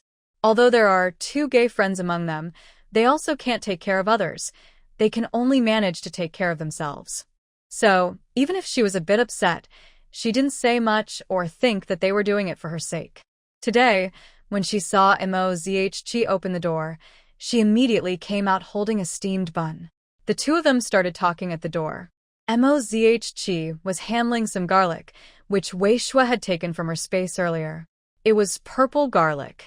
She thought that when cooking, adding a few cloves of garlic would add flavor, or making eggs with garlic to go with steamed buns would be tasty. So, she prepared quite a bit. When Mo.Zhi saw this, she remembered how Wei Shui liked the sweet garlic from Dong La Shun when they ate lamb there. Mo.Zhi also knew how to make that kind of sweet garlic, so she wanted to take advantage of her free time now, while chatting with Qian Hongjun, to process the garlic and prepare to make sweet garlic later. Meanwhile, Wei Shui felt she had really found the right person. The steamed egg was cooked perfectly, and the steamed bun was soft and tender. Most importantly, it was made with pure white flour, not trying to save money by mixing in cornmeal or millet flour, but using only pure white flour. Actually, even after living for several years, Wei Shui still isn't used to the texture of the 2 flour and stick noodles. When she adds extra food, she also uses plain flour, so she is very happy with Mo.Zhi's way of cooking. Now she finally understands how it feels for men to marry a wife. It's really wonderful. At the same time of waking up, she used to be called by Hu Shuiying, but now that they're closer, she can sleep later and get up to eat. Even her clothes are already washed and hung out to dry, and the house is clean. If everyone could have this kind of life, who wouldn't want to get married? Forget about whether it's about poverty alleviation or not. It's true that she has better conditions and can find someone with even better ones. But Wei Shui doesn't want to do housework or cook. She just wants to go home, be served, and have her meals ready. For that, she needs to be the strong one. Otherwise, if someone earns the same as you, is just as talented, and is high and mighty, why should they do laundry or cook? Wei Shui thinks this way is good. Being strong benefits her. As for those who want to take advantage without giving back, they can just wait for their teeth to fall out.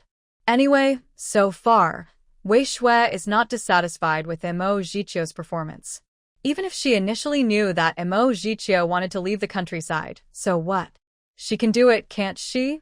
If she wants it, he can do it too.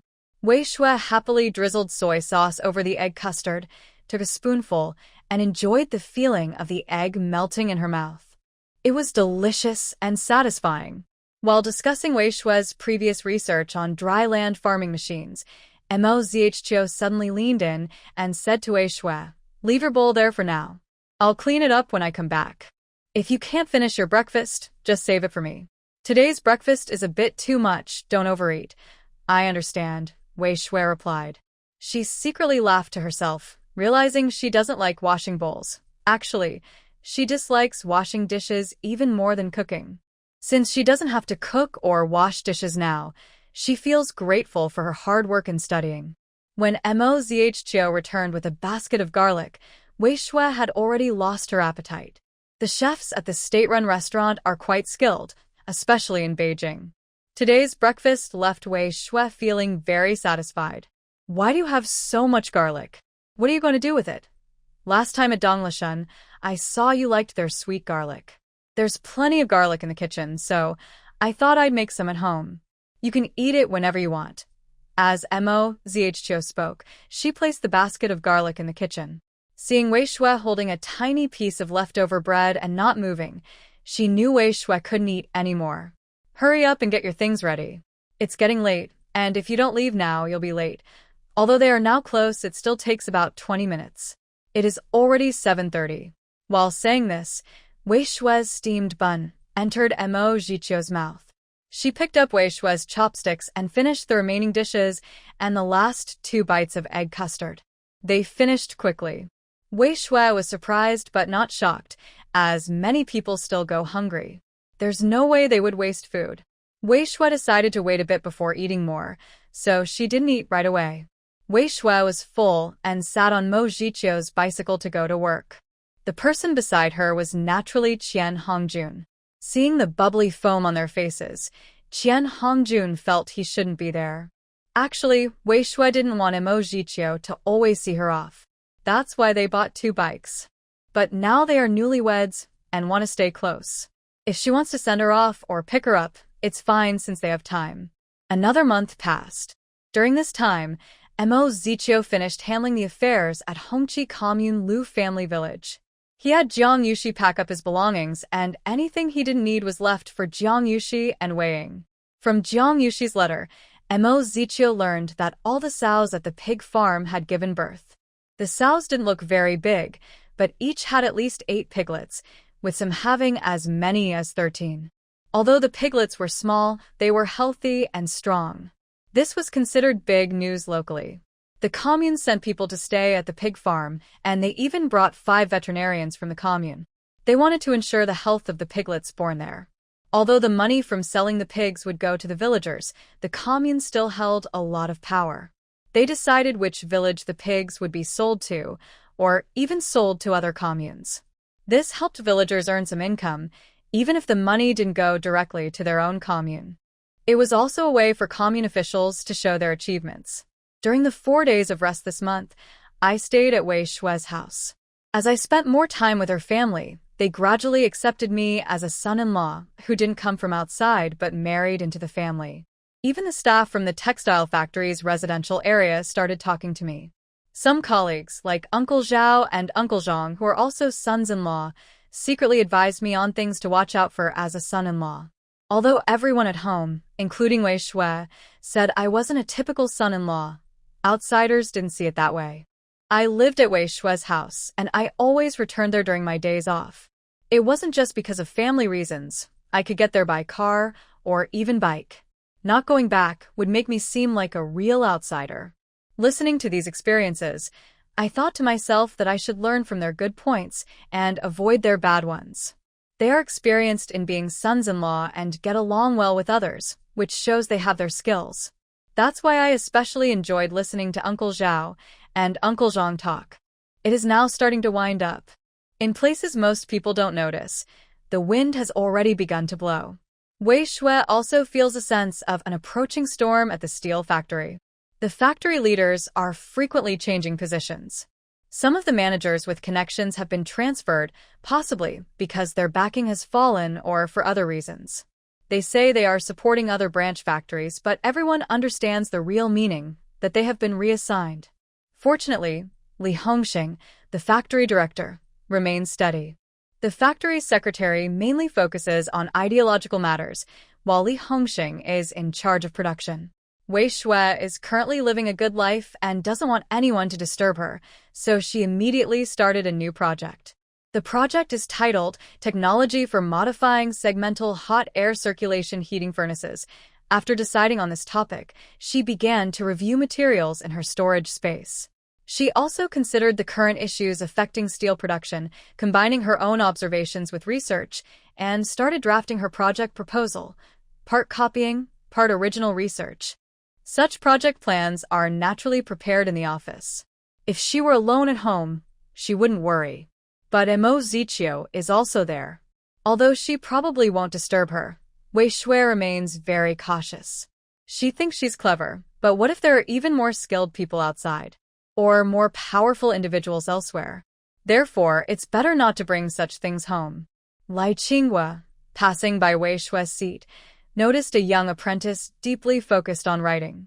Curious, he went over to take a look and saw the segmented hot cycle heating furnace retrofit technology, which caught his eye.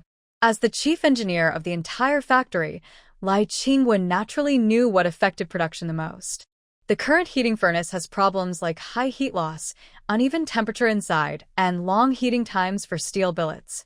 These issues cause longer waiting times for rolling and reduce output.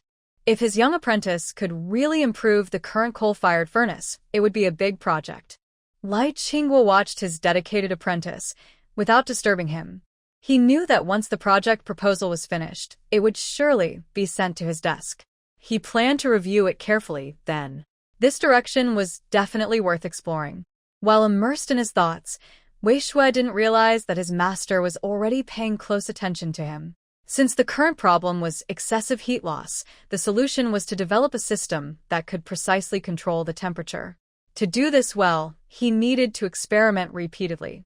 He decided to use the commonly used 10-ton push steel heating furnace as a base, then improve it.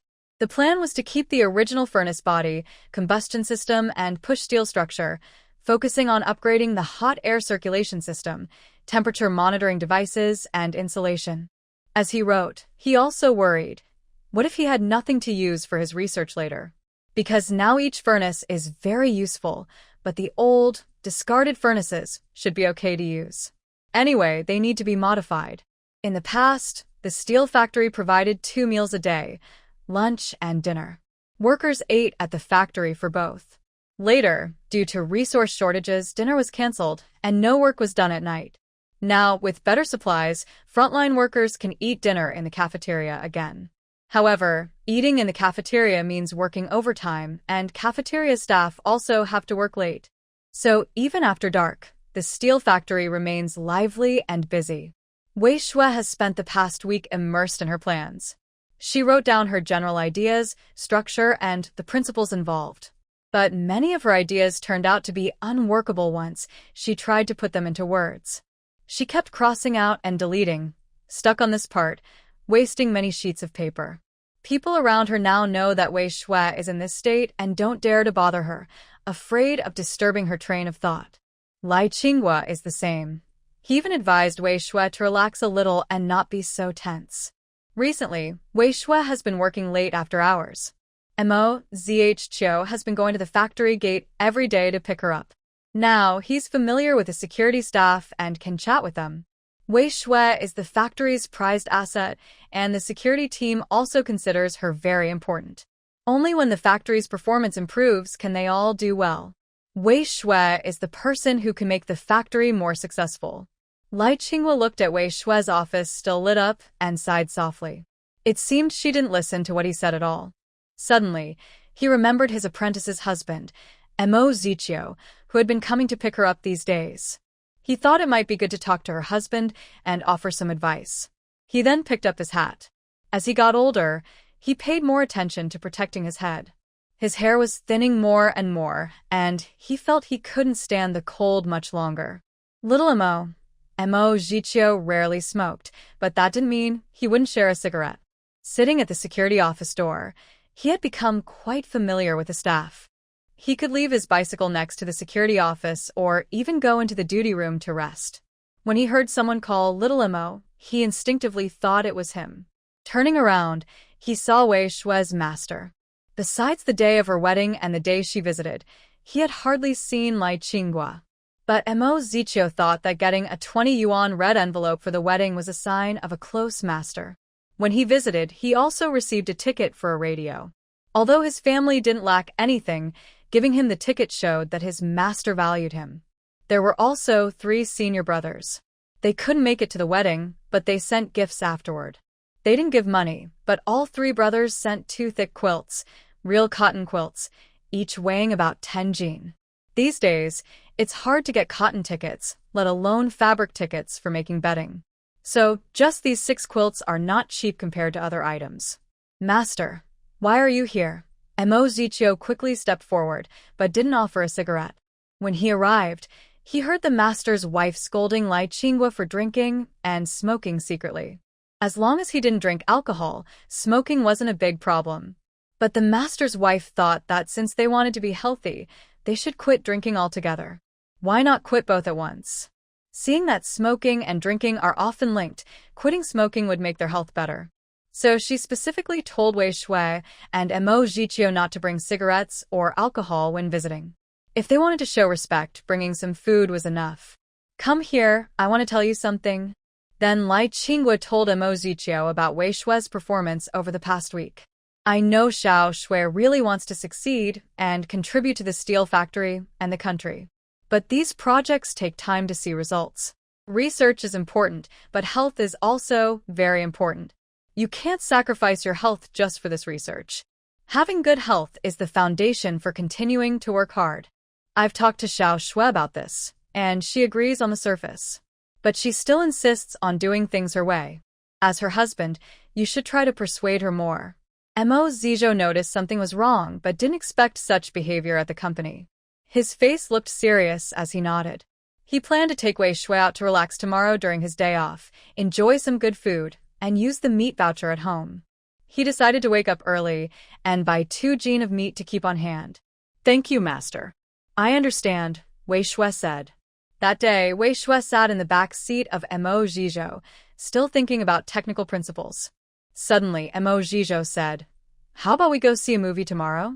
After that, do you want to eat lamb at Donglishan or Peking duck at Baiyanyufeng? Huh? Watching a movie sounds good, but didn't we agree that we would go back to the courtyard tomorrow? Since she had been back at her family's compound during her month-long break, Wei Shui thought Mo Ziqiu might miss her parents. She was surprised when he suggested going to the movies and eating Peking duck. During this month, Mo Ziqiu also did some part-time work, carrying large bags at a grain shop, paid on the spot. His schedule was flexible, and he could earn about 5 to 8 mao a day, depending on work availability. Wei Shui's current salary was 73.5 yuan a month. She gave 30 yuan for her living expenses to Mo Ziqiu and handed over receipts and other documents. She also occasionally brought back some meat, and Mo Ziqiu never asked about it. A monthly food budget of 30 yuan is enough to eat well, especially since there are only 2 people. Many families live on that amount for a whole household, and since they have no children or elderly to care for, life is easy and carefree. Don't worry, I can visit my parents anytime. My job is flexible. When you go to work, I can just ride my bike and check on them. Right now, I just want to stay with you. Wei Shui's face suddenly turned red. She looked around to see if anyone was nearby. Why was she talking so affectionately now? Let's go see a movie and eat roast duck tomorrow. We still have some leftover money from the renovation, so we can use that. She originally gave Wei Hong 300 yuan, but because of some receipts for building materials, she only charged a small labor fee. So, she still had quite a bit left. Wei Shui had been saving her salary, and now she decided to use some of that leftover money. No need. You still have 30 yuan from last month. We can use that for food. The leftover money is ours to spend anyway. Let's keep it for now. When we have children, we'll need money for many things. Then they started talking about future plans after having children. They successfully shifted Wei Shui's focus from just cooling the machine to thinking about family life. Simple, everyday happiness is what truly comforts ordinary people. On this day off, Mo Ziqiu rode his bike, taking Wei Shui around to eat, drink, and have fun. Wei Shui also forgot about work worries and fully enjoyed the day. When they returned home, Mo Ziqiu made soup from leftover duck bones, and he cooked a delicious braised pork dish. The aroma filled the community courtyard, and everyone could smell it. Qian Hongjun lived alone.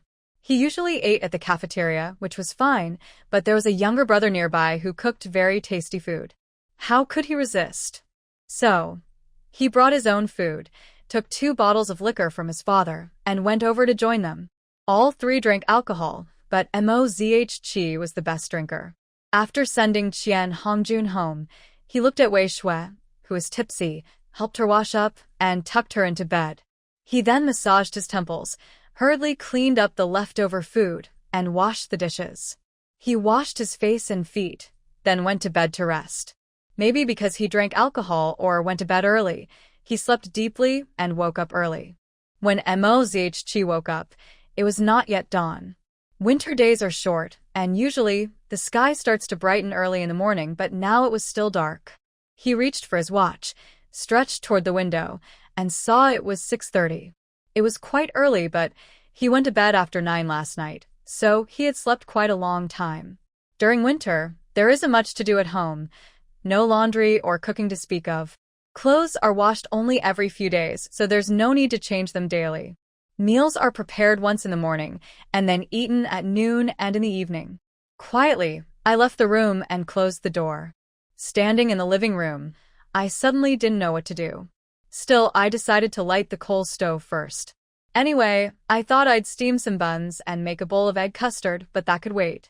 Feeling very bored, I took out a cloth, boiled some water, and started cleaning the furniture, especially in the kitchen where there was oil smoke. The term, oil smoke, is quite a luxury. Many families don't even dare to use much oil. So, where does the smoke come from? Wei Shui can get oil easily. I don't ask how. As long as it doesn't threaten the safety of the family, I don't care how it's obtained. As long as it's available, I dare to use it. By around 7 o'clock, Wei Shui stretched lazily and got out of bed feeling very refreshed. The previous dullness was gone, as if her mind had been cleaned. She now felt very clear-headed. Suddenly, she remembered what Mo Zhizhou did yesterday. It seemed he noticed her strange behavior and took her out to play all day. The braised pork they had for dinner was probably meant to attract Qiange. Qiange loves braised pork and would definitely bring some good wine. They would drink together and get very drunk. The next morning, she would wake up feeling refreshed and full of energy. As for the headache, Wei Shui didn't have one, probably because of her physical condition. However, when Qian Hongjun woke up next door, he felt like his head was about to burst. He struggled to get up, took a bowl from the cabinet, poured some water from the hot water kettle, added salt, and stirred it with chopsticks. After drinking the salty water, his headache eased a bit. Then he smelled the aroma of steamed buns from the next door. Qian Hongjun suddenly felt a little sad. He thought if only he had been a bit quicker back then, he might have won the 202 card before Pan Hong and Lin Hongwei. But who could have known how tough things would be in 202? While Wei Shui was having workers repair the house, she paid attention to soundproofing. She told the workers that because of her work, she couldn't be disturbed by outside noise. So, her house was quiet from the inside out, and outside noise couldn't reach her either. But the smell was different. Just opening a window let it seep in. Regret? I regret it. Next time, I'll bring 2 bottles of wine from my dad's place. During festivals, his subordinates always bring wine. My dad is getting old, so he should drink less, and my mom would worry less. No, I still need to find those 2 guys to share the cost of these 2 bottles. I drank a lot to help Wei Gong relax, but I didn't hold back. Even though I chose to drink, I really didn't want the headache. So, those 2 guys better share the burden and treat me to a meal at Dong Lishun or Baifang. If that doesn't work, I will go to Fengzi Garden. Anyway, I am determined to give them both a good lesson. Wei Gong prepared this project very carefully this time. They must join Wei Gong's team. They are the kind of people who have skills but lack independent research ability. They can only follow the experts. If they follow the right person, they can enjoy benefits. If not, they just waste their time. Fortunately, even if their technical skills are not the best, they are good at repairs, especially for farm machinery issues. They have side jobs, which are better than nothing. Although not as good as Wei Gong, they don't need to pay as much for repairs, and they don't need to invite Wei Shui. They can handle it themselves. That day, Wei Shui rode her bike there. The cool breeze made her feel more alert. Even the project that was stuck before now seemed to have new ideas. Thinking of this, she felt even more excited. A big man from the Red Army was following behind Wei Shui.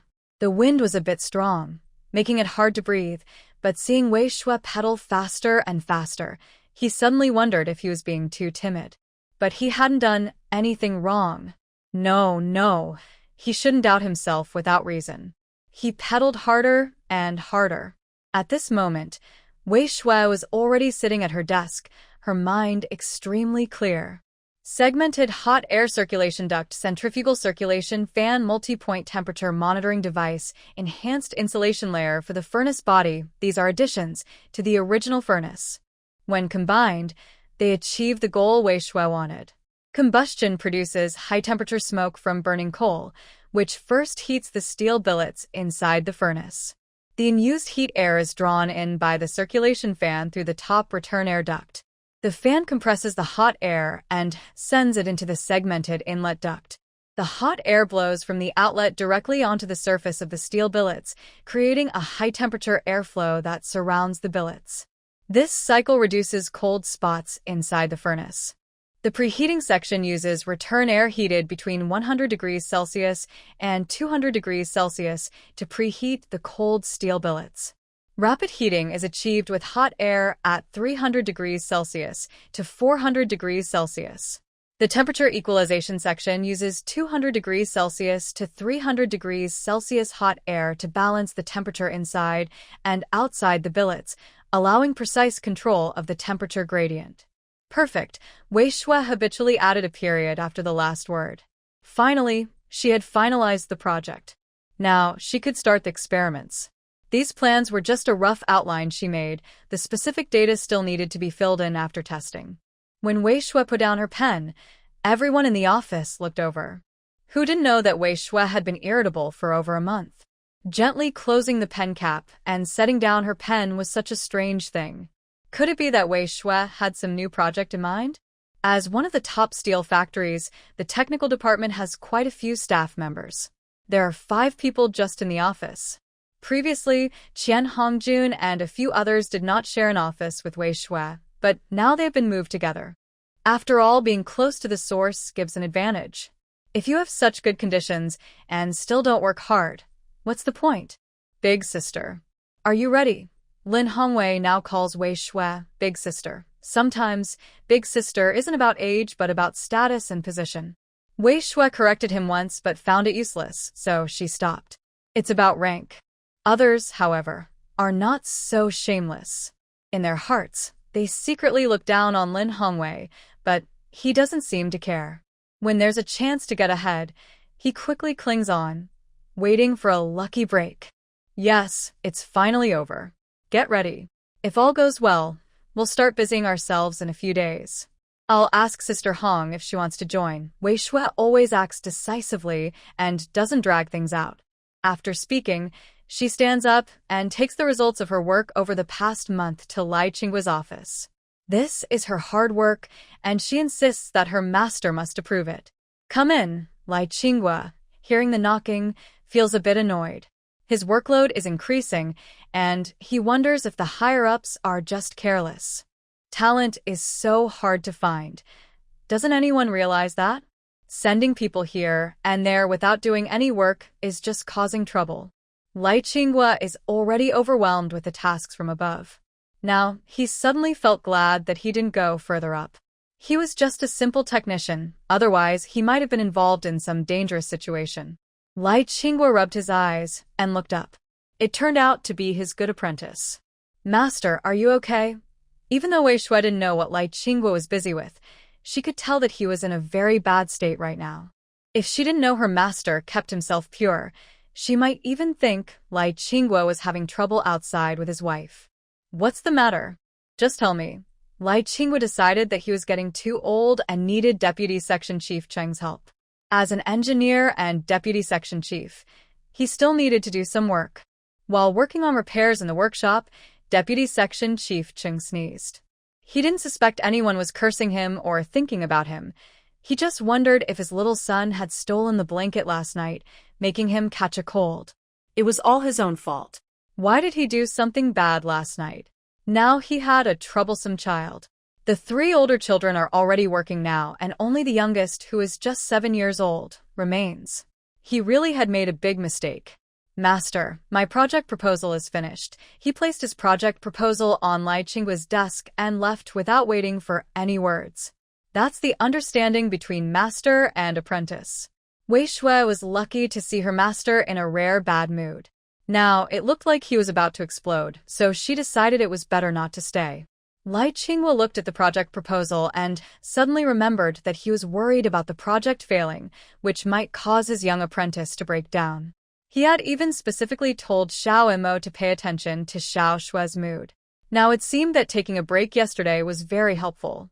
Today, before finishing work, he had already achieved some results. If he had known it would be so useful, he would have spoken about it earlier. Could this be the effect of a beauty scheme? Never mind. Everyone has their own preferences. Lai Qinghua shook off some inappropriate thoughts and focused on relaxing by reading the project proposal. He locked the documents on his desk into the safe. For Lai Qinghua, many things he couldn't research were not due to lack of ability, but because he lacked time and energy. As an engineer advances, his responsibilities become more complex and important. He knew some improvements could make the steel plant better, but he simply didn't have the time or energy to do them. However, that didn't mean he couldn't understand the project proposal. After reading it thoroughly, he realized how important it was. If the project could be successfully implemented, production would increase by 1/3. Don't underestimate this 1/3. It is a major breakthrough. Theoretically, it should work, but theory is one thing and practical application is another. That is true research. However, getting a new furnace is not so simple. If the furnace still works, the factory definitely wouldn't give it up. So, the only option is to find a scrap furnace that isn't completely broken, one that can be repaired and used again. This task falls to Deputy Section Chief Chung. He is in charge of mechanical repairs. If a separate maintenance department were created, he would be the leader. But since it falls under the technical department, he can only be the deputy. If you ask which furnaces are close to being scrapped, he has repaired many and surely knows their condition. Wei Shui didn't pay much attention to this. When she returned, she called Lin Hongwei, Qian Hongjun, and Pan Hong to a meeting. These four are the main members of the technical department. There are others who wanted to join, but before Wei Shui could say anything, the other three pushed them away. Wei Shui didn't comment on this behavior. She joined later than the others. Although they came 2 or 3 years earlier, they haven't achieved much. Among these four, Wei Shui is the team leader. She decides what to do, and they follow her orders, which ensures she has absolute authority in the group. However, if new people, also technicians, join the team, they might have different opinions or even cause disagreements. Wei Shui doesn't oppose having different views, but she prefers a dictatorship within the group. She doesn't like those who rely on their age or seniority to dominate. By using the help of these 3 people, they kept others out, making things easier and less work. Although they are technically skilled, some people still try to give advice based on their experience, acting as if they are very impressive just because they have been in the field for a couple of extra years. Before, when working on agricultural machinery, there were similar people.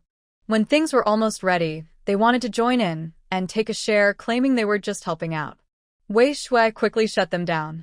The other 3 also followed her lead.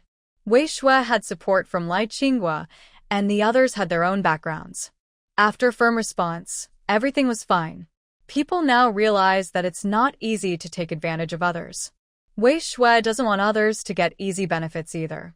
As for Ge, Lin Ge, and Hong Jie, they are just useful tools, using their influence to bully others. Are you ready to start working on the new project team? Have you read the books I gave you, and are you familiar with the furnace? Are you prepared? Wei Shui wants assistants who can start working right away, not those who panic and prepare only after joining. So even if she hasn't finished her project plan, she's already assigned the books to read, the skills to learn, and the things to remember. It's one thing to assign tasks, but after assigning them, Wei Shui never asked whether she truly wanted to join, whether she wanted a share of the work, or whether she wanted to contribute to the research. If she really wanted to join, she would have gone to look at the project herself, rather than waiting to be prompted. If she needed to be pushed, it shows she isn't truly determined to be part of the team. I've finished looking at it. Since learning about the modified heating furnace, Qian Hongjun read all the books he could find. He even used his father's connections to disassemble old and used furnaces, familiarizing himself with their structures. He really understood how they work. I've also finished.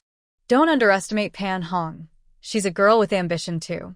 She might not have her own ideas yet because her mind isn't fully developed, but if someone guides her, she will work very hard and be very dedicated. She not only learned the principles, but also drew diagrams of the furnace parts. She looked at old project reports, copied detailed data, and started sketching on paper. She doesn't know what the modified furnace will look like, but she needs to understand the original one first. I've also become familiar with it. Wei Jie, don't worry. We will complete the tasks you assign to us. Lin Hongwei completed his assigned tasks thoroughly, but unlike the other two, he didn't do anything extra. He even thought that going over these books and principles repeatedly made him more familiar than the others. All right. Your attitude is good. Now, these next 2 days are the last chance for us to relax. In the coming months, you'll probably be busy all the time, so be prepared. But if you have personal issues, you can still ask for leave if needed. Wei Shui didn't expect that she could now joke about personal problems. Indeed, women who are married and those who aren't are like two different worlds. Today, Wei Shui finished work as usual. When she got downstairs, she smelled the aroma of food. Of course, it was homemade. Qian Hongjun had gone to his parents' house to eat. Although they had moved into separate houses, Qian Hongjun didn't like cooking, so he often went home to eat and brought a bag of steamed buns, which could last him several days. More and more residents had started moving into the community. The door of apartment 203 was open. Wei Shui was curious, and then she saw an ant come out. The scene seemed familiar. It wasn't like modern times, where people might ignore each other. In this place, greeting each other with "Auntie" was proper, whether they knew each other or not. "Auntie, is this your family's apartment? I live in 201. If anything comes up, just let me know." Wei Shui is gradually starting to fit into this era. As the saying goes, close neighbors are better than distant relatives, and this is especially true now. When you get a promotion, people might even ask your neighbors about you. If you can't maintain good relationships, others might think poorly of you. Now, Wei Shui has begun to greet people calmly. If anyone tries to take advantage, they will naturally face consequences. No need to trouble yourself. Just come by to tidy up a bit, and later you can move some furniture in. Are you Engineer Wei? Hearing this title, Wei Shui felt a bit embarrassed. She is only a technician now, not an engineer yet, but someone already calls her Engineer Wei. Although it seems to acknowledge her skills, it also sounds a bit like flattery. She refuses to accept this title at work, but privately, people call her that, and she can't do anything about it. Now, someone called her by this name in front of others, and it was a stranger she didn't know. She felt like she was being pushed into a corner. Perhaps Wei Shui's confusion was obvious, and Jiang Chunhua smiled and said, "I am Pan Hong's mother. That stubborn girl of mine. It's thanks to Engineer Wei. Just call me Aunt Jiang. I work at the shoe factory.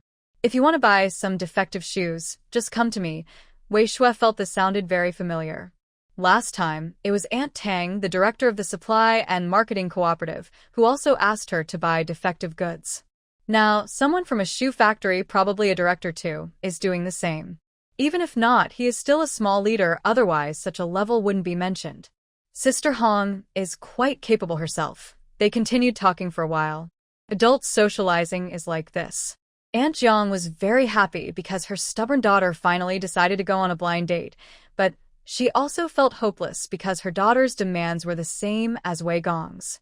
Now Aunt Jiang was gathering information about how they found such a husband. The matchmaker was reluctant to take this case because the requirements were high: good looks, city household registration, and skills in washing clothes, cooking, and caring for others. Luckily, she didn't need a job, or the matchmaker would be in trouble. Wei Shui smiled politely, but awkwardly. Could she really suggest such things? If things didn't go well later, and she was blamed, it would cause trouble. So she just subtly mentioned the youth's background, hoping Aunt Jiang would understand on her own. But since she was a leader, a few words made her realize quickly. She cheerfully waved at Wei Shui. "Auntie will go back first. When my stubborn daughter gets married, she will move over. Then you can look after each other, and it will be more reassuring." Wei Shui nodded with a smile. As she reached the door of room 201, she saw Mo Jiqiu leaning on the doorframe. "You're back. Come quickly to eat. Today we found some fresh greens. We've been eating cabbage and potatoes all the time. It's getting boring, isn't it?" Mo Zijiu took Wei Shui's bag and told her to wash her hands. Today, she cooked rice, and Wei Shui was quite happy because she liked rice. However, in the north, people eat more noodles and rice is more expensive. "That's good. It's been a while since I've seen green vegetables," she said. If things hadn't gotten worse than before, they could still buy green vegetables even in winter. Now, just having cabbage is good enough. In a few days, I might start working overtime because of the project, but I can't say much about it. Okay, I'll come to pick you up then, Wei Shui replied. Mo Zizhou didn't say much, but those few words made Wei Shui feel warm inside. Lai Qingguo was already prepared to argue with Li Hongxing because this time they needed to find a working machine, which was not easy. Meanwhile, Wei Shui was thinking that during her days off this week, she would visit both families, but she could only go back to her own home each time. When things got busy, there wouldn't even be time to rest, let alone go home on time. Thinking about this, Wei Shui discussed with Mo Zizhou, "That's fine. When you're busy, I will definitely take care of you. I can bring you dinner at night. The cafeteria only has big pots of plain food with little oil, so I have time to cook at home." Although Mo Zizhou doesn't know exactly how busy he is, his father-in-law had already said that he only comes out of the factory around 9 o'clock every day. His father-in-law and 2 brothers-in-law take turns to pick him up. After working on a project for several days, he has lost some weight. He was already thin, so he must be tired. There isn't enough meat, but there are eggs, and from Brother Jiang and fourth sister, they sent dried meat, dried chicken, and dried rabbit. These are all considered meat dishes. Over the past 6 months, he also needs to take good care of his wife. Wei Shui, who always treats herself well, naturally wouldn't oppose this. The cafeteria chef's cooking skills are good, but they can't compare to home-cooked meals with more oil and salt, which are tastier and more nutritious. Maybe he will bring back some extra meat later. Now, Mo Zizhou knows he has ways to get these supplies. Wei Shui is very satisfied with his attitude of not causing trouble or problems. On Tuesday, Lai Qingguo was still studying Wei Shui's project and was mentally preparing how to talk to Li Hongxing. They also needed to get approval from the metallurgical department. Usually they would agree, just needing some time. The most important thing now was how to get the furnace. On Wednesday, Lai Qingguo submitted the project and argued with Li Hongxing. On Thursday, Lai Guoqing argued with Li Hongxing, and Li Hongxing's attitude gradually softened. On Friday, the metallurgical department approved the project. The higher-ups thought this modification was very useful and hoped it could be completed soon. If there was no outdated furnace available for experiments, they could arrange to use other factories. Early Saturday morning, Li Hongxing quickly agreed and casually approved an empty warehouse as the experimental base. If this doesn't succeed, then this technology will belong to another company. Wei Shui returned home with many bags, only to see a shocking scene. What was happening at home? Why were so many people gathered? Could the parked jeep outside be for her family? But no one in her family was in the military, so where did the jeep come from? It clearly belonged to a prominent person. Although the factory director also had one, and Wei Shui had ridden in it before, this felt different. "Grandma Li, what's going on? Why are so many people gathered here?" She moved the item from her left hand to her right, patted Grandma Li gently with her left hand, and spoke softly. Grandma Li didn't know who was touching her and didn't turn around. She was staring intently at the open door, listening to the voices inside. She answered softly, "Old Wei's eldest daughter brought someone home today." "She's a bit older now," I said. "At this age, if she hasn't married, she probably found someone secondhand. Maybe a stepmother now." TSK, I think the youngest of Old Wei's 3 daughters married well, studious, hardworking, with her own house. Now she's married, and her husband is a good man. Is that what you're saying?" She still didn't turn around but was seeking agreement from others nearby. Everyone had already seen Wei Shui, but no one reminded this old lady. She was quite disliked. "Grandma Li, don't worry about our Wei family." "Thank you for your kind words," Wei Shui replied with a forced smile. Her voice was loud enough to startle Grandma Li, who turned around and saw the young girl from the Wei family she had just praised. "Well, I didn't say anything special. I was just praising you. I'm about to leave now, since you're still steaming the buns." Grandma Li quickly slipped away. The Wei family was not easy to deal with. Everyone was confident because they were workers. Only her family, with just her son and daughter-in-law, was a bit weaker. Most importantly, Wei Hong was a director. Although she couldn't control her son and daughter-in-law in the workshop, Grandma Li thought they were officials. If they could get some influence, they could easily manipulate the situation. Wei Shui called out to the others. Since you know I came to read your fortune, there's no need to stay. Everyone, go back quickly. It's rare to have a day off, so spend it well with your parents and children. If not, just rest in bed and sleep well. Maybe it was because of Wei Shui's skills, or perhaps everyone else thought the same. Anyway, the group outside gradually dispersed, though their steps were a bit slow. Wei Shui carried 2 jean of flour, 1 jean of pork, and a few apples. Soon, she reached the second floor. The door was open, and it sounded lively inside. Mom and Dad, I'm back. When Wei Shui spoke, everyone in the living room seemed surprised and all looked toward her at the door. Hu Shuang was happy to see her little daughter return. Why are you back alone? What about Xiao Mo? He went to his home, Mom. Please hold this. Make some good food. I might be busy for the next few months, and I'll come back to see you then. Maybe Xiao Mo has returned. Although she didn't say much, Wei Hong and Hu Shuang understood that a new project was starting. Wei Mingjun and Wei Minjia also understood because, during their turns to pick up and drop off, they had also worked hard. Even though the travel expenses were just a bun, traveling 10 or 20 kilometers for a bun wasn't much use. What mattered was sibling love. Mom and Dad, who is this? When a stranger appeared in the house, the first thing everyone noticed. But just as Grandma Li said, he looked quite old, probably over 30. Maybe because he had been away for a long time, he looked older. But when sitting there, it was clear he was trained in the military. Wei Wan came out to introduce him. I was planning to tell you when I officially came to propose, but he's back now. This is my boyfriend, Zhang Baogua. He just transferred back from the military and is now the deputy director at the Jiaokou police station. Wei Wan spoke confidently about his identity. It seemed that this man gave her confidence and a sense of status, making her stand tall and proud. Hello, Comrade Wei Shui, right? My name is Zhang Baogua. Nice to meet you. Actually, Zhang Baogua felt a bit disappointed inside. Although Xiaowen was nice, the younger sister she often mentioned seemed even better. However, he arrived too late. She was already married. Hello, Comrade Zhang Baogua. My name is Wei Shui. I am Wei Wan's younger sister, and perhaps soon I will need to change how I address you. Wei Shui didn't want to comment on Wei Wan's partner. Anyway, Wei Wan's marriage wouldn't affect her life. A self-interested person who chooses carefully would definitely benefit herself, so there's no need to doubt that. Sure enough, after Wei Shui said this, Wei Wan's face immediately brightened. When she talked to her parents earlier, Hu Shuiying strongly opposed it. Although her eldest daughter was a bit older, it wasn't impossible to find someone, and she had a job. Why insist on finding someone who was divorced? Even though she didn't have children, why did her ex-wife divorce him? There must have been some problem. Hu Shuiying didn't think, as some others did, that the ex-wife divorced because of her own issues.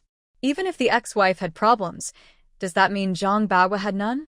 Also, he's in his early 30s and still doesn't have children. Is that because of the ex-wife or Zhang Baogua? It's not certain. It's not about looking down on rural folks. Zhang Baogua is now the deputy head of the police station, earning a decent salary. But he still has parents to support, and there are 3 brothers back in the countryside. That could be another complicated matter. This kind of family is very complicated. Just thinking about it makes my head hurt. But her eldest daughter doesn't know how to handle things and keeps rushing in blindly. Hu Shuiying feels overwhelmed and anxious. Now Wei Shui isn't nearby, so she has no one to talk to. As for Wei Hong, with a stepfather and a stepdad, whatever she says isn't suitable. She simply chooses not to comment. As long as she thinks the person is okay, that's enough. Regarding the family matters, her stepfather talks too much, and people might think he's jealous of Wei Wan. Then Wei Shui came up with a plan, to act first and report later. During her break, she took someone to visit. In China, it's a society based on relationships. The visitors brought good words and gifts. Once they arrived, it was impossible to turn them away. So they stayed and talked until Wei Shui returned. At mealtime, Zhou Dahua took her children out to eat. She was worried that the kids might cry and disturb others. Zhou Xiahua is about to give birth, probably in the next couple of days, so she doesn't go out easily. Wei Minjia was also very nervous when she returned. She asked the neighbors to watch over the house and told them to notify her immediately if anything happened. She was worried about leaving her wife and children alone at home during her time off work. It's not that she doesn't trust her colleagues, but she just feels uneasy leaving her family alone. At the dinner table, Wei Shui finally learned about her future brother-in-law. He just recently left the army and returned to civilian life. His previous wife was someone his superior forced on him at the time. Zhang Baogua originally thought that once they married, they would live a good life, but his ex-wife was from a wealthy family. She was never satisfied with anything and kept criticizing him. She looked down on his rural parents and brothers and constantly belittled Zhang Baogua, thinking that it was lucky for him to marry into their family. Just like Wei Shui had guessed before, no one wants to be treated like a servant at home. Zhang Baogua also didn't like being treated that way, but after returning home, he still had to serve his wife. Who could stand that? So, after his superior was dismissed, Zhang Baogua quickly divorced her. They hadn't even been intimate in all these years, let alone have children. If he had dared to have children, he wouldn't even admit it. After the divorce, Zhang Baogua didn't dare stay in the army anymore. What if his former superior found some way to harm him and got him killed on the battlefield? Although large-scale conflicts had decreased, small conflicts still happened often. So, he submitted his resignation and moved to Beijing. He became the deputy head of a police station, with an administrative rank of level 17, earning 99 yuan a month. The unit provided him with a house. Honestly, life was much better than in the army. Now that life was good, didn't he want to find a wife? When they went to a state-run restaurant to eat, Wei Huanhuan noticed me, and then took me away. When Wei Wan and Zhang Baogua left, Wei Shui did not go. After her brother and sister-in-law also left, Hu Shuiying finally shared her feelings with Wei. Mom, I have something you might not like to hear. Our third sister has always been a self-interested person. Self-interest means she only does things that benefit herself. That means her choosing Zhang Baogua as her husband must have some benefit for her. Mom, don't worry about it. Hu Shuiying felt like she was seeing her eldest daughter for the first time. She knew her daughter could be a little selfish, but so what if she was? She would rather have her daughter be a little selfish than be like an old hard-working ox, always working hard for the family or for her future in-laws. Isn't that just being smart? But it also seemed true. Her daughter was thoughtful and wouldn't suffer losses. Oh well, children and grandchildren will have their own happiness. Besides, when she got married, she still owes me money from her dowry. Even after some small expenses, she still owes me 600 yuan. Hu Shuiying suddenly remembered this. Dowry was one thing, but owing money was another. And who in this era would give a dowry of 600 yuan? That's crazy. Wei Shui suddenly felt speechless and choked up. But it seemed that this was more in line with Hu Shuiying's way of thinking. If she couldn't get that 600 yuan back, she might be upset for a whole year. When the time comes, just tell your sister directly. I don't believe she won't return what she owes you. However, based on what I know about third sister, she probably told Zhang Baogua about this matter. Maybe Zhang Baogua will be the one to pay back the 600 yuan. I think I understand my selfish sister quite well. Mom and Dad, I mentioned earlier when someone was here, but I wasn't very clear. In the next 6 months, I might be very busy. Since second sister-in-law is having a baby, I probably can't come back, but I will ask Xiao and Mo to come. If you miss me, just come visit me. I have also prepared a room for you there. Wei Hong and Hu Shuiying know the nature of my work. When there's nothing to do, the schedule is pretty relaxed. But once things get busy, I might be up all day and night. It won't be exactly that, but I will definitely be busy. Alright, if Mom misses you, go visit her. Your second sister-in-law's situation should be settled in a few days. When Xiao Mo goes to pay respects, remind him to be careful, just like with your eldest sister-in-law. When Zhou Dahua had her baby, I wasn't working yet, but I thought I should still give the baby a little gift.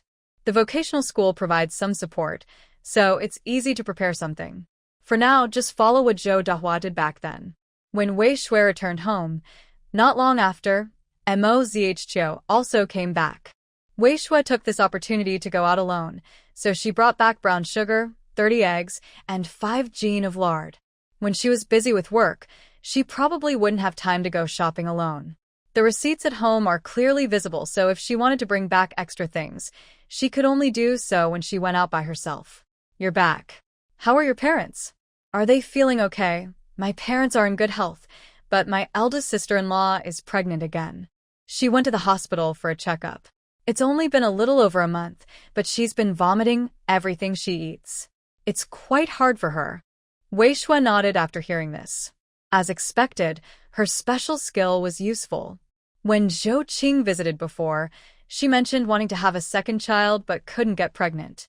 After hearing this, Wei Shui immediately thought of helping Zhou Qing. Since it's her expertise, now that it's working, she didn't find it strange. After all, it works even on pigs. Life is much better now than a few years ago.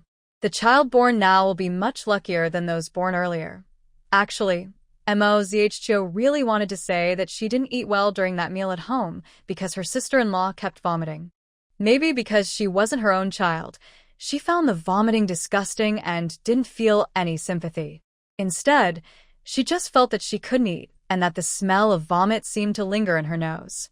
Mo.Zhio hesitated for a moment, but finally shared his thoughts. As a husband, he believed he shouldn't hide things from his wife.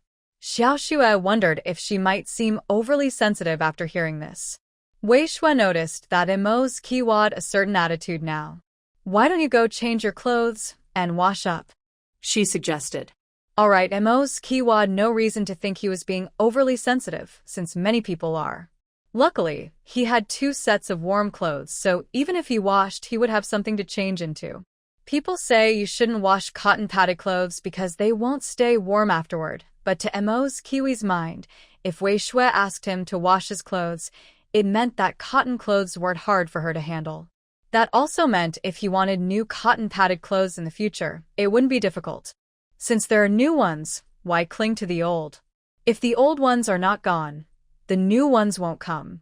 Now, his wife was in charge of the household finances. He was just a man who relied on her. Whatever she said, he would do. What's wrong with taking a bath in winter?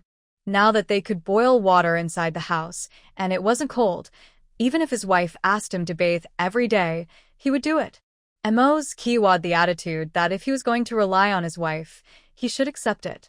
That night, he enjoyed a fragrant bath and held his fragrant wife, having a wonderful evening. Indeed, he thought, those who said having a wife and not having one were really different. The next morning, Mo.Zhio woke up early, prepared steamed buns, cooked 2 dishes, and casually put his padded jacket inside the quilt. Then he went to wash up. After finishing, he called his wife to wake her up.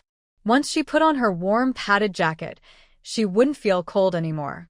Next, Wei Shui started her routine of leaving early and returning late. The warehouse had almost become the office for the 4 of them. Even though they had research goals, they were starting from scratch. Now, it was even more important to repair this nearly broken machine to a working level. In March, Wei Mingjia had a son named Wei Jianxi. In April, Pan Hong got married. Her husband, Chen Songbai, was a young man sent to the countryside for work. He was good at household chores but had no job and no family roots in Beijing. Although he looked quite handsome, in the countryside, such a person was only popular among young women. Anyone who had ever gone hungry wouldn't like someone like that. However, a matchmaker found him. At this point, those who didn't want to work and could let go of their pride could live a good life. Chen Songbai, despite his tough-sounding name, was actually flexible and adaptable. After arriving at the family compound, he learned about Mo.Zhio. Both of them were similar to sons-in-law who moved into the family. He followed what others did and copied their way of doing things. Instead, the 2 grown men, Qian Hongjun and Lin Hongwei, didn't want to get married. However, they both moved here to live nearby, just a 10-minute bike ride from the factory. In April, Wei Wan also got married. Her groom was Zhang Baogua. On her day off, Wei Shui went back home and arranged a few tables at the state-run restaurant. It was the first time she met Zhang Baogua's family, who seemed very honest.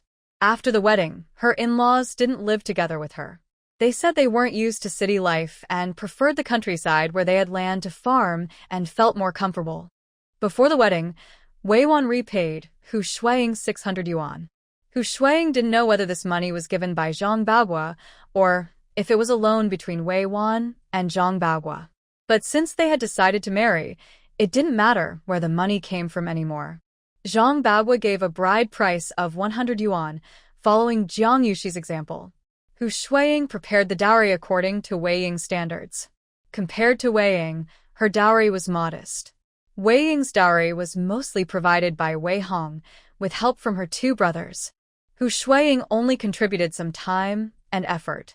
When Wei Wan got married, Hu Shuiying was the only one giving, while others just helped out. But Wei Wan's family was closely related to her, so they bought more things, which was normal. In May, the renovation plan made some initial progress. Everyone was very happy because they finally saw hope. The factory was also very excited. After 3 months, they finally saw some results. Just then, someone wanted to take credit for the success. But these things didn't need Wei Shui to worry about. The reason they brought these 3 people here was already decided by Lai Qinghua. Their fathers all worked in the metallurgy department.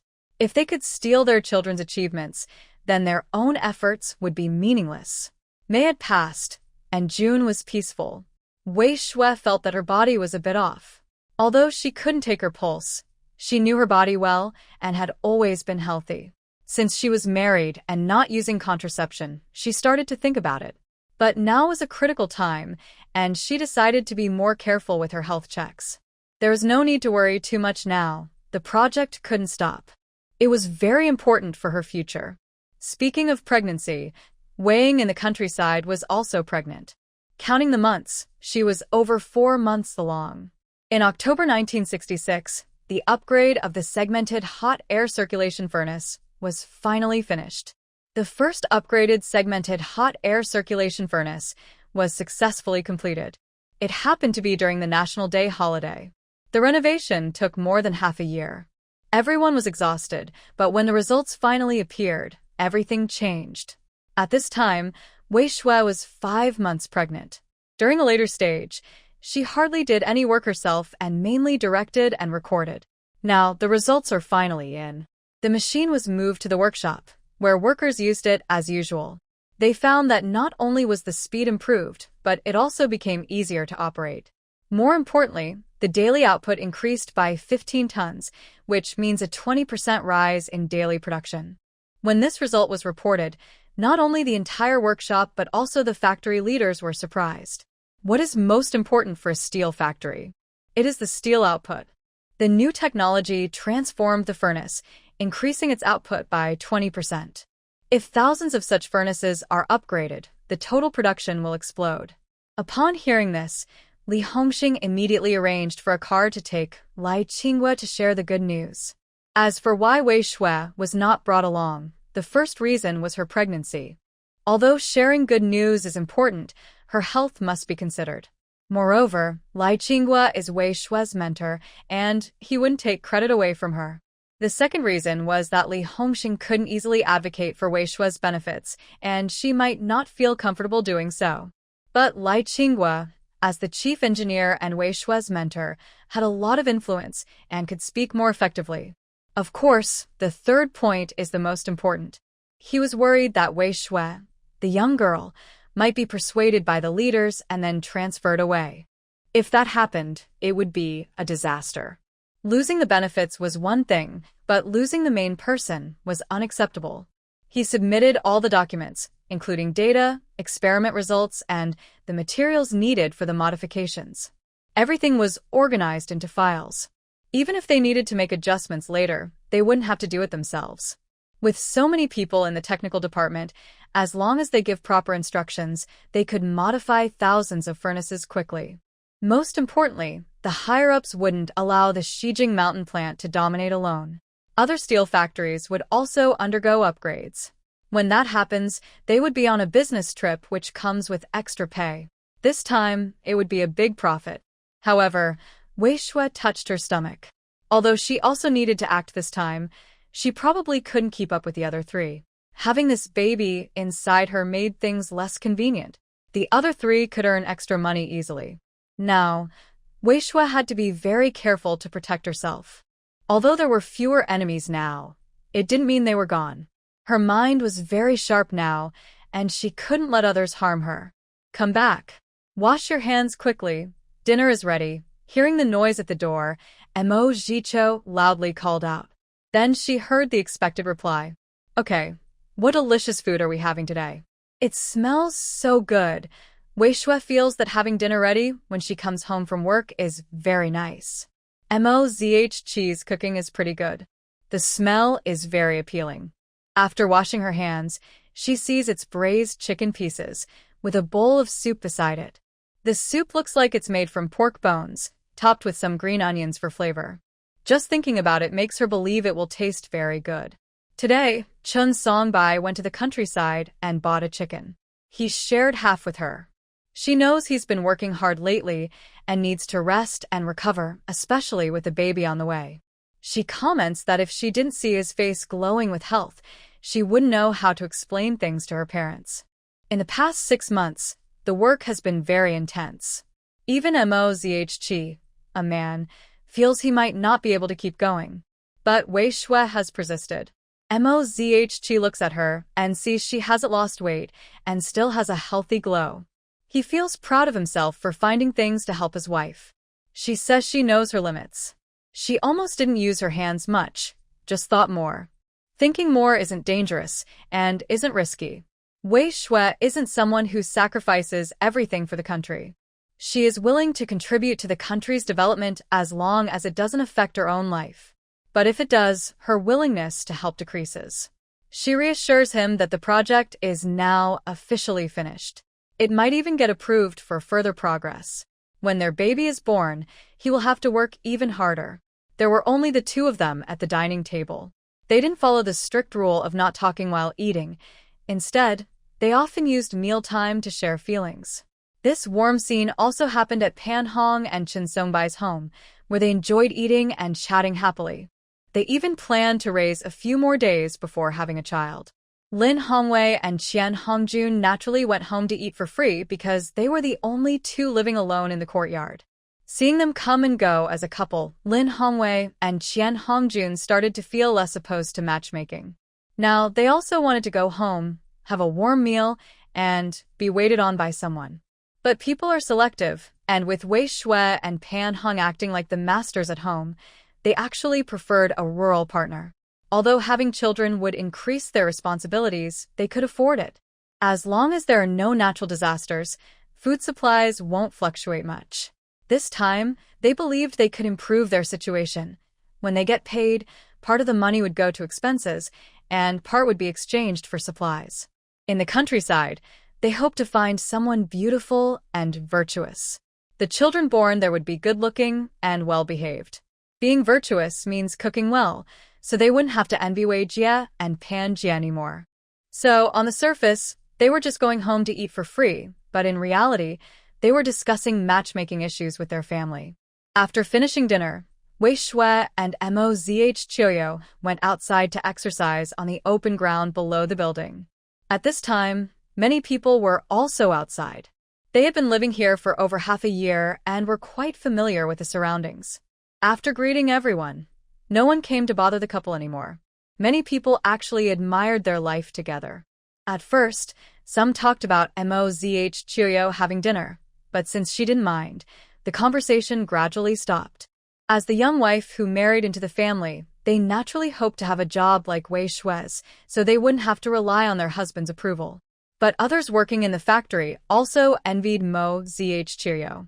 Wei Shui was a skilled technician, and her salary was enough to support the whole family. However, the tasks Mozh did were difficult for others to do, so only some people could share the benefits. Li Hongxing successfully protected Wei Shui, preventing her from being taken away by others who wanted her valuable skills. Then she started to take resources from Wei Shui. Wei Shui, as the project initiator and main leader, was originally a level 11 technician. Now, she had been promoted to a level 9 engineer, jumping 2 levels. To advance further, she would need to pass exams. Her salary increased from 73.5 yuan to 102 yuan, marking a big improvement. In addition, several types of reward tickets were given out. Wei Shui, who is now pregnant, received 7 or 8 milk powder tickets. Of course, these were exchanged with other tickets, as it would take some time to gather so many otherwise. The metallurgy department rewarded 800 yuan, and the factory also gave 800 yuan, totaling 1,600 yuan. This is more than a year's salary for Wei Shui. The country is never stingy to those who contribute. Money Hongjun, Lin Hongwei, and Pan Hong, who have also made great contributions, have been involved from the beginning to the end. Now, since Wei Shui is pregnant and needs to teach other technicians how to improve the furnace, they are needed as well. Naturally, their rewards are generous. Originally, they were all level 14 technicians, but now they have been promoted 2 levels to level 12. Their salary increased from 48.5 yuan to 62 yuan, an increase of 14 yuan. The metallurgy department rewarded each of them with 100 yuan. Since Wei Shui was the main contributor, the reward also reflected the fact that their fathers are leaders in the metallurgy department. Ultimately, it was a matter of social relationships. The factory was much more generous. As production increased and profits grew, they naturally rewarded the workers. Each person received 300 yuan and some tickets. These things are all promoted on the radio, which means the whole factory knows about them.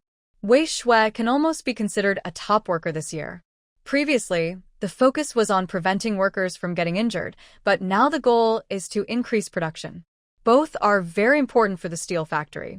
Compared to that, the invention of the agricultural machinery has less impact inside the factory, but it is more well known in other agricultural machinery factories. At first, I thought once this project was submitted, I could rest. But that was impossible because the furnace still needed to be modified. So one person led several technicians to learn how to change the furnace. Even if they understood the drawings, someone had to guide them through the process first. Only then would they become more confident. Since everyone was from their own factory, Wei Shui was not stingy and knew not to delay production. So, she taught without holding back. The other 3 saw this and naturally followed Wei Shui's example. One of their few good qualities was knowing when to adapt. They decided to latch onto a strong supporter and do whatever that supporter did. Inside the factory and the department, everyone was very pleased with how Wei Shui and her 3 assistants handled things. They were more open and helpful compared to old-fashioned engineers. In the old society, apprentices had to work for 3 years and help their masters, but now, in the new society, the country wants rapid development. To achieve this, efforts must be made in industry. So now, there is no need to be cautious or hold back. The focus is on quickly training talented people. However, the older generation's thinking still influences them, believing that teaching apprentices might lead to the master being outdone. Therefore, the factory managers and department leaders are very pleased and highly praise Wei Shui for her generous teaching. After more than 2 busy months, all the machines have finally been upgraded. At first, only technicians worked on it, but later, the experienced workers from the factory also helped with the upgrades. Since there weren't enough technicians, the experienced workers assisted, and the technicians supervised the inspection, which made the process much faster. Before Wei Shui could catch her breath, her babies started moving frequently. When she went to the hospital for a checkup, everything was fine. The baby was just very lively. At work, the baby was very calm, and even during morning sickness, Wei Shui rested when needed. She could work at times, and there were no other issues. Wei Shui wondered whether the baby was considerate or just causing her trouble. In these 2 months, Qian Hongjun and Lin Hongwei got married. In this era, getting married quickly was common. They both married cousins who looked somewhat alike, about 3 parts similar, and had good personalities. Although they only finished middle school, they were considered quite well off in the countryside. The older sister was named Huang Shuangxi, and the younger sister was Huang Shuangel. The sister married Qian Hongjun, and the younger sister married Lin Hongwei. In addition, good news kept coming one after another. Pan Hong was also pregnant, but only for a little over a month. When Wei Shui went to the hospital, Pan Hong accompanied her and found out about her pregnancy at the same time. It can be said that all the good things happened in this year. Oh no! Wei Shui was talking to Mo Zhqiu when suddenly, just a few days before the New Year's Eve, The factory was expected to distribute benefits. Since she was heavily pregnant, she knew she wouldn't be able to carry the benefits herself, so she planned to ask MOVHCU to help her carry them. While they were talking, a mischievous kick from inside her belly suddenly hit her, making her lips form an O shape. The pain was bearable, but it was sudden, which made it feel worse. "Are you okay? Did you get hurt?" MOZHCU quickly reached out to touch the spot where she was kicked. After rubbing it for a while, she felt much better. "MOZHCU, I feel like your son just doesn't want me to rest. When I was busy before, I had no problems. Now that I have a day off, he starts causing trouble." Wei Shui was almost in tears. Every time she tried to rest, she was bothered. Morning sickness and other symptoms happened when she was resting. When she was working, she was full of energy and didn't even feel sleepy. But at home, she was drowsy. All kinds of pregnancy symptoms, even fetal movements, were happening. This child in her belly was impressive, so young and already trying to contribute to the country by making her suffer.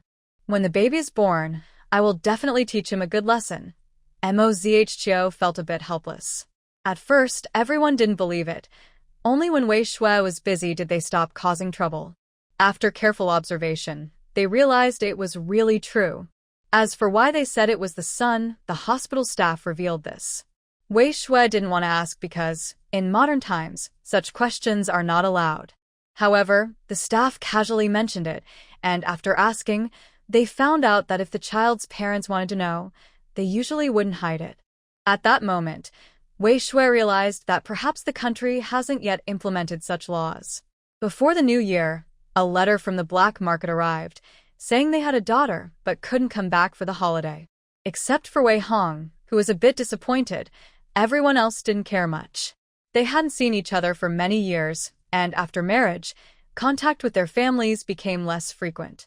It seemed like it didn't matter whether this person was around or not. Wei Shui also asked MOZHCO to visit his master's home. Properly paying respects to a teacher is important. The traditional customs can't be forgotten. Moreover, Lai Qinghua had helped a lot, so even if he wasn't a master, he was still an elder worth visiting. This shows gratitude. However, this time, MOZHCO met Lai Qinghua's entire family, something Wei Shui had never seen before. Although Wei Shui is now 7 months old, the baby is still quite small. She is very active. The New Year's dinner was eaten in the courtyard, but she had already gone back to the textile factory's family residence at noon. Wei Shui is not familiar with the courtyard, and since Zhou Qing is currently resting after childbirth, it was too noisy and not suitable. So Wei Shui and Mo Zhizhou finished their meal and left. Tomorrow, during the new year, Wei Shui will stay still. On that day, Mo Zhizhou will visit 2 families on the first and second days of the new year. Pregnant women have special privileges, like dumplings brought by their mothers and fried meatballs from their in-laws. Even Aunt Tang and her daughter-in-law Huang Shuangxi sent a bowl of braised pork. Wei Shui was quite surprised. It's not just about how hard it is to get meat these days, but she also thought that braised pork is something only eaten during New Year in Guangdong province. Wei Shui still remembers watching videos online where people said that if braised pork spills, they would have to work overnight to fix it and wouldn't dare to come back. It's second only to getting caught in the rain while harvesting rice. Sister Wei, my mother-in-law, is from Guangdong province. She moved to the city with my father-in-law during the early revolutionary days. She said that during the new year, families with good conditions will put a bowl of braised pork on the table. You should try my mother-in-law's cooking, Huang Shuangxi said. After saying this, although she felt a bit sad, because she had never eaten so much meat in her life and now she was sending a bowl over, Huang Shuangxi didn't show any signs of sadness. This was her husband's family, and she couldn't afford to fall behind. Then please thank Aunt for me. Oh, wait a moment, I also have something to give her. Wei Shui remembered that she still had a stack of silk scarves in her space, the kind her aunt liked to take photos with. She thought her aunt would like them, and Aunt Tang would probably like them too. Take this silk scarf. It's a gift. Happy New Year. Next, there was fish from Lin Hongwei's family and meat from Pan Hong's family. The house was full of gifts. If the weather hadn't been cold and there was no refrigerator, it would be hard to keep everything fresh. When Mo Jichio returned, she was busy packing things. The kitchen was full because of the holiday. In their country, social relationships are very important. This year, more people came to give gifts than last year. Some technicians and engineers also came to pay New Year's visits. Wei Shui didn't even realize she knew so many people. These things will last us a long time. We probably won't need to buy anything for the next 2 months. But since your colleagues gave so many gifts this year, maybe they want you to do something. Not really. It's probably just gratitude or to leave a good impression. Next time, if a project needs people and the skills are equal, those who give gifts might be remembered more. It's easier to get help that way. Wei Shui was open about her thoughts. If her relatives had the ability, she might promote them.